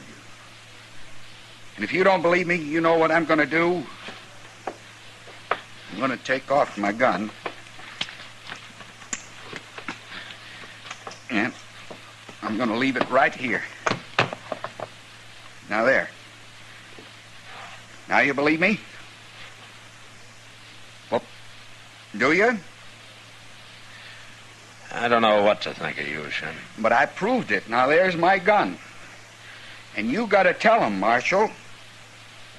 I got me a bottle in my coat pocket. I'm going to my room, and I'm going to forget all about this. You tell him now, Marshal. And you tell him tonight. He is crazy, Mr. Dillon. Yeah, there's something sure wrong with him. I don't believe any of that about him being tired of killing people. No. It's more like he's scared of something, ain't it? Chester. Yes, sir? I think I know what it might be. What? Al Janes. What's he got to do with it? I don't know. But let's go find him. Well, what for? To tell him Hank Shin isn't armed. Well, he could see that. He was wearing a coat, Chester. That's right out there in the street. Yeah, come on. There's some men down there, Mr. Dillon. Yeah. If it was a fight, it sure didn't last long. One bullet can end a fight, Chester. Yes, sir. Well, there's somebody laying there. Looks like Hank Shin. Yeah. Nobody ain't paying any attention to him. They're all crowded around Al Janes. By golly, that is Janes. I'm going to go take a look at Shin, Chester. You better go back and get Doc, huh? Yes, Mr. Dillon. I'll hurry.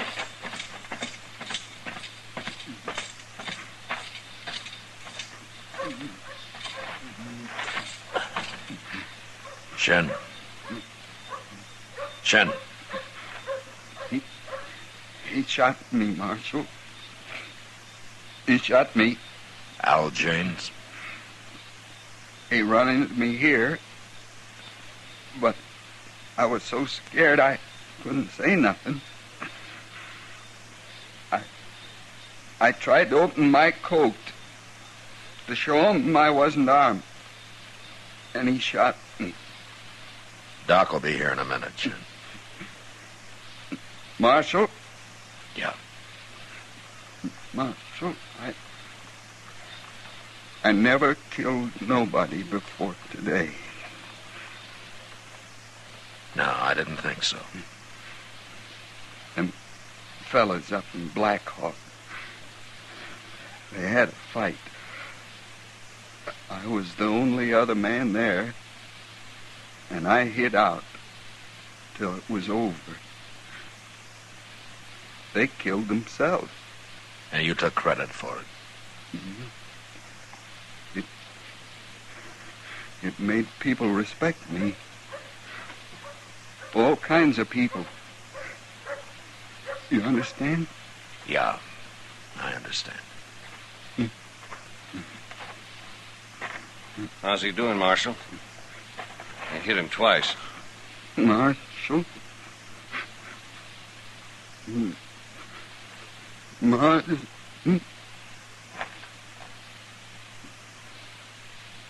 Well, he sure died slow. Pretty slow, James. He went for his gun, Marshal. Them men over there can tell you they saw it. You heard about his reputation and you had to kill him, didn't you? Self-defense, Marshal. There's nothing to talk about. Hank Shen was a liar, James. His reputation was a fake. What? I don't believe you. It's true. Now, besides, he wasn't even armed. Take a look. He ain't wearing a gun. But he went for it. I saw him. Everybody did. You killed an unarmed man, James. I don't like that. You'll have to stand trial for it. That ain't what's bothering me. No? It was a mistake. I'll get off. But everybody's gonna be laughing at me. Especially if you tell them about him being a liar. He shot a drunk this afternoon, and that nearly scared him to death. You have to tell him that, Marshal? I don't like gunmen, James. What do you mean? After this, your reputation isn't going to be worth much. It won't be worth nothing. So it looks like Hank Shen got himself a gunman after all, doesn't it? All right, come on, let's go to jail.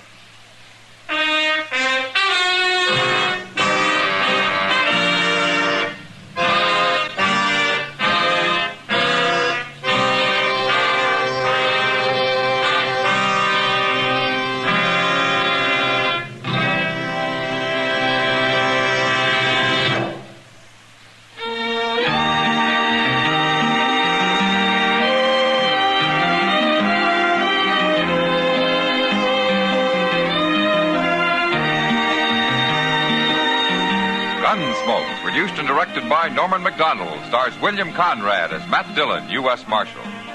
Our story was specially written for Gunsmoke by John Meston, with music composed and conducted by Rex Corey. Sound patterns by Tom Hanley and Bill James. Featured in the cast were Vic Perrin, Paul Dubov, and Barney Phillips. Harley Bear as Chester, Howard McNear as Doc, and Georgia Ellis as Kitty.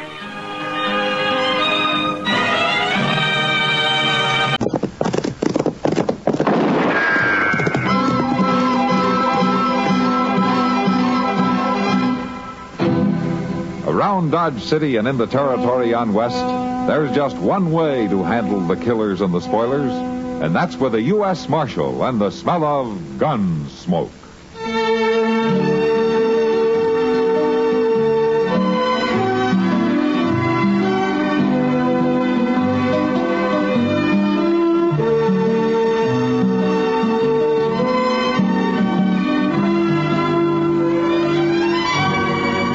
Gunsmoke, starring William Conrad. The story of the violence that moved west with young America. And the story of a man who moved with it. I'm that man. Matt Dillon, United States Marshal. The first man they look for and the last they want to meet. It's a chancy job, and it makes a man watchful. And a little lonely.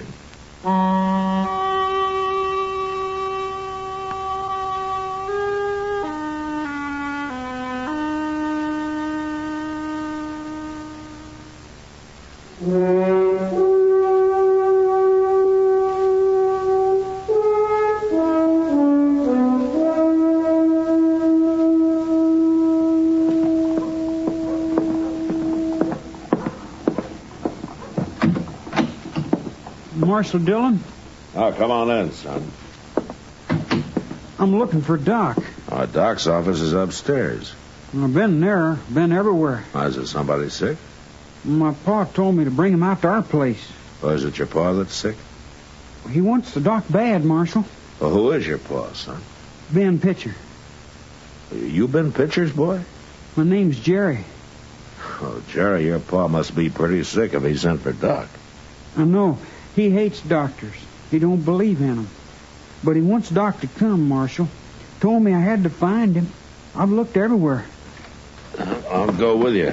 Well, you don't have to go. I'm going to ride out there with him, Jerry. When your pa sends for a doctor, something's really wrong. Come on.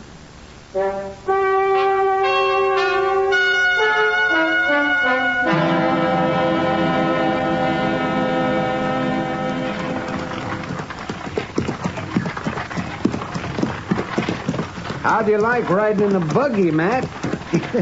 Make you feel important? Sure it does, Doc. But the way you drive, I'd feel a lot safer on a horse. You'll get used to it. Oh, I hope not.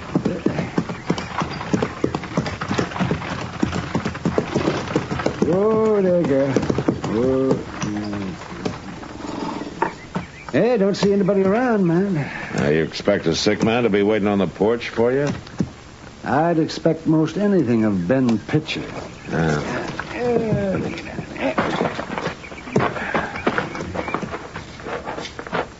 You know, a man can change, Doc. Not him. Not Pitcher. Well, we'll find out soon enough.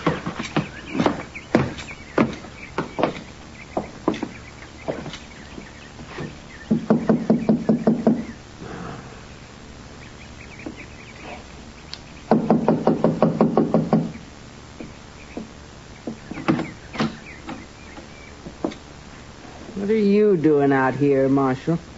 I just came along to keep Doc company, Miss Pitcher. Oh. Where's the boy? Jerry said tell you he'd be along directly. Why didn't he come back with you? And he said that you gave him a list of stuff to buy while he was in town. Oh, I forgot. Yeah, so we're wasting time. Where's Ben, Miss Pitcher? He's over there. Over where? In the barn. Well, what's he doing in the barn? You ask him, Doc.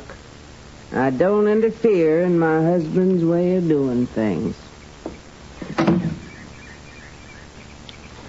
Oh, my, that woman could fair drive me crazy, man. Yeah, maybe that's what happened to Pitcher.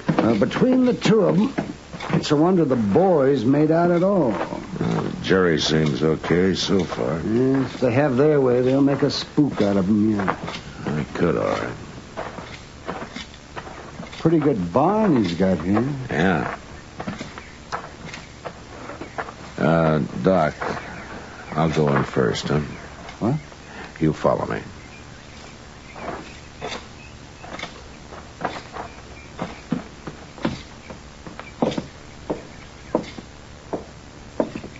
Hey, Pitcher.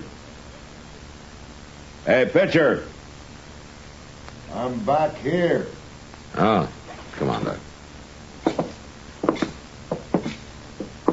Over here in this stall.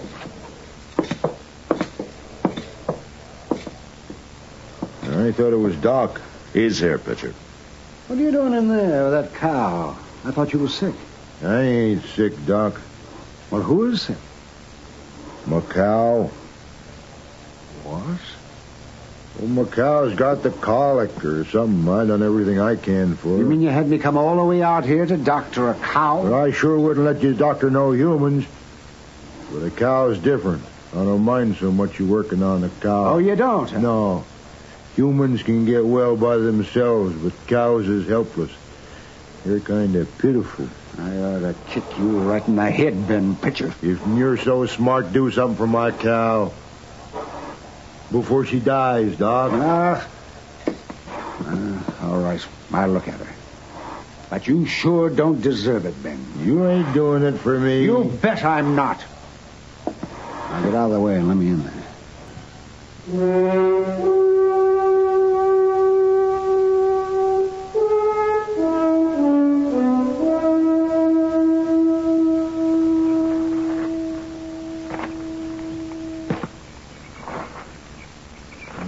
What's he doing in there all this time, Marshal?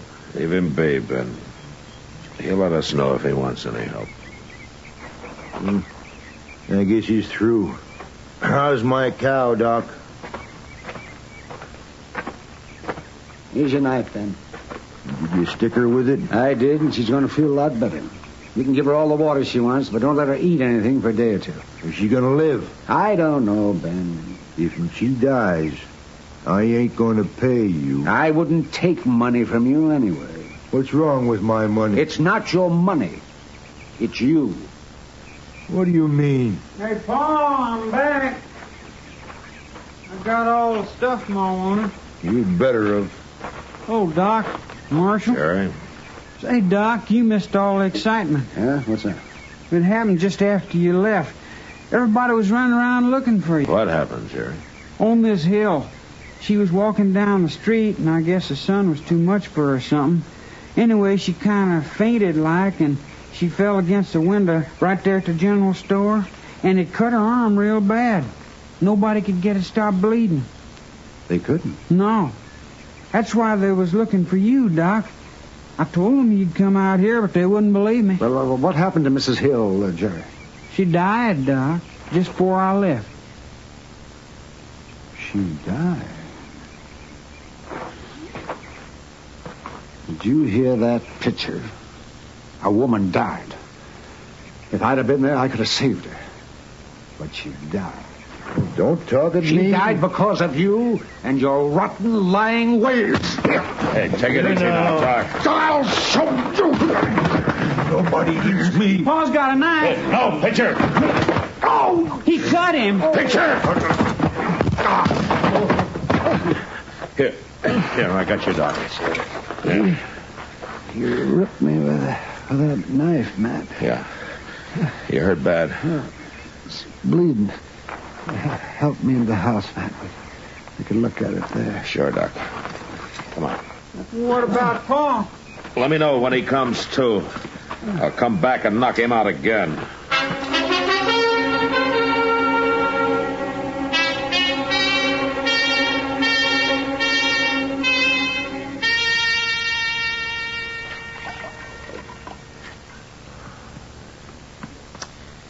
Yeah, it's pretty clean now, Doc. Yeah. Looks better. Still bleeding a little, though. I don't care for the mess you're making on that bed, Marshal. Go get me another pan of hot water, will you? You ordering me around my own house. I said do it.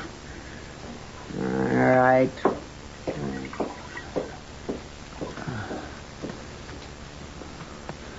Matt?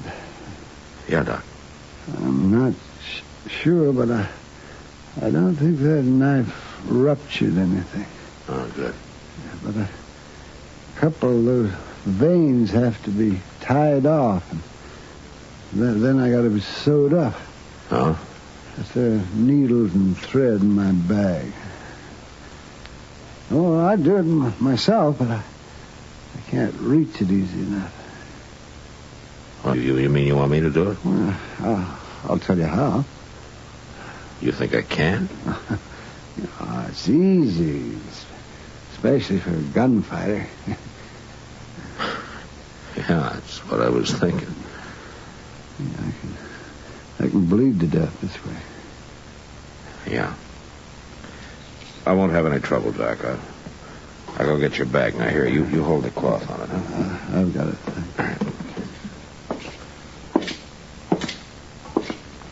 Marshal? Huh? Get out of here, Pitcher. You hit me awful hard. Did I? He jumped me first. You saw him. I was protecting myself. Pitcher, if Doc doesn't come out of this all right, I'm going to quit being a marshal, and I'm going to come after you as a plain man looking for revenge. You're threatening Now, I know me. it's wrong of me, but I'm going to kill you, Pitcher. Now, wait. Get out of here. Now, you stay out. Out of this house. I'm going. I'm going.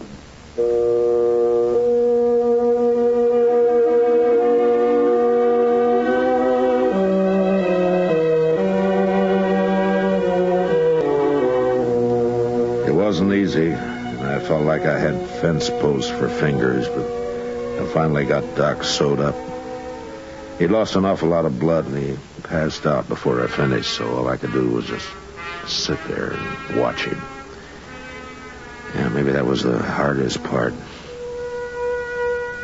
In the morning, however, he seemed better, and he insisted that I take him into Dodge. So I made a bed in Pitcher's wagon and had Jerry drive the buggy alongside. He was in bad shape by the time we reached town, but I got him into his own bed and then sent for Kitty to help me out. I don't know what I'd have done without her for that next week. Matt?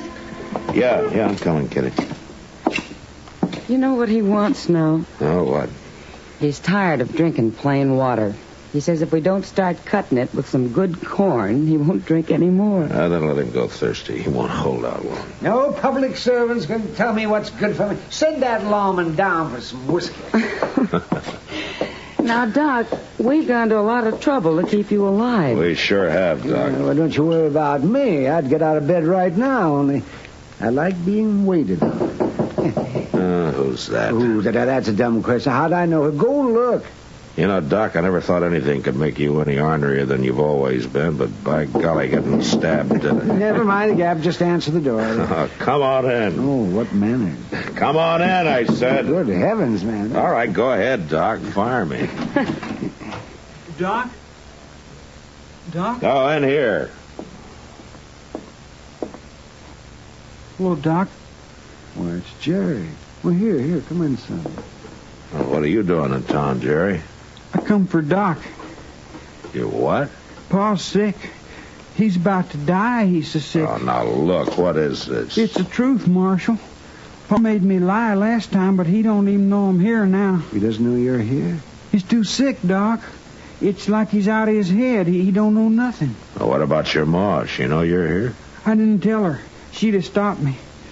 Doc? Look, Jerry, your pa tried to kill Doc the last time. Now, Doc's still in bed. He can't go anyplace.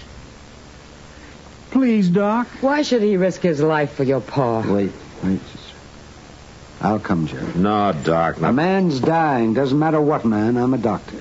I knew you'd come. I knew you would. You're crazy, Doc. You'll open that wound riding out there. Besides, you're not strong enough. You're taking an awful chance. Jerry? What? How'd you get to town?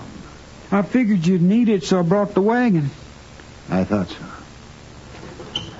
Well, you gonna help me, Matt?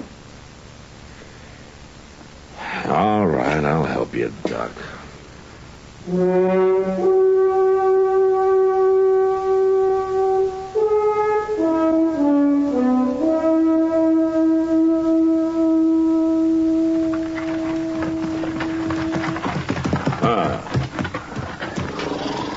Here, I'll give you a hand, Doc. I can make it.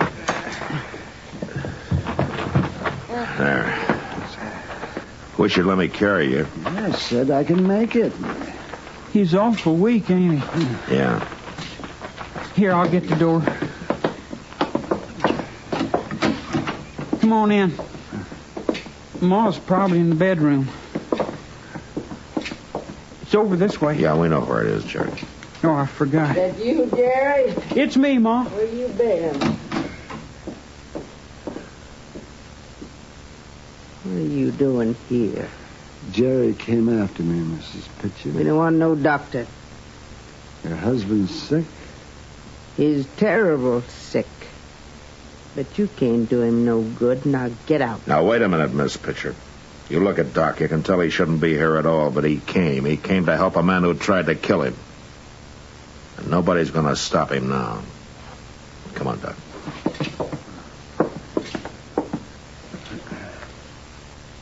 Miss Pitcher, you get out of the way.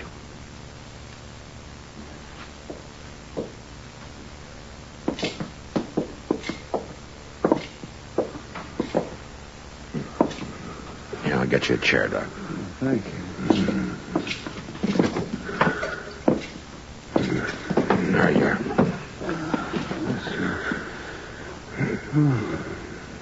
Yes, he was pretty sick, all right. Marshal, let's go, Jerry. Now what? He's got a gun, Marshal. Let's go, I said. Here. I got her, Jerry. I'll kill you. You and Doc both. Here, give me that. No. There. Now, you sit down. Go on.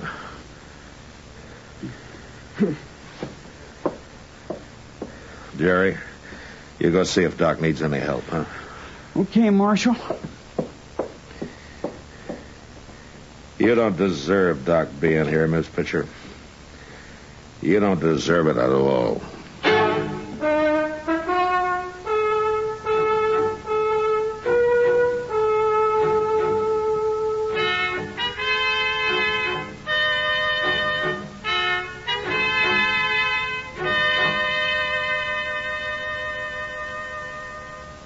Marshal. What? I've been thinking. All night I've been sitting here thinking. Oh? I don't want my husband to die. I can't have him die. Doc's doing everything he can for him. Can you save him? Do you think he can save him? I don't know, man. Mrs. Pitcher?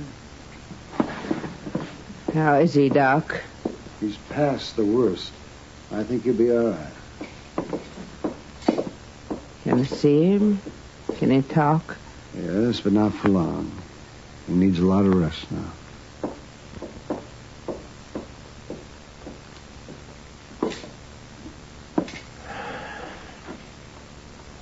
You look like you could use some rest, too, Doc.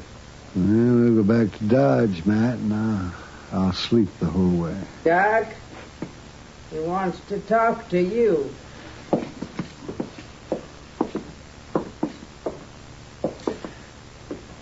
What is it, Pitcher? Ma says that you was here all night. I was, yes. She says you saved my life. Maybe I helped. Maybe. But what I want to say is that I ain't gonna pay you. You what? I didn't ask you to. Doc saved your life, Pitcher. Maybe he did. But I ain't gonna pay him. Doesn't matter, but why not?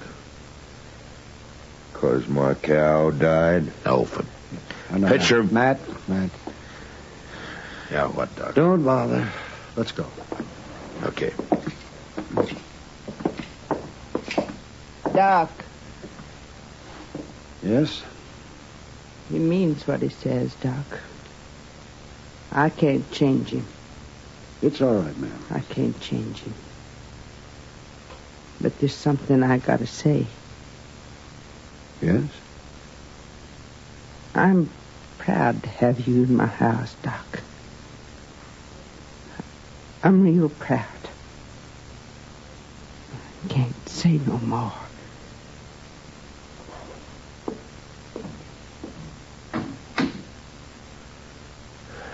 Well, Doc? I've been paid, Matt. Paid pretty good.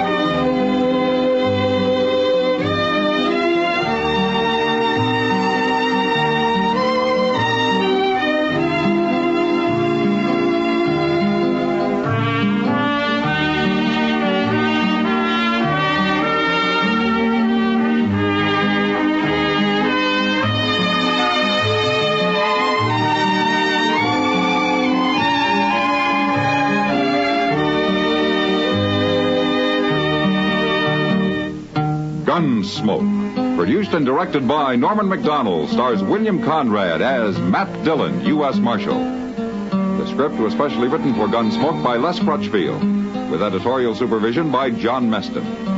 The music was composed and conducted by Rex Corey. Sound patterns were by Ray Kemper and Bill James.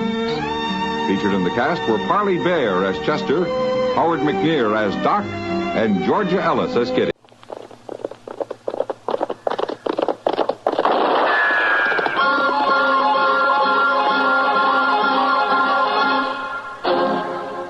Dodge City and in the territory on West, there's just one way to handle the killers and the spoilers, and that's with a U.S. Marshal and the smell of gun smoke.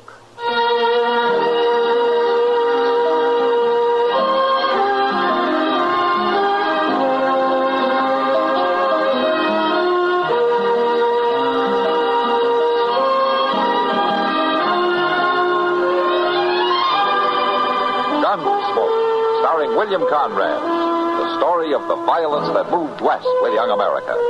and the story of a man who moved with it. I'm that man, Matt Dillon, United States Marshal. The first man they look for and the last they want to meet. It's a chancy job, and it makes a man watchful and a little lonely.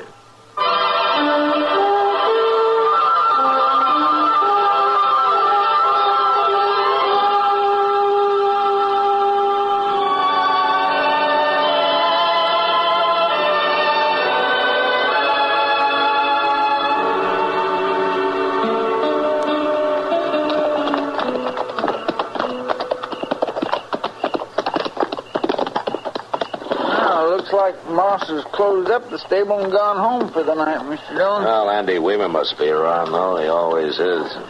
Don't see no sign of him. Well, I'll open the door and we can get the horses inside at least. Yeah. All right, Chester. I declare I'm so tired I could lay right down in the stall and sleep with my horse. The way you roll around, the horse would get a worse kicking than you would. Now, the only time I toss much is when I've ate something that don't set right with me. And it ain't too often I do that. No, sure isn't. Say, we gonna have to bed these horses down ourselves, Mr. Dillon? No, Andy will do it. He's probably in the back room. Come on, let's go see. I declare I just couldn't have rode another mile tonight. It was either ride to Dodge or to camp out. I can prove it to you, too. Hey, listen. The boys that know about Sounds like Andy's got somebody with him. And they will, too. Talking to himself more than likely. Just keep awake. Sure. Well, the livery stable doesn't need much of a night watchman anyway, I guess. Well, I'm not saying I don't believe it, Andrew, but I'm not saying that I do. That's old Miles McTagg with him. For the North Pacific Well, the two biggest liars in Dodge are at it again. All they need now is Doc. Black Hills. Andy never even seen the Black Hills. I know that. By myself. And then them Indians jumped on me. 12 and a half of them. A whooping and a hollering and a shooting their arrows. I seen I only had one chance, so I spurred my horse and I rode for the timber. That doggone old liar. He got that story out of Ned Buntline. One of the boys we had in jail one time read it to him. In 5 minutes, them 2 trees were so full of arrows they looked like porcupines. And when the fight was over, there was 14 Indians laying dead all around me. The 2 got away while I was reloading. Well, that's only 16. You said there was 12 and a half. Well, that's only a matter of speaking. 16 the same as 12 and a half. Aha. No, it is not. It lacks 2. 18 the 12 and a half. Let's go in and say hello, Chester. All right. Oh, dang it, Miles. I told you that... Oh, Marshal. Evening, Andy. Miles. Good evening, Matthew. Chester. Oh, Mr. McTagg. What's the matter, Andy? Well, opening the door that way sudden like it... Oh, God dang it, Marshal, you ought to knock first. Why, my land, an old Indian fighter like you hadn't ought to get spooked over nothing that happened, Andy. You shut up, Chester. I know what I know. Yeah, too bad there ain't nobody else does. One of them boys will come through here someday. You believe me, don't you, Marshal? Well, Andy, all that was a long time ago.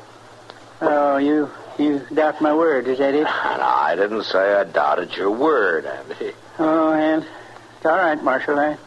Maybe it's best just to forget it. No, now, I was just funning you, Andy. Sure, Chester, I know. Well, I better get your horses unsaddled and bedded down. Andy, why don't you let him cool some before you water him, huh? Yes, sir. Oh, that's a pity, Matthew. He's a fine-hearted old man. It's a shame he's so prone to prevaricate. Well, he's like a lot of us, Miles. He tells about the things he wishes he'd done, wishes he had the courage to do. Marshal. Yeah, what is it, Andy? There's somebody here. It's, Evening, Marshal. Chester. Hod Logan. I didn't know you were out, Hod. You've been paroled? A week ago, Marshal. 2 years, 7 months. Parole. Don't ever go to prison, Marshal. It's no good. Yeah, so I hear. You traveling with the Beckett brothers again? Now, Marshal, the warden told me to stay away from evil companions. Uh-huh. Of course, the Beckett boys ain't evil officially. They didn't go to prison. Andy here didn't identify them like he done me. Well, I only told the truth, Hod. Sure you did, Andy. Stood right up there in court and told them you seen me run out of the bank. Told him I was wearing a mask, but it slipped and you seen my face. I did. It was right brave of you, Andy. Downright brave. And now I'm back. And you better leave me alone, Hod. You better not bother me. What are your plans, Hod? Oh, I reckon I'll hang around Dodge a while, Marshal. Look up my old friends. Drop in and pass the time with Andy here once in a while. No, you stay away from me. No, that ain't being very kind to a man who's paid his debt, Andy. It's only paid up till now, Hud. Don't go open up a new account. Now, it's a funny thing, Marshal. Man can't always plan too far ahead. You don't always know just how things are going to work out.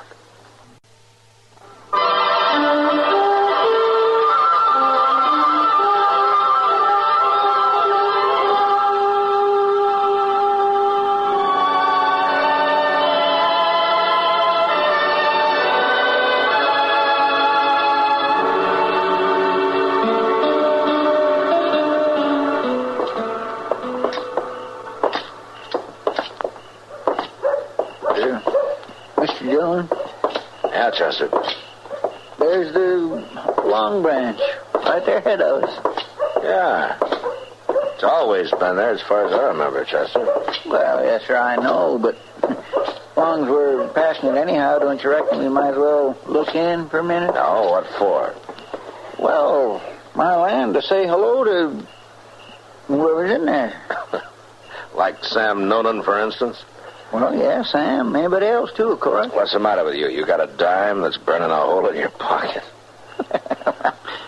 I could do with a glass of beer, as far as that's concerned. All right, Chester, but I'm not going to stay long. I want to go see Doc. Well, maybe he's in there. No, the light's burning in his office.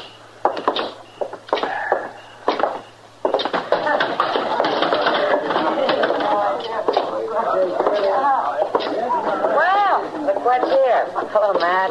Hey, Kitty. Come on in out of the weather. Whatever they use for weather this time of year. You like a drink? Well, I think Chester's got a beer in mind, yeah. Well, see, the truth is, I thought as long as I was here, I'd get me a glass of rye with a little dab of sugar in it. For that matter, I think I'll just go get it while I got the chance. Sam? Yeah, the place looks real quiet tonight. Yeah, too quiet, Matt. That's good for you, I guess. Not for me. Business will pick up. The rains are about over now. The trail herds will be rolling in before long. Well, something better happen, or Sam and I'll have to start taking in each other's wash to make a living. I can't quite see you taking in wash, Kitty. You know something, Matt? Neither can I. Come on. Have one on me this time. That won't help business, honey. Well, it looks like business anyway. Wait a minute, Kitty. What is it, Matt? What's he doing over there? Randy? Yeah, he's supposed to be holding down the night watchman's job over the livery stable. Oh, I don't know. He's been here for about an hour. He's wearing a gun, too. Look, Kitty, I'll take you up on that offer a little later, huh? Sure, Matt. Anytime. I'll be around.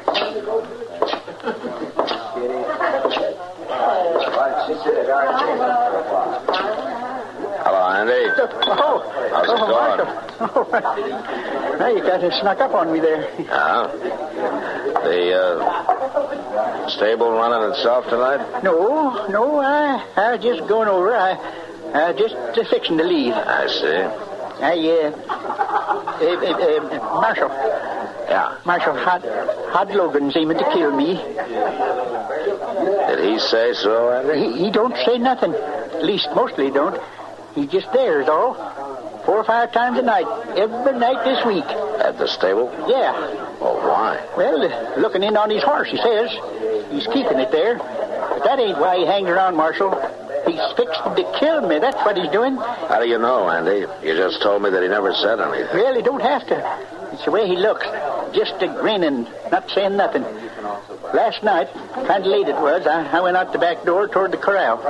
And there he was, leaning against a post, just a grinning at me. Is that why you took to wearing a gun? Oh, I got to, Marshal. He's aiming to kill me. Well, if he is, the gun won't stop him. He wouldn't have a chance against Hod Logan. Well, then, what am I going to do, Marshal? First thing is to stop letting him get your goat. Well, I can't help it. I ain't no gunfighter. All them tall stories that I've been a-telling, I never done nothing like that. Well, then don't start anything now, not with Hod. That's what he wants you to do, so he'll have an excuse. Excuse for what? You've already said it, Andy. An excuse to kill you.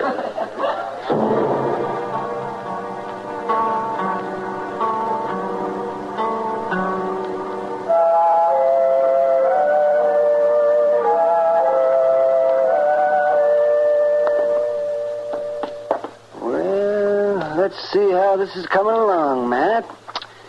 Oh, yes, we got to get those stitches out. Can you roll that sleeve up a little higher? Well, if I do, I'll choke myself, but I'll try. How's that, Doc? Fine. Fine. Yes, that seems to be healing all right. Yeah, it's a sign of good blood. Oh, your blood's all right, I reckon. What you got left of it? What you got left of it? Well, these bullet wounds, nothing but bullet wounds since I came out here to this blasted frontier. You know, man, it'd be a downright pleasure to treat a plain, say a bellyache, a nice case of the gout. You wouldn't know what to do with a civilized practice, Doc, if you know it. Be kind of nice to find out, though. Now, you want to brace yourself kind of here, man. I got to get those stitches out. Well, go ahead. I got a hold of them now, so I just wanted to... What did you do? Sew them through the bone? Well, you're lucky you got a bone there. An inch to the right and you wouldn't have. So why don't you steer clear of some of these gunmen, Matt? And I will if they'll stay clear of Dodge. That's two of them now. Yeah. Oh, see, I understand Hod Logan is back. Yeah, he's been hanging around town for about a week. I thought maybe he'd head on west and try to find the Beckett brothers. Those Beckett brothers. They were pretty thick, weren't they, for a while? Before Hod went to prison.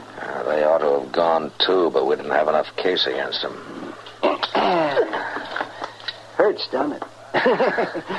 Doc, if you were up around my mouth, I'd swear you were pulling teeth instead of stitches. Well, you didn't beller when I sewed you up. Yeah, but you gave me a half a bottle of whiskey that time. Mr. Dillon? Mr. Dillon? Yeah, what is it, Chester? It's them Becketts, Mr. Dillon. They're back in town. Somebody seen them about an hour ago.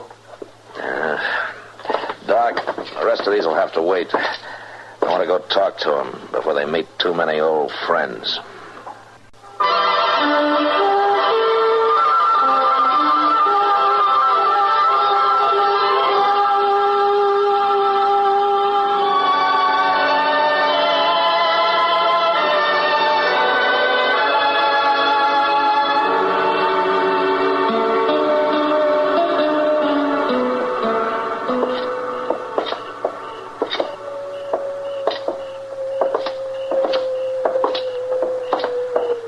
Where do you figure they could be, Mr. Dillon? I don't know, Chester.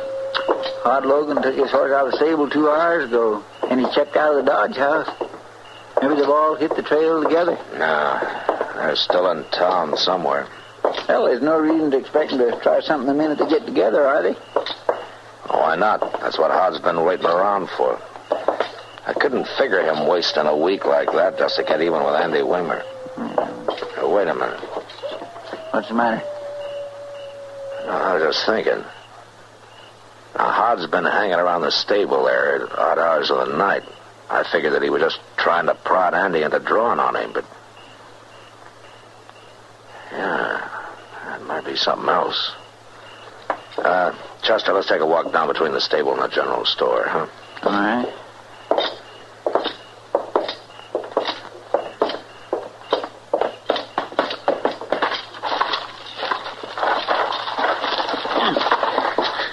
Doggone all, Andy ought to clean up some of this junk. It's a doggone fire hazard. Hey, quiet, Chester. Yes, sir. Careful, watch it. What is it? Broken glass. Don't step on it. It'll make a noise. Oh. Hey, look. Somebody's busted open a window on the side of the store there. They've tore all the boards off. Yeah. So that's why Hod was hanging around the stable. People would get used to seeing him and not think nothing of it. That's what you meant, ain't it? Back over here, Red. They're inside the store. Yeah.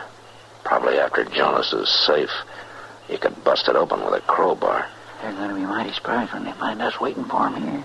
We're not going to be waiting for him.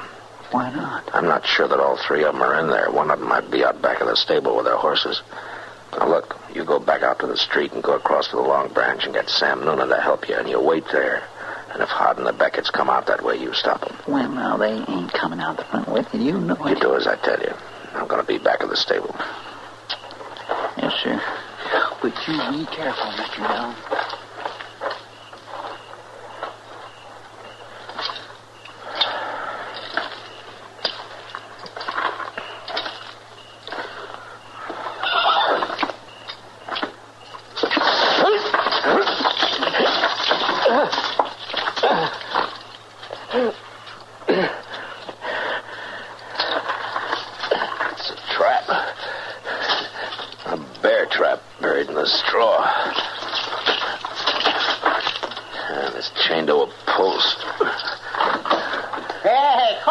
Golly, I reckon that'll learn you, Hod. It's not Hod, you crazy fool. Marshal. Keep your voice down. Oh, first, I'm mighty sorry. I put them traps there for Hod Logan so he couldn't sneak into the back of the stable. Well, get a trap setter and open this thing, will you? Yes, sir, right away. I got one hid up there with that water barrel. Hey, that's Hod Logan. Let's get to the horses and ride out of here. He's up there between the stable and the store. Be quiet. Here, let me roll over and get my gun clear. First, and I'll take time to finish with Andy Weed. Stand where you are, Hod. What? You're under arrest. Get your hands up. Get back to the building. You haven't got a chance, Hod. Now come on out. Come and get us, Marshal. We got to get under cover, Marshal. We're right out here in plain sight. Then get that setter and open this trap. I can hold them in back of the building. They can't get a shot at me without stepping out into the open. He's caught in one of them bear traps, boys. Stepped on one of them traps we seen Andy set this afternoon. You take one step from behind that building, Hod, and it'll be your last one. Don't have to take a step, Marshal. Just toss a match is all.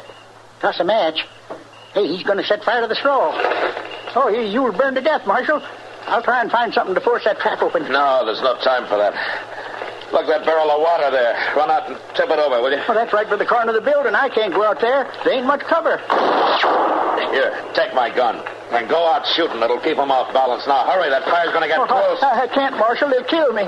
Look, Andy, they aim to kill you before they leave anyway. Hod wants to get even with you. Now, go on. I can't. I just can't go out there, Marshal. I can't. All right, Andy. Just get clear, then. No use of you burning, too. Oh, no, Oh, it ain't no use, Marshal. I can't do that neither. I can't leave you here. Here, give me your gun, Marshal. Here. Good luck. It's Andy. Get him, boys. You dirty cowards!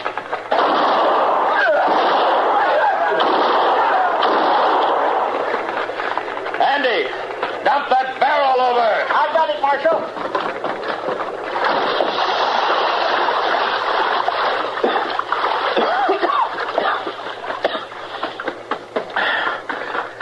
Marshal, I've done it. I've done just like you told me. And I think maybe I got Hod and one other. The third man got away. Well, we'll get him, all right. Now, go get that trap setter. I got it. I brought it back with me. I stood right up to him, gun to gun, didn't I, Marshal? Yeah, you sure did, Andy. Hurry it up, will you? Here.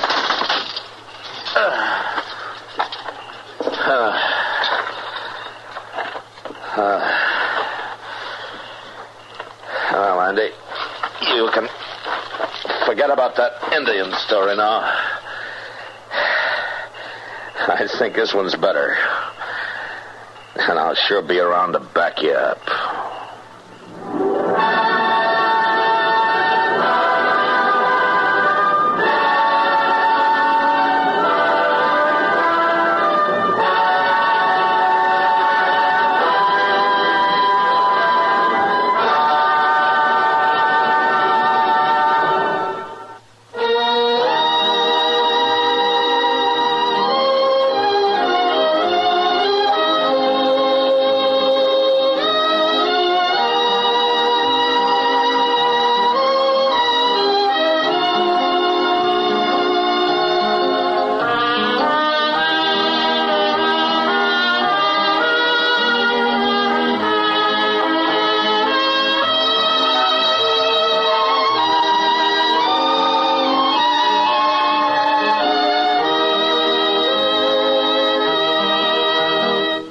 Gunsmoke, produced and directed by Norman McDonald. Stars William Conrad as Matt Dillon, U.S. Marshal. Featured in the cast were Parley Bear as Chester, Howard McNear as Doc, and Georgia Ellis as Kitty.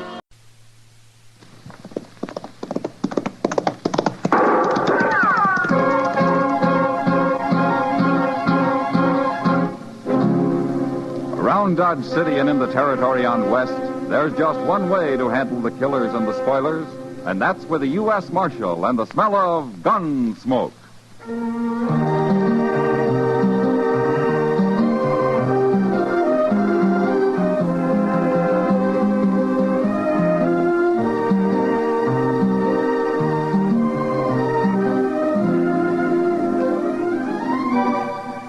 Gunsmoke, starring William Conrad. The story of the violence that moved west with young America. The story of a man who moved with it. Matt Dillon, United States Marshal.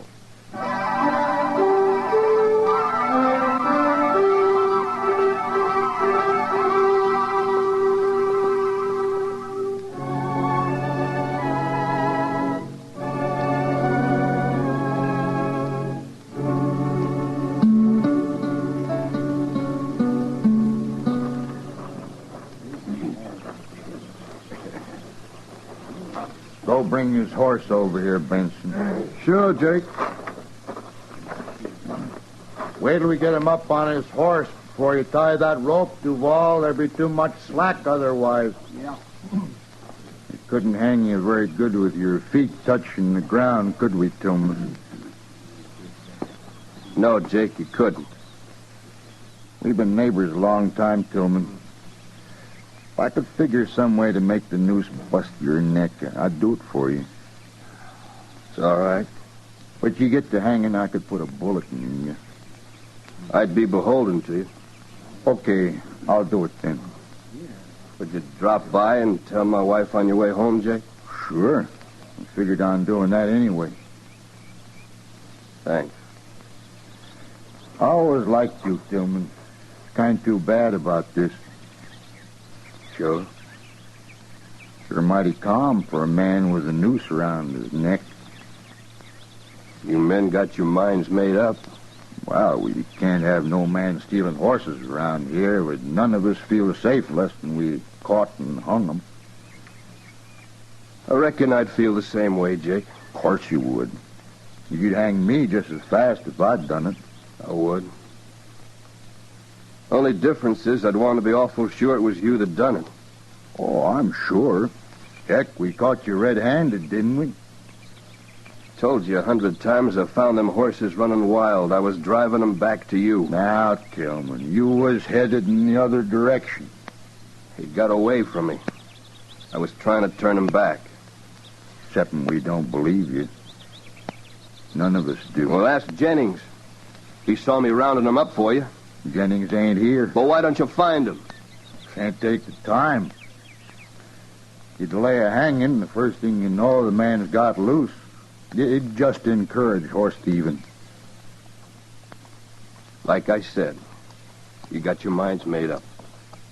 We gotta protect ourselves, Tillman. Here's his horse, Jake. Get him on it, Tillman. Sure.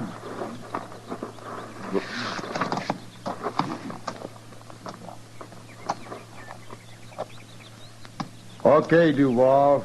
Take up the slack and tie it. Hey, look out there, Jake. Someone's coming. So they are. Let's get this done. We might have trouble. He's a long way off yet. We got time. You want to slap his horse, Benson? No. You do it, Jake. Okay. So long, Tillman. So long.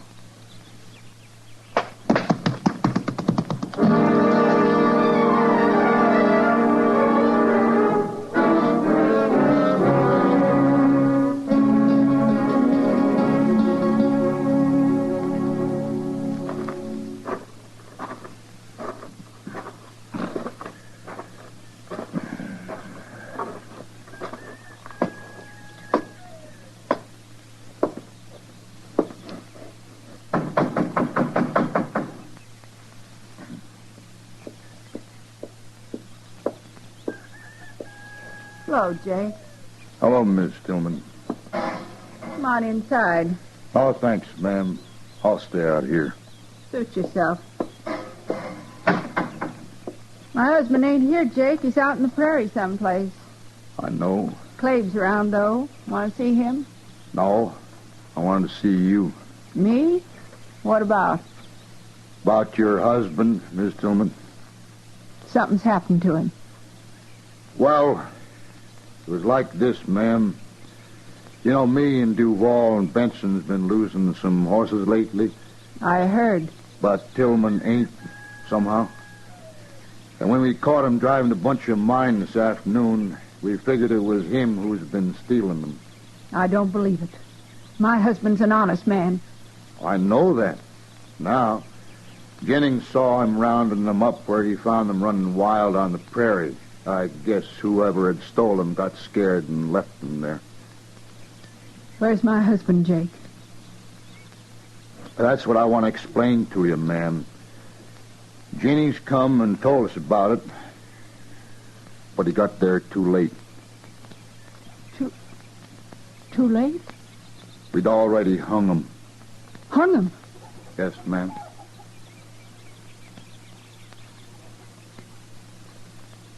Clave! Clave, come out here! What is it, Mom? Well, hello there, Jake. Hello, Clabe. Tell him what you done, Jake. Done? Clabe, we hung your old man this afternoon. You what? We hung him for stealing horses. Pa? They found out he didn't do it. After. Yeah. I guess the joke's on us, all right. Wait, Ma. He's kind of upset, Clabe. You better go with her. Somebody ought to kill you, Jake. Now, don't talk like that. I said we were sorry.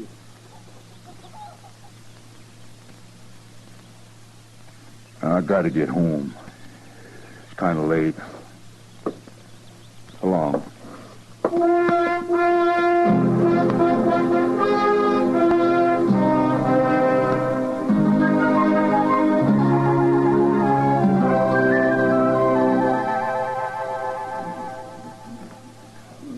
Cheer up, Matt. Spring will be here in a few months. Yeah, sure. You're still bothered by the Tillman hanging, aren't you? He was lynched, Kitty. All right, lynched. You'll never find out who did it now. That was nearly 3 weeks ago. Well, I got a pretty good idea who did it. That I can't be sure. No? Who? Probably some of the ranchers out there who've been losing horses. Benson and Duval and Jake Kaiser in particular. Benson? I heard he got shot the other night, right in his own house. Yeah, I did. Just a week ago. Maybe his conscience was bothering him, Matt. No? What do you mean? Well, maybe the other two killed him to keep him from talking. Maybe. Well, anyway, he had it coming to him. It's still murder, Kitty. You feel worse about Tillman, don't you? There's nothing I hate more than a lynching. And knowing Tillman, my guess is he was completely innocent. What about Mrs. Tillman and the boy? Do they have any ideas? Well, if they have, they didn't tell me. Well, you've done all you can, Matt. Yeah, sure. I might as well be in St. Louis. Huh? I like St. Louis, Matt. Well, why don't you go, then? I don't know. I guess I'm afraid of the dark. What? What are you talking about? Never mind, Matt. Oh, Matt. Oh, hello, Doc. Oh, hello, Kitty. Sit down, Doc. Oh, thank you. Yeah, don't mind if I do. Say, that fella Duval, Matt. Yeah, what about it? He's over in my office. What? Oh, what for? He's been shot, Matt. Shot, dead. What? His hired hand brought him in. What did this happen? Well, early tonight, he said... You know, it's a funny thing, Matt. Duval was shot through the window of his house with a .50 caliber rifle. I dug the bullet out. Just like Benson. Yeah, I thought it was kind of interesting myself. That makes Jake Kaiser, the only one left, Matt. Why do you think Jake didn't? I don't know. Well, he's been sitting right over there in a card game since noon. Are you sure of that, Kitty? Well, I was gone for an hour, but he was there when I left, and he was there when I got back. Well, he couldn't have done it in an hour, Matt. No. Look, Matt, he's leaving. Yeah, excuse me. I'll be right back.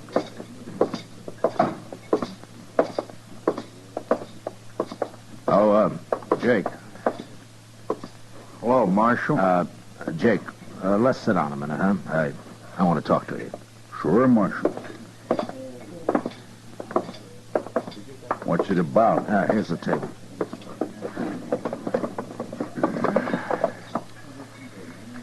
I'm kind of late getting out home. Jake, your ball was shot tonight. He was? Yeah. Killed the same way Benson was. Same way, huh? Uh-huh. You, know anything about it? Well, I'm beginning to, Marshal. Is that Tillman boy, Clabe. I know it is. Why would he do it, Jake? Oh, he's crazy, that's why. Marshal, I'll tell you. Clabe's took it into his head that we hung his old man. Oh? How do you know he has? I saw him right here in town this morning. And he was here last Saturday, too, come to think of it. You talked to him? Sure. And he keeps saying that we done it. Why? Don't you believe anything he says, nor Miss Tillman either. They're both liars, Marshal. I've known them a long time to be liars. Jake, did Clabe threaten you? Sure he did. You go arrest him, Marshal. There's not much evidence. I just told you. Yeah, I know. You mean you ain't going to arrest him? No, not yet. Well, he ain't going to shoot me. I'm going to go kill him on the way home. Right tonight. You're talking to a U.S. Marshal, Jake. Oh, yeah. Well, all right, then you do something about it. I will. But you got any ideas of shooting him out of your head? If you'll arrest him, I will. And don't you forget what liars they are out there. You leave it to me, Jake. You hear? Sure. Not for long, Marshal. Not for very long.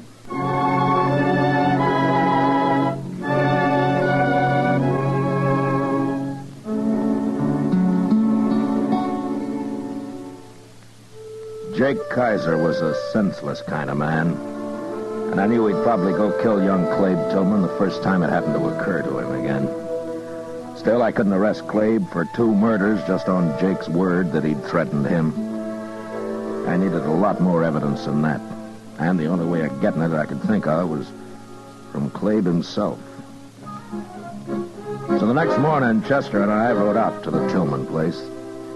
It was only about 15 miles from town, and we got there early. I just don't understand these people, Mr. Dillon. Oh, what do you mean, Chester?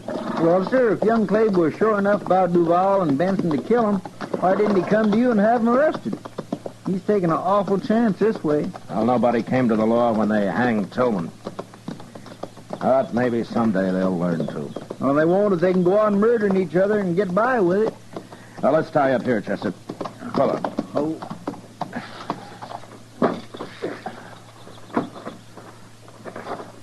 Nice place Tillman made here, ain't it? Well, he worked hard on it, Chester. There. Now, come on, let's see if Clabe's around. All right.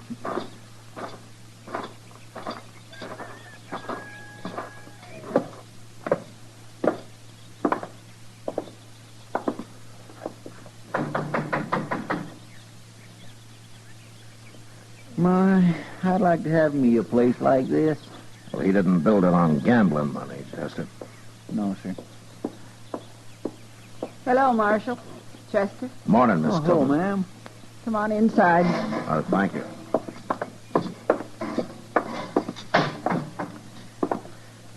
Sit down. Thank you. Well, I don't want to bother you, ma'am. No bother. Well, I was looking for Clabe. I'd like to talk to him. He's out back. He'll be here in a minute. Oh, good. Good.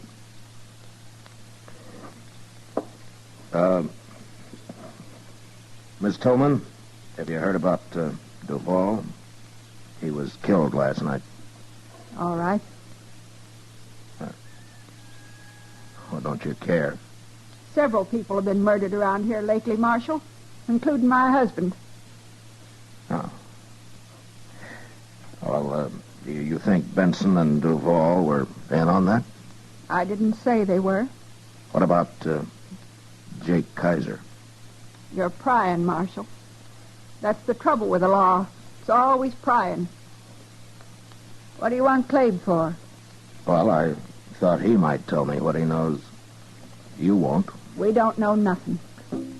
And Clabe ain't shot nobody. He was in Dodge yesterday. Yeah, I know he was. I wouldn't put it past Jake to have shot Duval himself. Well, I've thought of that, too. Do you have any idea why he might have? No. Here's Clabe now. We got visitors. Hello, Clabe. Marshal? Chester? All right, Clabe. You, been hunting this morning? No. Put that rifle back where it belongs, son. Okay, Ma. I was shooting hawks with it yesterday. Left it in the barn. You should have brought it in last night, son. Sure, but, well, it was dark when I got back, Ma. I didn't see it out there. Yeah. I should have brought it in myself. What are you doing here, Marshal? Duval was murdered last night, Clabe. He was? Yeah. Shot, same as Benson. Well, what do you know? Jake Kaiser thinks that you did it. He does, huh? Uh-huh. He also said that you threatened to kill him next. Maybe I oughta. Clabe, don't talk like that. Okay, Ma. How are you going to prove I killed anybody, Marshal? Well, if you have, I'll find out somehow. Go ahead. There's a law against murder, Clabe. They murdered my pa. Where was the law then? I'd have had him in jail right now if I knew who they were. Too bad you weren't there, Marshal. Well, I could still arrest Jake. We don't know nothing about Jake. Do we, son? No. No, we don't know nothing. Leave us alone, Marshal. We got trouble enough. Okay, Clabe. But you'll hang for murder if you kill Jake. Come along, Chester.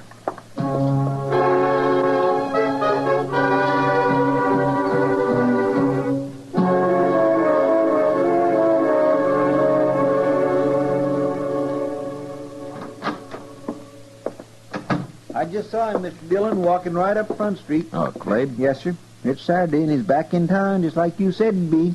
Well, I wasn't too sure, Chester. Jake might have killed him during the week. It must have slipped his mind somehow. I know what you're thinking, Mr. Dillon. Clabe's gonna ride past Jake's place on his way home, ain't he? Well, the man's been killed each Saturday the last 2 weeks. It could happen again. You gonna stop him? Get our horses, Chester. We'll ride out to Jake's. Now? Hadn't we ought to follow Clabe when he leaves? No, it's Jake I want to keep an eye on. I don't understand. Just get the horses, Chester. Yes, sir. And be sure there's a rope on my saddle, huh? We gonna hang somebody? No, now get going. Yes, sir.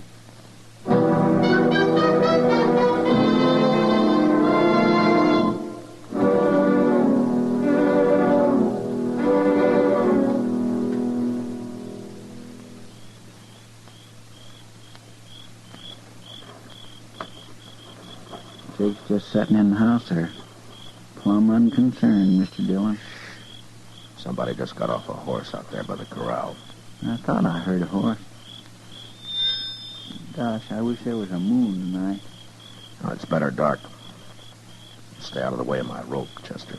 You gonna rope him? Quiet now.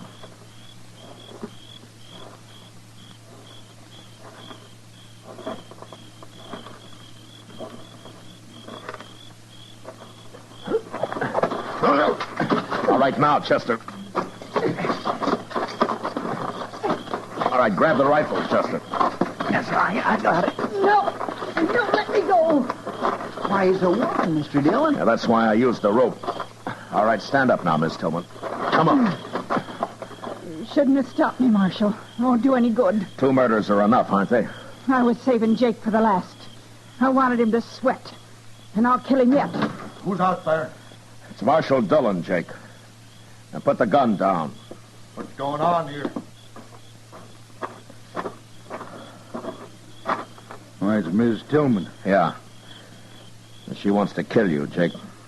A woman? That's a .50 caliber Sharps. I think that'd do it. You sure would. You killed Benson and Duval with it, didn't you? And I'll kill you if I have to use a knife, Jake Kaiser. A woman? Going around killing people. That's terrible. You hung my husband. One of the best men that ever lived. I told you it was a mistake. I said we were sorry. That's what I've been waiting to hear, Jake. No. All right, get his gun, Chester. Here it is, Mr. Dillon. All right, throw it away. With pleasure. Now, you're both under arrest, Miss Tillman. Well, as long as Jake hangs, too. He'll hang. What will Slade think? He knew about this when he found your rifle in the barn last week. And I guess he figured there was no way to stop you. You found the only way, Marshal. I guess maybe I should have told you everything from the first. Yeah. Yeah, but it's too late now. I'm sorry. Don't you feel bad about it, Marshal? I don't mind. I don't really mind at all. I know you don't, Miss Tillman. And that's the worst part of it.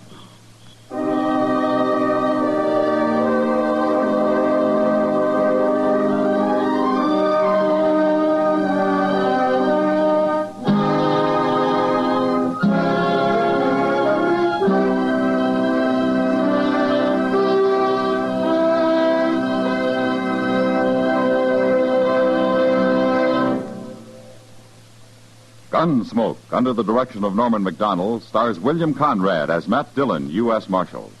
Tonight's story was specially written for Gunsmoke by John Meston, with music composed and conducted by Rex Corey. Featured in the cast were John Daner, Helen Klebe, Sam Edwards, Ted Bliss, and Herb Ellis. Parley Bear is Chester, Howard McNear is Doc, and Georgia Ellis is Kitty. Gunsmoke has been selected by the Armed Forces Radio Service to be heard by our troops overseas. Join us again next week as Matt Dillon, U.S. Marshal, fights to bring law and order out of the wild violence of the West in Gunsmoke.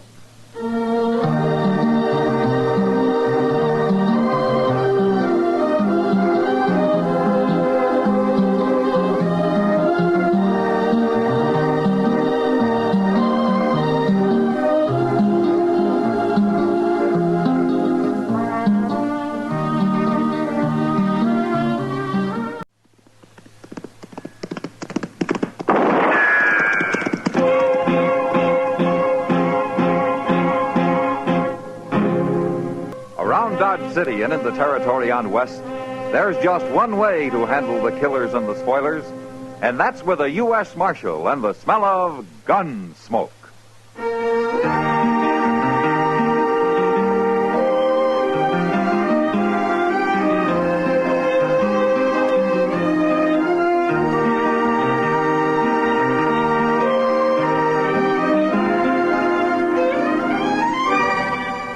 Gunsmoke, starring William Conrad, the transcribed story of the violence that moved west with young America, and the story of a man who moved with it. I'm that man, Matt Dillon, United States Marshal. The first man they look for and the last they want to meet. It's a chancy job, and it makes a man watchful and a little lonely.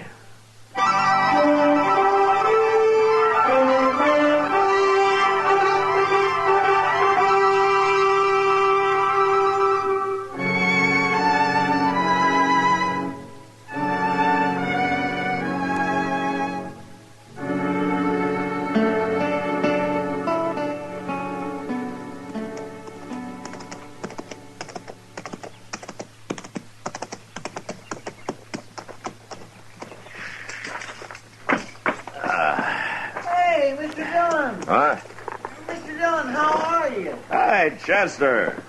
Chester. I sure am glad to see you back. Well, it's good to be back, Chester. My, you've been gone over a month. That's 6 weeks to be exact. Gracious, you sure must have covered a lot of territory. Well, I'll tell you all about it later. What's been going on here? Oh, nothing much, I guess. You know how Dodge is. Things are just about the same. They are, huh? Mm-hmm. What about that new sign over the Long Branch here? New sign? Oh, my goodness, Mr. Dillon, I plumb forgot. That happened the week you left. Sam Noonan and Kitty Russell, proprietors. Ain't that the doggonest thing you ever heard of? They're partners now, Mr. Dillon. Miss Kitty bought a half interest in the place, and her and Sam's running it together. Well, where'd Kitty get the money? Well, you know, Miss Kitty, she never spends much, and she's been saving it for years and years. I guess it mounts up. You save money that way. Yeah, you ought to go and say hello, Mr. Dillon. Miss Kitty's been waiting real proud for you to get back. Well, I'd like to. If you'll put my horse up for me. Well, sure will. Okay. I'll see you at the office later. All right, sir.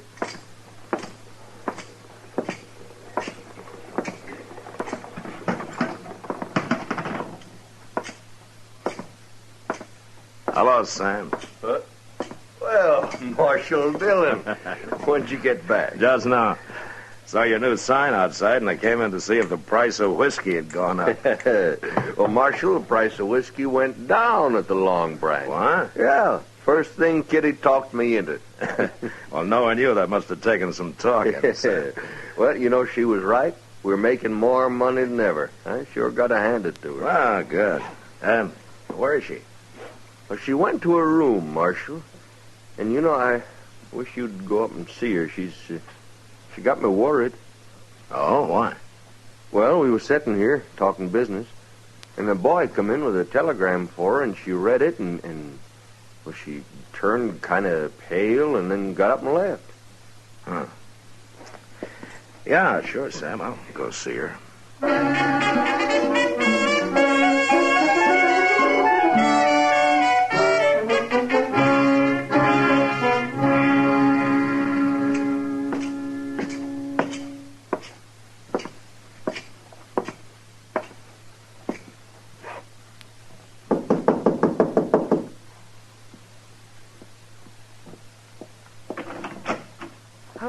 Matt. Hello, Kitty. Oh, come in. Thank you. I just got back. I thought I'd come around and congratulate you. Oh, well, thanks. Kitty. Huh? Sam told me about the telegram. If there's anything I can do to help. Oh, Matt, you got it all wrong. Sam, too. It's not bad news. Oh? Well, I'm glad to hear that. It's my father, Matt. What? My father, Wayne Russell. He's coming here to Dodge tomorrow. Well, I thought your father was lost. Well, he has been. I've never even seen him. He left my mother in New Orleans a few months after I was born. Yeah, I know. He was a gambler, Matt. He worked the riverboats. Mother always said he was a very charming man. Funny thing is, she never held it against him, his deserting her. She just accepted it as the way he was. In a strange sort of way, she was proud of him. Well, how do you feel about him, Kitty? Same as my mother, I guess. He's coming tomorrow, you say, huh? Matt, will you go to the depot with me to meet him? Like I say, I'm real happy about it. But I feel kind of scared.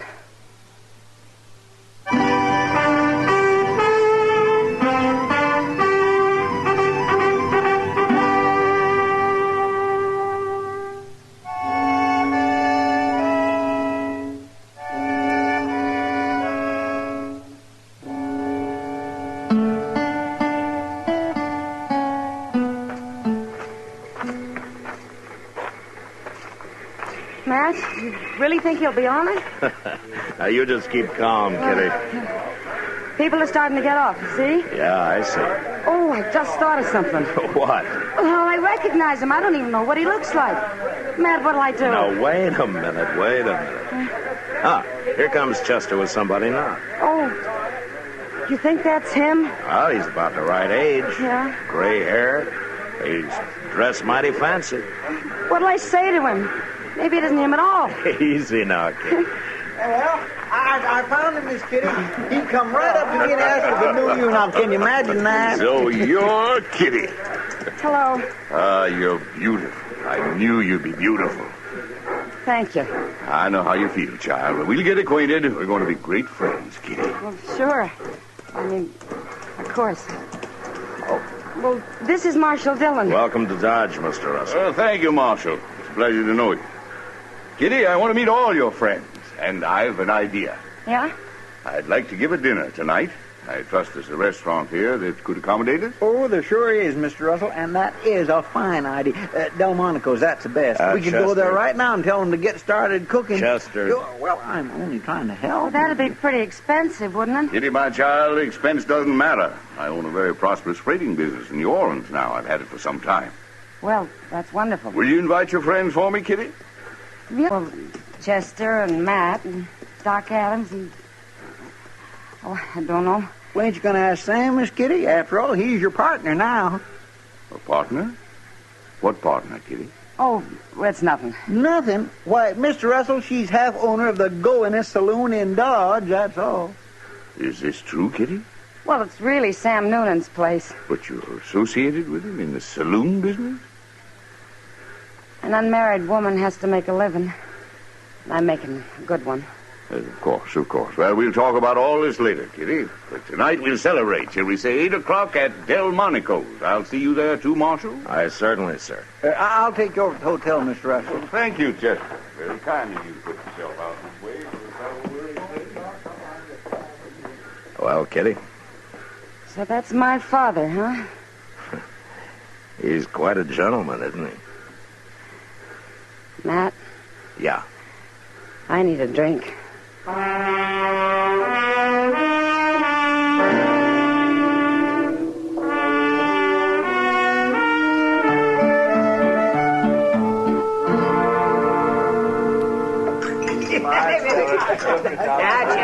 Chester, you've had just about nothing. Well, that was a pretty good meal, wasn't it, Mr. Russell? I want to thank you for recommending the place, Chester. Of course, I guess it ain't like what you're used to in New Orleans. Miss Kitty's told me about how good they eat down there, ain't you, Miss Kitty? Yeah, I guess so, Chester. What's the matter with Kitty, man? I don't know, Doc. She keeps looking at him sideways, but she sure doesn't have much to say to him. And I guess she's still kind of shy. Shy? You mean Kitty? Oh, nonsense. You better fill your glass, Doc. What's that? Sam Noonan's getting orey-eyed. I think he's just about to propose a toast. Oh, no, that's all we need. Now, you see what I mean? Gentlemen, now let's drink a toast. A toast to my new partner, Kitty Russell, and to her old man. No, I mean her father. Sorry, Mr. Russell. And they're a very happy reunion, and many more of them forever and forever and forever. All right, getting thirsty, Sam. Thank you, gentlemen. Thank you. This is the happiest day of my life. Here's to you, Kitty, and to the Russells, the proud Russells. Oh, hooray. Oh, hooray for everybody. Oh, my, you better lock Chester and Sam in the same cell tonight, man. Yeah, that's a pretty good idea. Well, I'm afraid I gotta go now. Oh, come, Kitty, the evening just started. Yeah, well, it started at the Long Branch, too. I'm in business, remember? Yes, I know. I don't think Sam's going to be much help tonight. I'd better get down there and take over. Kitty, I ain't going to be no help at all. Well, don't you worry, Sam.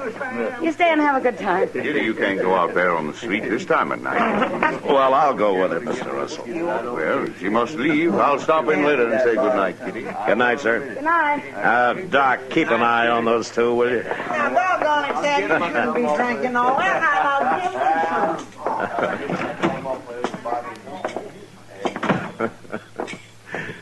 That was a pretty nice party, huh? Yeah, fine. Al, what is it, Kitty? Because he disapproves of your being in the saloon business? You'll get used to it, Matt. Maybe I gotta get used to having a father, that's all. You haven't made him feel very welcome. I haven't decided yet whether he's welcome or not. Well, I didn't mean to interfere, Kitty. It's no business of mine. Yep, I understand that. We'll see soon enough.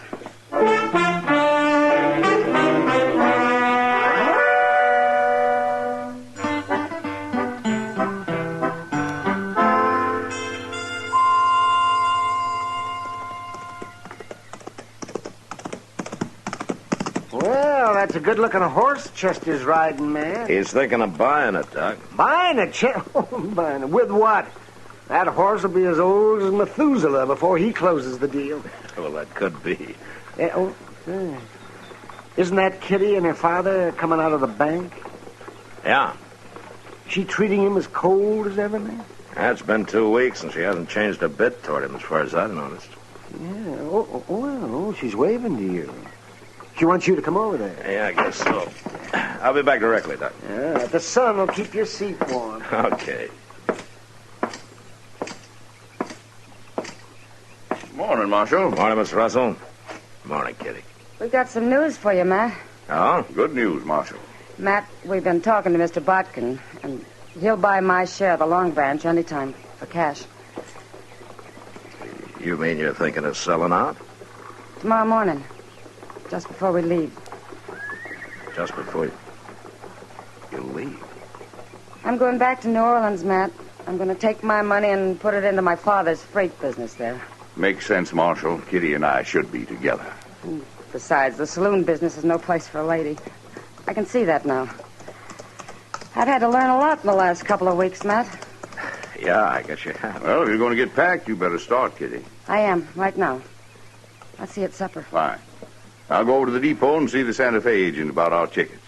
I'm a proud man today, Marshal, a proud and happy man. Now, if you'll excuse me.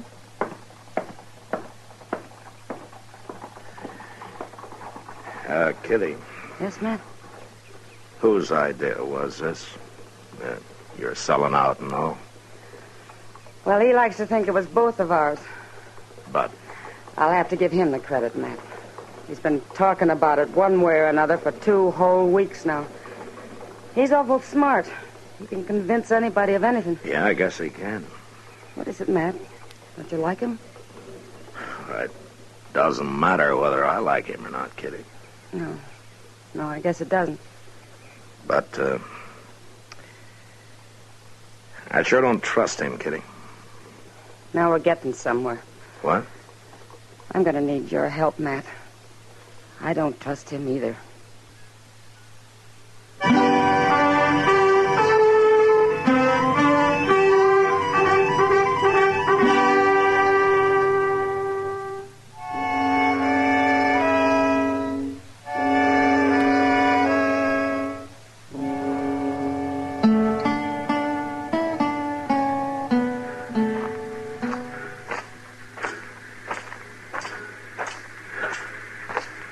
Morning, Mr. Russell.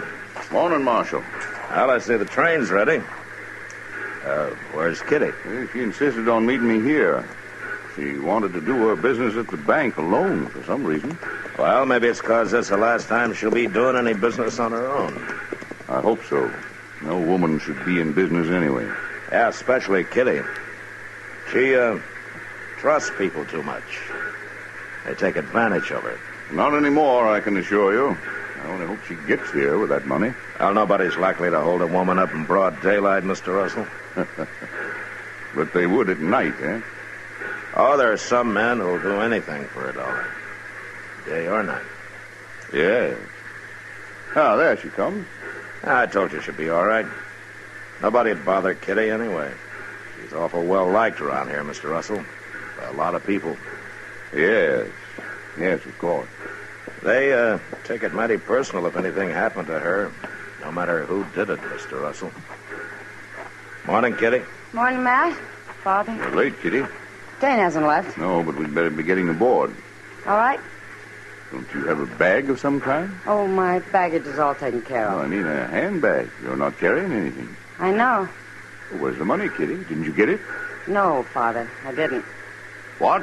I changed my mind the last minute. What do you mean? I decided to leave it here in the Long Branch with Sam Noonan. It's a good investment. I can always come back for it. Look here, Kitty. I'm deciding things for you from Well, now we'll talk on. about it on the train. No, we're not leaving till you get that money. Which is it you want, Father? Me or the money? There isn't a question of that. Now, you do as I say. You haven't changed a bit. What? Mother always said you'd never change, and she was right. Don't tell me you're running a freight business in New Orleans. That's enough. Easy, Mr. Russell. You stay out of this, Marshal. You're just another man to me, Father. And a crook besides. Kitty, you're going to be sorry for this. I'd be a whole lot more sorry if I let you steal my money. All right, Kitty, all right. I think he understands now. You're in this together. Mr. Russell, you played it pretty smart so far. Don't disappoint us now. You see it through. Don't make me throw you in jail. Just play it all the way, Mr. Russell. You can do it. Please, Father. Get on the train. Leave me at least that much pride. Yes, I think so. Goodbye, Kitty. Bye. Marshal. Goodbye, sir.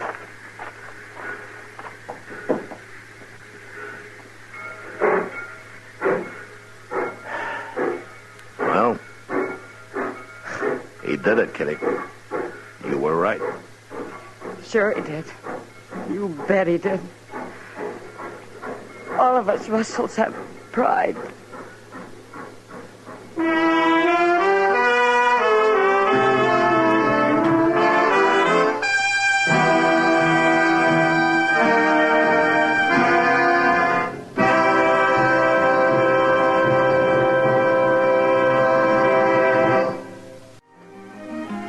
Gunsmoke, produced and directed by Norman Macdonald, stars William Conrad as Matt Dillon, U.S. Marshal.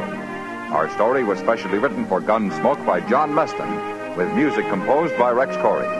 Sound patterns by Tom Hanley and Bill James. Featured in the cast were John McIntyre and Lawrence Dobkin. Harley Bear is Chester, Howard McNear is Doc, and Georgia Ellis is Kitty.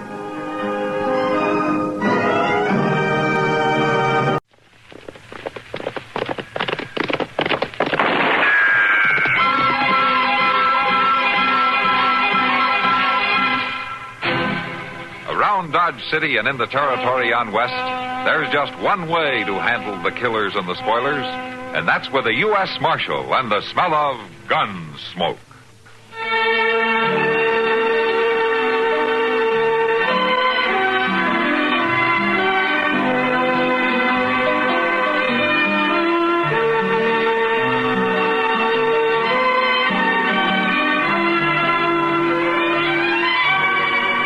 Gunsmoke, starring William Conrad, the story of the violence that moved west with young America, and the story of a man who moved with it. I'm that man, Matt Dillon, United States Marshal. The first man they look for and the last they want to meet. It's a chancy job, and it makes a man watchful and a little lonely.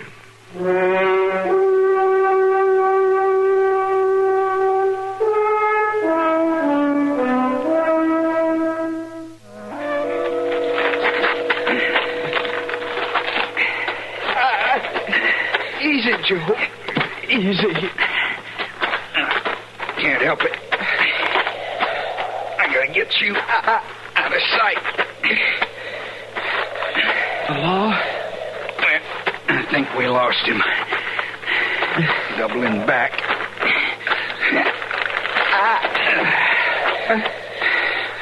There. Now, let's see now. Joe. It's no use fooling with it, Joe. You just hold still. Oh, that dirty Marshal. I ain't gonna make it. Sure you will, Red. I gotta clean it out some, though. No, just let it be. Now, a little water ain't gonna hurt none. Please, Joe. You hang on now. This ain't no time to quit. We got a chance. We got a way. Not me. That Marshal fixed me. Don't you worry none about that, Marshal. He ain't finding us now. You get him for me, Joe. You're going to be able to get him for yourself, Red. All you need's a little rest. Joe, you get him. Red, don't die on me now. We got off. He give up chasing us. Red? All right, Red. All right, I'll get him. If I don't do nothing else, I'll get that marshal.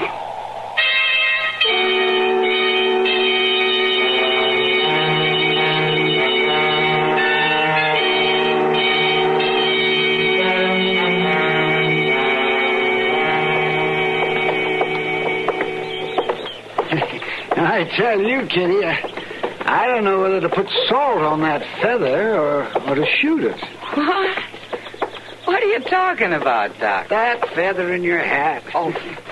Every time you turn your head, it nearly puts my eye out. Oh, for heaven's sake. If you think this one's bad, look at the one in Jonas's store window here. Well, if you were wearing that one, a man would have to get right off the boardwalk. Well, with some of them, that wouldn't be such a bad idea. You may be right at that. Present company accepted, of course. Oh, no, never mind the soft soap, kid. Oh, you know, any girl would be proud to be seen walking down Front Street with you. Oh, sure. Hey, look. Huh? Just riding into town. Good. What's Matt? Yeah. About time you get back. Matt! Oh, Matt. Howdy, stranger. What's been keeping you? Say, Matt! Matt!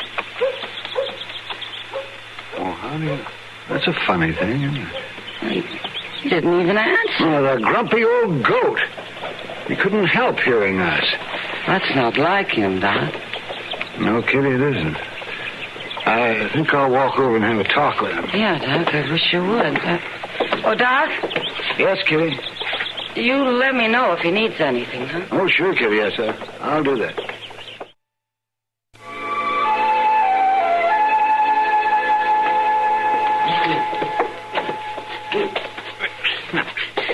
Look here, Mr. Dillon. You should at least ought to let me take your boots off anyway. Don't bother me, Chester. I ain't wanting to bother you, man, but you won't rest near as good laying there with your boots on. Will you just never mind? It's just that I'm trying to make you more comfortable. Get out of here and let me go to sleep, will you? All right.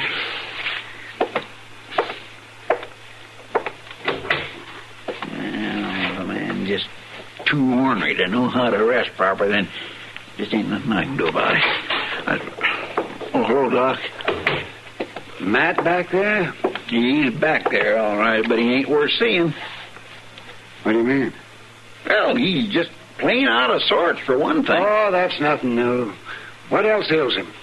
Well, he ain't acting like he's got good sense. Trying to go to sleep after a 4-day ride without even taking his boots off. I'll take a look at him. I sure do wish you would.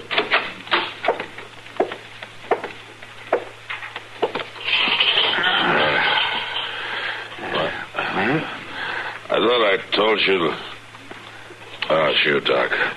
Listen, will you come back later, please? I'll just be a minute. Just want to get some sleep. Open your mouth. What? What do you want? Let me see your tongue.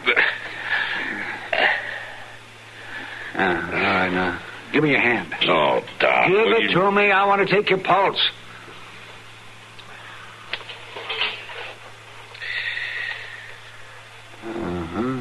Chester. What? Get me some water. All right, Doc. Oh, woman. Can't let a man get his sleep. I'll let you get it in a minute, man. In fact, you're going to sleep much better. Here you are, Doc. Here's the water. Thank you, Chester. Here you are, Matt. Take this. Oh, Doc, I don't want to take it. It's just a powder to chase away what's left of the fever you've had. So go ahead, Matt, and take it. Here. Tomfool notion.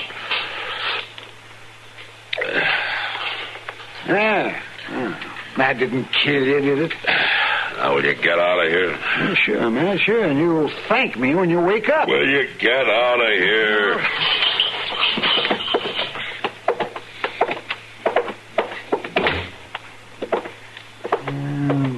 I don't know why they'd choose a U.S. Marshal who acts so much like a mule. Hey, Doc, is Mr. Dillon really sick?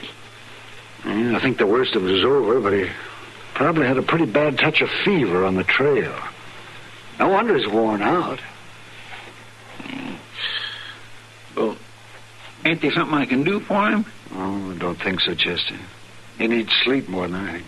Yeah, but, Doc, you know I ain't so bad at taking care of sick folks. I know, but I don't think Matt's going to need any of your expert nursing. Well, it just don't seem right. There ain't nothing I can do. Matt's right, Chester. You are like an old woman. Well, I'm just trying to help. Well, if you want to help so much, why don't you pick up his things for him? Look, he surely did spread them around, didn't he? Oh, my God, it looks like a pigsty in here. He just throwed his stuff down as he walked through. Look, saddlebags, bedroll. Yeah. Oh, that's fine. That's good, Chester. You can fix them all up for him. Doc, just look at there. Here, why? Wait, just take a look at his gun. Well, he just dropped the belt in the corner there. Yeah, I see. That looks like it's been in the mud. It sure does. Now, that ain't like Mr. Dillon. No, it isn't, but I don't think he's been feeling much like himself for the last 2 or 3 days. Sorry, I just don't understand how his gun could get this way, Doc. Look. I don't know, Chester. Maybe he fell off his horse. With a fever, he would have been giddy. There's no question about that. Well, I'm just obliged to clean it for him, all right. That's good, Chester. Yes. Now, there's something you can do, at least. Chester, you want to watch out for one thing. What's that? Well, you want to be sure and take the cartridges out of that gun before you clean it. Well, now, I don't think Matt would take too kindly to the idea of your using his gun to blow your brains out with. Of course I'll take them out. I haven't started to clean it yet, you know. There. You can see for yourself. Oh, well, now, I must say that I'm relieved about that. Well, any fool would know that. Well, I'm glad to hear it. Yes, well, Chester, I'll see you later. Don't buy any wooden bullets. Of course I won't buy no wooden bullets. I swear a body don't get credit for no sense at all.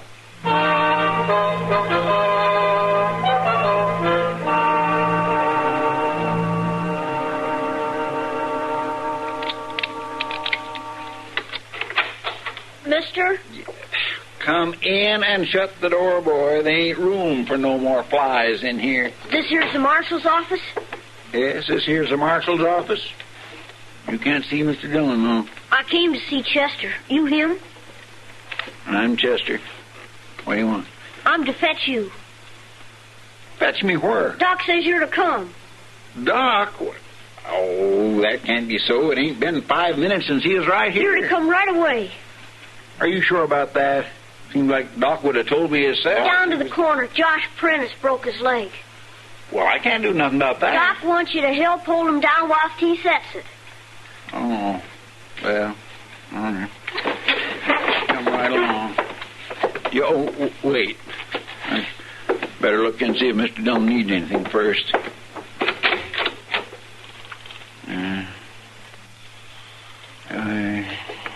Dead to the world. All right, boy. Wait. No. Wait a minute. Better put Mr. Dillon's gun back for him.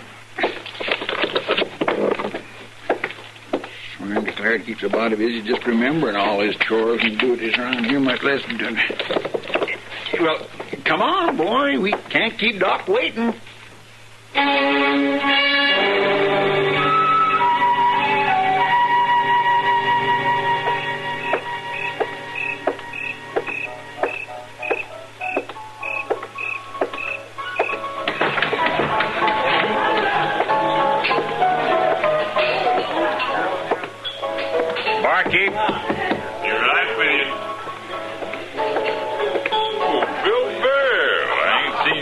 month of Sundays. Howdy, Sam.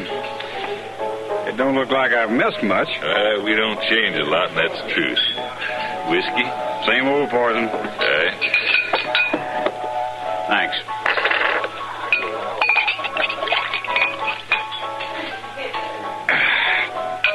You sitting in on the poker game? Old Dolph would be glad to see you again. I reckon he would. Nope, not tonight, Sam. I figured Dodge is a good place to be shut of tonight. What do you mean? I don't want to be around when Joe Lime cuts loose. Joe Lime? Why, he must be 100 miles from here. Not now, he ain't. I've seen him. Matt Dillon chased him and his brother out of here after that holdup last week. You must have seen somebody else. Oh, Matt Dillon chased him all right, and he killed Red. That's why Joe's back to get Matt. You sure? I'm sure. He's down at the livery stable tending to a lame horse. He's telling it right out plain he's out to get the marshal. So I think I'll ride right on through. Well, if I'm going to catch a bullet, I don't want it to be one that was meant for somebody else. So long, Sam. So long, Bill. Sam. Yeah, Miss Kitty. Was that man talking about Joe Lime? Did he say he's back in Dodge? He sure did, Miss Kitty. He said he's down at the livery stable and he's out to get the marshal. Oh, somebody ought to tell Matt. You want me to send somebody? No, Sam, thanks. I'll go myself.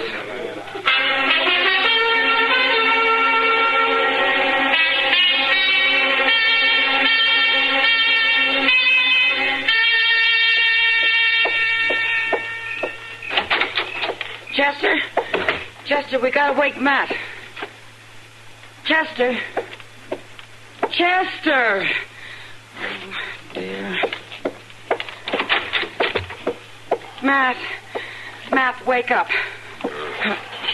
Come on, Matt. Wake up. What? Oh, water. I need some water.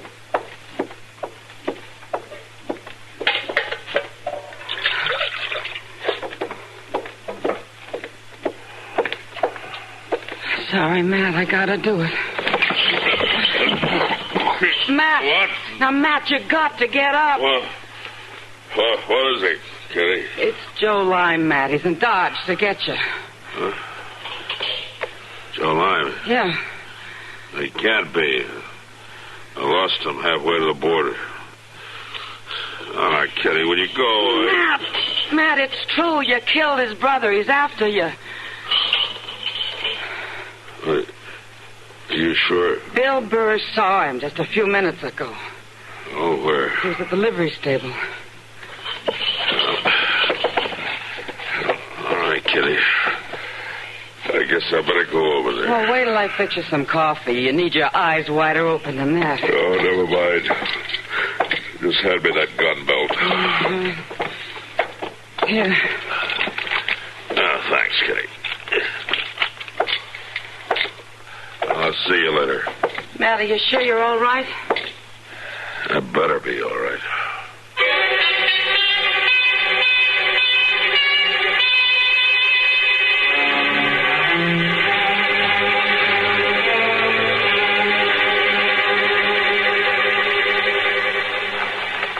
Well, now, all right, Josh.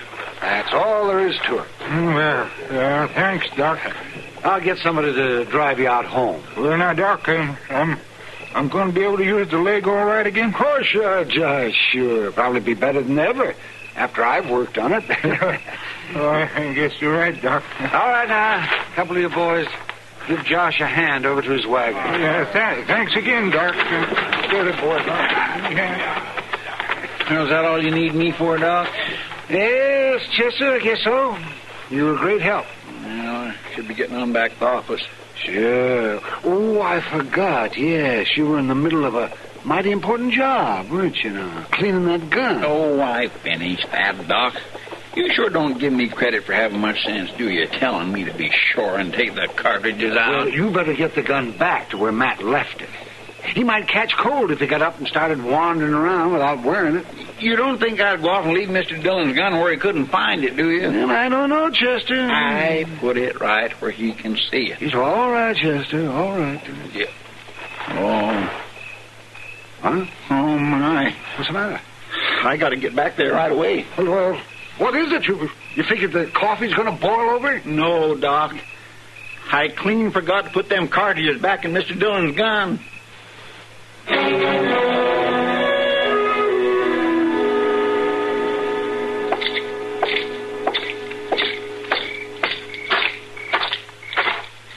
Marshal? Hello, Moss. I thought I ought to tell you, Marshal. Joe Lime's still in the stable? He's there, all right, and talking awful mean. Almost crazy. About you killing his brother. Yeah. I just don't believe I'd go in there, Marshal. And I gotta get him. Well, I just thought I ought to tell you. Thanks, Moss. You stay out of the way. Yes, sir. I believe I will.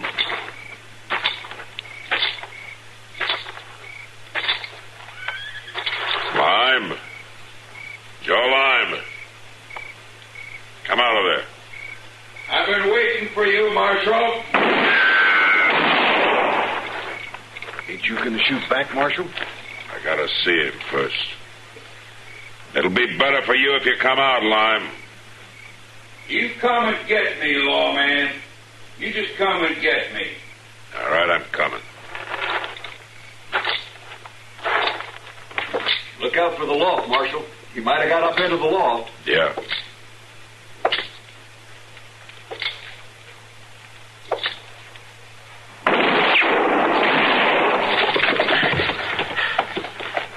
You sure look big and brave diving into that stall, lawman. Come on down, Lime. Big and brave, like when you shot Red. All right, lawman. I'm ready for your move. Come on. Ain't you even going to try to get me? Ain't I worth a single shot? You better make your move, Marshal. I ain't going to wait up here forever. Come on, move, or I'll move you out. Move, lawman. Give up, Lime. Come on down. You come get me. I don't have to. I've been counting the shots. Your gun's empty. Now, that's your last chance. Come on down. I'm coming down, all right? Let go of your gun, lawman. I'll stomp you till you do.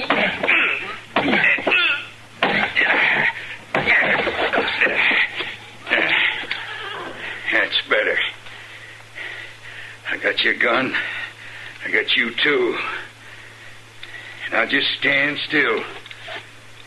Don't try nothing foolish. I ain't gonna kill you easy, Marshal. I'm gonna kill you slow. A little bit at a time. You got anything to say now, lawman? Not to you. Maybe you will after this. Why, don't shoot. It's got to shoot. It's not gonna shoot, Lime. You're through. Not hardly. I can still break you in bits. Stand right where you are. You make one move and I'll blow you in two. Chester. Mr. Dillon, you all right? Yeah, I'm all right. You keep him covered with that shotgun.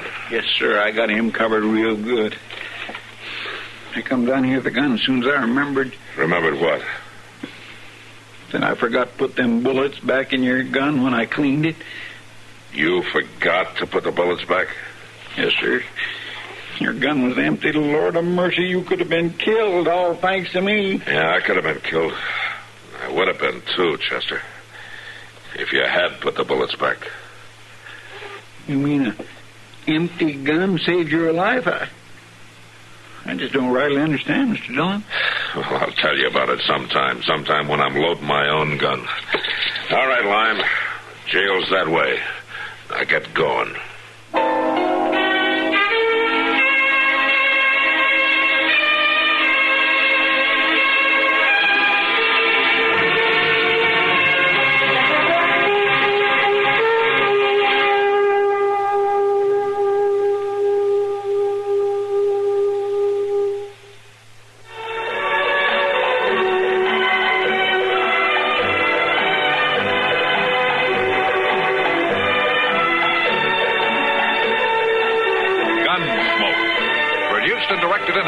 by Norman Macdonald, stars William Conrad as Matt Dillon, U.S. Marshal. The story was specially written for Gunsmoke by Marion Clark, with editorial supervision by John Meston. Featured in the cast were Vic Perrin, Barney Phillips, Sam Edwards, Harry Bartell, and Richard Beale. Harley Bear is Chester, Howard McNear is Doc, and Georgia Ellis is Kitty.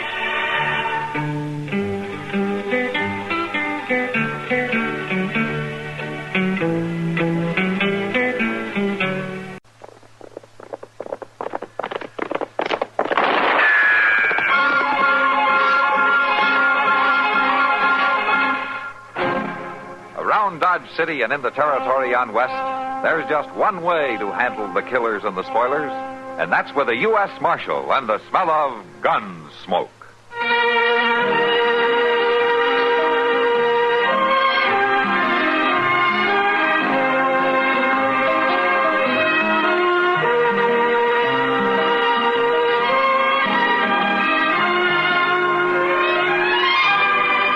Gunsmoke, starring William Conrad. The story of the violence that moved west with young America. And the story of a man who moved with it. I'm that man. Matt Dillon, United States Marshal. The first man they look for and the last they want to meet. It's a chancy job, and it makes a man watchful. And a little lonely.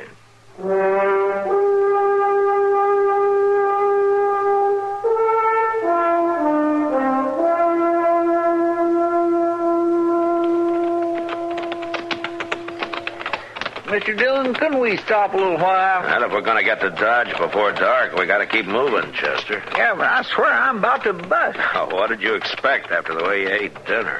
You know, I just couldn't help it. Every time I eat with the cavalry, I make a fool of myself.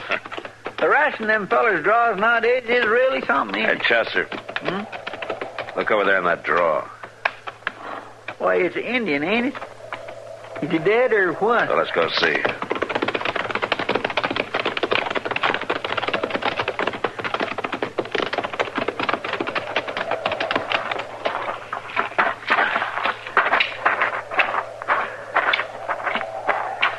He's dead, all right. And that was an ugly death, too. My goodness, shot in both knees. Yeah. Looks like he was trying to crawl away when he got finished off. Who in the world would do a thing like that? Well, whoever it was, he must have been full of hate. Mr. Dillon? What? There's a squaw watching us over yonder by them trees, see her? Yeah, I see her. You reckon she's his? Yeah, she might be. They're both Pawnee. She's coming over here. Say, she don't think we'd done this, does she? I don't know. I sure hope not. If I could speak Pawnee, I'd tell her. Understand white man talk? Is this your husband? Yes. I'm Matt Dillon. I'm a U.S. law marshal. Law much true. You know who killed your husband? No. Well, you know why your husband was killed? No. Husband good. Much heart. Big. Strong.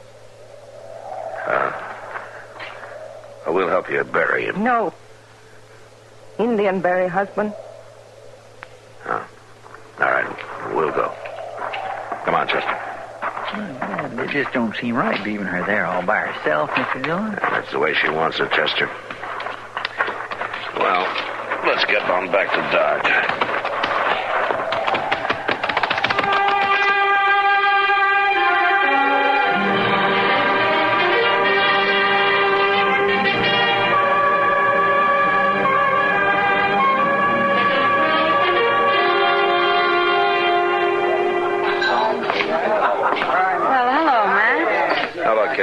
How was the trip?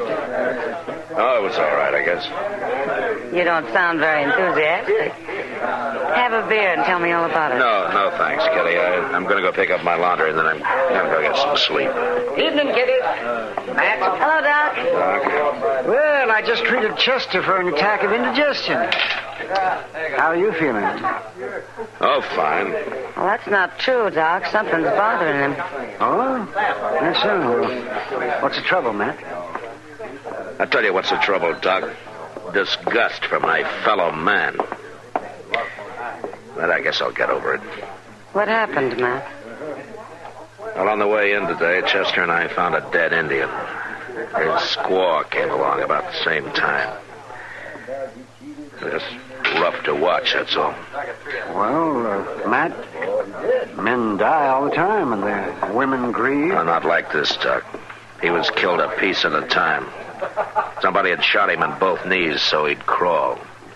It wasn't until they'd had their fun that they finished him off. His squaw conceived what had happened to him, so they didn't... Quiet, I'm listening to a funny story. Hey, you. Is it my funny story you're listening to? Yeah, that's right.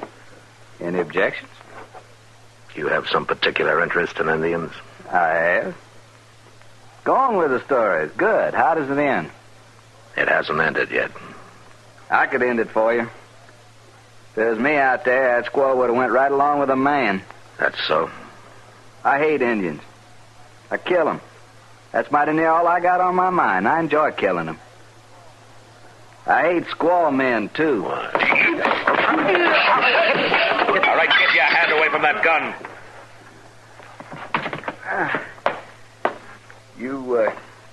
You wearing some kind of badge there under that vest? That's right.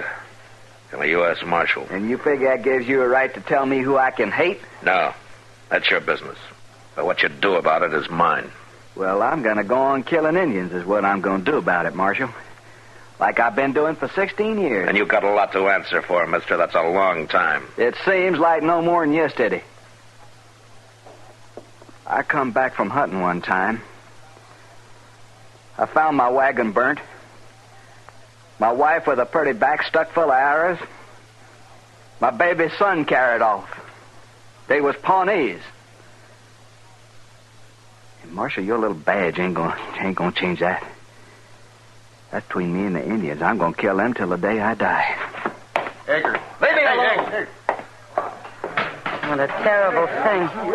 What Matt saw was terrible, too, Kitty. Yeah. 16 years of that kind of hate's long enough, isn't it, Doc? Much too long. Mr. Dillon? Yeah. Mr. Dillon? That squaw is here. Huh? Here in Dodge? Yes, sir. She come over to the office. She wants to talk to you. Oh, where is she now? Well, there was another Indian with her. They're waiting out near the edge of town. All right, let's go.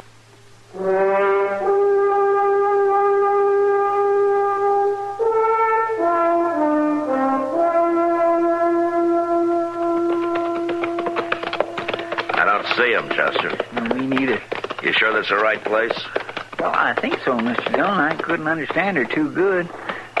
Maybe they changed their mind and left. No, that's not very likely. Must have had something pretty important to say to come all the way into town like that. They sure must have. Oh, there she is. Moving out into the clearing. Yeah, but she's alone now. Where's that other? Well, we'll probably find out. Mr. Dillon, we better be careful. I don't like this. You want to wait here? No, I'm coming.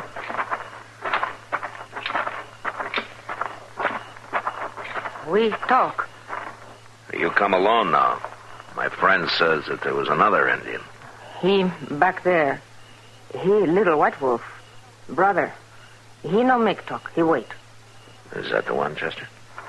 Well, I think so. He never come near enough for me to get a real good look at him. Yeah. Any other Indians here? No other. 3. All go leave village. Make new house. Oklahoma. Huh. All right, we talk now. White man kill husband. White man go to city. How do you know this? Brother, he gone.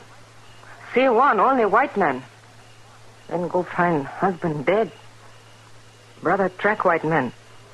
Go to city. Who is the white man? He wear black hat, spotted shirt. He ride black horse. Why, I seen him. Wait a minute, Chester. There are many men like that in the city. You got to say more than that. You find, you make prisoner, you kill. Now listen. The law must know, and it must know good. Did your brother see the white man kill your husband? Brother, he gone. Then see one, only white man. Yeah, but the brother did not see. Maybe the white man did not kill. Now, the law must know. It must be certain. You understand that? Law, not certain. Then law not kill white man? That's right. Then you give us white man, we kill. No. Brother not have two hearts. Brother certain, we kill. No. That's much bad. Now, you go to Oklahoma. You make new house. White man big enemy. We no make peace. We wait. We kill. Well, that's sad. Reckon she means it? Yeah, she means it all right. They'll get him.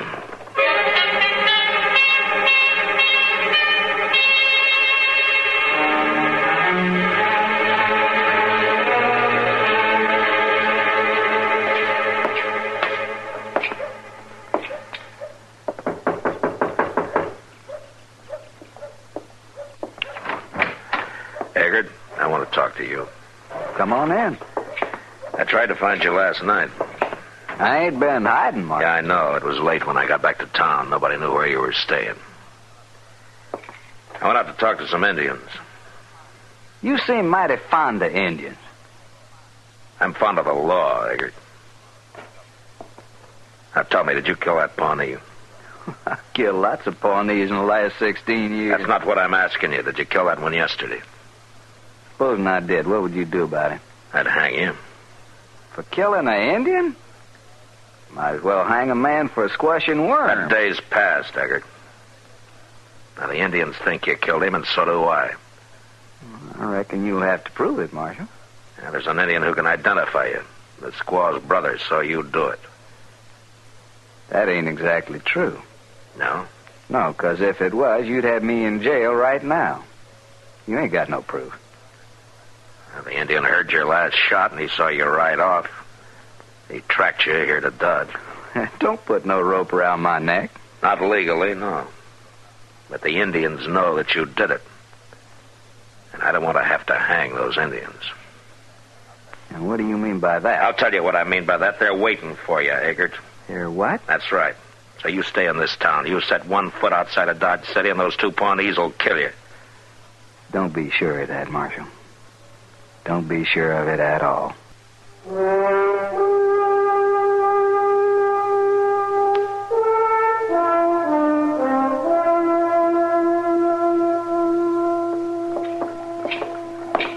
You got time for a cup of coffee, Matt? Yeah, I reckon so, Kitty. There you are. On, can we have some coffee? Right away, Miss Kitty. Where'd you run off to last night, Matt? Well, that Pawnee squaw wanted to see me, Kitty. Oh? Yeah, she and her brother know who killed her husband, and they came to me for help. Well, I get them to believe in the law, Matt. That's good. Yeah, it'd be fine if the law could do anything about it. Your coffee. What do you mean, Matt? No legal proof. So the Indians are going to do it in their own way. Who was it? Eggert. That man who lost his wife and baby? Yeah. I was up to see him this morning. He's the one, all right. Mr. Dillon, I've been looking high and low for you. What's the matter? Well, you give that Eggert orders to stay in town, didn't you? Yeah, that's right. Well, he didn't do it. He left about a half hour ago. Yeah, I should have known he would. All right, come on, Chester. Maybe we can catch him.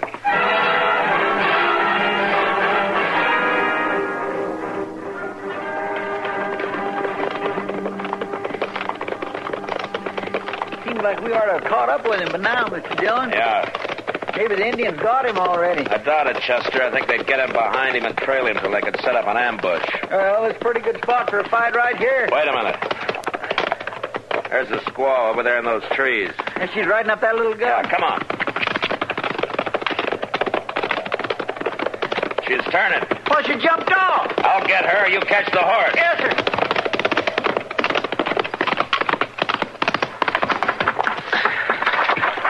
Hey, stop. Come here. Now, where's your brother? Come on, talk. Where's Little White Wolf?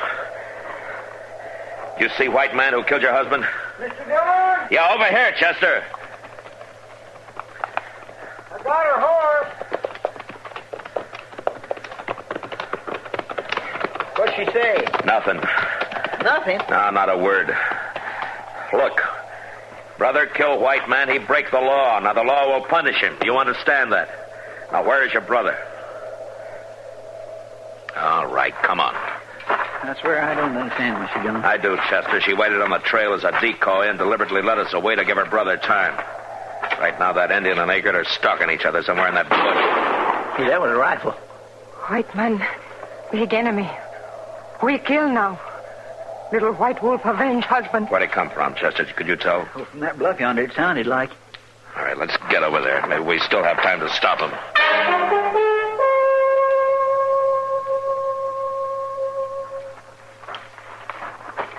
Eggert! Eggert! Maybe that Indian got him, Mr. Dillon. Eggert! Here, Marshal. Huh?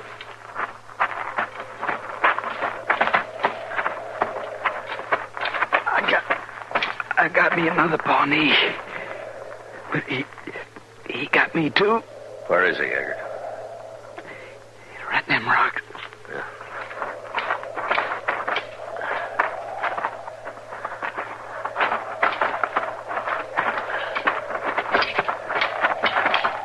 Yeah, here he is, Chester.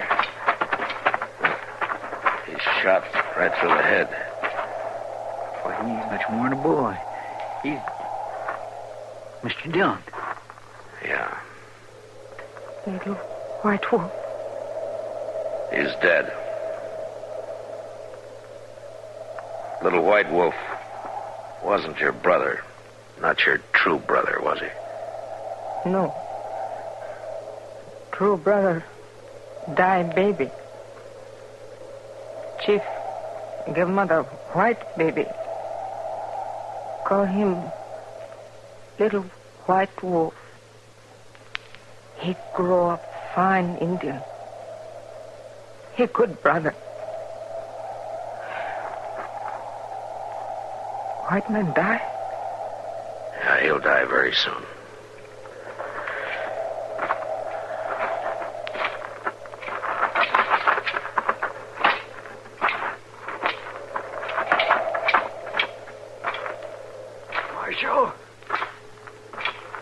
Marshal.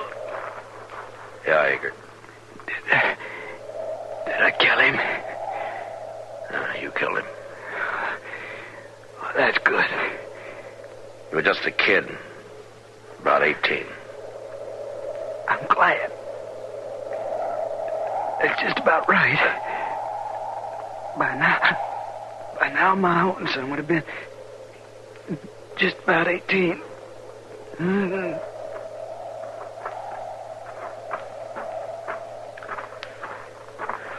Mr. Dillon, did you tell him? No, Chester, I didn't tell him. Well, at least we can bury him together.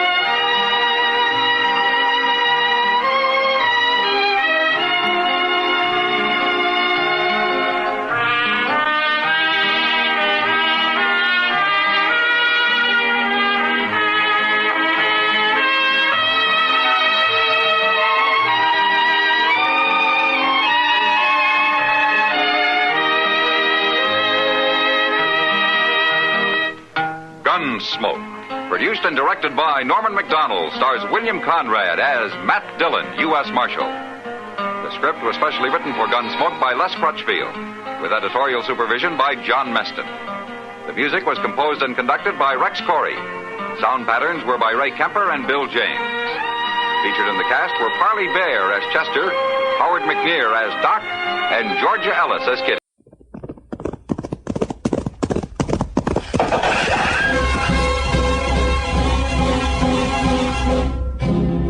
Around around Dodge City and in the territory on west, there's just one way to handle the killers and the spoilers, and that's with a U.S. Marshal and the smell of gun smoke.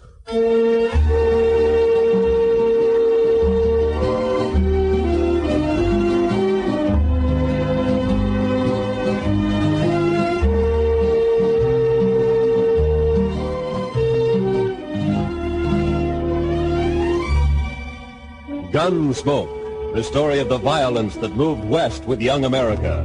The story of a man who moved with it. Matt Dillon, United States Marshal.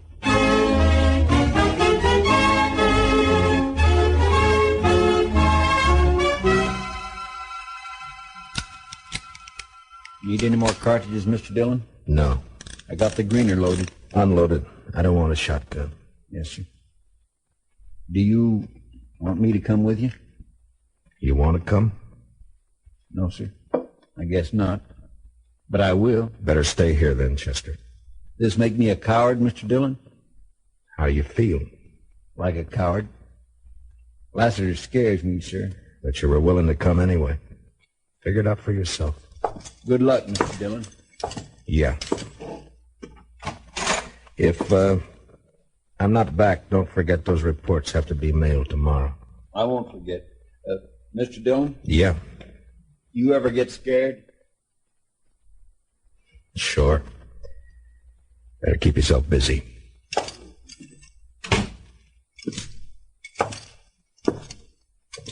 Marshal! Mind if I walk along? Not at all, Doc. Yeah, kind of anxious to get a look at this new corpse of mine.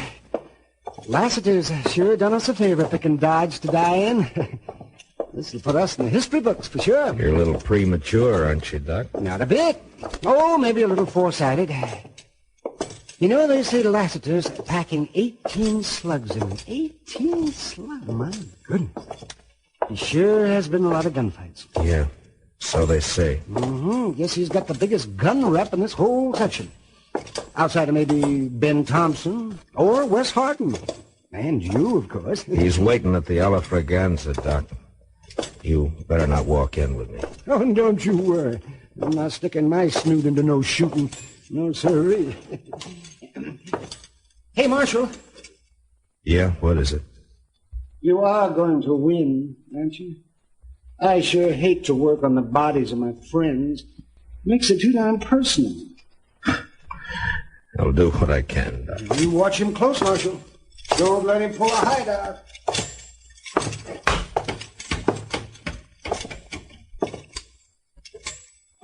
Hello, Lassiter. Hi, Matt.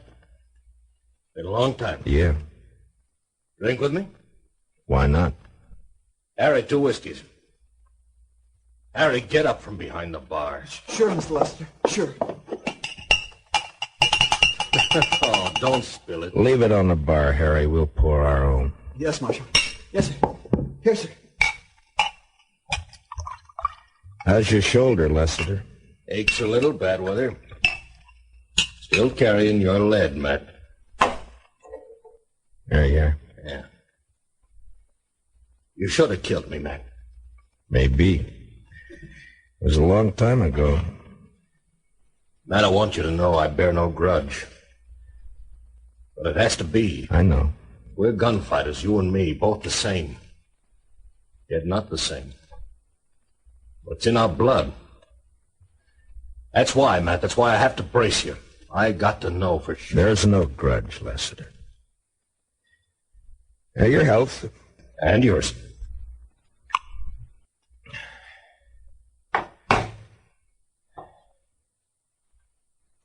Straight up. Straight up. You call it. Now.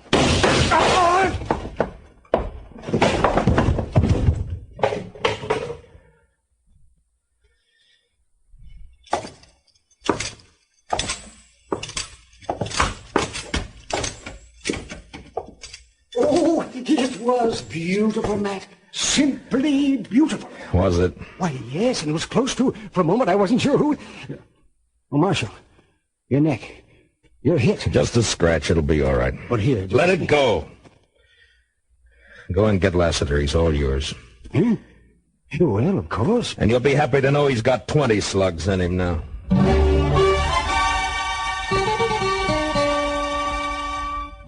I couldn't tell anyone, but the bitterness ice in my stomach made me sick as I remembered Lassiter as a friend, now dead by my gun. And then I got over it. I always got over it. The frontier code was a harsh one. I knew my job was one that had to be done if the West was to ever see peace. As long as killers like Lassiter lived, I'd carry a gun and use it. It was the way it had to be. Sometimes a man's dying was the end of it. And sometimes the beginning of something worse. Marshal Matt Dillon? Yeah? What can I do for you, miss? Died. Well, miss, I don't know. It's Mrs. Lassiter. Oh. You see? You've done quite a bit for me already, Mr. Dillon. You've made me a widow. Sit down, Mrs. Lassiter. Here, let me get you some water. You. I didn't know Lassiter was married. Would it have mattered? No, I guess not. You're just like all the rest of them.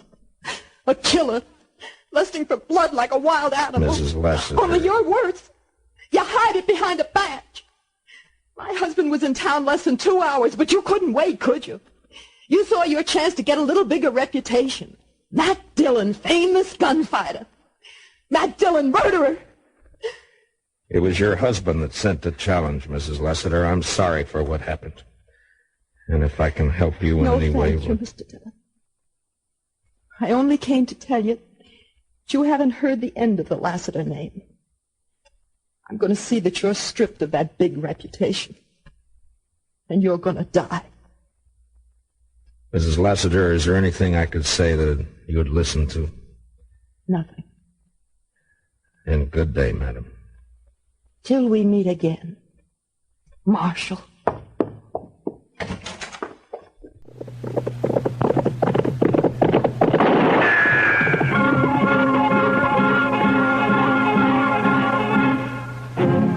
Around Dodge City and in the territory on West, there's just one way to handle the killers and the spoilers, and that's with a U.S. Marshal and the smell of gun smoke.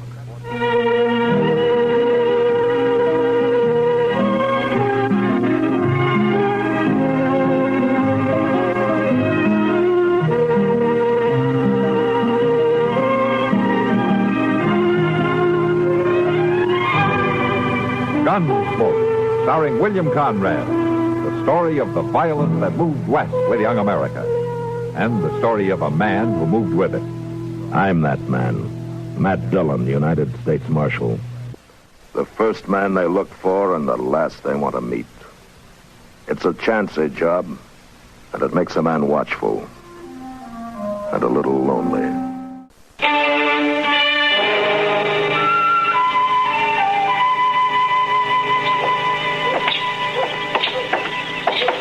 Oh, Mr. Dillon, ain't this a fine morning, though?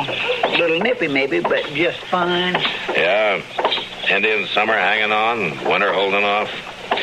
You know, Chester, this time of year I wouldn't trade western Kansas for everything east of the Mississippi. Oh, good morning, Caleb. I've been waiting in this jail office for a full 2 hours. What time do you start work, Marshal? Chester, you know Caleb Andrews, don't you? Yes, sir. How are you, Mr. Andrews? Marshal, I have an order here from the U.S. District Court. No? I believe it's your job to serve such orders. It is. I don't get them often, though. Now, order of foreclosure and eviction on Ed Blake. Caleb, why are you doing this to Ed? The man borrowed money from me, gave me a mortgage on his farm and household effects. He can't pay it. It only came due 3 days ago. You sure didn't waste any time. Well, I'm not interested in your opinions, Marshal Dillon. Amount of the mortgage, $420. What do you need with $420? You own half of Ford County right now. Marshal, it's not your place. You know as well as I do why Ed Blake can't pay this off. His horse rolled on him last spring and broke his leg, and then his wife and kid nearly broke their backs trying to get a crop out. Oh, I didn't come here to listen now, to if you'd let this ride on through the winter, you'd get your money out of it. But if you go ahead and foreclose now, you're going to wipe him out. Marshal, I already have foreclosed. Yeah. You'd break a man for $420 that you don't even need, huh? As I said, your opinions don't interest me. All I expect from you is to serve those papers. All right, I'll serve them. You'll notice they're to be served today. I said I'd serve them. Now get out. What, sir? This office belongs to the United States government, and as far as I know, that's one thing you've got no mortgage on, so get out. You may find I have some influence in Washington, Marshal Dillon. Then see if you can get me a decent salary for this rotten job I've got.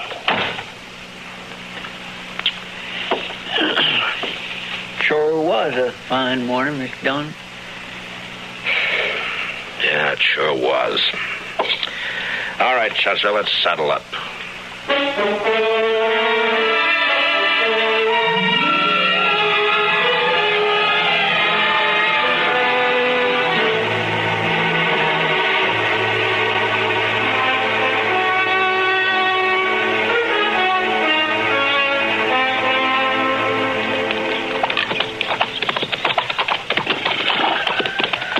There's one job I sure wish we didn't have to do, Mr. Dillon. Yeah. It sure is a nice farm. Ed and Martha put in a lot of work here the last 4 years. Chester, we don't have any choice. Yes, sir, I know. It's a downright shame. Hey, Marshal! Oh, boy. Well, hello, Jimmy. Look here what I got, Marshal. Looks to me like a mighty dead coyote. He's been killing my chickens, so last night I hid out behind the barn. I got him with one shot, Marshal, and there wasn't even a full moon. Oh, that's fine, Jimmy. Matt Dillon, how are you? Morning, Martha. And Chester, too. Miss Blake? Glad to see you. Get down and come on in. Oh, thank you. Jimmy, now that you've showed that thing to Marshal Dillon, take it away somewhere. All right, Mom. He's real proud of those chickens of his, and he's done fine with them. Oh, here I am, though, keeping you standing out here in the yard. Come on, let's go inside. Well, we really can't stay, Martha. Oh, nonsense. You don't get out here once in a coon's age. Yeah, I know, but... And you're just in time. Your favorite dish, Matt. I was just about to take it out of the oven when you rode up. Cornbread? Buttermilk cornbread? Right. Ed's not here, but you will stay, won't you? Oh, Ed's away, huh? Yes, he's in town. Matt, you're not yourself. What is it? Well, Martha, I suppose I ought to talk to Ed about this, but maybe it'd be better if he hears it from you. Here's what? I've got a court order here. It has to do with that mortgage of Caleb Andrews. It's an order of foreclosure and eviction and sale. No. Oh, no. Yeah, here it is. We were so sure he'd extend it. So sure. Oh, Matt, how long before we have to get out? 5 days. So soon? You were right, Matt. It is better that Ed hears it from me, coming on top of everything else. Martha, if there's anything I can do, you just let me know. Matt, I don't blame you for this. I understand. Come on in now and have some cornbread with us. Well, I couldn't. I'm sorry. Thanks anyway, Martha, but I'm just not very hungry.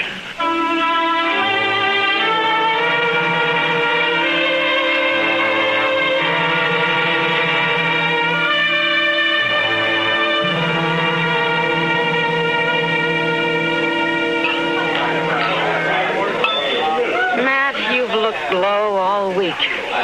Well, it's just things in general, Kitty. You know, sometimes you get to wondering if it's all worth it.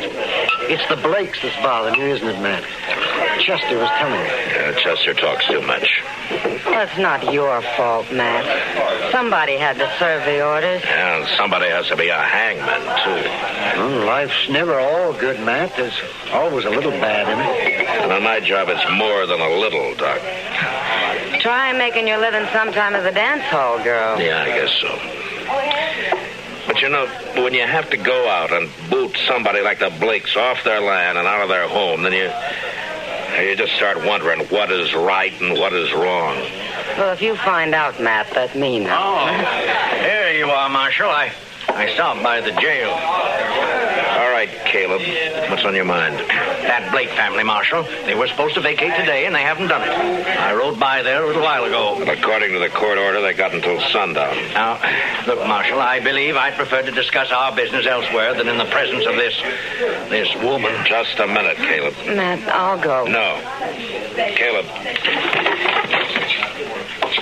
You're going to apologize to Miss Russell right now. Matt, no. Apologize? Oh, I'm not going to apologize to any cheap little scumbit.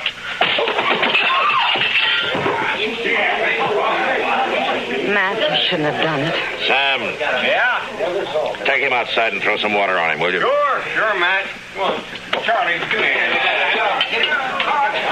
He'll do everything he can to harm you now, Matt. He'll take it out on the Blakes, too. Maybe. Look, I just got an idea. I'll see you later.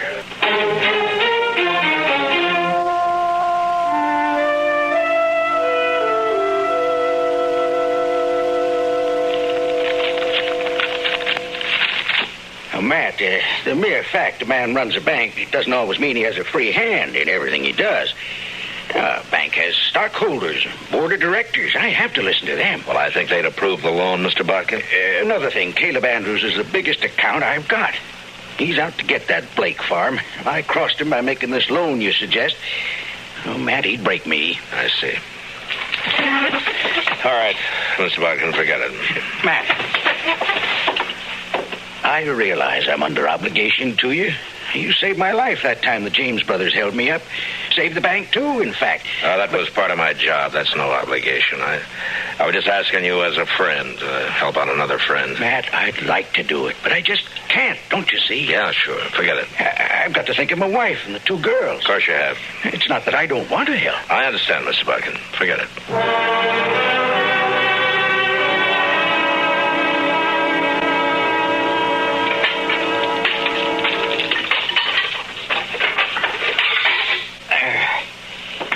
Hold it a while. That fire feels kind of good, Mr. Dillon. Getting chilly out tonight. Yeah. Yes, sir. When winter sets in, it always makes you feel good to know you got a warm place to hole up. Be mighty rough to.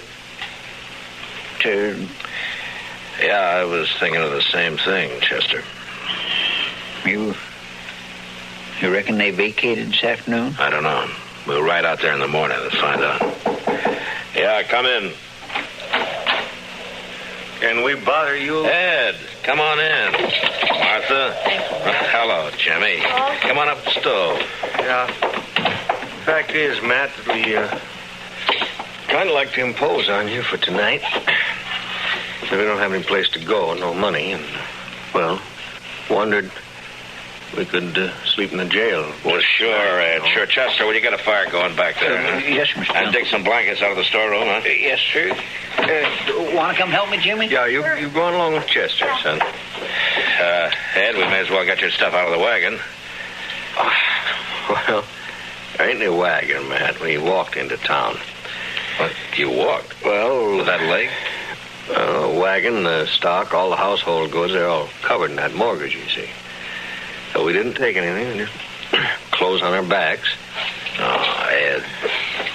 So help me, It's all right, Matt. We know how you feel. After all, we started with nothing before, and we can do it again. There's no reason you should have to. We do have to, though, and that's that. Mr. Dillon? Yeah, what is it, Chester? It's Jimmy. He grabbed a rifle from the rack and took out the back way. I couldn't stop him. Where on earth is he going? I know where he's going, and heaven help him if we don't catch him.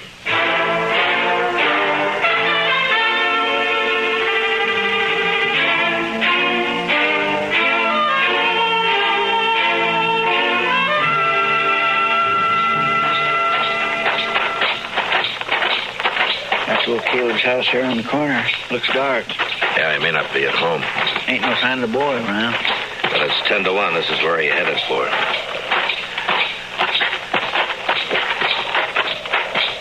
Chester. There's somebody back of that tree there to the left. Huh? Oh, yeah. Reckon it's him. I don't know. Just keep on walking.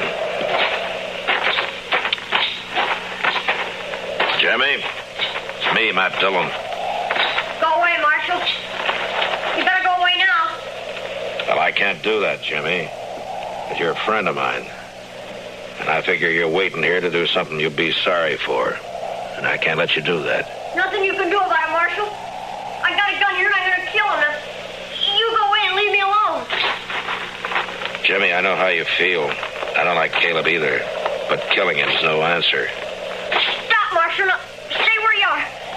Don't come any closer. I have to, Jimmy. It's my job. So if you're going to go through with this, I guess you're going to have to kill me first. Stay back. Sorry, Jimmy. I don't have a choice. But you do. Marshal? Now give me the rifle.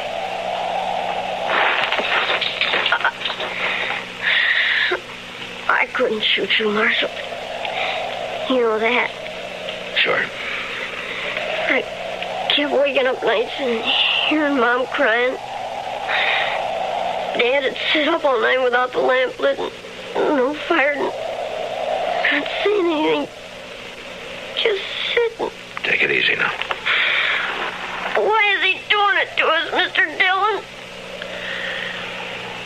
Jimmy, will you do something for a friend? If you say so. All right, take that rifle back to the jail. Put it in the rack. And you go to bed. You promise? I promise, Mr. Dillon. I'm sorry. I'll do like you say. All right, Jimmy. Good night, son.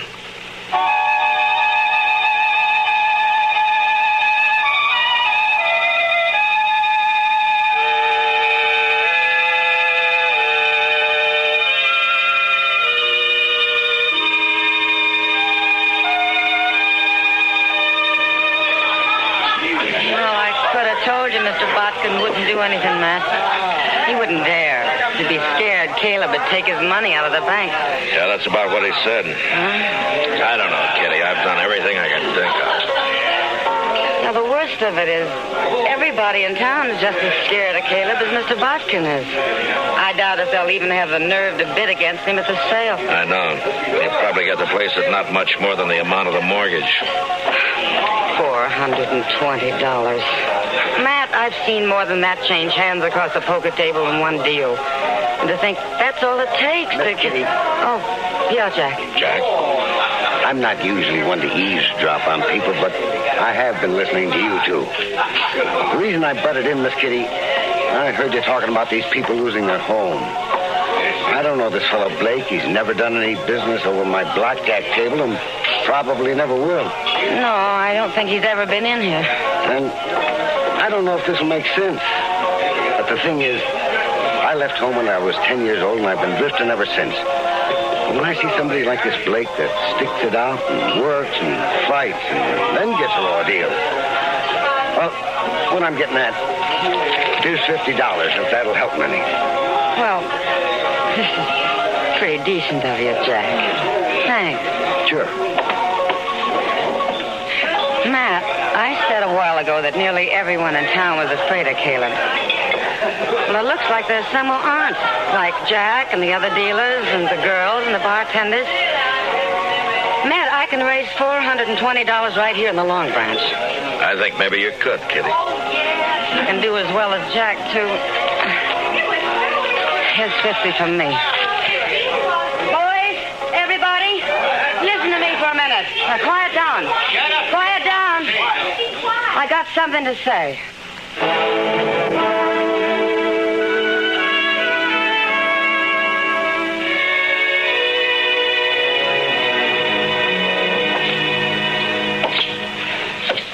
Well, he's sure taking his time getting here, Chester. Well, I told him what you said, Mr. Dillon. Ought to bring him to the office on a run, if anything will. Anytime Caleb figures he's about to lose $1 or two, it's hitting him where it hurts. The Blakes turned in for the night, have they? I guess so. It's quiet back there. Marshal, what's this all about? Shut the door, Caleb. Now, would you mind telling me why I've been called here at this time of night? Sure. Here's $420. The Blakes want to pay off that mortgage. Oh, they do they? The court costs up to now will probably run about $10. I'll pay that myself. Well, that's mighty generous of you. Well, good night, Marshal. It's a deal, then? I'm not the least bit interested in having that mortgage paid off, Marshal Dillon. The Blake farm is worth about $2,000 now. In 5 years, it'll be worth 3 times that much. Land's going up in Ford County. So I don't want the money, I want the farm. And when it's put up for sale, I'll get it at my own price. That foreclosure still goes. I see. Oh, good night, gentlemen. Well, I guess that's that. I don't know why I ever thought he'd take the money. The Blakes won't get a cent out of the sale. He'll scare everybody off and bid it in a few dollars over the amount of the mortgage, and nobody in town will even try to...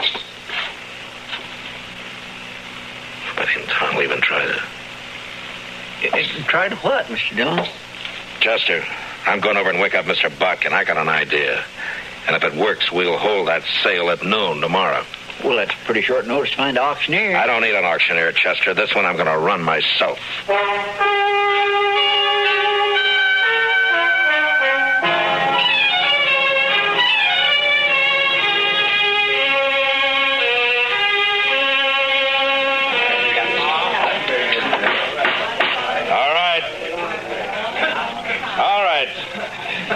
All of you know what we're here for.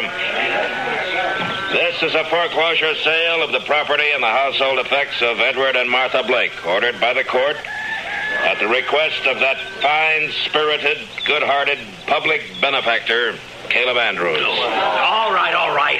Get on with it. Get on with the sale. All right. Now, the first item I'm offering is a breadboard.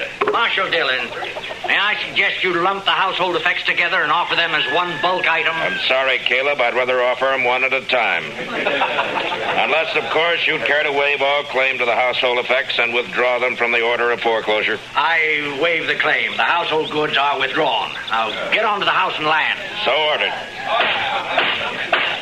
Now, the item offered is 160 acres of tillable land, a 4-room house, and a barn. Now, I won't read through this description. You all know the property. It's a good farm. The amount of the mortgage is $420, held by Caleb Andrews. All right, the bidding's open. What am I offered? $450. I have $450 from Caleb Andrews. Do I hear another bid? Now, the farm's worth $2,000. You going to let him have it for $450? How about another bidder? Mr. Dillon? Yes? What is it, Chester? I have been thinking some lately of getting me a little place like this and settling down. I'll bid $1,000. I have $1,000 from Chester Proudfoot. Do I hear another bid? Why, it's a trick. He doesn't want this place. $1,000 going once. $1,200. Caleb Andrews bids $1,200. What do you say, Chester? Well, I think I kindly like this farm. $1,500. The bid is $1,500. Going once. Going twice. $1,600. $1,600 from Mr. Andrews. Mr. Proudfoot? $8,420. He never had that much money in his whole life. Do I hear another bid? What do you say, Caleb? Do you think I'm a fool? Going once, going twice, sold to Chester Proudfoot for $8,420. The buyer will come forward and complete the sale. Don't you worry, then, Mr. Andrews. I got it right here. Now, see, there's 8,000 in $500 bills, and here's the 420. Where did you ever get that much in cash? Well, I save my pay, Mr. Andrews. And then, of course, I only drink mostly beer. And it adds up after a while. Well, Caleb, I guess $420 of this is yours. That takes care of the mortgage. Well, Ed, looks like you made a pretty fair profit on the place. A whole lot better than I expected, Matt.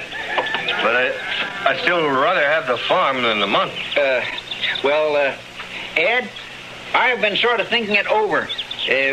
maybe I kind of lost my head. When you come right down to it, I don't know what I would do with a farm. So if you'd like to buy it, I'll take a $420 loss and sell it back to you for $8,000 cash. That's done, and here's the money? It's unheard of. They can't do it, Marshal. Well, as far as I know, there's no law against a man selling his own property. And now the way I see it, Mr. Andrews, is right this minute you're a trespasser on my property. So, come on now, let's go. You care about this, believe you me. And stop pushing me. Chester, Off my land. you better get that $8,000 back to the bank. Mr. Bodkin's probably worrying himself into a breakdown for fear somebody will find out he let us have it. Yeah. All right, Mr. Dillon. I'll see you in town later. All right. Matt, I don't know how we can ever thank you for what you've done. Not me, Martha. Thank the bunch that work at the Long Branch.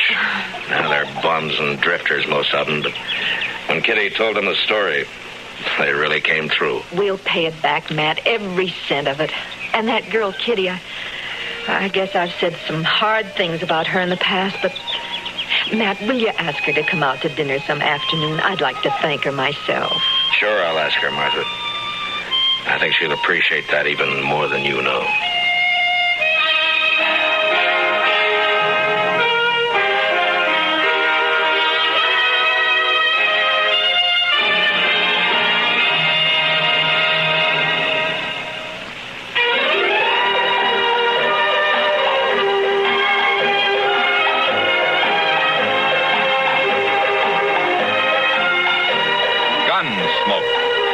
Directed in Hollywood by Norman Macdonald, stars William Conrad as Matt Dillon, U.S. Marshal. The story was specially written for Gunsmoke by Les Crutchfield, with editorial supervision by John Meston.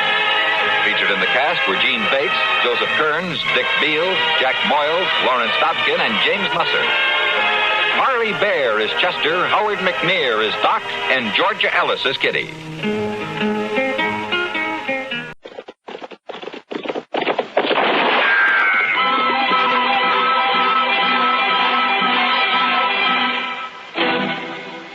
Dodge City and in the territory on West, there's just one way to handle the killers and the spoilers, and that's with a U.S. Marshal and the smell of gun smoke.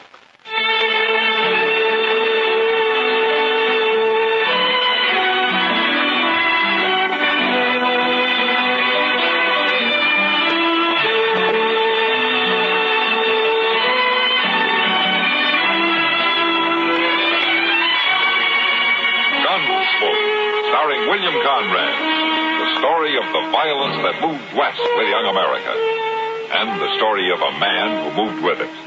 I'm that man, Matt Dillon, United States Marshal. The first man they look for and the last they want to meet. It's a chancy job, and it makes a man watchful and a little lonely.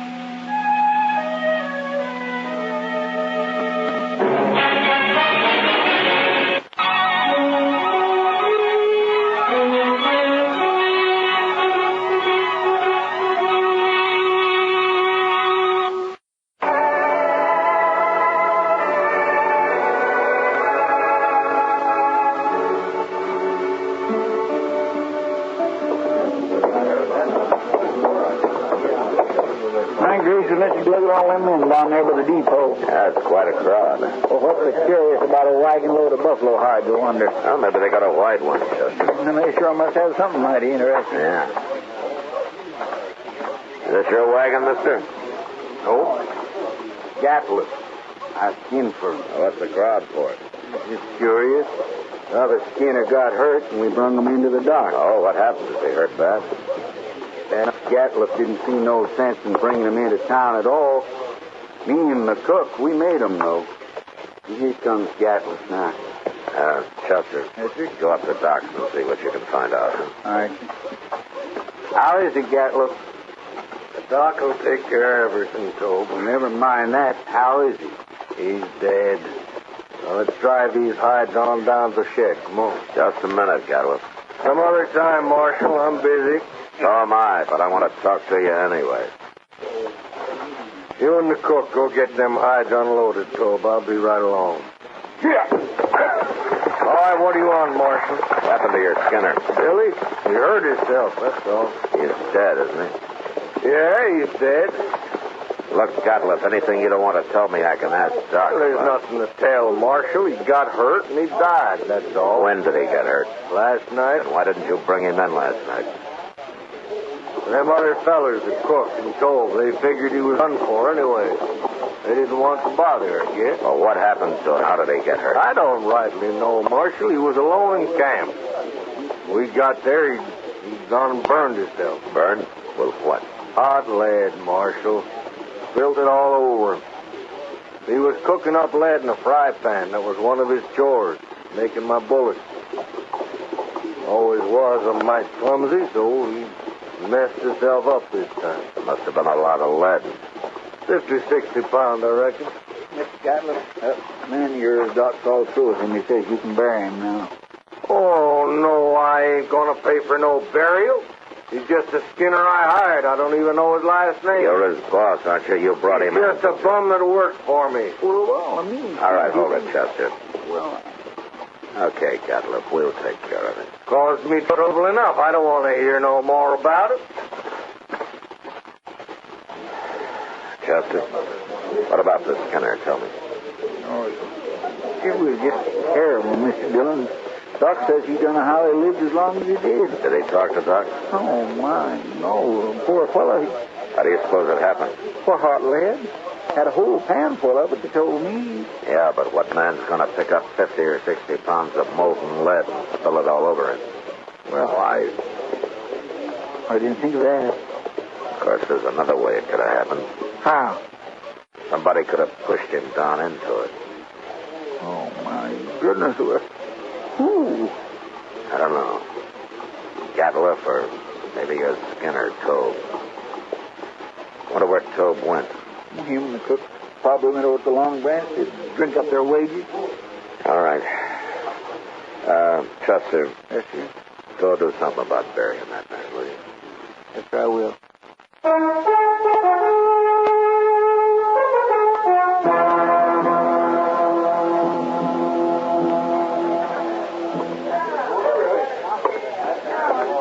How are you, Tobe? Oh, Marshal. Sam, fill out a bottle of rye and another glass, will you? Sure, Marshal. I'll buy you a drink, Tobe. You will? Well, sure, Marshal, sure. There you are. Now, Tobe, here's to your friend, Billy. He weren't no friend of mine, but he died a bad death. I'll drink to him.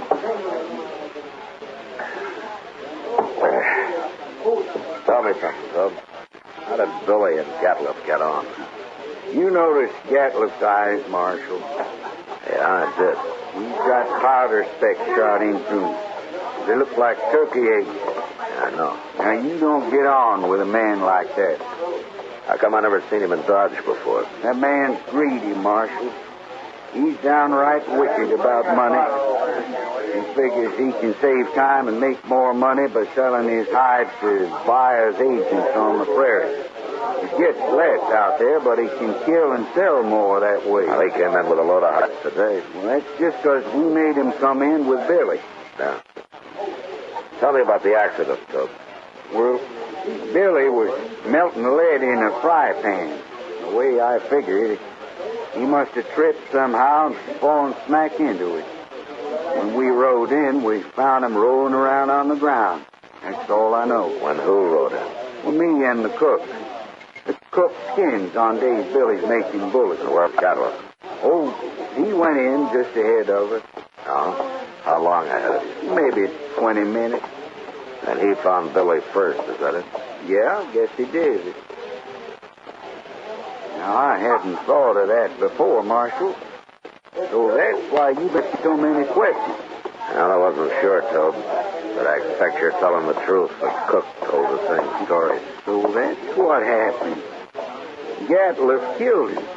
Why, he murdered him. Yeah, that's what it looks like. And I haven't got enough to prove it. Killed Billy so they wouldn't have to pay him his wages due. Well, you see, we've been out 4 months. He must have owed Billy $300-400. Yeah.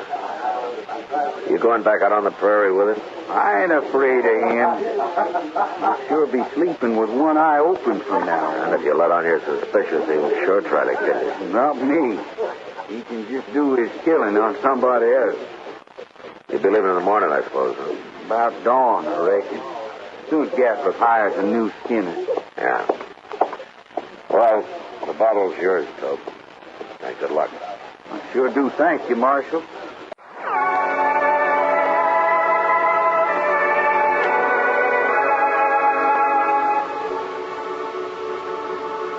Later in the day, Chester and a couple of other men buried Billy out on the hill. As Tobe said, he'd died a bad death, and it was made worse by the man who had done it to him going scot-free. But there was nothing I could do, and I tried to forget about it. They left Dodge next morning, and things were peaceful enough for a few hours until word came that there'd been a knifing in a Nesta camp over across the river. We rode over to see what it was about.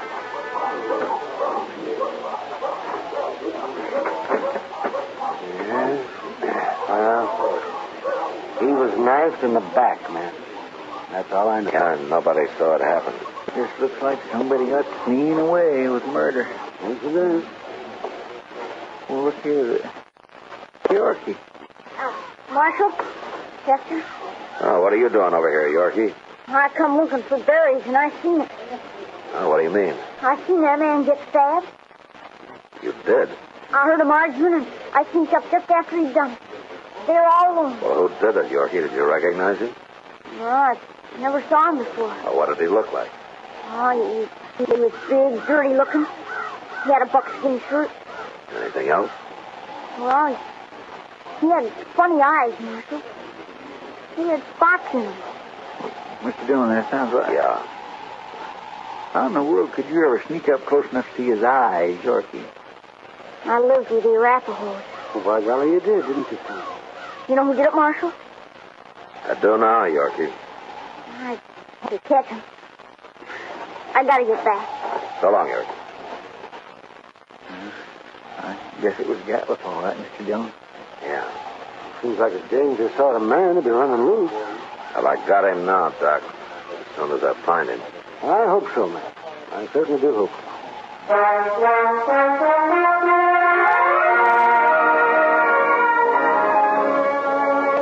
Since Gatlip would figure that nobody had seen him, it wasn't likely that he'd run. And anyway, there wasn't much sense in trying to track him down in the dark, so Chester and I didn't start out till the next morning. Ordinarily, a man could ride into the prairie and disappear, but with Gatlip, it was a little different. At least we knew he'd be around the buffalo herd somewhere. It was late afternoon before we reached good hunting grounds and almost dark when we found the first hunter's camp. Supper will be ready soon. Cook, throw some more tongue in that stew pot. All right, Mr. Mercer. If you don't like buffalo tongue, you'll go mighty hungry in this camp. Well, thanks a lot, mister. You're a lawman. Yeah, Matt Dillon. I'm a U.S. Marshal. And my name's Tom Mercer. Pleased to meet you. This is Chester Proudfoot. How do you do? Stuff will take a little longer now, and anyway, my skinners won't be in for a while yet. How you been doing, Mercer? Oh, fair, Marshal, fair. I killed over 100 today. You been here long? About a month. I'll move on in a couple of weeks. I don't know, Marshal. I think this whole southern herd's going to be clean wiped out before long. Next year I'm going to Dakota. Too many hunters, maybe, huh? That's just it. That's it exactly. Have you seen any in the last day or two, Mercer? Just who are you looking for, Marshal? Man by the name of Gatlip, a big man. Man with speckled eyes. What's he done? Well, do you know him? No, I don't. Nobody's come near us in over a week. Yeah, then you're not much help. Except for that stew that your cook's making. Boy, you like that. We're having dried apples, too. Ah, good. I swear our partner could eat a buffalo raw, the entire beef. You must be part Indian. No, sir. I've seen one of them eat a whole liver raw. Got propped up against a tree and ate every bit of it, then went sound asleep right there in the sun. He was sure some sight. Where'd you ever get that close to an Indian? Oh, Indians ain't always bad. No. But they're going to get real hungry when you hunters finish this herd off. That's so, Marshal. That's surely so. That's what makes them mad. Now, don't you think that's reason enough? Fellow told me a couple of weeks ago he run into a bunch west of here. He was looking for scalps, all right. Here come the Skinners. Now we can get outside of some of that stew. All of it. Don't you ever feed this man, Marshal? Only when he works, Mercer. Oh, now, Mr. Dillon.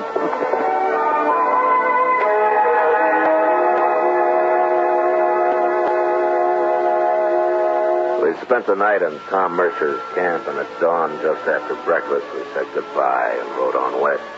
In the next 2 days, we met plenty of hunters, but we didn't find cattle. About noon of the third day, we cut the trail of a wagon train and figured it to be that of a hide buyer's agent who'd come out onto the prairie to do business on the spot. An hour or two later, we saw him. A long string of ox-drawn wagons piled high with buffalo hides. There was a man on horseback leading the train. We rode up to him. Oh, there. That's quite a load you got, mister. 8,000 so far. What are you doing way out here, Marshal? Well, I'm looking for a hunter by the name of Gatlin. You know him? Sure I do. Just picked up a load from his rig early this morning. He in trouble? Yeah. Where is he? Straight south of here, a couple of miles. Can't tell you exactly. He moves around a lot. Well, that's close enough for us. Thanks a lot, mister. Sure, Marshal. I never did like him anyway.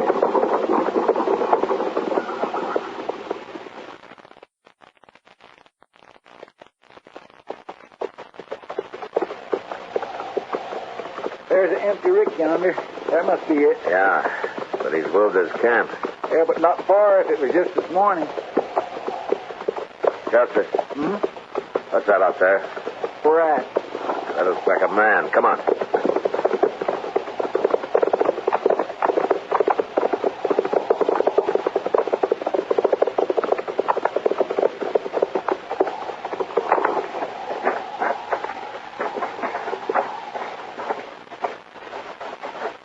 Oh, Mr. Dillon, get that skin right here. Yeah. Get some water, will you? Tobe? Hey, Tobe. Can you hear me? Tobe? He's been shot, Chester. Yeah. Here's the water.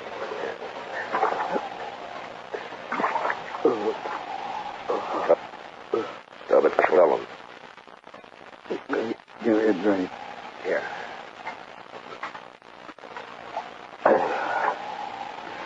He shot me, Marshal. What happened? Where's the rest of the crew? They run off. They took his wagon and the horses. He went kind of crazy when he found out. And that's why he shot me. Oh, where is he now? I don't know. He shot me. And then he said he was going hunting. He's gone loco. Just loco. Here, now, take it easy. Take it easy. You're going to be all right. I could hear him shooting at sharps a long time. And then he stopped. Where was he? Which way, Tobe? Off behind me there. I could hear him. Chester, you stay with him. I'm going after Gatlin.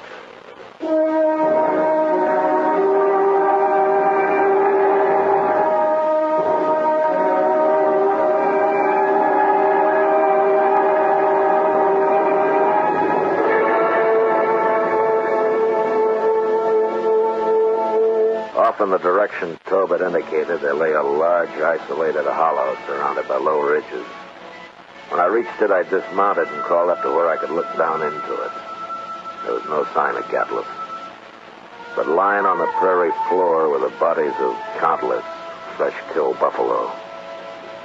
It was a strange sight. The old bulls and the cows and the little calves lying there, blackening the prairie grass. I got up and I stood looking at it for a long time. Then suddenly, out in the middle, I thought I saw a slight movement, and a second later there came the familiar boom of a Sharp's 50. I dropped behind the ridge and waited. And then Chester rode up.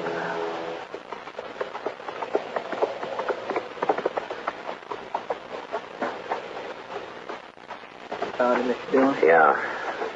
Tobe is dead, is that right? Yes, sir. Okay. And Gatlin's down there in the middle of a hollow, but we can't anywhere near him as long as you got that Sharp's rifle. He's killed a small herd of buffalo in there. Now he's lying out the center of them. He must have gone crazy just like Tobe's dad. Yeah.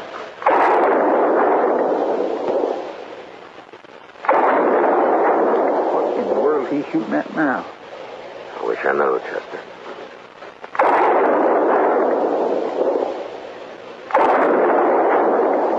Getting them shot. Yeah. That's a signal for help, Chester. Come on.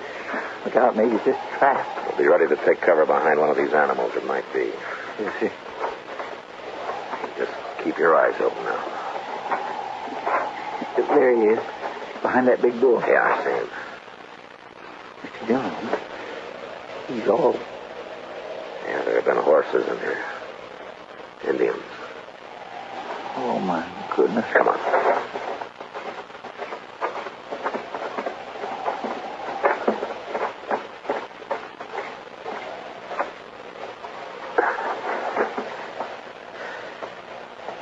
That was his last effort, Chester.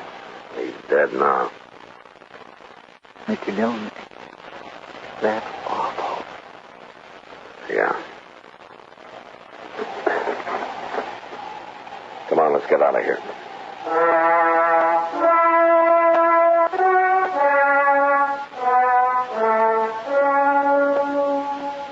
I don't know how the Indians caught Gatliff. He'd gone a little mad, and maybe that made it easy for him, but they finally got themselves a buffalo hunter. And into their unbelievably savage torture of him had gone all the hatred and desperation of a race being slowly starved and driven from their homeland. Then they'd put him there, surrounded by his own bloody slaughter, and they'd gone off with a gesture of contempt, leaving his rifle and his ammunition by his side. And having seen what they did to him, I'll never know how he managed to fire even one of those shots. For all of his evil, Gatliff had died harder than any man I'd ever seen. Chester and I rode back to Dodge. And it was never mentioned between us again.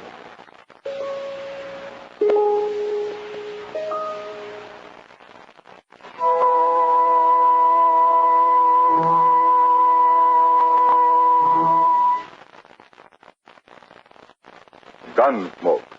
Produced and directed by Norman McDonald, stars William Conrad as Matt Dillon, U.S. Marshal. The story was specially written for Gunsmoke by John Meston. Featured in the cast were Lawrence Dobkin, Vic Perrin, Richard Beals, Harry Bartell, and Jack Moyle.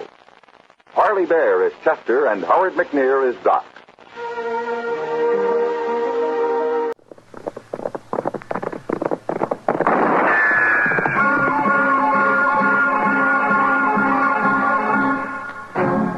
Around Dodge City and in the territory on West, there's just one way to handle the killers and the spoilers, and that's with a U.S. Marshal and the smell of gun smoke.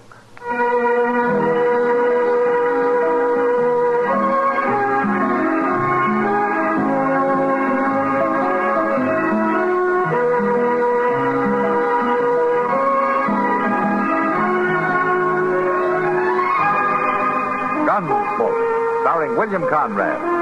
The story of the violence that moved west with young America. And the story of a man who moved with it. I'm that man. Matt Dillon, United States Marshal. The first man they look for and the last they want to meet. It's a chancy job, and it makes a man watchful. And a little lonely.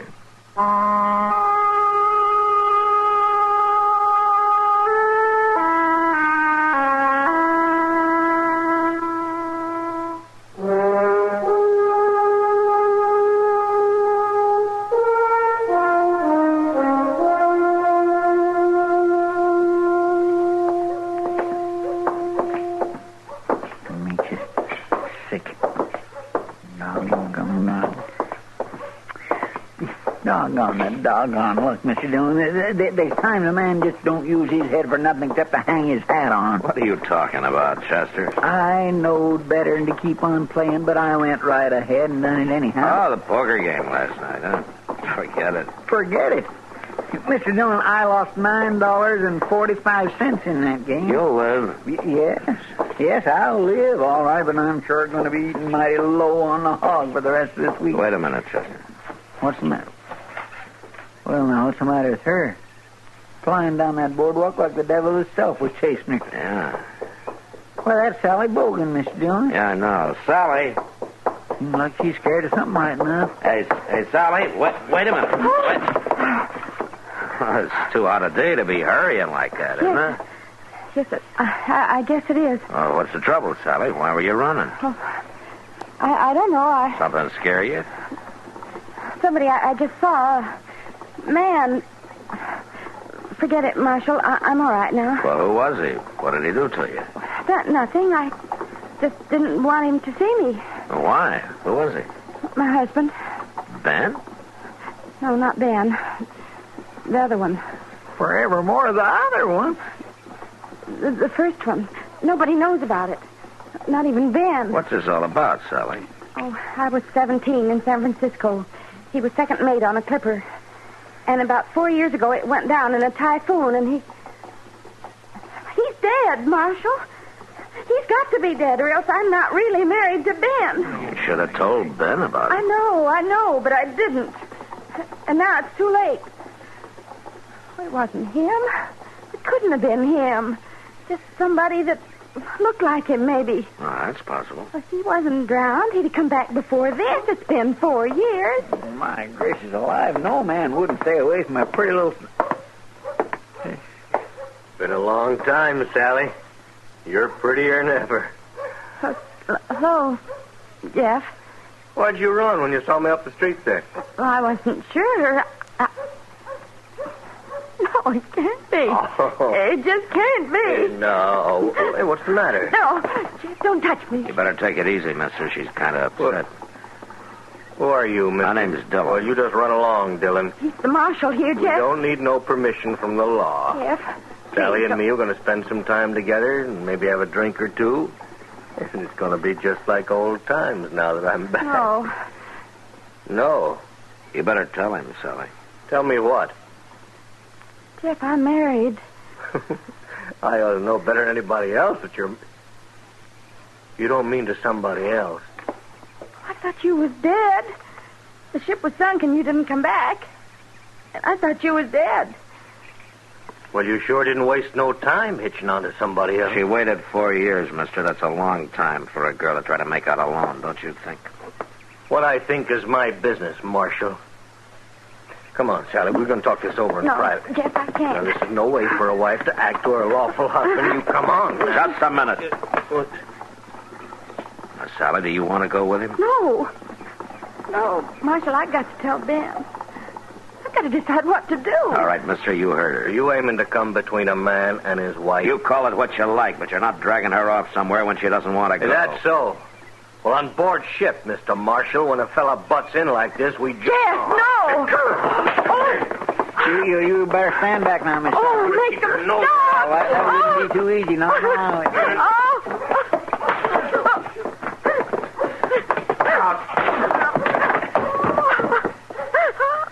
All right, find some water to throw on it, Chester. Yes, sir, I will. I'll take Sally over to Doc's. Maybe he can give her something to calm her down. Boy, howdy, he's out colder than a Texas January. Yeah, well, he may wish he'd stayed out when Ben Bogan learns about this.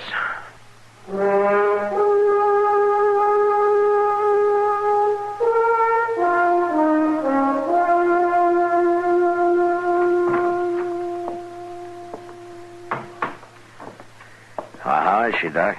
Oh, she's all right, Matt. There's nothing wrong with her. A good night's rest won't cure her.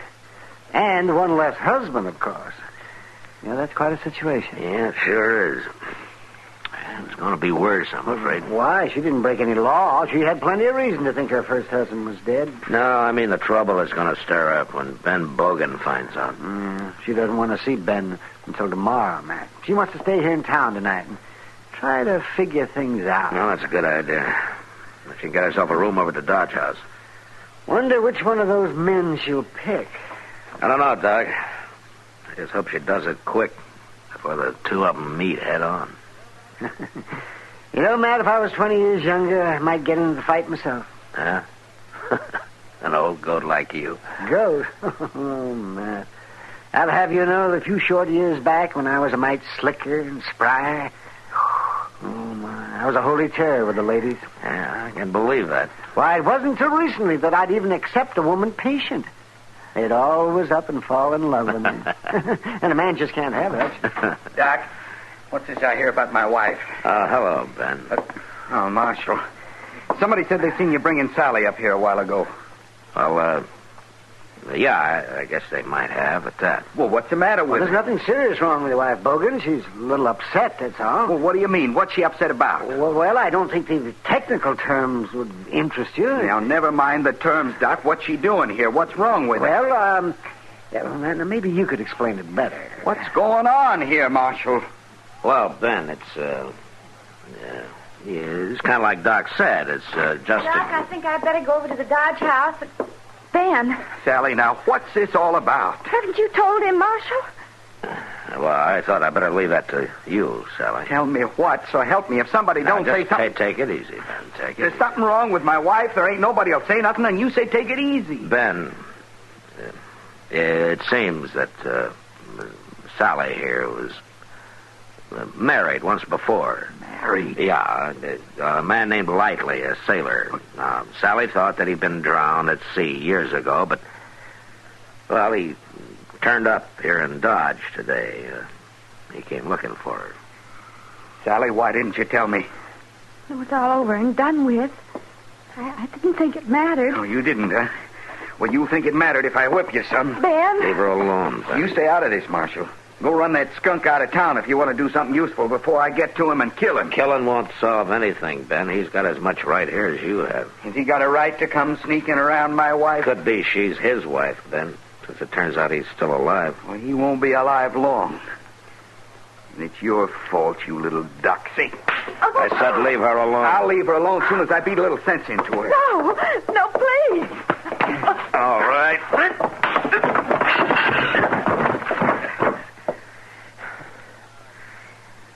All right, Doc, he's all yours. I think that fellow sure was mad when he come to, Mr. Dillon.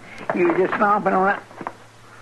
Well, what happened to him? He stumbled into Matt's fist, Chester. My gracious, Mr. Dillon, you sure are keeping busy today.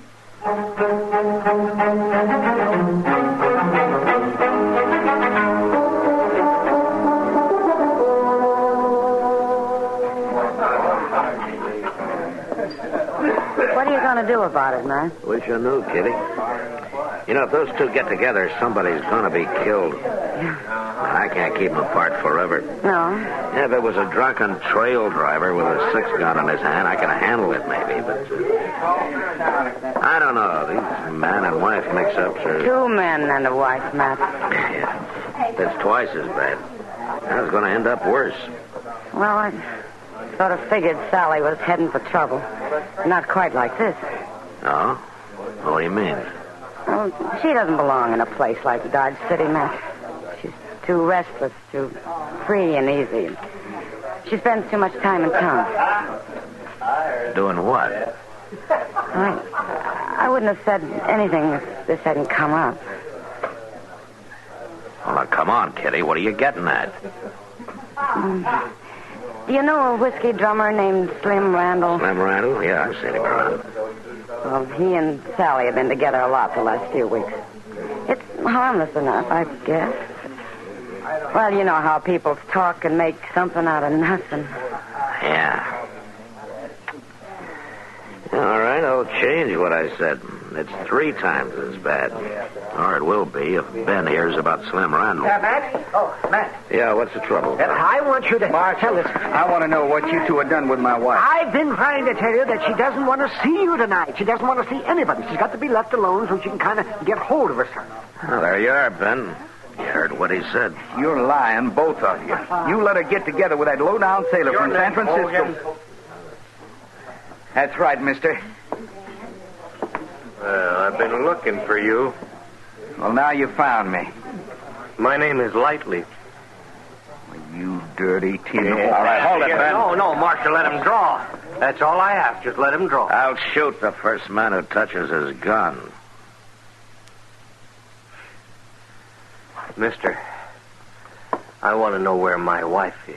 He doesn't know any more about it than you do, Lightly. If she wants you, she'll come looking He's for got you. her locked up somewhere, so she would have. You got no wife, mister. You're a dead man. And if you ain't yet, you're soon gonna be. Oh, you like to name the time and the place, Bogan? How about tomorrow morning, in front of the livery stable? I was hoping you'd make it sooner. I'll make it right now if you... All right, hold it, both of you! you! All right, Lightly, you've said your piece. Now get out. I'll see you all tomorrow. Drinks are on me.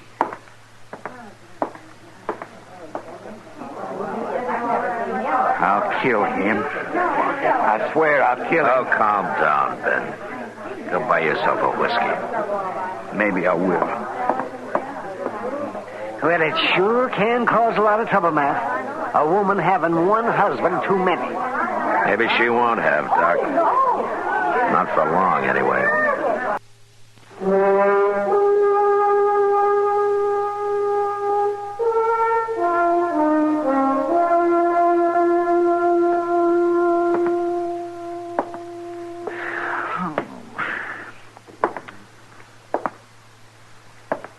Man, you aiming just to sit there, Mr. Dillon?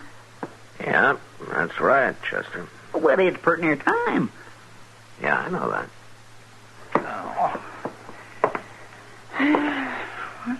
Oh, for heaven's sakes, relax, Chester. You got me just jumpy as a cat. Well, ain't you going to do nothing to stop it, Mr. Dillon? Not much I can do about it, Chester. You can stop them. No, just postpone it. As long as they feel like they do, it's going to happen later today or tomorrow or sometime.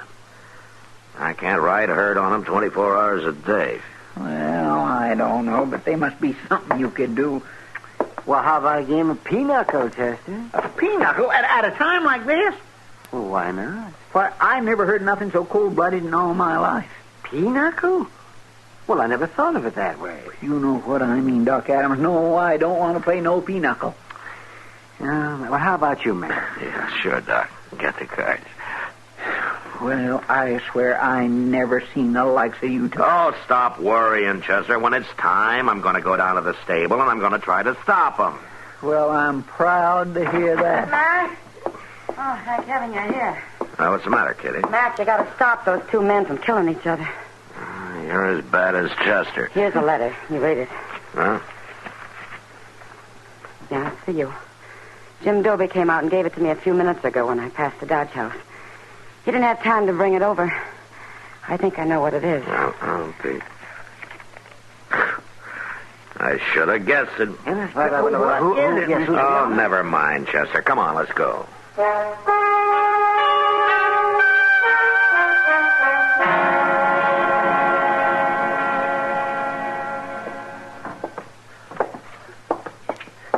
That's him, Mr. Dillon. Right in the door of the stable there. That's him. I see him. Looks like he's just standing there waiting. Well, he picked the best spot he could. Jeff Lightly will have to come at him across the open there. I don't see Lightly around nowhere. He's not far away. You can bet on that. You stay out of this, Marshal. The law can settle up afterwards. Now, watch your gun, Ben. Now, wait a minute. I got no time to argue. Just hand it over. I mean it, Ben. All right. Thanks. Well, it won't do no good. I'll find him later, is all. I doubt it. Quit hiding behind that marshal and come on out, Bogan. Now what have you done? Set me up for him? Give me my gun. Come on. Get back inside, Ben. You stay with him, Chester. That's right, Will. Come on now, Ben.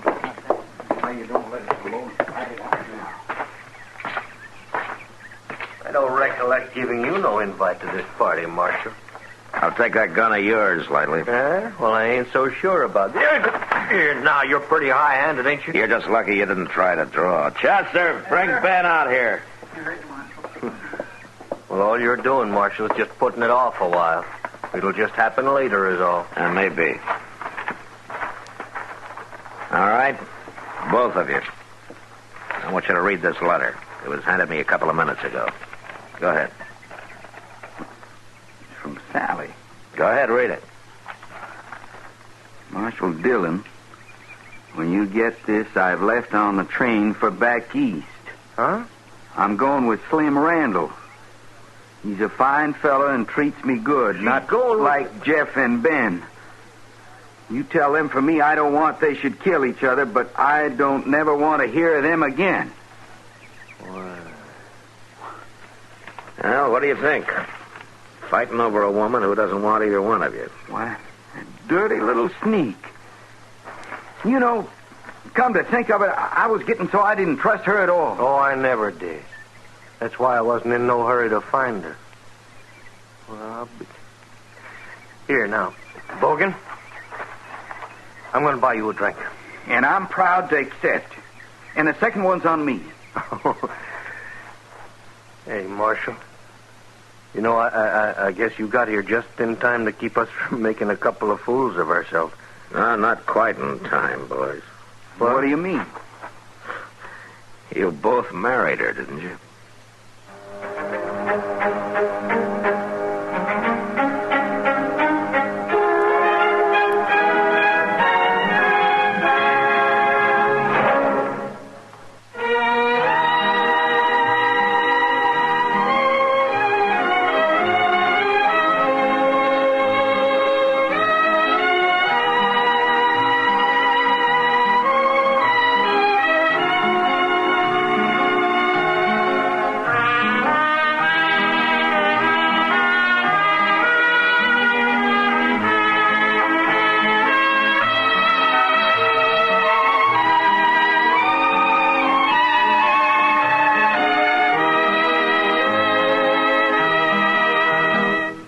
Gunsmoke, produced and directed by Norman Macdonald, stars William Conrad as Matt Dillon, U.S. Marshal.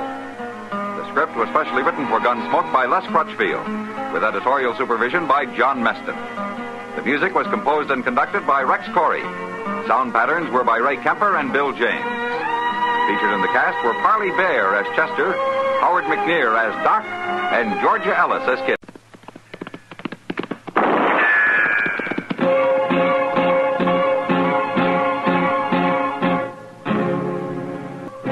Around Dodge City and in the territory on West, there's just one way to handle the killers and the spoilers, and that's with a U.S. Marshal and the smell of gun smoke.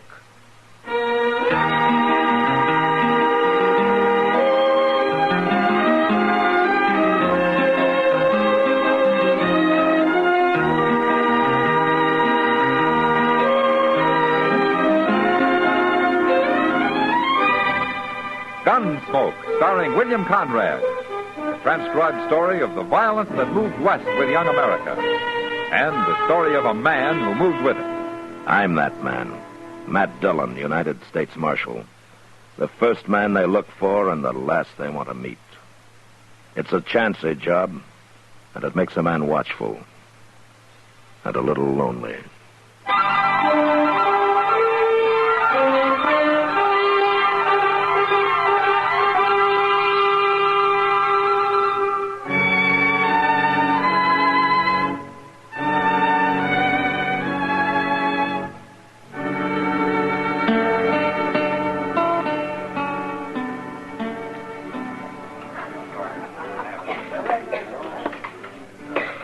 Barkeep, What'll it be, young fellow? draw me a beer, will you? Got it right here. That looks mighty good. Right, Farm? Far enough. I ain't seen you around Dodge before. No. There you are. Thanks. Take it out of that, will you? Take two out of that, barkeep. I'm having a beer, too. Any objections? Give him a beer, barkeep. And that's right smart of you, fella. I ain't looking for trouble. Of course you ain't. Not with Jake Kroll, you ain't. Not with anybody, mister. I said my name was Kroll, didn't I? I heard it. Well, maybe you ain't so smart as I thought. Barkeep, I'll have a shot of whiskey with that beer. What about it, young fellow? You buying him whiskey, too? Anybody drinks with me drinks what I drink. Bring me the beer, barkeep. Okay.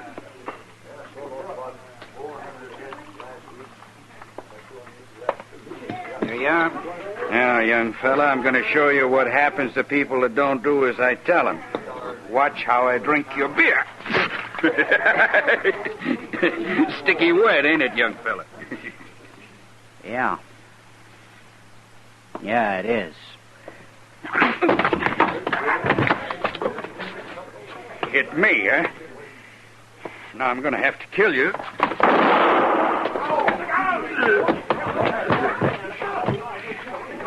Killed him. Oh, Marshal Dillon. Oh? Did you see that, Marshal? Jake drew first, not the boy.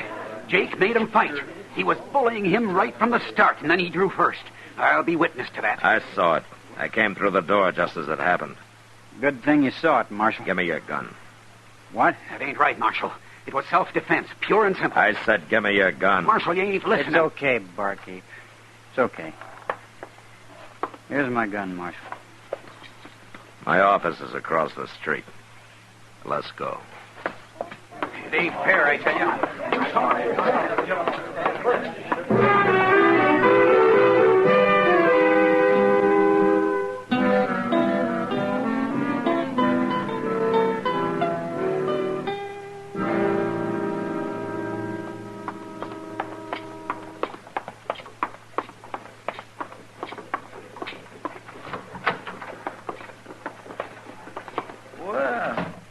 Who's this you got, Mr. Dillon? I don't know, Chester. I heard the shot.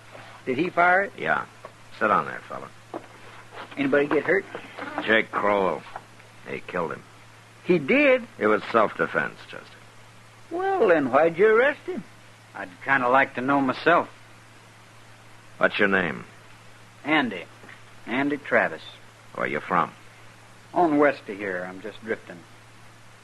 How old are you, Andy? 20. Where'd you learn to use a gun? What do you mean? Jake had his halfway out of the holster before you even started. He did? Well, say now, you must be pretty fast, He's real fast, Chester. That's why I brought him over here. What? I'm not arresting you, Andy. I wanted to see what you're like. What I'm like? Why? It happened to me once, Andy. And it's happening to you. Anybody that can use a gun the way you can has to make a choice. You can go on using it, or you can quit before you got blood all over you. I don't like killing people, Marshal. I've done it before. I had to, same as today. But I don't like it. How'd you get so good? Practice. All my life I've practiced. I don't know why. It was fun at first, but it ain't fun now. It just leads to trouble. That's all I ever got out of it. Trouble. Then why are you still wearing it? I don't know. I wouldn't feel right without it, I guess. Yeah. How long you been in Dodge, Andy? Just got here today. And you've already killed a man, huh?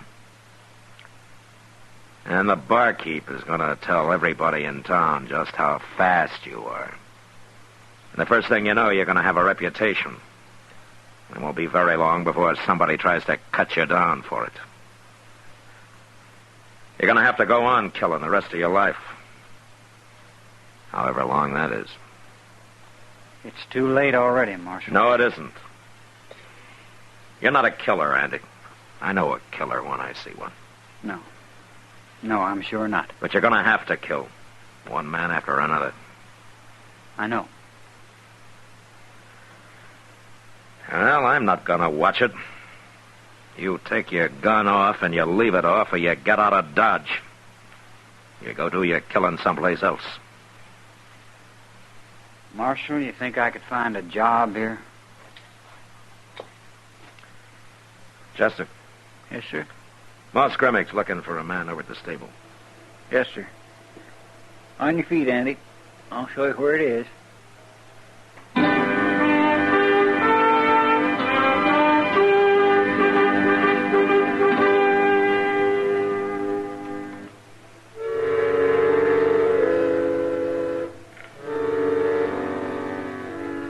Andy didn't say anything. He just got up and followed Chester out of the office, leaving his gun with me.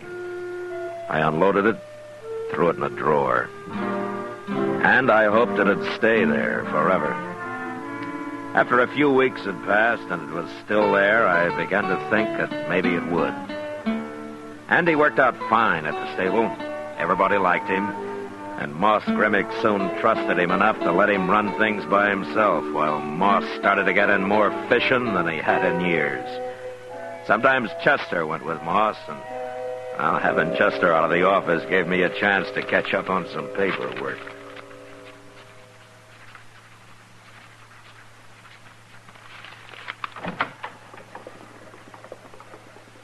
This the marshal's office? Yeah, come in. You the marshal? What can I do for you? Remember me. What? Remember me next time you see me. I mean it. Take a good look, Marshal. Who are you, mister? Joe Kite. All right, Kite, say your piece. I did, Marshal. I want you to know me. I want you to know my name. Why? Because I don't want you to shoot me or buffalo me or treat me in any kind of hurry at all next time you see me. Why? Because I might have to shoot a man.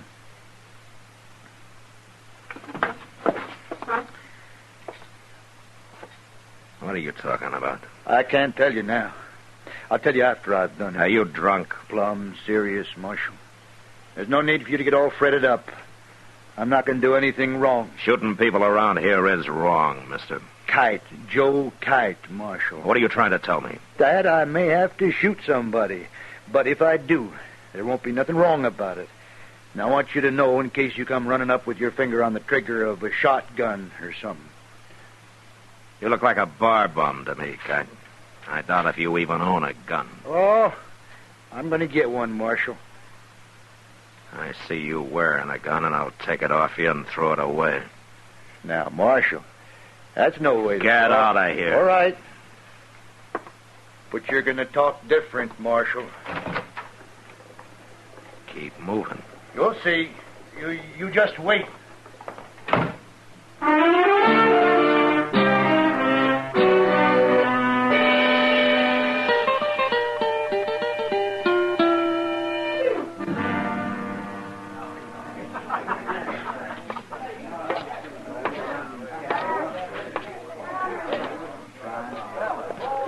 Chester. What do you... Hello, Mr. Dillon.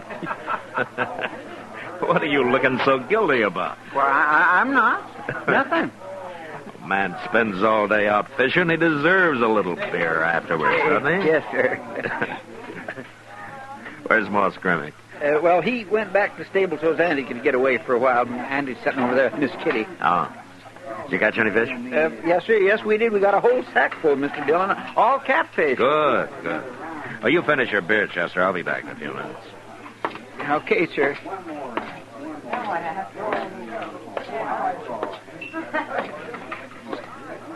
Hello, Matt. Hello, Kitty.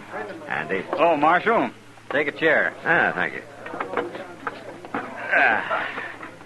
I hear your boss is loaded with catfish, Andy. He's over at the stable now, trying to give them away to anybody who'll have them. Well, if he and Chester are going to keep on, we ought to fix up a fish model one of these days. A fish muddle? Huh? I never heard of that, Miss Kitty. Oh, then you've never been in Kentucky, Andy. I've seen them making in 20-gallon batches down there. It's, kind of a fish stew, I guess. But it's awful good. Say, I'd like to try that. Let's do it, huh? Next week sometime. First day Moss and Chester can guarantee the fish. I'll tell them about it. I better get back to the stable now. See you later, Miss Kitty. Okay, Andy. So long, Marshal. So long, Andy. He's an awful nice boy, Matt. Yeah, I think he's going to make out fine, Kitty. He already has. It sure bothered him at first, though, not wearing a gun. You know, he told me he'd been working with a gun since he was about 12 years old. Yeah. You know, he's a natural, Kitty. Some men can practice all their lives and never be any good. Well, it's sure nice to know one man that wants to live peaceful. Yeah. He's mighty lucky he ran into you. What's that? You better stay in here, Kitty. Don't worry.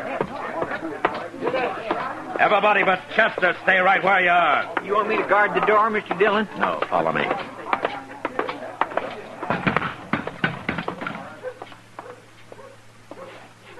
What's Andy? That fella shot him. I never saw that man before, Mr. Dillon. His name's Joe Kite. Joe Kite? Yeah.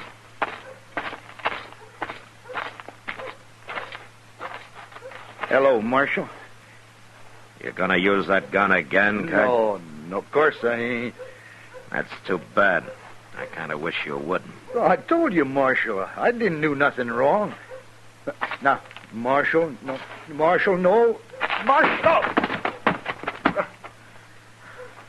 Mr. Dillon, Andy's still breathing. Well, I'll carry him over to Doc's, Chester. Yes, sir. When Joe Kite comes to, you kick him into jail, huh? It'll be a pleasure.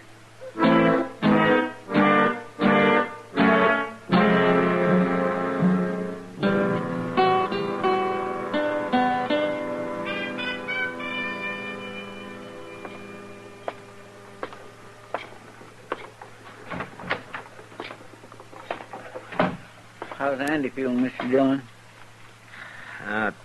Doc doesn't think he has much chance, Chester. Won't even let me talk to him. Clean murder. That's what it was. Did Kite say anything? He started to, but I told him to shut his head or I'd buffalo him. Well, I'll talk to him now.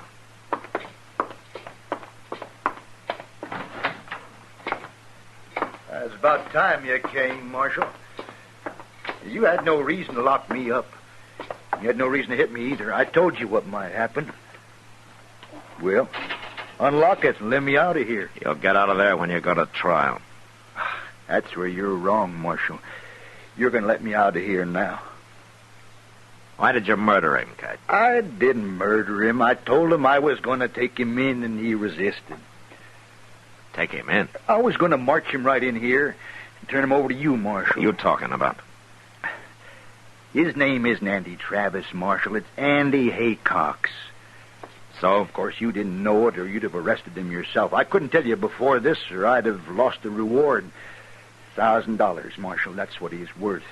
And I get it. You don't believe me? You ever hear the Fisher gang up around Laramie? Well, Andy Haycox is one of them. And they're all worth $1,000 apiece, dead or alive. I just come down from Wyoming. They got their pictures up all over. Sure lucky I recognize them, ain't I? You're lucky, Kite. You're real lucky. If Andy had been carrying a gun, you'd be dead. If he'd have been carrying a gun? He took it off his first day in Dodge, and he hasn't worn one since. I don't believe you. Don't you? No, it ain't true. No, he had it under his coat. I stopped him, and I told him to come with me, and why.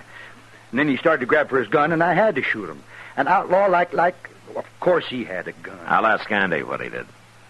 If he lives long enough to tell me. He'll lie. You're going to take the word of an outlaw against mine? Chester. Yes, sir? I'm going out for a while. I'll be back shortly. What do you mean you ain't going to turn me loose? You're going to leave me in here? You got no right to do that. If he gets too noisy, Chester, club him.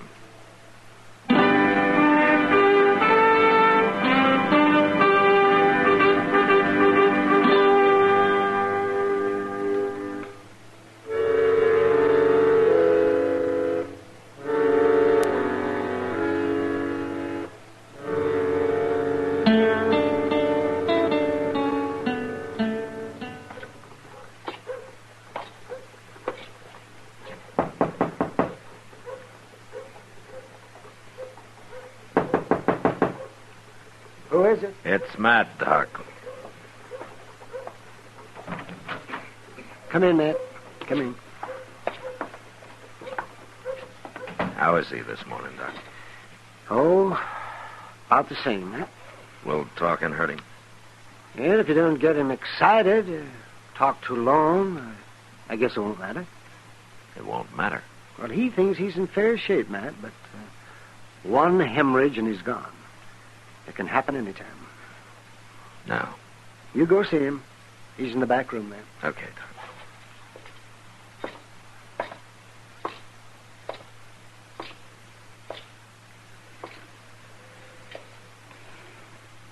Hello, Andy. Marshal. Well, I hear you feel pretty good. I still got a bullet in me. Oh, well, Doc will take it out as soon as he can. It wouldn't be there if I hadn't forgot I wasn't carrying a gun. I just naturally went for it, and it wasn't there, so he shot me. Yeah. I guess he's told you about me, Marshal. He said that you're wanted up in Laramie. Dead or alive. That's what them posters said. You were part of a gang, Andy. Long enough for him to put up a reward for me. But I quit, Marshal. I quit. What do you mean? Fisher and them fellas. I told them I was through. They tried to stop me, but I said I'd shoot my way out if I had to. So they let me go. You quit the gang? That's what I'm telling you. Well, why did you quit? They killed a fellow one night after they robbed him. I don't like killing people like that, Marshal. I had to quit. You should have told me, Andy. Maybe I could have done something. It's going to make you look bad now, ain't it, Marshal? Being friends and helping me and all. No, it won't, Andy. And I wouldn't care if it did. First time in my life anybody ever done anything for me. I'm sorry it didn't work out, Marshal. Everything's going to be just fine, Andy. Don't you worry about it. No. No, it ain't, Marshal.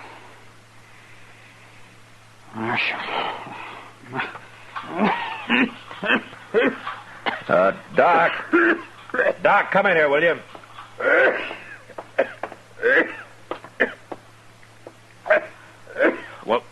Well, do something for him, Doc. Well, I'm sorry, Matt.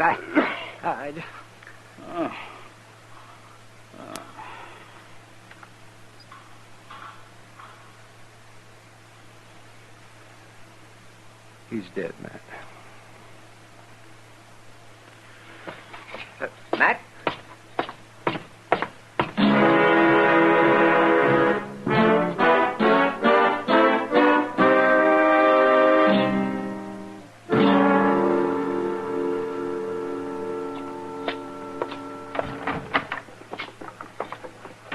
Chester? Yes, sir. Bring Joe Kite in here. Okay, Mr. Dillon. All right, out of your cage, Kite. The marshal wants you. About time I got out of here. Oh, shut up and go on and off. Change your mind. Huh, Marshal? Singing a different tune now, huh? Andy told me what happened, Kite. You're clear. Always knew I was. You should have believed me from the start, Marshal. That's all right. I don't hold no grudges. Hey, when do I get my reward money? I telegraphed Laramie a few minutes ago. You did? Good. How long do you think it'll take, Marshal? I wouldn't wait around for it, Kite. What do you mean? Andy's dead. Well, what difference does that make? I put it in the telegram. I told him Andy was dead. And that I killed him. You what? Of course, I won't collect the reward. As a U.S. Marshal, I don't get cut in on reward money. Oh, no. You're fooling me, Marshal. You didn't tell him that. I think they'll take my word against yours, Kite. And besides, Chester witnessed it. Didn't you, Chester? Yes, sir. I seen the whole thing. You can't do this to me. You're stealing my money. That's what you're doing. You're being a thief. Get out of Dodge, Kite. Get out of Dodge while you can. No. He ain't done nothing. Open the door. This ain't fair, Marshal. You can't do it. Get out before I kill you.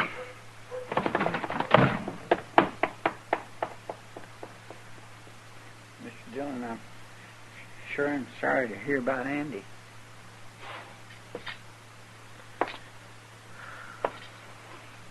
Yeah. Did you really telegraph all that stuff to Laramie? I did. That's true enough. I feel like I had killed him. No, sir. And what's worse, Chester, because of me, he couldn't even die fighting. I hope I have better luck when my time comes.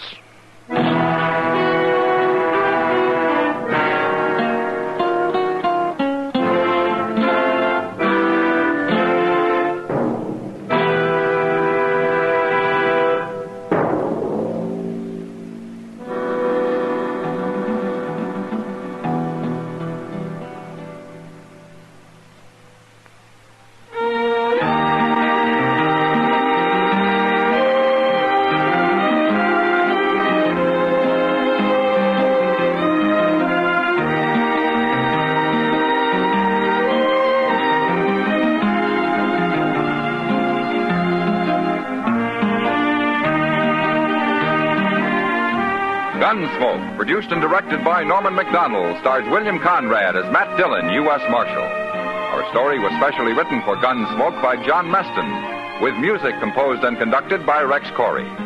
Sound patterns by Tom Handley and Ray Kemper. Featured in the cast were Sam Edwards, Joe Duvall, John Daner, and Vic Perrin. Parley Bear is Chester, Howard McNear is Doc, and Georgia Ellis is Kitty.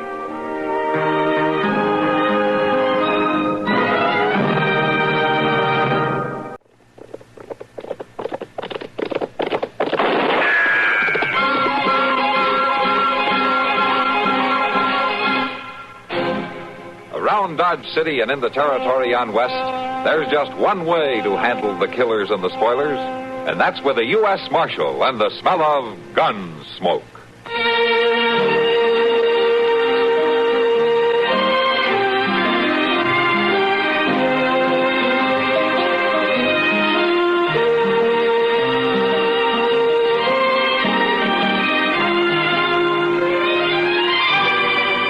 Gunsmoke, starring William Conrad, the story of the violence that moved west with young America, and the story of a man who moved with it. I'm that man, Matt Dillon, United States Marshal. The first man they look for and the last they want to meet.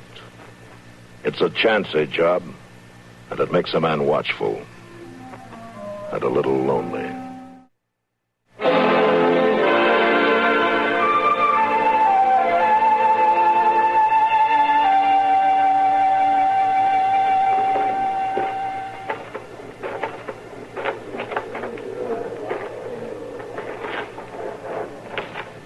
Easy, boys.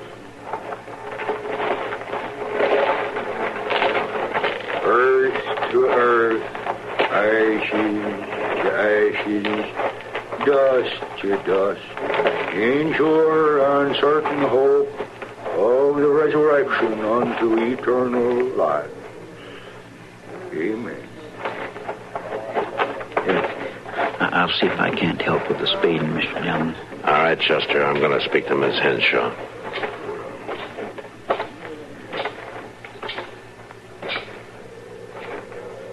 Miss Henshaw? Marshal Dillon? I just wanted to say, ma'am, if there's anything I can do, You've done your duty, Marshal. You arrested the killer. Yes, ma'am, I did. I was thinking more if you might be needing something. I shall be all right. I'm sure you will, Miss Henshaw, but if I can help you out any time. You can't bring back my son. No, ma'am, I can't bring back your son. And you can't bring me any help. Don't worry about me, Marshal Dillon. I come from strong people. You do them credit, ma'am. We can bear things. In our way. Lorenda, I want to talk to you. I bid you good day, Marshal Dillon. Lorenda, please, wait a minute. Lorenda, Miss Meisner, I think I'd let her go. I just wanted to tell her I'm sorry it was my son Jake that done it. Well, there'll be a better time. After you've hung my boy. You mean then? You better let me see you home, Miss Meisner. You think I ain't good enough to talk to Lorenda Henshaw because you took in my boy? Shall we go? I ain't going no place with the likes of you. Lorenda Henshaw ain't got no use for talking to me, and I ain't got no use for talking to you. You ain't forcing me neither. No, ma'am, and I'm not about to try.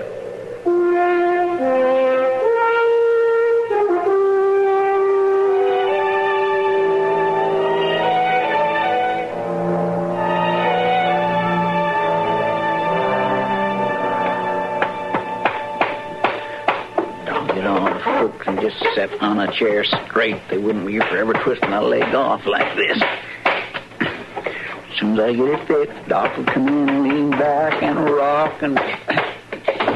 Oh, hello, Mr. Dillon. Hello, Chester. I didn't figure you'd be back so soon. Now, that doesn't take very long to turn a prisoner over to a sheriff. Well, no, sir, I guess not. Anything been going on here since I left? Well, no, sir, nothing I couldn't handle. There was a little ruckus last night. What was that? That old man Merton got thinking it was the 4th of July. He started out to give a few speeches. Well, a man can still speak his mind, Chester. Yes, sir, it wasn't the speeches, Mr. Dillon. They were stirring and patriotic enough. But he got to snorting at this whiskey bottle between talks, and next thing you know, he seen the British coming right down Front Street. Well, how about it, Chester? Was it the British? No, sir. It was the Calhoun brothers and me. Marshal Dillon? Oh, come in, Miss Meisner. I want to see you alone. Well, now, I was just... Well, I mean, I expect I could go and see if there's any mail again. Why don't you do that, Chester? Well, I ain't wanted no more. Fine, Chester. Why don't you sit down, Miss Meisner? I can say what I come to say on my feet. All right, ma'am. You took my boy away yesterday. Yes, ma'am, I did. You took him away to be hanged. The law isn't easy, Miss Meisner. Mr. Meisner and I lived here a long time before he died. We were law-abiding people. I know that. My Jake has always been a good boy. You know that yourself, Marshal Dillon, a good, God-fearing boy.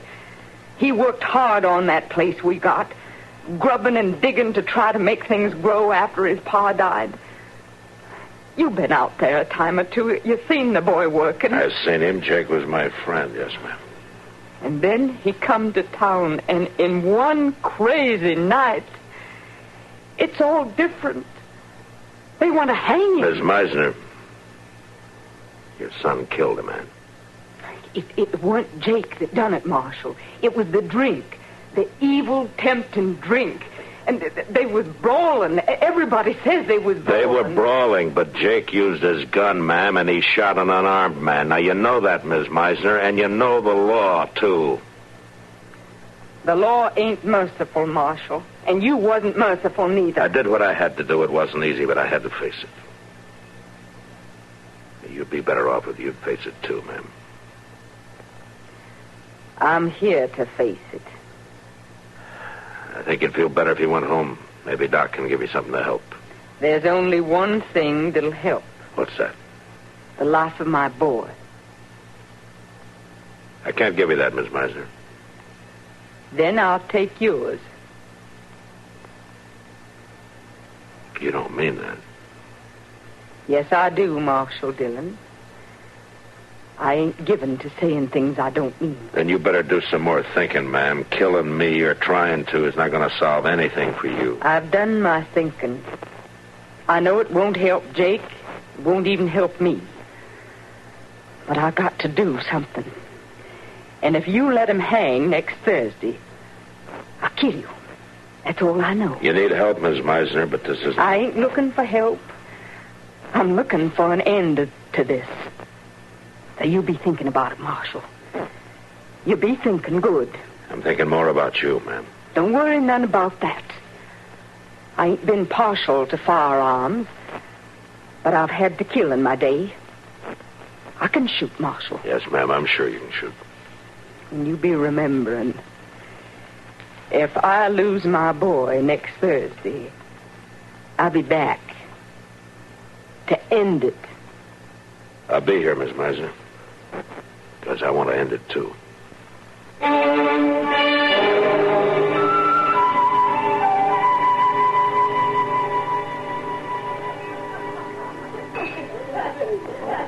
It just doesn't make sense, Matt. It's not supposed to.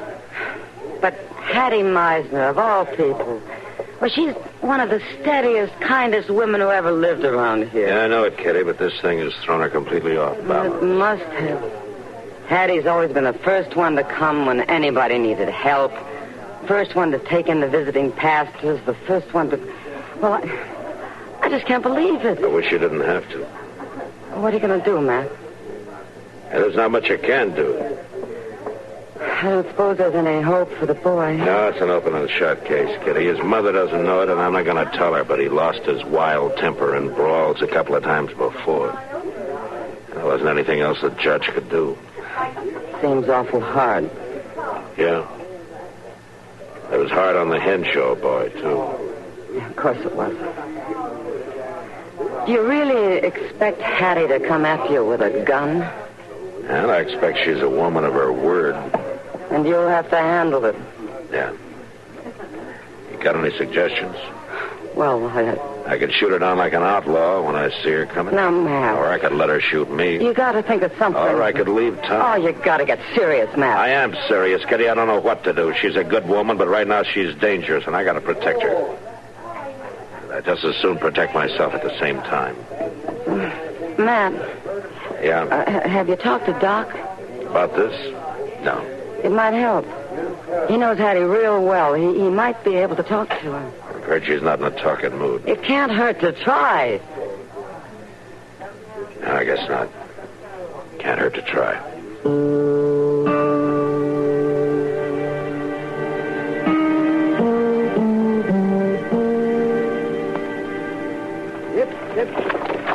Come on, get up.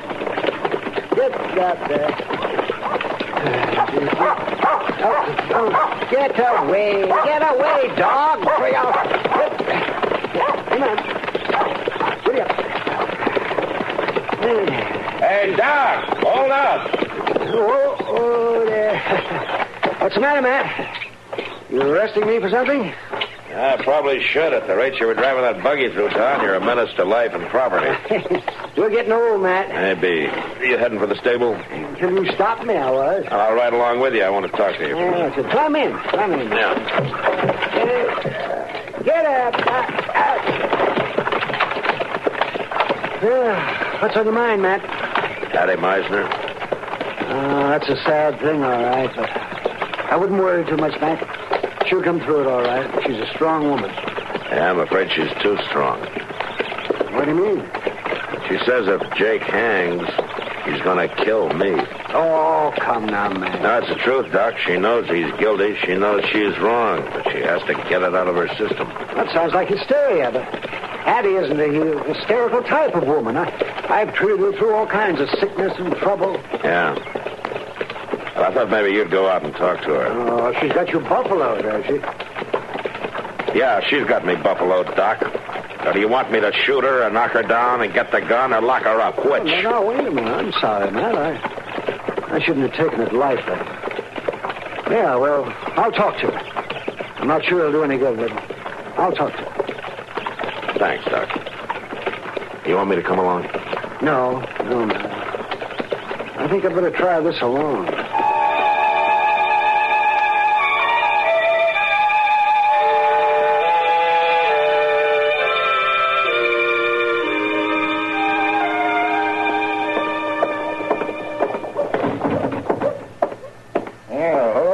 Chester, kind of early for you, isn't it? Where's Miss Kitty? I got to see Miss Kitty. She was here a minute ago. There she is, Chester, looking at that pair of chairs that broke up last night. Thank you kindly. Miss Kitty? Miss Kitty. Hello, Chester. What brings you? Miss Kitty, you've got to do something. Oh, all right, Chester. What do you have in mind? It's about that woman and Mr. Dillon. Well, no, I don't know about doing anything about Matt and the woman, Chester. Miss Kitty, I ain't funning. It's that Miss Meisner I'm talking about. Oh, yeah, Chester, go ahead. Tell me about it. Well, Doc went to see her to see if he couldn't talk some sense into her and all, and he just didn't get nowhere.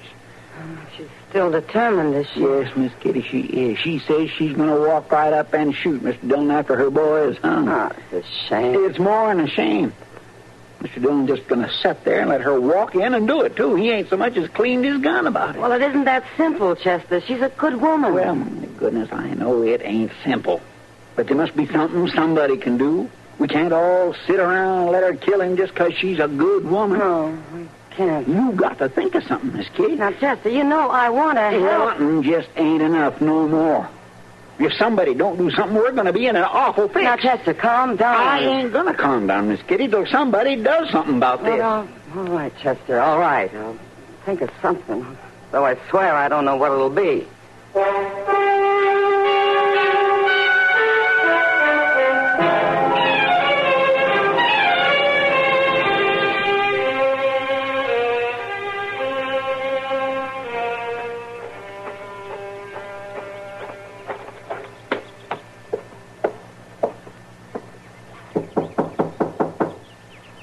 Mrs. Henshaw?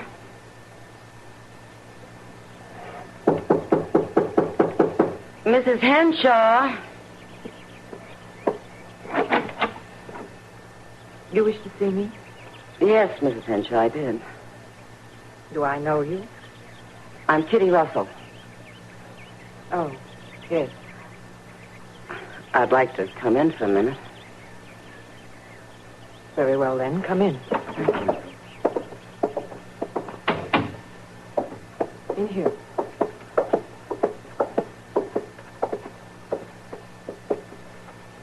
Sit down, Miss Russell, on the sofa. Thank you.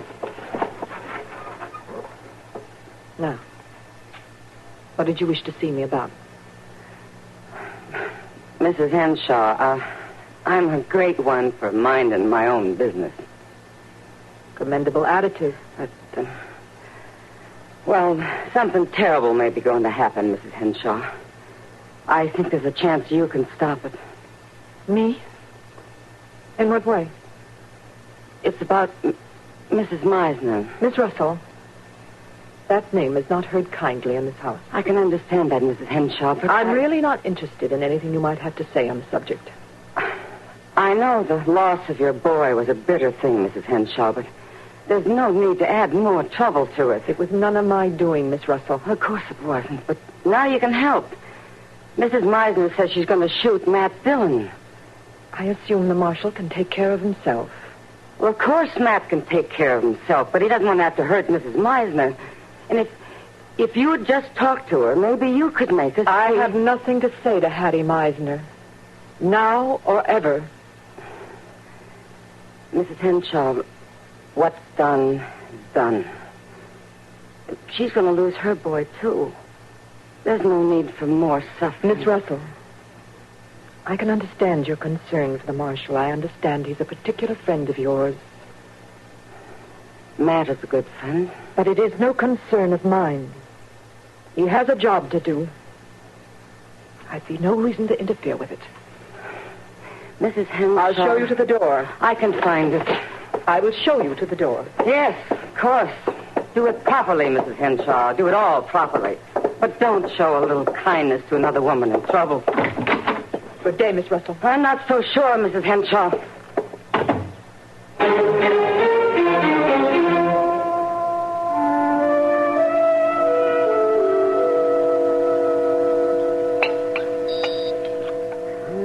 All I can say is we're all wasting our money tonight. What do you mean, Doc? Well, I should have said everybody but you, Chester. You're the only one who's eating with any enjoyment. Chester can always eat, Doc. Well, that's what a body's supposed to do. You should know that, Doc. He knows it, Chester. He just can't put the idea across, even to himself. Well, I'm frank to admit I'll have more appetite tomorrow night. If everything comes out all right. Yeah. Mr. Dunn, you're positive nothing can interfere with the hanging. Nothing. Nothing but a miracle. And you expect that Miss Meisner to come walking in, toting a gun? That's what she says. I never heard of two women that were so stubborn about being talked to. Yeah, they're both a little crazed by the grief of losing their sons, and they're reacting in different ways. Well, I should see that, but you'd think somebody could get through to at least one of them. Well, it's a difficult case. Yeah, well, tell you what, why don't we leave it alone till tomorrow, huh? Till tomorrow? But, Mr. Dunn, tomorrow will be too late. Yes, Matt, if you're going to think of anything, you better think of it tonight. Well, what do you want me to do, Doc? Leave town? That might not be a bad idea. Oh, for heaven's sake, Kitty, I'd have to come back someday, wouldn't Well, by that time, Hattie might have cooled off. Isn't that right, Doc? No, I don't think so. This thing is likely to stay with her until it gets out of her system some way. It'll take some kind of a trigger to let loose of her emotions. I hope it isn't a real trigger. Well, it's just a terrible, terrible thing. That's what it is. All right, let's talk about something else. Well, but maybe if we keep on studying and figuring... Yeah. Let everybody think. I said let's talk about something else. Huh? But, Matt, maybe if we get an idea... I don't want to hear any more about it. Now, do you get that idea? Yes, sir, Mr. Dillon.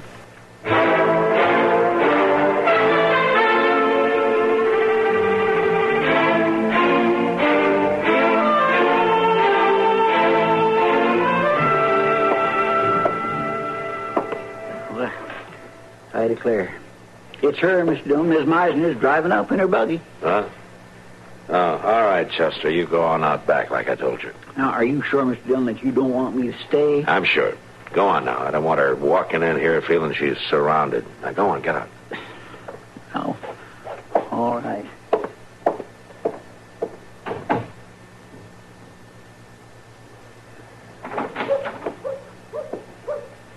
Marshal? Come in, Miss Meisner.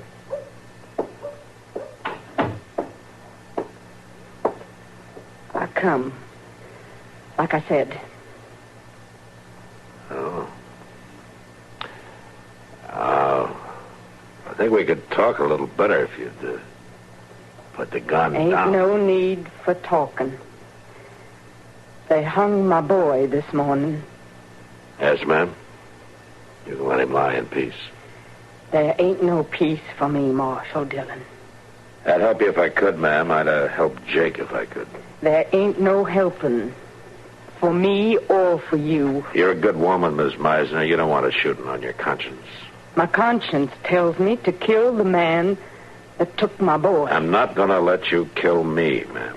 You ain't stopping me. I don't want to hurt you, but you put the gun down, Miss Meisner. Stay where you are, Marshal Dillon. I said put the gun down. I swear I'll... Hattie! Hattie, let it go. Let the gun go. It's no answer. Let me take it. All right, let me have it. I got it, Miss Henshaw. You got no right, Loretta Henshaw. You got no right. I wasn't even good enough for you to talk to at the burying. I was wrong, Hattie. I'm sorry. Being sorry ain't bringing my boy back. No. It's not bringing my boy back either. But neither is being bitter, Hattie. Neither is being bitter. You ain't no one to talk. Maybe not. But I spent the night long on my knees about it. It's going to be hard, Hattie, without our boys. I've had hate in my heart, too. Miranda. But I learned in the praying that the only way to feel close to my dead son is to feel love. Love for him and love for the world. Without it, he fades away. My Jake fades away, too. That's what I can't rightly bear. It fades away. Then give him a chance to stay near Hattie. Let the hate out of your heart. Let him in. I ain't been one to hate. I just didn't know nothing else to do. That's right, Hattie. Cry. I ain't letting myself shed no tears. Let them come. Let them cool your grief.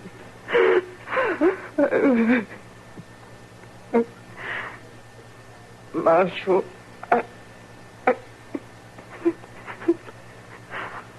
I'm sorry, Marshal. I'm sorry. That's all right, Miss Meisner. I'll take her home with me, Marshal Dillon. Thank you, Miss Henshaw. She'll be all right now. Yes, ma'am. I'm sure she will. And I'll be all right, too.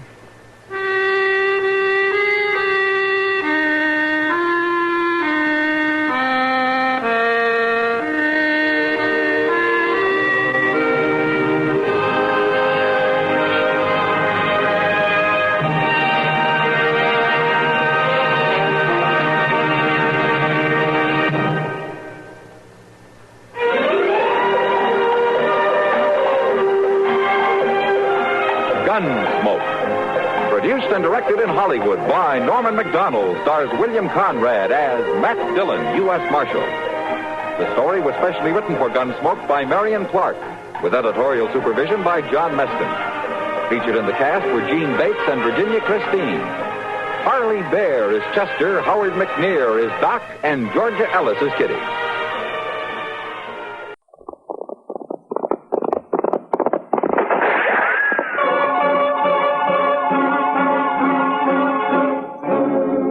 Dodge City and in the territory on west, there's just one way to handle the killers and the spoilers, and that's with a U.S. Marshal and the smell of gun smoke.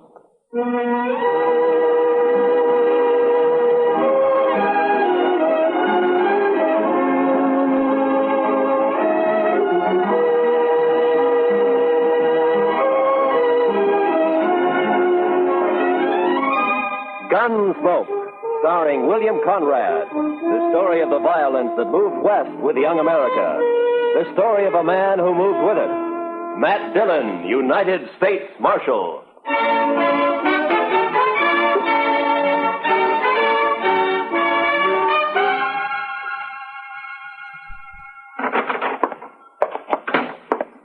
Well, Chester? It's another one, Mr. Dillon. Laying near his wagon. The horse was still hitched and was grazing. Another stabbing? Yes, sir, Mr. Dillon. 2 buffalo hunters found him early this morning on the road leading out to Cimarron Crossing. We just brought him back. Who was he? His name was Jones. Les Jones. Been in town a couple of days buying supplies and food. Where'd he come from? Well, some of the boys told me he's got a little farm on up the Arkansas piece. Got a wife, too. Poor little thing, they tell me. Yeah. You know anything more about him? He was at Tab Slade's Saloon last night playing faro. Drunk? Oh, we'd had a belt or two, but not drunk. Did all right at the faro table. But he must have had $2,000, $3,000.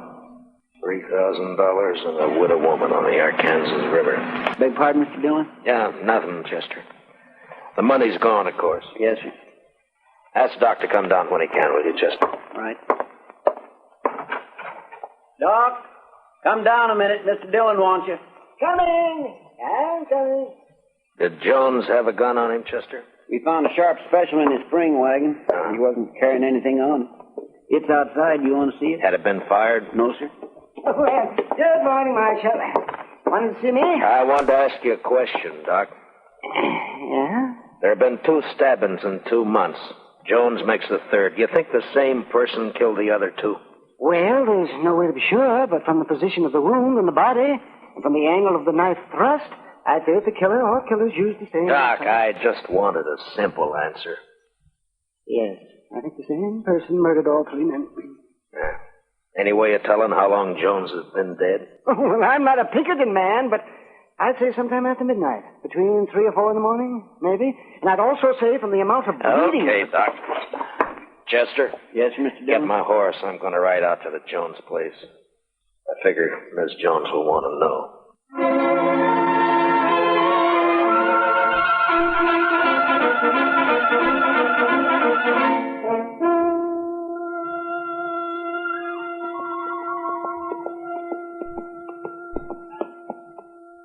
Hello, mister. Howdy, Bub. I live here. Where are you from? I'm from Dodge. Dodge. Sneaked you right all the way from Dodge? Sure. Get down and I'll water your horse. All right. Yeah, here you are. What's your name, son? Alvin Jones.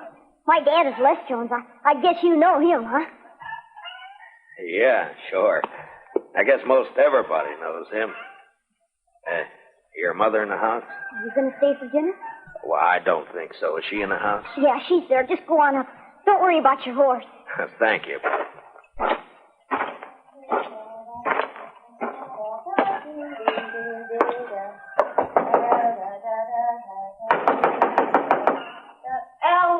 Alvin, stop that. Don't be It's not Alvin, Miss Jones.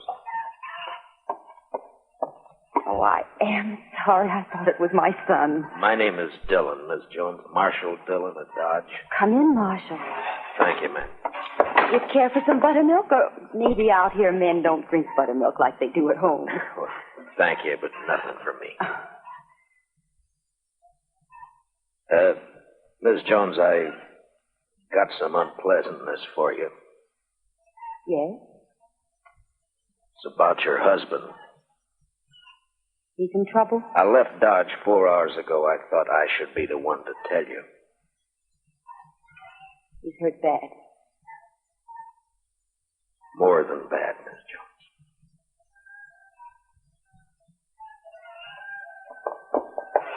I pulled the saddle off your horse, mister. Makes you a good one. Well, thank you, son. Alvin, this is Marshal Dillon from Dodge. The Marshal? Alvin, your pa won't be home for a while, the Marshal said. Well, not for how long? Well, not for how long, Ma? Not for quite a time, son, so you'll have to run things a while longer. Makes I can take care of Ma, all right? Sure you can, Alvin. Would you stay to eat? No, thank you, ma'am. I gotta get back to Dodge. Ms. Jones, could I... Yes, Mr. Dillon. Talk to the boy, Ms. Jones. Explain it so he won't be bitter. Too many gunfighters got their start from a killing like it. I'll try, Mr. Dillon. I'll try. Good afternoon, ma'am.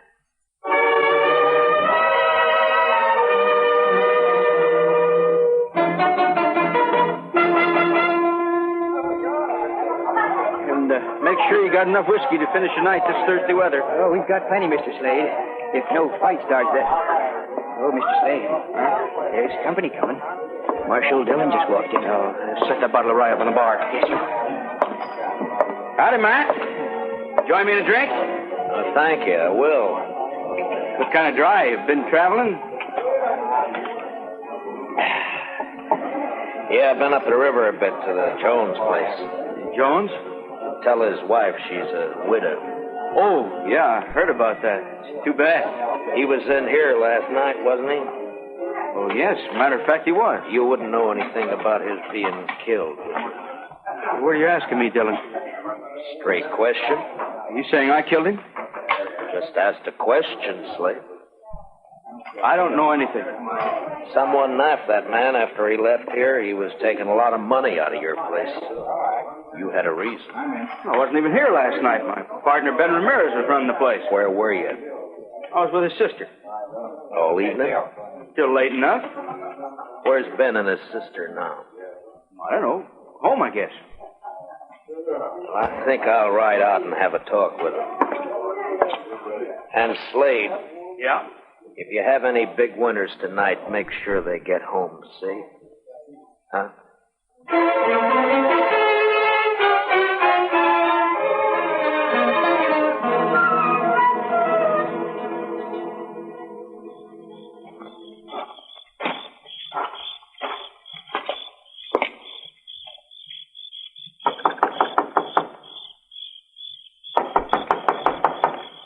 There's no one there. Huh?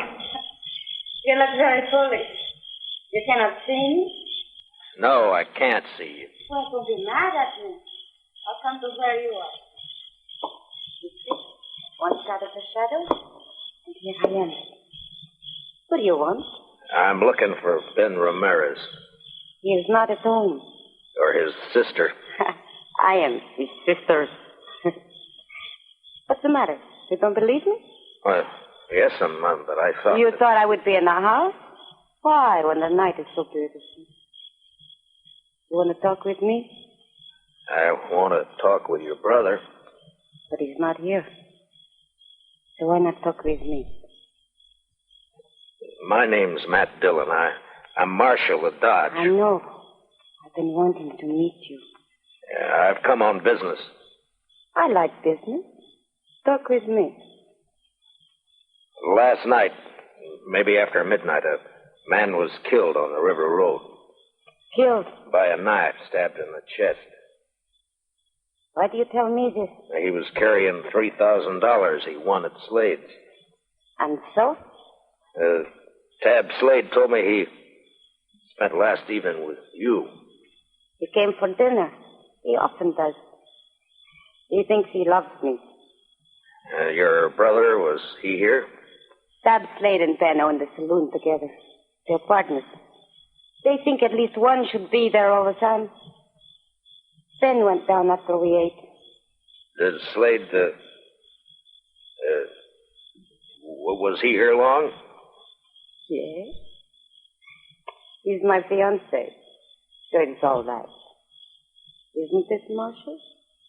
Well, that's your business, Miss Ramirez. My name is Evelita. You could call me Eve. When do you expect your brother? I don't know what my brother does. He may be home soon. He may be late. I don't know. I seen you when I've been in town, Matt Dillon. Yeah? I don't ride in often. Slade's such a fool. He and my brother don't like me to come to town. Well, Dodge is rough, Miss Ramirez. Always he has to protect me. Men are such fools. But Matt Dillon is not so. You wouldn't keep me out of town? Well, that's not my affair, Miss Ramirez. It'd be for your brother and Tab Slade to say. Tab Slade thinks we will marry. Well, we won't. Because I don't love him. I don't love anybody. But I could. Maybe. Miss Ramirez. Don't you find me attractive? Well, yes, Oh, why don't you kiss me? Well, no, I didn't mean No. it.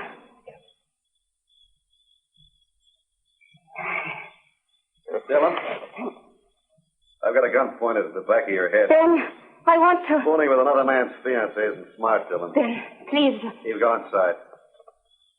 All right.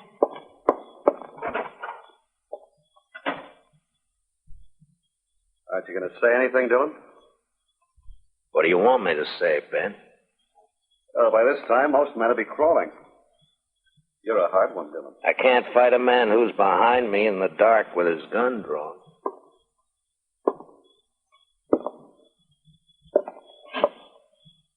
There, is that better? You can see me now. Takes a small man to make love to another man's woman. You can't haze me into a draw. I'm not trying to. I don't want a gunfight. I just want to talk, Dillon. Well, you're calling it. I saw Slade just a few minutes after you left this place. Told me you were trying to tie us with a murder. I said he was wrong and came up here to get the straight of things. From what I saw a minute ago, he might have been right after all. You'd like his woman, so it'd be handy to have him out of the way. Is that the way you figure it, Ramirez? Yeah, that's the way I figure The it. only reason I came to your place was to talk to you. I want to find the killer of Mr. Jones and thought you might be able to help. Well, you're not going to get any information sniffing around Eve. What's your plan, Maria? I'll give you some advice, Marshal. Tab Slade's been a good friend of me, and I'll help him protect anything that's his. Eve's his, so stay away. You're not going to find a killer while you're saying pretty things. Are you through?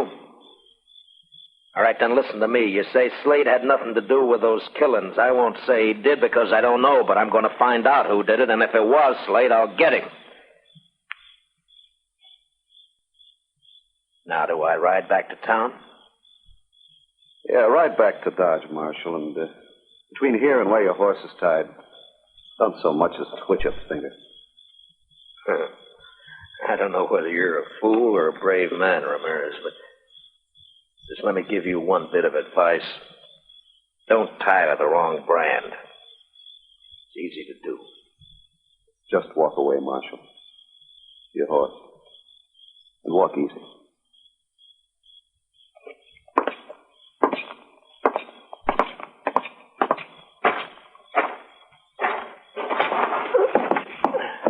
Marshal. Yeah? If you find out who killed Jones, let me know. I'll do that, Ben. I sure will.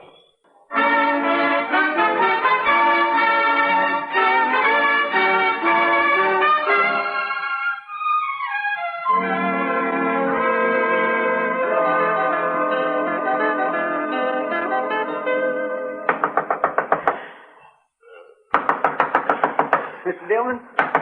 Mr. Dillon? What? Who is it? It's Chester, Mr. Dillon. Oh, Chester? Wait a minute. What time is it? Almost 4 in the morning, Mr. Dillon. 4? Yes, sir. I'm sorry to have to wake you, but you better get dressed and come right away. They've got Tab Slade. Slade? Who's got Slade? Some of the ranchers, they're going to lynch him right in front of his saloon. Well, go and try and hold him for a minute. I'll be right along. Yes, sir.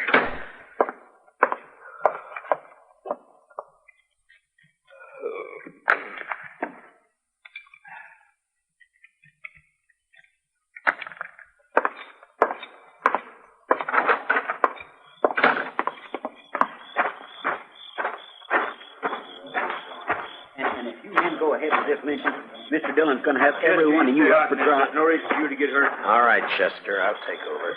Marshal, we don't want to have trouble with you, but we're going to hang Tab Slade. Right now. Harrison, you're too smart a man to be the head of a mob like this. Now tell your men to break it up and go home. I'm sorry, Marshal, I can't do that. Slade killed another man tonight, and he's going to pay for it. All right, now listen to me, all of you. If Tab Slade killed a man tonight, I'm going to... He did. If you can prove Tab Slade killed a man tonight, I'll take him to jail and hold him there for trial. Marshal, Tab ain't going to be alive to stand trial. Do you know Slade killed anybody? If one of these men lays a hand on Tab Slade, I'll start shooting. There'll be a lot of men dead. How about you, Marshal? Might be you get hurt, too. That's right, John. You could kill me, all right. But which of you is going to shoot first? And die first? Huh? Well, which one? Chester? Yes, sir. Go pull Slade off that horse, cut the ropes, and take a gag out of his mouth. Yes, sir, Mr. Dillon. And you men, don't anybody make a mistake. Don't you move a shadow. All right, Slade, get down off there. All right, Chester. Give me a chance. Now you and Slade walk back to the far side of the street, slow. Yes. I tried to tell him I had nothing to do. The rest of you just stand where you are, looking right here at me. First man so much as moves his eyes will be in real trouble. We're across the street, Mr. Dillon. Good, Chester. Now walk Slade down to the jail and put him in a cell for safekeeping. Now, Harrison, you and your boys head for home, and if you got any sense at all, forget to tell your families what you were almost a party to. Now, good night, gentlemen.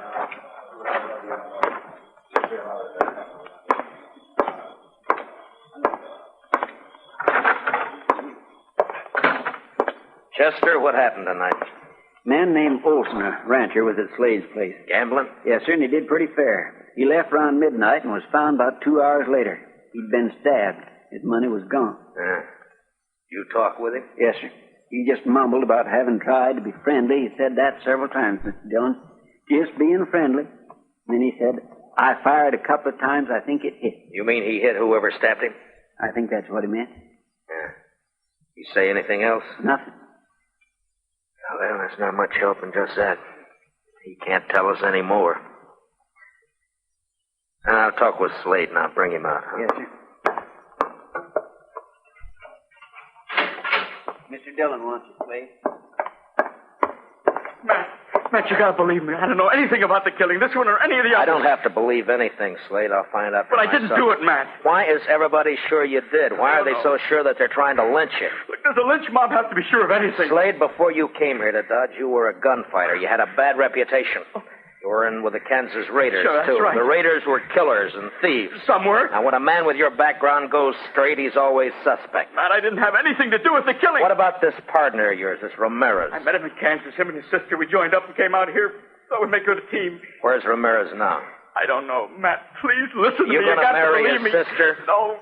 Yeah, Matt, I don't know. Why isn't Ramirez around now that you're in trouble? Please, maybe he doesn't know. I don't know. He'd know by now. The news is all over Dodge. Chester? Yes, sir, Mr. Dillon? Put Slade back in his cell, then load your shotgun and keep a close watch on him. Well, where are you going, Mr. Dillon? I'm going to take a ride out to the Ramirez place. I want to have a talk with Mr. Ben Ramirez and his sister, Eve.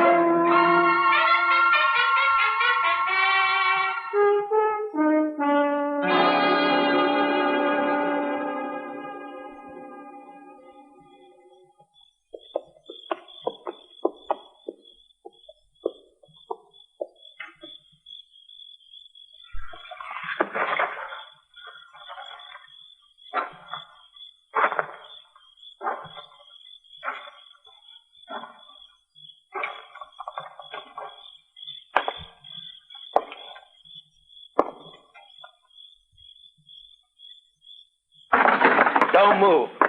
Just stay where you are, Ramirez. It's late for a social call, Dillon. Why? You're still dressed? I was just going to turn in. Last time we talked, you had a gun in my back. Now your gun's on your hip, and it'd be smart to keep it there. I'm not going to try a shootout with you, Dillon. I wouldn't chance it, especially in this lamplight. There'll be no reason for anyone to draw. I just want the answer to some questions. What questions? Where's Eve? What do you want her for? I ask you a question, Ramirez. I want an answer. Where's Eve? She's in bed. Where was she around 3 this morning? Here, I suppose, asleep. I think you better get her out here, Ramirez. What's so important about Eve? A man was killed this morning, and I think she might have done it. You know what you're saying? I know. You're calling my sister a murderer. That's right. And if you're going for your gun, Ramirez, make sure you're ready to die. I told you before, I'm not a fool. But if I can trick you, I'll kill you. Don't try, Ramirez. Why do you say my sister killed a man? No hand around these parts would stop for anyone on the road at night. Not unless it was someone they knew or someone they didn't have to fear, like a woman. Like your sister. You don't know anything, Dillon, and you're guessing wrong. I didn't know when I got here, but now I'm sure. What do you mean? The man who died tonight shot at and hit the person who stabbed him. There's no blood on you, but there's blood on the floor over there by the door. Blood that could have come from a gunshot wound. That doesn't prove anything. And there's blood on the table by you there. It's not blood, it's just a shadow from the lamp.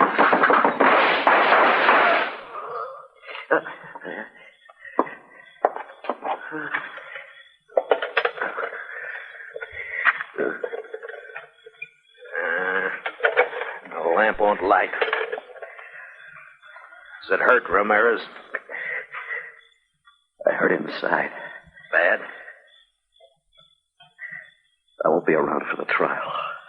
Did she do it, Ramirez? Did your sister kill those men? She's not my sister. She's my wife. Wife? Yeah, that's why she didn't marry Slade. She's in the other room. Hurt bad. Get a doctor for her. Ramirez? She's no good. But I love her. She's got a horse.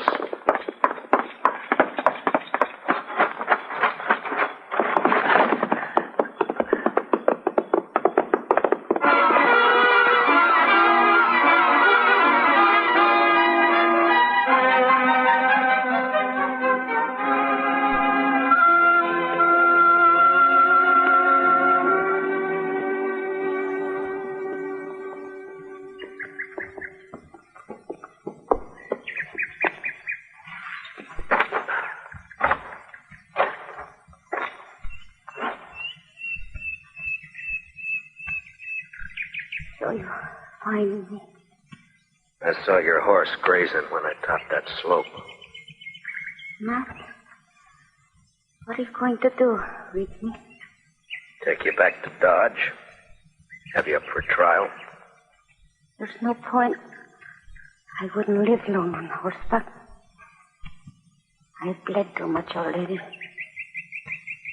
Yeah.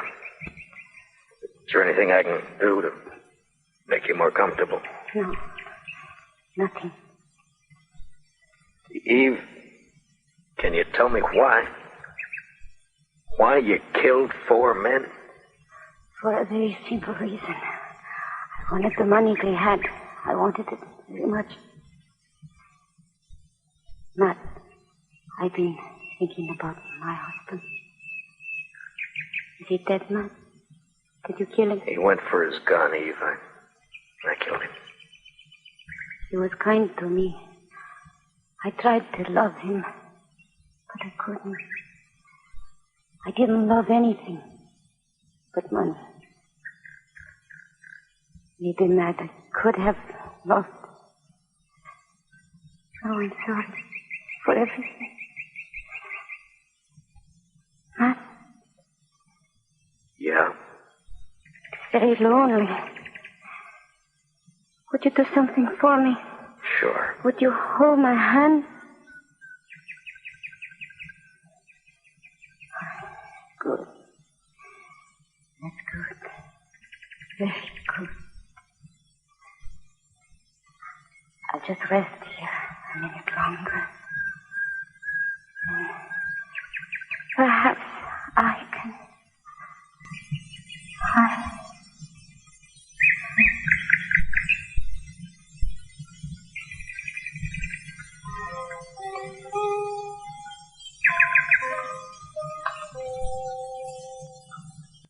She lay there, her dark hair framing her face, the spring grass crushed by her body, a red stain across her silk blouse.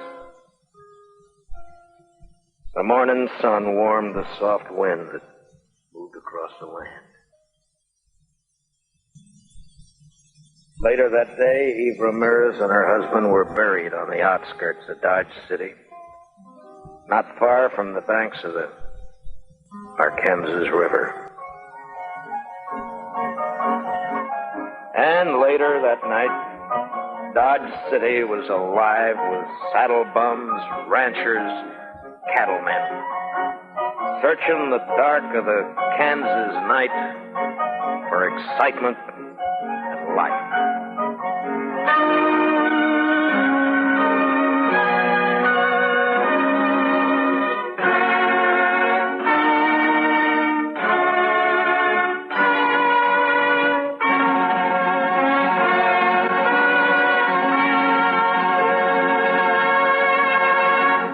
Gunsmoke, under the direction of Norman MacDonald, stars William Conrad as Matt Dillon, U.S. Marshal.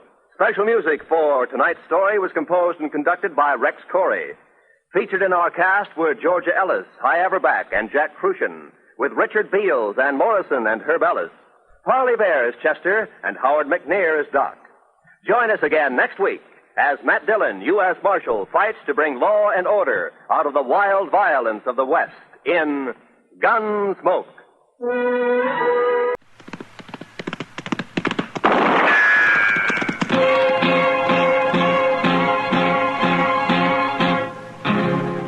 Around Dodge City and in the territory on West, there's just one way to handle the killers and the spoilers, and that's with a U.S. Marshal and the smell of gun smoke.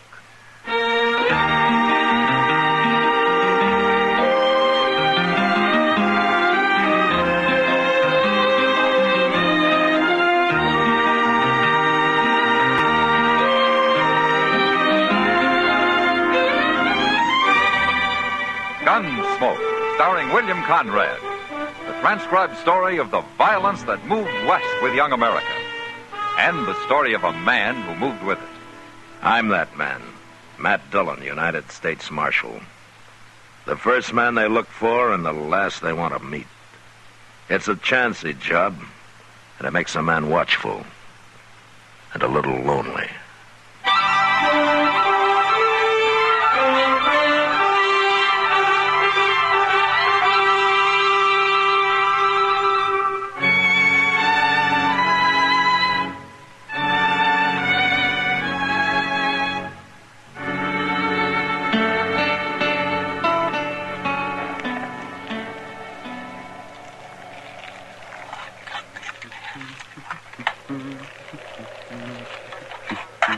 Smells good, boy. Now hold it. No need drawing down on me, boy. I'm just a harmless traveler like yourself. How in blazes did you sneak up on me so quiet? Now, that ain't the friendly way to greet a guest. I'll be friendly to anybody comes into my camp with fair warning and guns holstered. The bacon's burning. Well, you keep your hands where I can see them. You gonna turn away a hungry traveler? If you're traveling, where's your outfit? Where's your horse? Over in the next gully there. You alone? You don't see nobody else. You ain't the type to ride the plains alone. You calling me a liar, son? Your bacon's getting cold. All right. Here. Bread's right there. Use your own knife. Thank you kindly. Oh, if I ain't the type to ride alone, what type am I? You look like a storekeeper or a gambler, maybe, traveling by request. You don't fear to say what you think, eh, boy? Say now, this looks right good. Dip in the pan grease if you want. Wait, that's some bay horse you got hobbled out there. You wouldn't consider selling? No. Didn't think so. Only, looks like he might be coming down with some kind of hoof trouble. Huh? The way he holds his off rear. What do you mean? Why, you're crazy. I don't see nothing wrong with it. Let that be a lesson, boy. Don't never trust a stranger.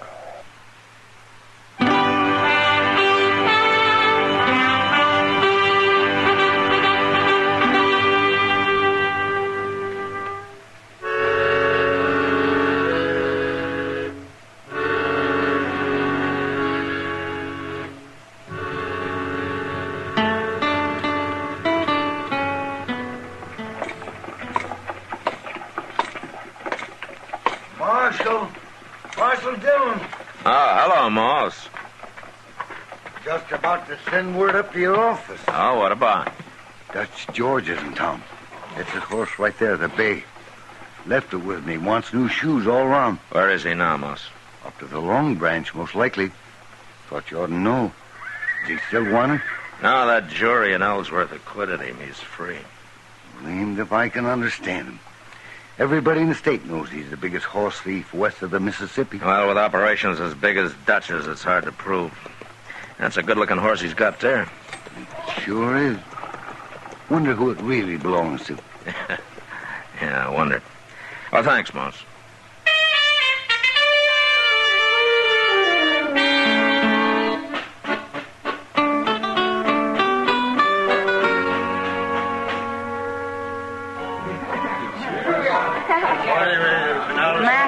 I'm glad you're here.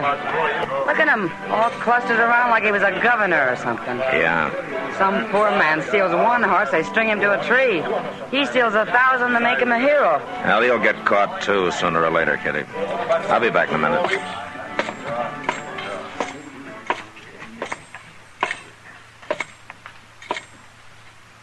Hello, Dutch. Hello, Matt. Have a drink? Just for old time's sake? All right, I'll drink to that. Pour it, Sam. Right, if I should.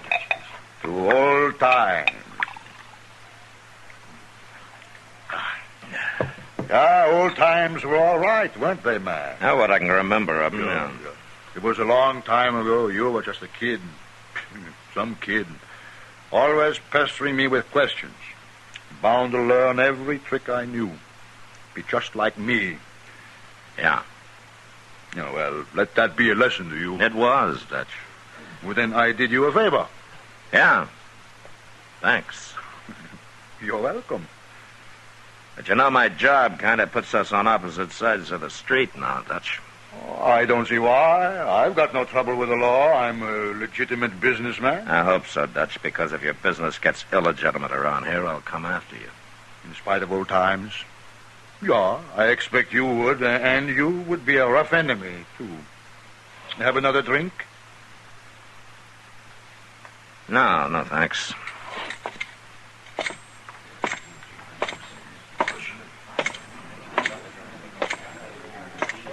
Matt, I didn't know you knew Dutch George. Well, it was a long time ago, Kitty. I only knew him for a few months until the sheriff caught up with him. That must have been a shock for you. Well, like he said, it was a good lesson. You know, the funny part of it is, Kitty, he's not really a bad man at all. Huh? He learned to be a horse thief back in the days when it was a game every frontiersman played with the Indians. Yeah, he just never gave it up. Well, I just hope when he does get caught, it doesn't have to be you who does it. Yeah, I hope not too, Kitty.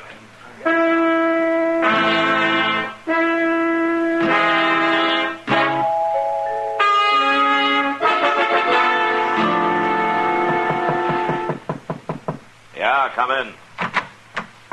Howdy, Marshal. What can I do for you, son? My name's Jimmy McQueen. I got robbed. Oh, where was this? East of Dodge, maybe 20 miles. Night before last. I was just cooking my grub when this stranger comes up real quiet. He seemed harmless, but he slugged me when I wasn't looking. What did he look like? Tall, maybe 6 feet. Strong looking. With a gray mustache and a arrow scar by the temple. Uh-huh. What'd you lose, son? $30, but that's not important. My horse is. He was a good one, Marshal, and I aim to find him and get him back. A bay with a white blaze on his forehead? That's right. You seen him? Let's go down to Moss Grimmick's stable. Your horse may still be there.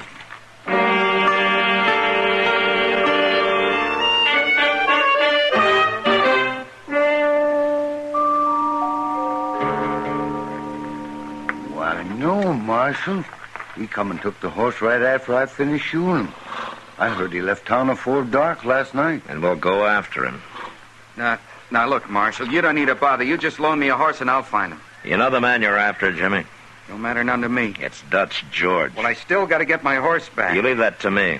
I'll take you along to identify the horse, but that's all, you understand? I don't know why you're so particular, Marshal. The man's only a horse thief. But a very particular horse thief. And for the first time, we might have some real evidence against him. I don't want you ruining it. All right, Marshal, whatever you say. Moss, give me Chester's horse, too. We'll pick him up on the way.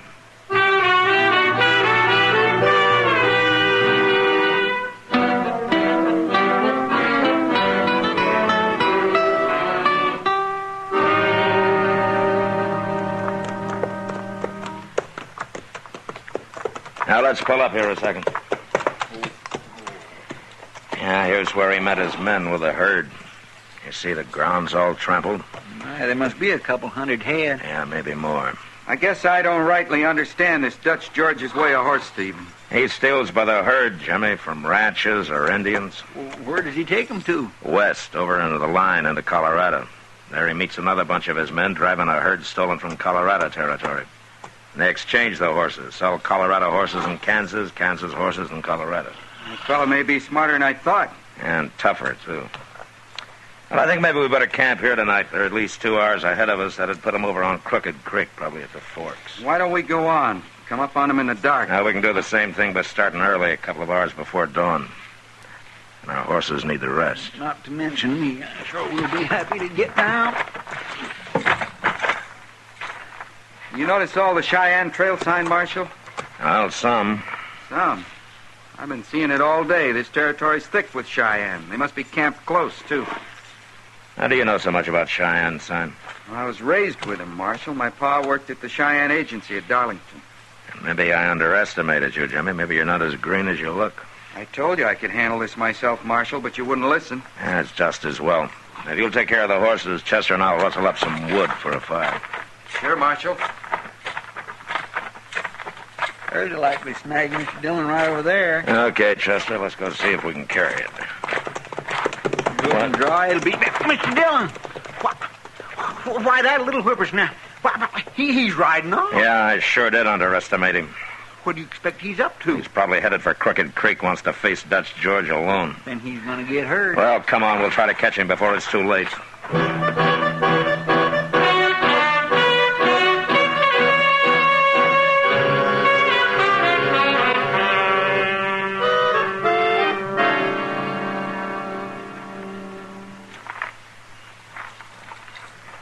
That's their camp, Chester.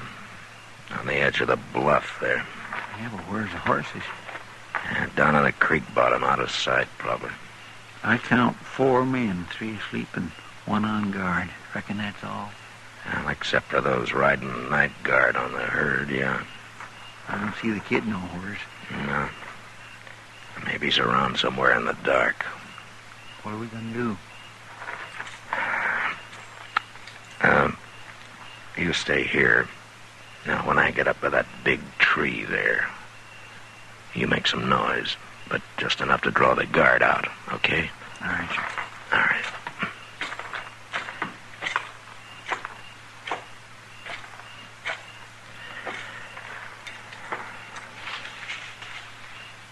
Who's that? Tex? Tex? Hold it right there. Drop it. Drop it, I said. All right, Chester. Hi. Is that you? Hi. It's me, Dutch. Matt Dillon. I got your man with my gun on his back, and I'm coming in. Now, you throw all your guns on the ground beside the fire. Do you hear me? I hear you, Matt. Better do as he says, boy. All right, Chester, let's go. You too, Hack.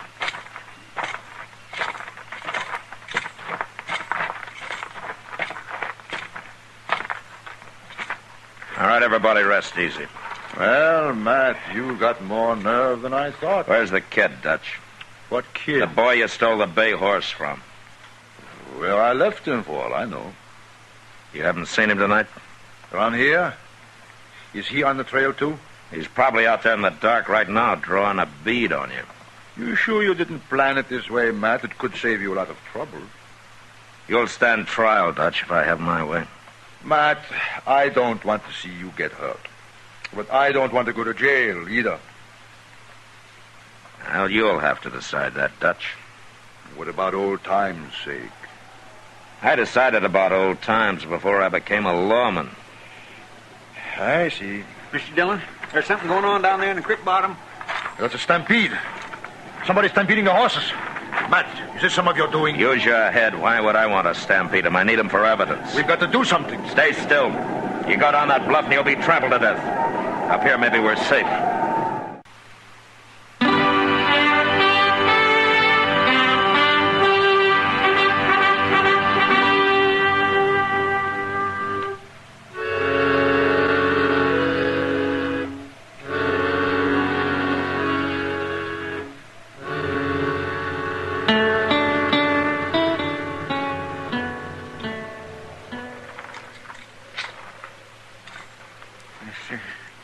Trampled to death just like the other one.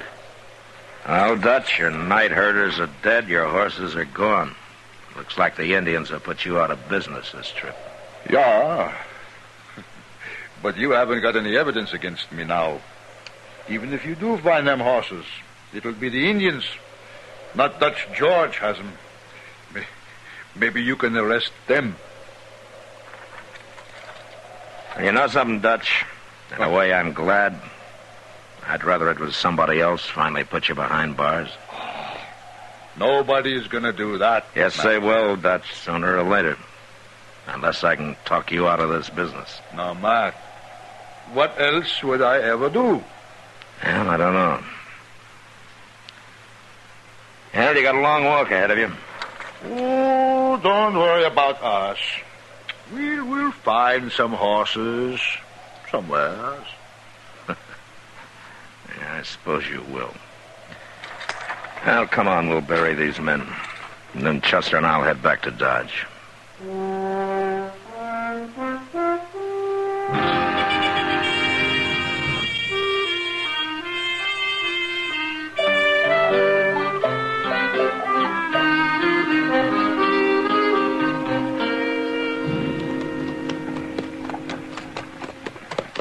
Mr. Dillon, Dodge looks just the same. You didn't expect it to change much in 3 days, did you, Chester? Oh, no. What I mean is it looks good. Chester, look up ahead there, in front of the office. Well, that's Jimmy McQueen's bay horse. Yeah. Howdy, Marshal. Hello, Jimmy. I just brought your horse back, Marshal. There's the hitch rail. Much obliged. You're welcome. Well, is that all you've got to say, Jimmy? Where in the world did you go to? Oh, well, I'm sorry about that. But I kind of had an idea I didn't think you'd cotton to, so I just left. Well, I guess your idea paid off. You got your horse back. Yeah. Funny thing, I found him running loose out on the prairie. Very lucky, I guess. Jimmy. What, Marshal? I know you and your Cheyenne friends ran off those horses. And 2 men died. A man gets trampled in a stampede, that's an accident, ain't it, Marshal? Especially if he stole the horses to start with. Yeah, I guess it is an accident, Jimmy. Well, so long, Marshal.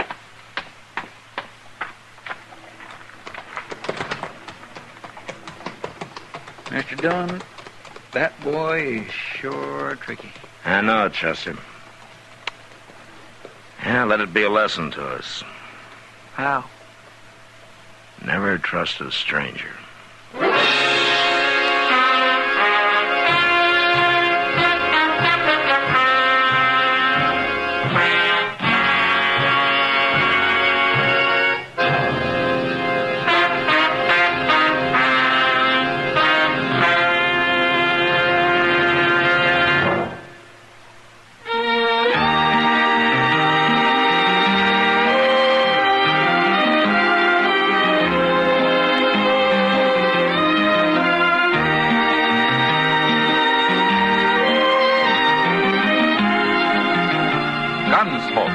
produced and directed by Norman Macdonald, stars William Conrad as Matt Dillon, U.S. Marshal. The special music for Gunsmoke was composed and conducted by Rex Corey. Sound patterns by Tom Hanley and Bill James. Featured in the cast were John Daner, Vic Perrin, and Jim Musser. Harley Bear is Chester, and Georgia Ellis is Kitty.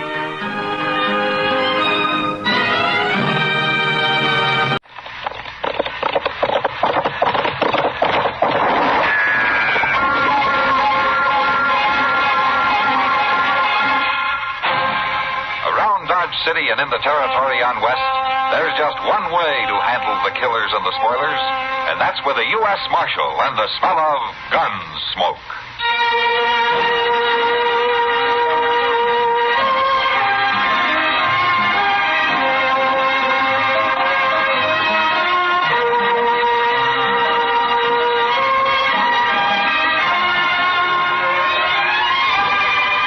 Gunsmoke, starring William Conrad.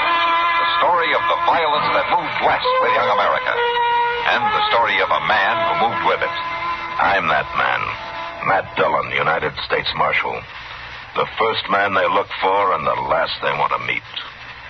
It's a chancy job, and it makes a man watchful. And a little lonely.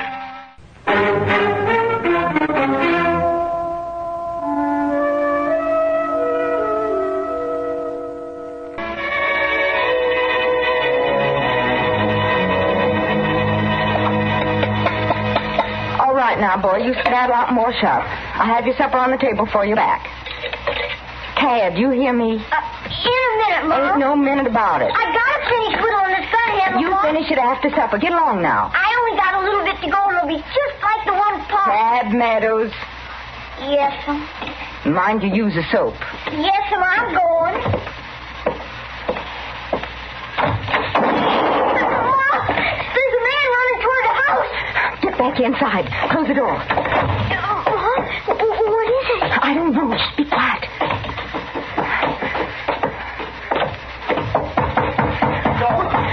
Don't shut me out, please. Please don't shut me out. Open the door. Let him in, Tad. Open the door. Will you let me hide? Will you let me hide? Rock? Oh, don't let him get me. You're hurt, mister. You're hurt. No use trying to hide, Rourke. Don't shoot me, please. Don't.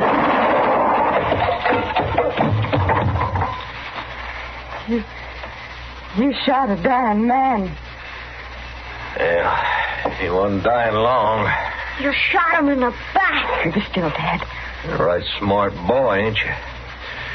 Where's your daddy? Tad. Let the boy talk. Where's your daddy, I said? He's dead. You two living here all alone? We ain't scared. Of course you ain't. Yeah, too bad it had to happen right in your kitchen, ma'am. Rourke has had that coming a long time. What are you going to do, mister?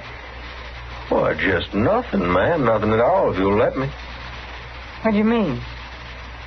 You just remember this was my affair, mine and Rourke's. And now I'll walk right on out of here. Forget about it. As long as you two forget about it. Marshall's gonna come after you, sure enough. Tad. Yeah, like I said, he's a real smart boy, ain't he, ma'am? I guess you're right, though. I guess he does talk a mite too much. No, he don't talk. Don't. I'm mighty glad to hear that. Because it'd be a shame for a bright boy like that to get his throat cut because he didn't know when to keep his mouth shut, now, wouldn't it? Wouldn't it? He won't talk. I promise. That's good. Real good. And both of you just stand quiet till I get away from here. Won't be no trouble. What about him? I plumb forgot my manners. Well, I guess I better get him out of here.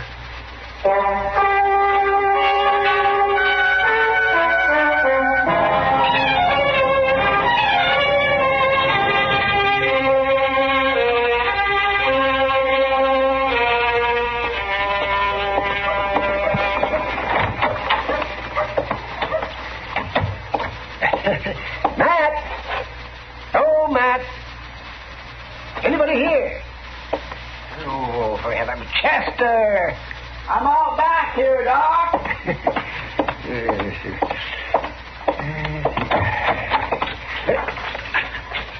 What in the world are you doing? Well, hold, Doc. What are you digging there? A set of graves? Graves? My goodness, Doc, don't talk like that. This here's a garden. A what? A garden. Well, it looks more like a buffalo wallow. Does Matt know that you're doing this right outside of his back door? Well, no, we don't. I'm kindly surprising him. Besides, I ain't hurting nothing, Doc. Just spading up the dirt, son. Well, I can see that. Look, let me show you how my garden's going to be. Now, see, right here is where the beans is going. And here is the carrots. And yonder's the peas. I don't see anything. Well, they ain't planted yet, but I got everything ready. All I need now is the seed. Now, where did this garden idea come from? You. What do you... Me? Well, sure. Don't you remember that time you was talking to Mr. Dillon about how people eat out here on the frontier and how they might get scullery? Scullery? Yeah, from not eating enough greens and sour. Oh, yeah. Oh, that's scurvy, Chester, not scullery, no. Well, whatever it is, I got to thinking on it and decided to do something about it so I don't get that disease anymore. Oh, that's fine, yes, but as I remember it, that talk we had was months ago. That's right, it was, and I've been worrying about it ever since. Oh, you're a man of action. The trouble is, I'm broke. Plumb. I can't buy no seed. Well, see, let me... Oh, no, now don't look at me. Well, now, Doc, you'd like a plate of greens every now and then, wouldn't you? Oh, well, sure I would, but not enough to pay for the seeds. You might get scullery, Doc. Scurvy, Chester, and I won't get it. Wouldn't take very much to buy them seed from Mr. Jonas. Just a few pennies is all, Doc, and then none of us wouldn't never have to worry again. Well, now, Chester, suppose you did get those seeds. Now, you think everything that you plant is going to bloom like a sunflower? Well, my gracious, Doc, this ain't no problem. You just kindly push them little old seed in the ground, and before you know it, you got vegetables. Oh, my. You're quite a farmer. All right, now, Doc, ain't no need to smart off. All right, Chester. All right, here you are. Here's some money. There. Now, go and get your seed. Well, thank you, Doc. And from now on, you're half owner of this garden. You can have part of whatever I grow free. Oh, well, that's good of you, Chester. It's pretty warm, ain't it? It usually is in the sun. Must be near noon. Yeah, let me see. It's just about 12:45. 12:45. My gracious, I'm going to be late. Late? Where are you going? Or to meet Mr. Dillon at Delmonico. Lunch or... What about our garden? I'll get to it, Doc. But after all, if Dodge ain't had no green vegetables for all this time, it ain't going to hurt us none to wait a little longer. I'll see you later.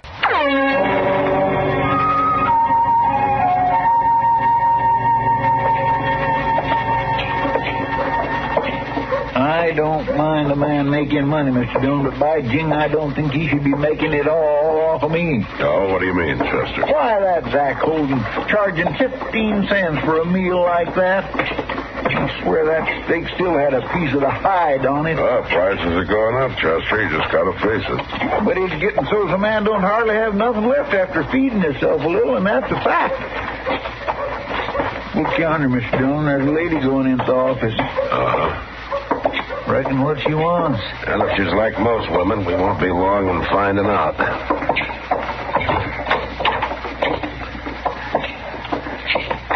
You wanted to see me, ma'am? You're the marshal? Yes, and that's right. Matt Dillon. This is Chester Proudfoot. How you do, ma'am? How'd you do? I'm Cora Meadows, Marshal. My boy and I live out west of town a piece. No, well, won't you sit down, Miss Meadows? Thank you. Mr. Dillon? Yeah, what, Chester? As long as you and Miss Meadows is going to be talking for a spell, I believe I'll just go on back and see Zach Holden about charging that outlandish price for a meal. It's still sticking in my craw. All right, Chester, you do that. Excuse me, ma'am.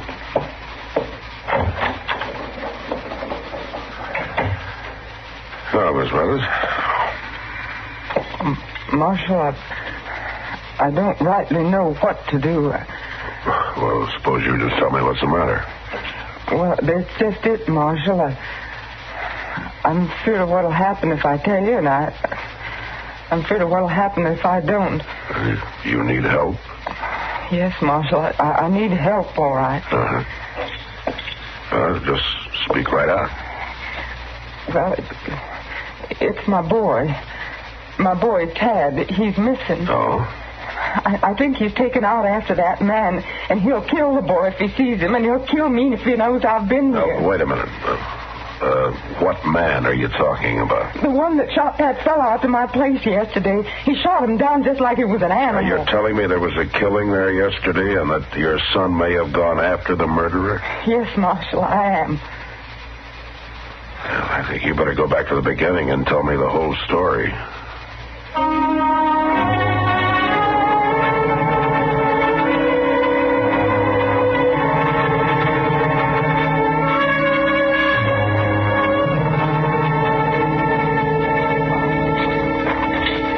Tell you where the man was drugged from, Mr. Dillon? Yeah, out the kitchen door, Chester. The track should be along here somewhere. Yes, sir.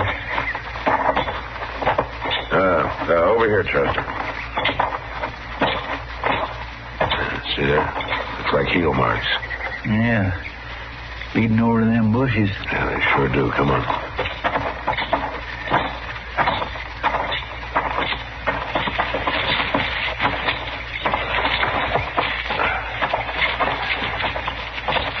I don't think he'd have taken much time with him.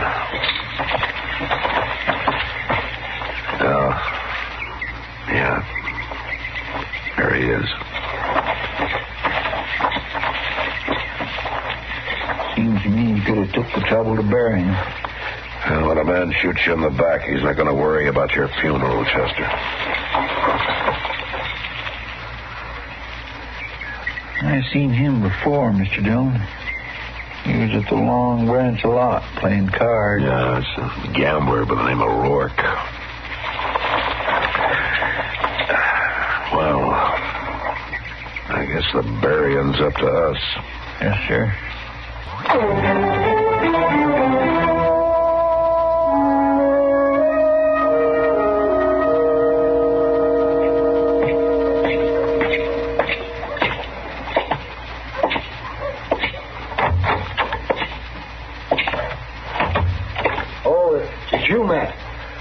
I'm glad you're here. Well, I came as soon as I got your message, Doc. Is there something wrong? Yes, Matt, there is. Come to the other room. Huh?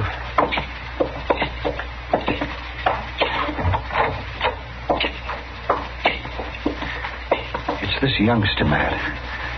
I found him by the road. Oh, what's the matter with him? He's been beaten. Cruelly, brutally beaten. Look. Yeah. I didn't even know if I could bring him out of it for a while there. Did he say who he is? No, that's a funny thing, Matt. He hasn't talked at all. He's been conscious most of the day, but he won't say a word. Yeah, I guess you can blame him. Whoever did this was trying to scare him to death, even if it didn't quite kill him. Is it okay if I try to talk to him? Oh, I guess it won't hurt him if he'll talk. Do you know who he is? Yeah, I think so.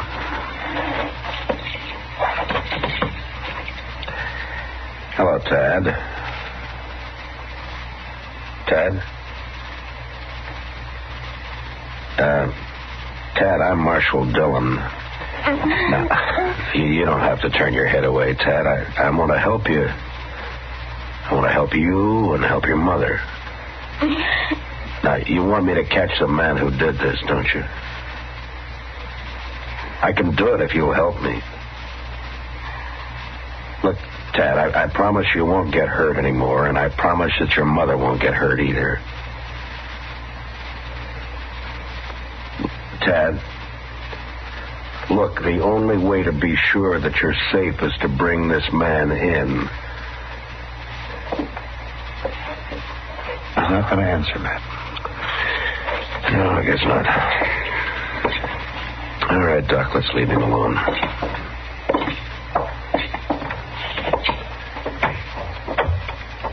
How long are you going to keep him here, Doc? Oh, I expect he'll be up by tomorrow if he's quiet. The boy recovers mighty fast. Mm-hmm. Would he be well enough to stay in town with Kitty for a few days? Oh, Well, sure, man, I guess so, but if you know who he is, why don't you take him home? Well, I'll tell you later, Doc, but there are a couple of people I want to see first.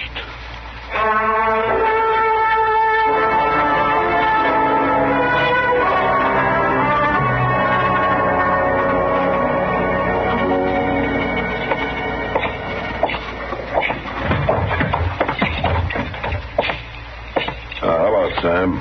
Oh, Marshal. Did you drink? No, thanks, Sam. Is Kitty around? She's upstairs, Marshal. Ought to be down in a minute or two. Oh, well, I'll go on up. Thanks. Sure. Oh, Matt. You looking for me? Ah, yeah. I'd like to talk to you, Kitty. I'm coming down. All right.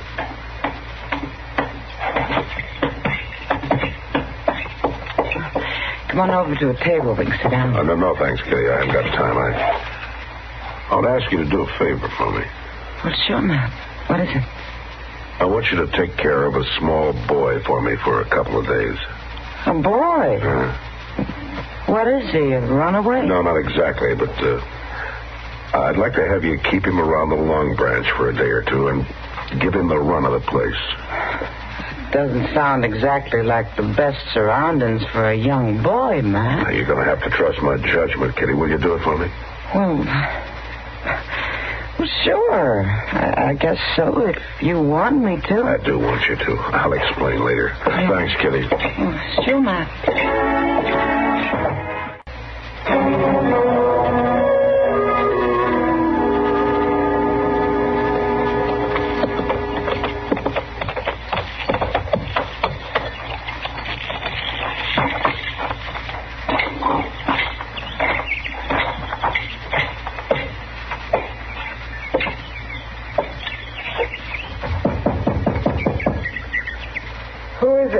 Matt Dillon. I'd like to talk to you, Miss Smithers.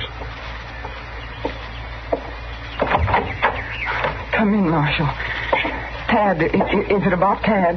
Yes, it is, ma'am. I'm pretty sure we found him. Well, where is he? Is he all right? He's at Doc Adams' office. Doc? He's all right now, Miss Meadows, but he had a bad beating. Beating? I think the killer beat him to keep him quiet. And it worked because Tad won't talk to anybody. I'll go get him, Marshal. I'll fetch him home. Well, that's what I want to talk to you about, Miss Meadows. I'd like to keep the boy in town for a few days. No, a sick boy belongs in his own home. I'll go get him right now. Will you listen to me for a minute, Miss Meadows? You've got to understand that as long as this man is on the loose, neither you or Tad is going to be safe. Well, we're not going to get mixed up in that no more, Marshal. Me and Tad will stay right out here and never say a word more. Yeah, but if the killer gets worried about you, it won't matter where you are, especially if he knows that you've been to see me. I shouldn't have come. No, you did right to come, Miss Meadows, and if you'll let me keep Tad in town for a few days, maybe we can get this man.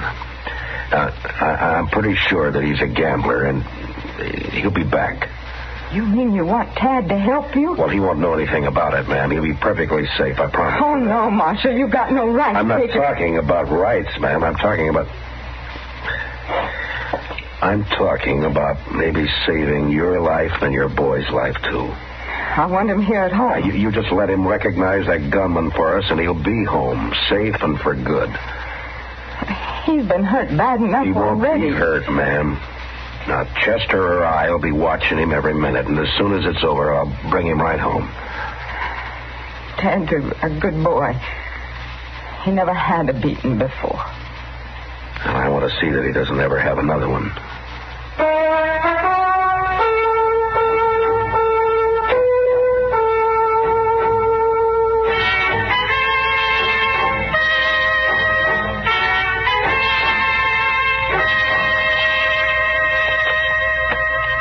Now, Tad, there's one thing about playing poker that you might as well learn right off.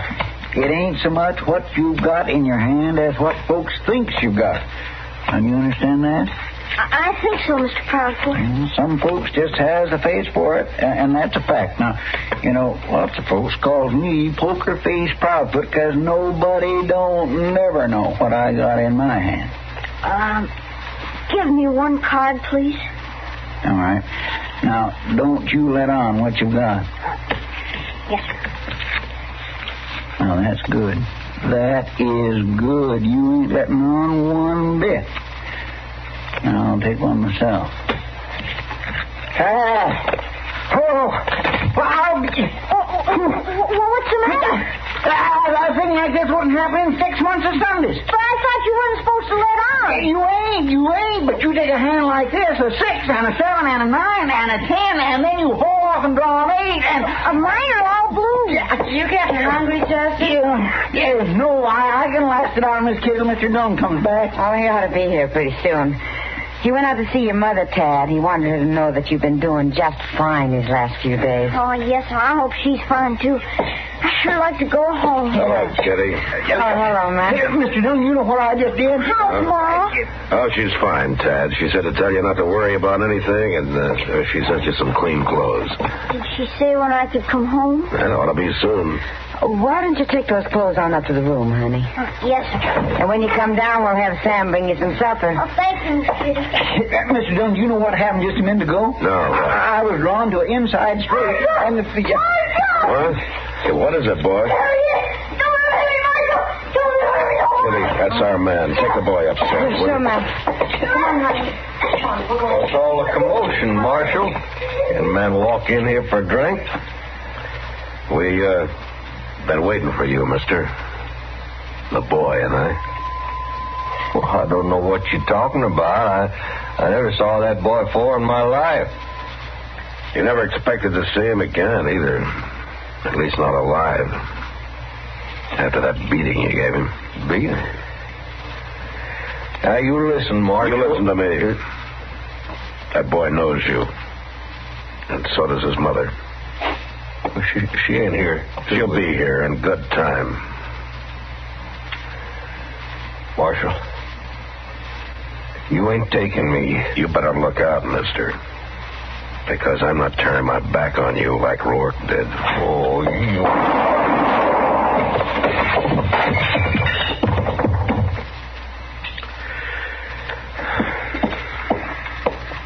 You got him, Mr. Dillon.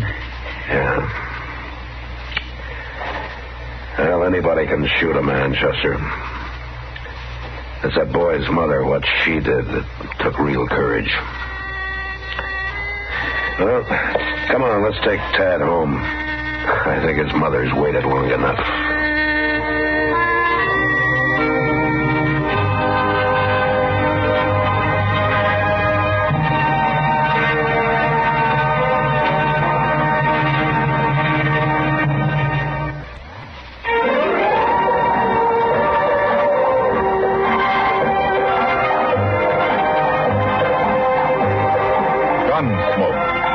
Directed by Norman McDonald, stars William Conrad as Matt Dillon, U.S. Marshal. The story was specially written for Gunsmoke by Marion Clark, with editorial supervision by John.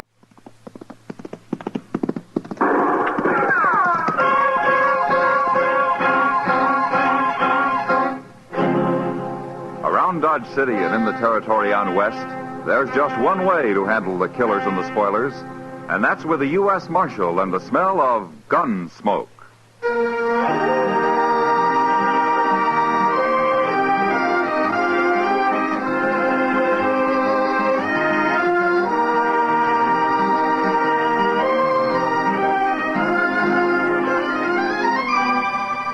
Gunsmoke, starring William Conrad, the story of the violence that moved west with young America. The story of a man who moved with it. Matt Dillon, United States Marshal.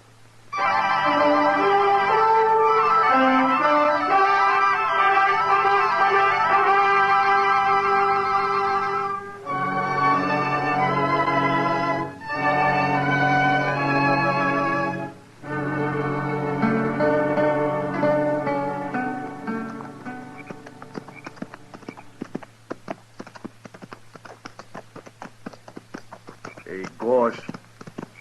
Yeah? There's no moon tonight. What of it?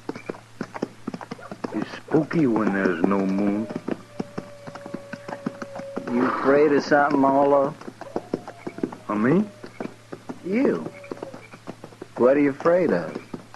Of course, I ain't been much afraid of anything since the second battle of Bull Run. That so? Oh. I took my first bullet at Manassas Gap I thought sure I'd die, but I didn't. That's nothing. When I got shot on the Chattahoochee River over in Georgia, I knew I wouldn't die. How'd you know? I just knew, that's all. Weren't you afraid? Afraid of what? Dying. I've never been afraid to die. Well, I'm not afraid. Not anymore. Not since Bull Run. And what's all this about there being no moon, Orlo? Well, I said I'm not afraid to die. I didn't say I'm not afraid of anything. Oh, shut up.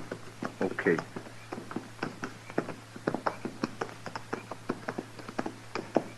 Hey, Gorse. Yeah? Wished we could stop and light a fire. What? I got some pork to cook. Now listen here, Orlo. You trying to tie the rope around your own neck? No. And eat your meat raw, you hear? Raw meat gives me the bellyache. You needn't worry about that, Orlo. Those people back in Dodge, they got a cure for bellyache. They have? They have. A lariat rope over the limb of a cottonwood tree. Oh, they ain't going to catch us. They will, you go building bonfires all over the prairie to cook your dang pork with. Well, I'll just build a little bitty Indian fire, Gorse. Oh, shut up.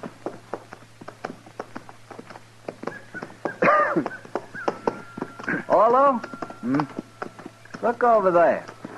Where? Over there. At the foot of that little rise. Oh, I don't see nothing. That cabin, you do too see. Oh, that. What about it? There's no light in it, you fool, and there's no smoke. It's deserted. Well, that's good, ain't it, Gorse? Nobody to tell the posse which way we went. How do you know they got a posse? Well, they should have. Anyways, we'll sleep in that cabin. If somebody does come along, we can fight them off from there. Yeah. Come on. Come on.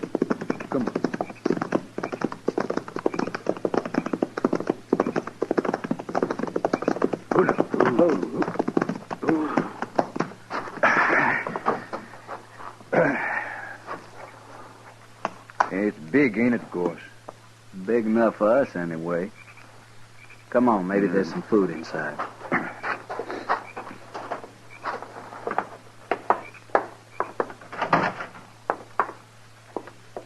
Hey, wait. There's a horse in here. He must have got in and the door blew shut, poor thing. Well, get him out. Yeah. Easy, boy. Easy now, son. Easy. I got him. Now, outside, fella. Outside. Come on. Yeah. Hey, that's funny. What's funny? That horse. He's all wet with lather. Lather? Hold it right there. Hey. There's somebody in there. Now get your hands up. What? You're framed in the door and you'll die if you make a wrong move. Now turn around and stand there. And I'll take your guns.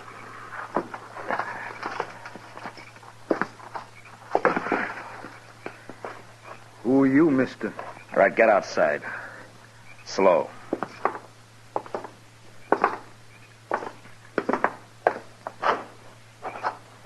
All right, that's far enough. Now you can turn around. All right, you, what's your name? Orlo. Orlo what? Just Orlo. And you? William Goss, but I don't use the William. I'll remember that. Look, mister, we don't mean no harm. We just thought your cabin was deserted and we could sleep in there tonight.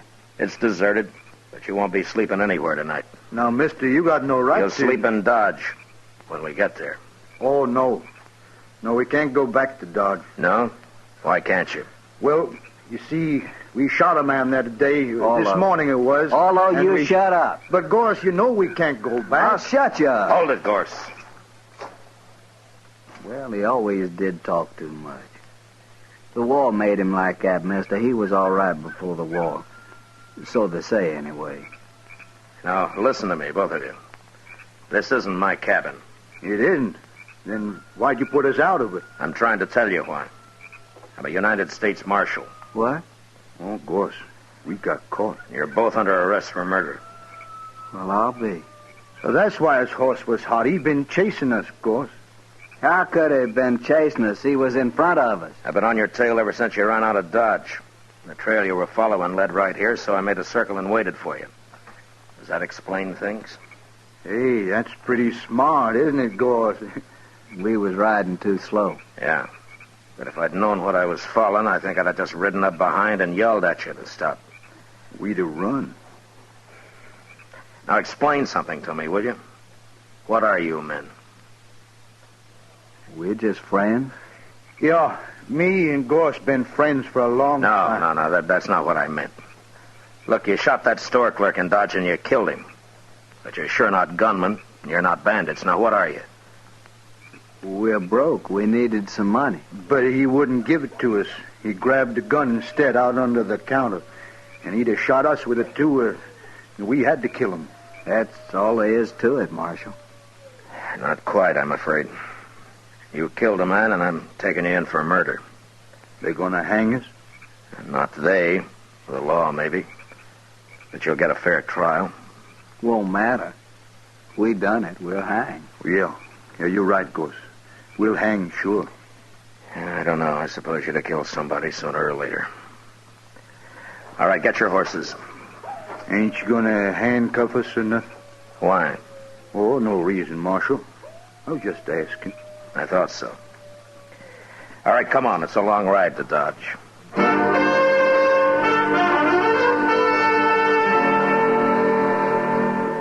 It took all night to ride back to Dodge, but I didn't have to watch my prisoners any more than if they'd been a couple of riders I'd thrown in with on the trail. Maybe it was all their years in the war, in the Army, that made them do whatever I, as a marshal, told them to do. The idea of not obeying me never occurred to them. Next morning, I had Chester lock them up, and then I went off to get some sleep. About noon, I got up, ate something, and dropped into the Texas Trail. Sit down, Matt. Yeah, sure, Kitty. I hear you brought in those murderers. Yeah, I did. Well, aren't you glad? Yeah, sure, Kitty. I'm glad. Well, they're the ones, aren't they? You got the right men. Yeah, they're the ones. They did it. Matt, sometimes I don't know... Kitty, they're just a couple of not very bright men who've had too much war. I guess they just got used to killing. I don't think it means anything at all to them. Well, then they're not mean, and they're not vicious. They're just kind of loco. Well, that's what makes them dangerous, I guess. Marshal Dillon? Yeah. I hear you brought in two men this morning, Gorse and Orlo. No? How do you know their names? Well, everybody does by now. Yeah, I suppose so. They didn't do it, Marshal. What? They're innocent. They didn't kill that clerk. Who are you, mister? My name is Blaine, George Blaine. All right, Blaine, what's this all about? Well, what I said, Marshal. They're innocent. You see, I and Ned and Lou, well, over there at the bar, we saw them just leaving Kelly's stable when that shooting took place. Would you swear to that in court? Why, sure, Marshal. How come you arrested them anyway? Well, I'll tell you, Blaine. They shot a man. Nobody saw that killing. Look, I don't know who you are or what your interest in this is, but they admit killing that clerk. So why don't you just go back and join your friends at the bar and forget about it, huh? No, Marshal, we won't forget about it. You shouldn't have arrested those men. And what's more, we're going to see to it they don't stay arrested. Oh? You want to see to it right now, Mr. Blaine? No. No, there are other men around here interested in justice, Marshal.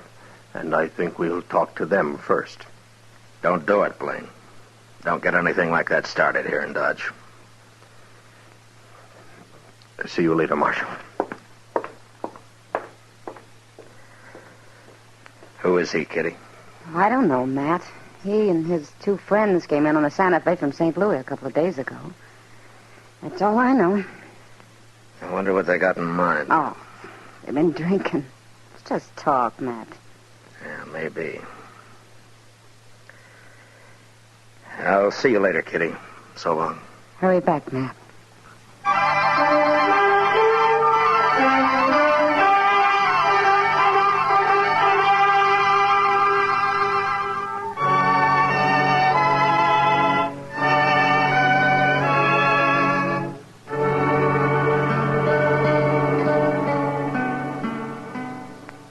No, sir, Mr. Dillon, that fella come here, but I wouldn't let him talk to prisoners. Was he alone, or did he have his two friends with him, Chester? No, he was alone, sir. Yeah. But I did notice a couple of men waiting around outside now that you mention it. You, haven't heard anything about this Blaine or his friends the last day or so, have you? No, sir. Nobody's mentioned them. Around me, anyway.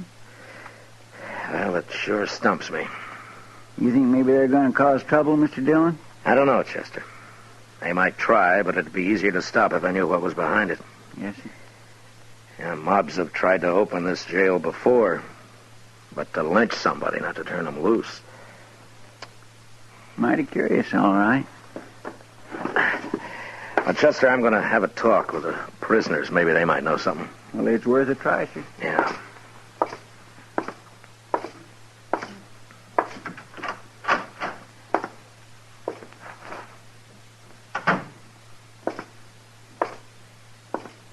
Hey, Gorse, it's the marshal. Hello, Marshal. Hello, Arlo. Gorse. How are you, Marshal? Well, is Chester treating you all right? Well, wasn't much of the bait we had this morning, but the noon meal was fine. Marshal? Hmm? We get supper, too? Of course you do. And when they gonna hang us, Marshal? Well, Arlo, you haven't been tried yet. Nothing's going to happen until you have a trial. How long will that take, Marshal? Well, what difference it make, Gorse, as long as we get fed every day? Listen, you men, I want to ask you something. Sure, Marshal. Have you ever heard of a man named Blaine? He's tall, has black hair. Blaine. He's, Wasn't that the fella's name who was here this morning, Arlo? Yeah, that's right. Blaine. Here this morning? Chester said he kept him out of here. Oh, he come around back, outside, talked through the window there. Seemed like a nice fella. Sort of crazy, though. Now, why do you say that, Arlo? What'd he want? Oh, he kept saying he had witnesses and all like that. Said we're innocent. We shouldn't be in here. Well, what'd you tell him? Well, we told him how you caught us and what we did and all. We told him there wasn't any witnesses we could see. Just us. And that clerk, but we killed him. Sure, but Blaine was saying him and his friends saw us down by some corral or something. I don't know. He was all mixed up. Tell me, have either one of you ever seen this Blaine before? Oh, no, Marshal. Never laid eyes on him. And that's the truth. That's right, Marshal. Me and Gorse, we never tell lies. Yeah, I know. Did Blaine tell you what he's going to do? What his plans are? Nary a word, Marshal. Except he did say for us to set up a holler that we didn't kill that fella. Oh, he's crazy, that Blaine. I couldn't get his drift at all. Well, I'll tell you what it is, Orlo. For some reason that I don't know, Blaine wants you two out of jail. He may come here with a mob and try and get you out. Well, he can't do that. We're under arrest here. Yeah, I know. But he might try. What'll we do about it, Marshal? Nothing, of course, nothing. I'll handle it. You sure, Marshal?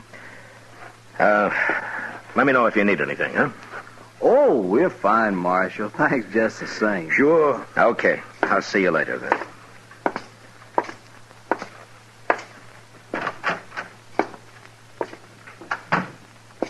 Hello, Doc. What are you doing here? I heard there might be some excitement, Matt. Oh, you did, huh? Yeah, right here at the jail, too. Give Doc a gun, Chester. We can use another man. Name your preference, Doc. Shotgun or rifle? You sit right where you are, Chester. I'm not a gunfighter. My work begins where you fellas leave off. Well, you may have a busy evening, Doc. But I hope not. You never can tell, Matt. But I take things as they come. Yeah, I know. Mm-hmm. I better go and get my office cleaned up. If anyone gets shot, you send them right up there.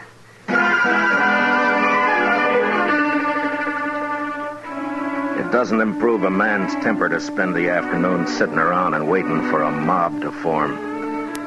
A mob that's going to head his way when it gets its spirits high enough. Chester and I didn't talk much. We just sat and waited.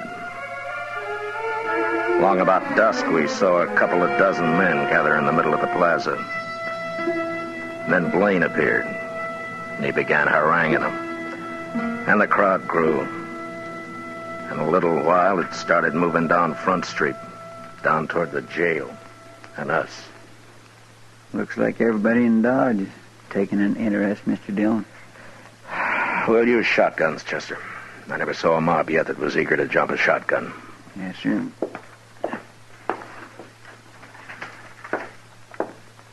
Here's yours, Mr. Dillon. Yeah, thanks. Well, let's go meet him outside, Chester. All right, sir.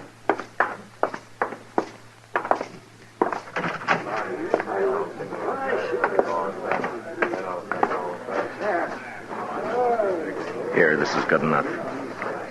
Pretty big crowd coming, Mr. Dillon. Yeah, maybe most of them are just curious. I sure am, anyway. What do you mean, sir? Well, I haven't got this Blaine figured, that's all. All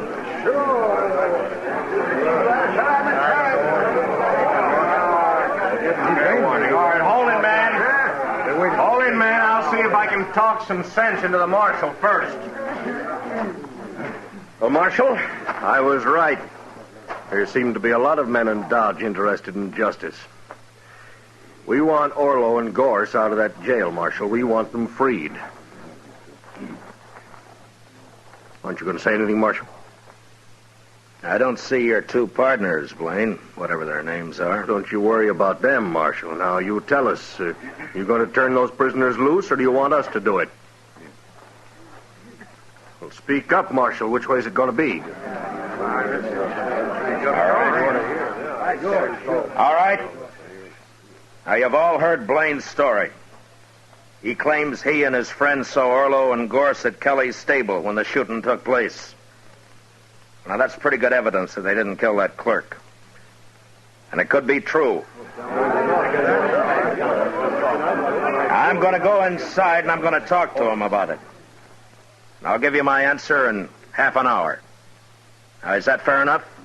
Yes. A half hour will just about do it, Marshal. I think it will, Blaine. But no matter what you decide, we're going to turn them loose. Isn't that right, man?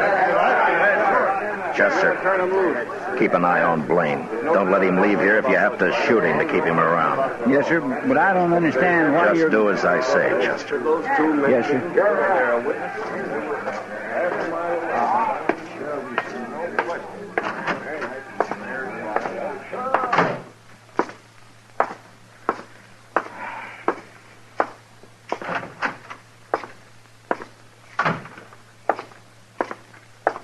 What's doing, Marshal? I don't know, Gorse, but I just might find out. This Dodge is a mighty strange place, wanting to turn prisoners loose. Yeah. I'll be back soon.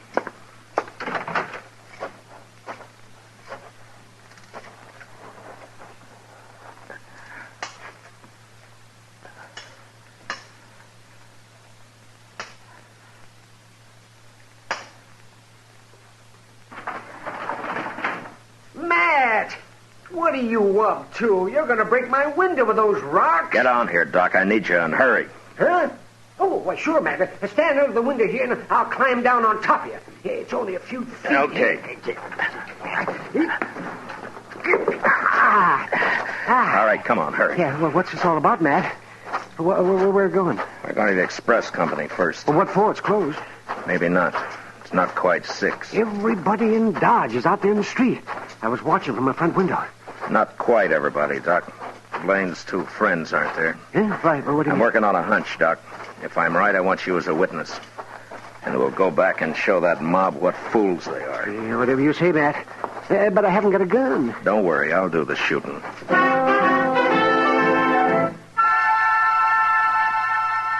We reached the rear of the express company, and I took a quick look through the window. The single room was deserted. And the only other place would be the bank, if I was right. And I was. 2 horses were tied to a tree outside the back entrance, the door of which was ajar. I made Doc get around the corner of the building where he'd be safe. And I stood close to the door and waited. In about 5 minutes, I heard him coming out. Let's get that mask off. Yeah, we'll hide the stuff at the stable, go down and join Blaine. Hurry, Lou, we're late now. Get your hands up. This is a shotgun. Don't use it. You got us. Don't shoot. Well, you're not the fightingest men I ever saw. All right, I'll take your guns now, and don't try anything. And yours? Doc. Yes? Well, what do you know? Blaine's partners. You sure guessed right, Matt. Now, who's inside? We didn't hurt him, Marshal. Just tied him up. Who, I said?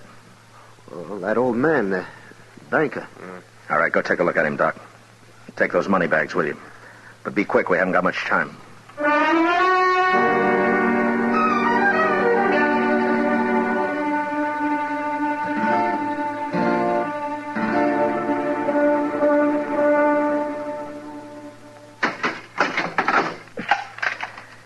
I'll have company for you shortly, gentlemen, so you just sit quiet, huh? Blaine's going to be mighty surprised at this. Come on, Doc.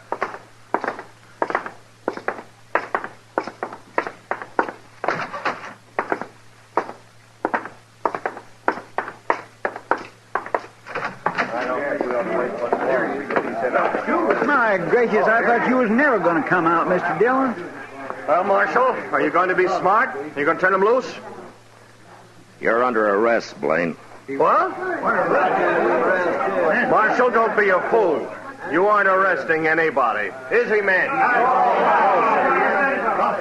Tell him who I just locked up, Doc. All right. That's right, man. Marshal just arrested Blaine's 2 friends. What? You make one move and I'll cut you in half, Blaine. All right, go ahead, Doc. I was right there with him. Caught him up the street, raiding the bank. They're locked up inside right now. Well, they're no friends of mine. We've been drinking together, that's all. And besides, I wasn't anywhere near that bank. I was right here. Yeah. You men saw me here. And you got nearly everybody else in town here, too, Blaine. So your partners could work unmolested. Take his gun, Chester. Yes, sir. All right. All right. All right, you men. Now, you've made fools enough of yourselves for one evening. Now, you go back where you came from and stay there. Now, go on. Inside, Blaine. Your friends are waiting for you.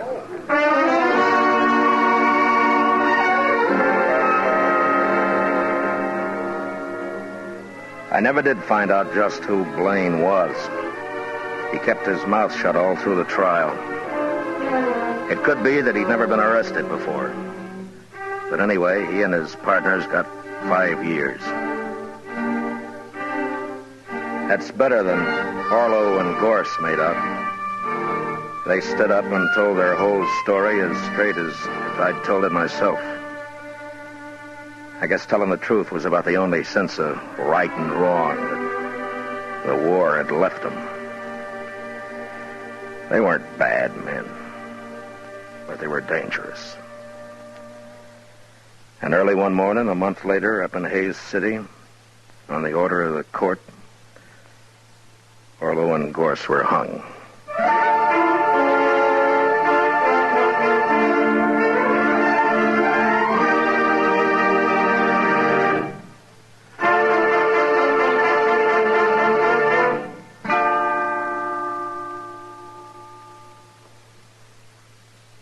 Gunsmoke, under the direction of Norman Macdonnell, stars William Conrad as Matt Dillon, U.S. Marshal. Tonight's story was specially written for Gunsmoke by John Meston, with music composed and conducted by Rex Corey. Featured in the cast were John Daner and Harry Bartell, with Lawrence Dobkin and Lou Krugman. Parley Bear as Chester, Howard McNear as Doc, and Georgia Ellis as Kitty. Gunsmoke is heard by our troops overseas through the facilities of the Armed Forces Radio Service. Join us again next week as Matt Dillon, U.S. Marshal, fights to bring law and order out of the wild violence of the West in Gunsmoke.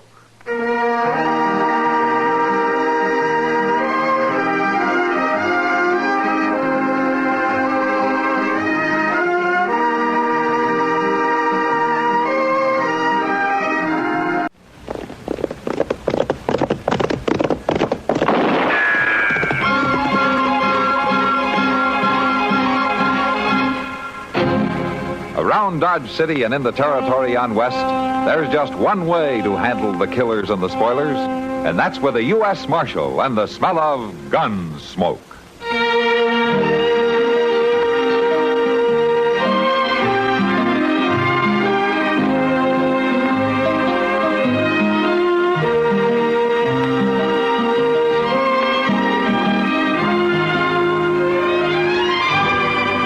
Gunsmoke, starring William Conrad, the story of the violence that moved west with young America, and the story of a man who moved with it.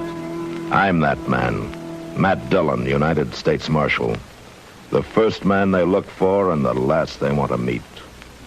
It's a chancy job, and it makes a man watchful and a little lonely.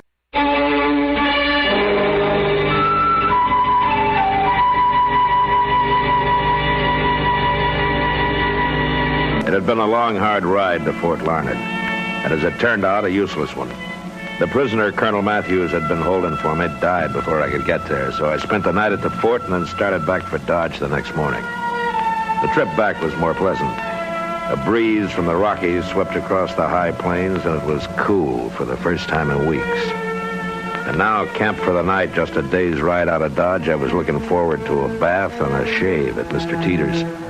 I must have been asleep for some time when a sound awakened me. Somebody was standing just outside the circle of light cast from the dying fire. All right, hold it. Now you raise your hands and you walk in here slow.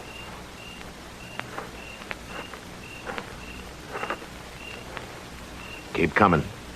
Right up to the fire.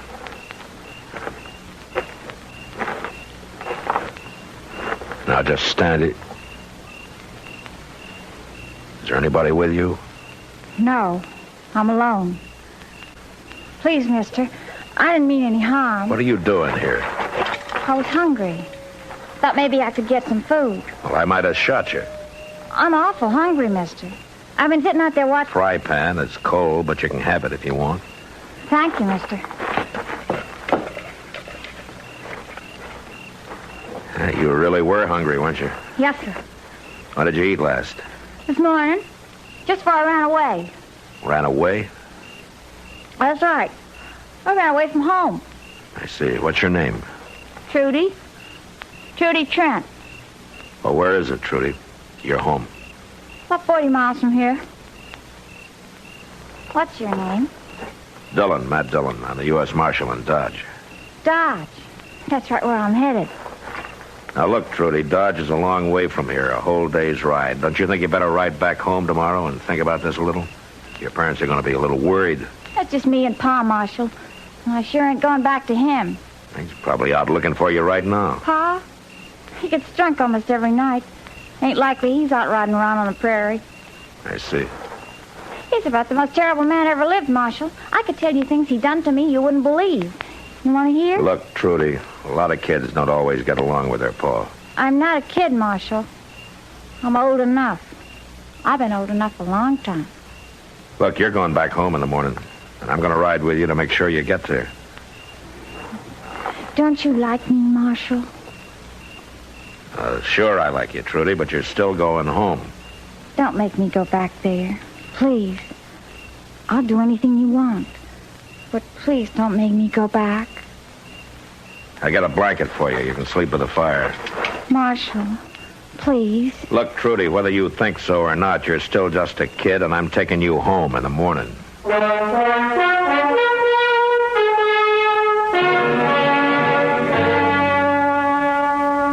In the morning, I awakened to a clear, warm day, but the blanket I'd given to Trudy lay crumpled and empty on the ground.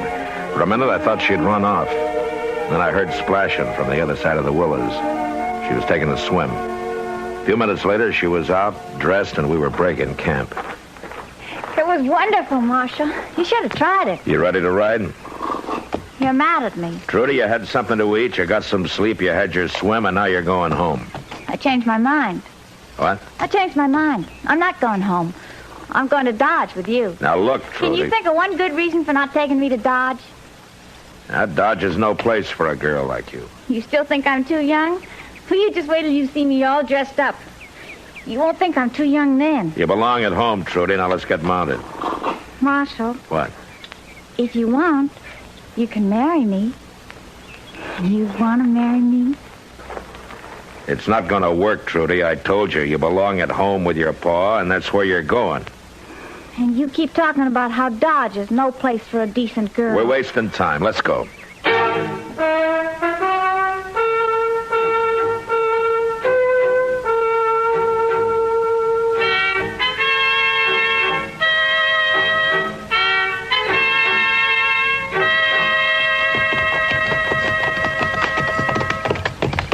Well, there it is, Marshal. You can see we don't make out too good. This is hard land, Trudy. Any land's hard for Pa. He had a pretty good farm once, but he left it. Why? He had to. The neighbors run him off for stealing stock. He told me about it one night when he was drunk. He laughed fit to kill. Marshal, will you stay the night and think about taking me away with you? We'll see.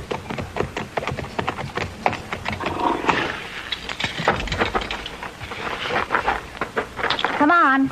Let's go in and get this over with.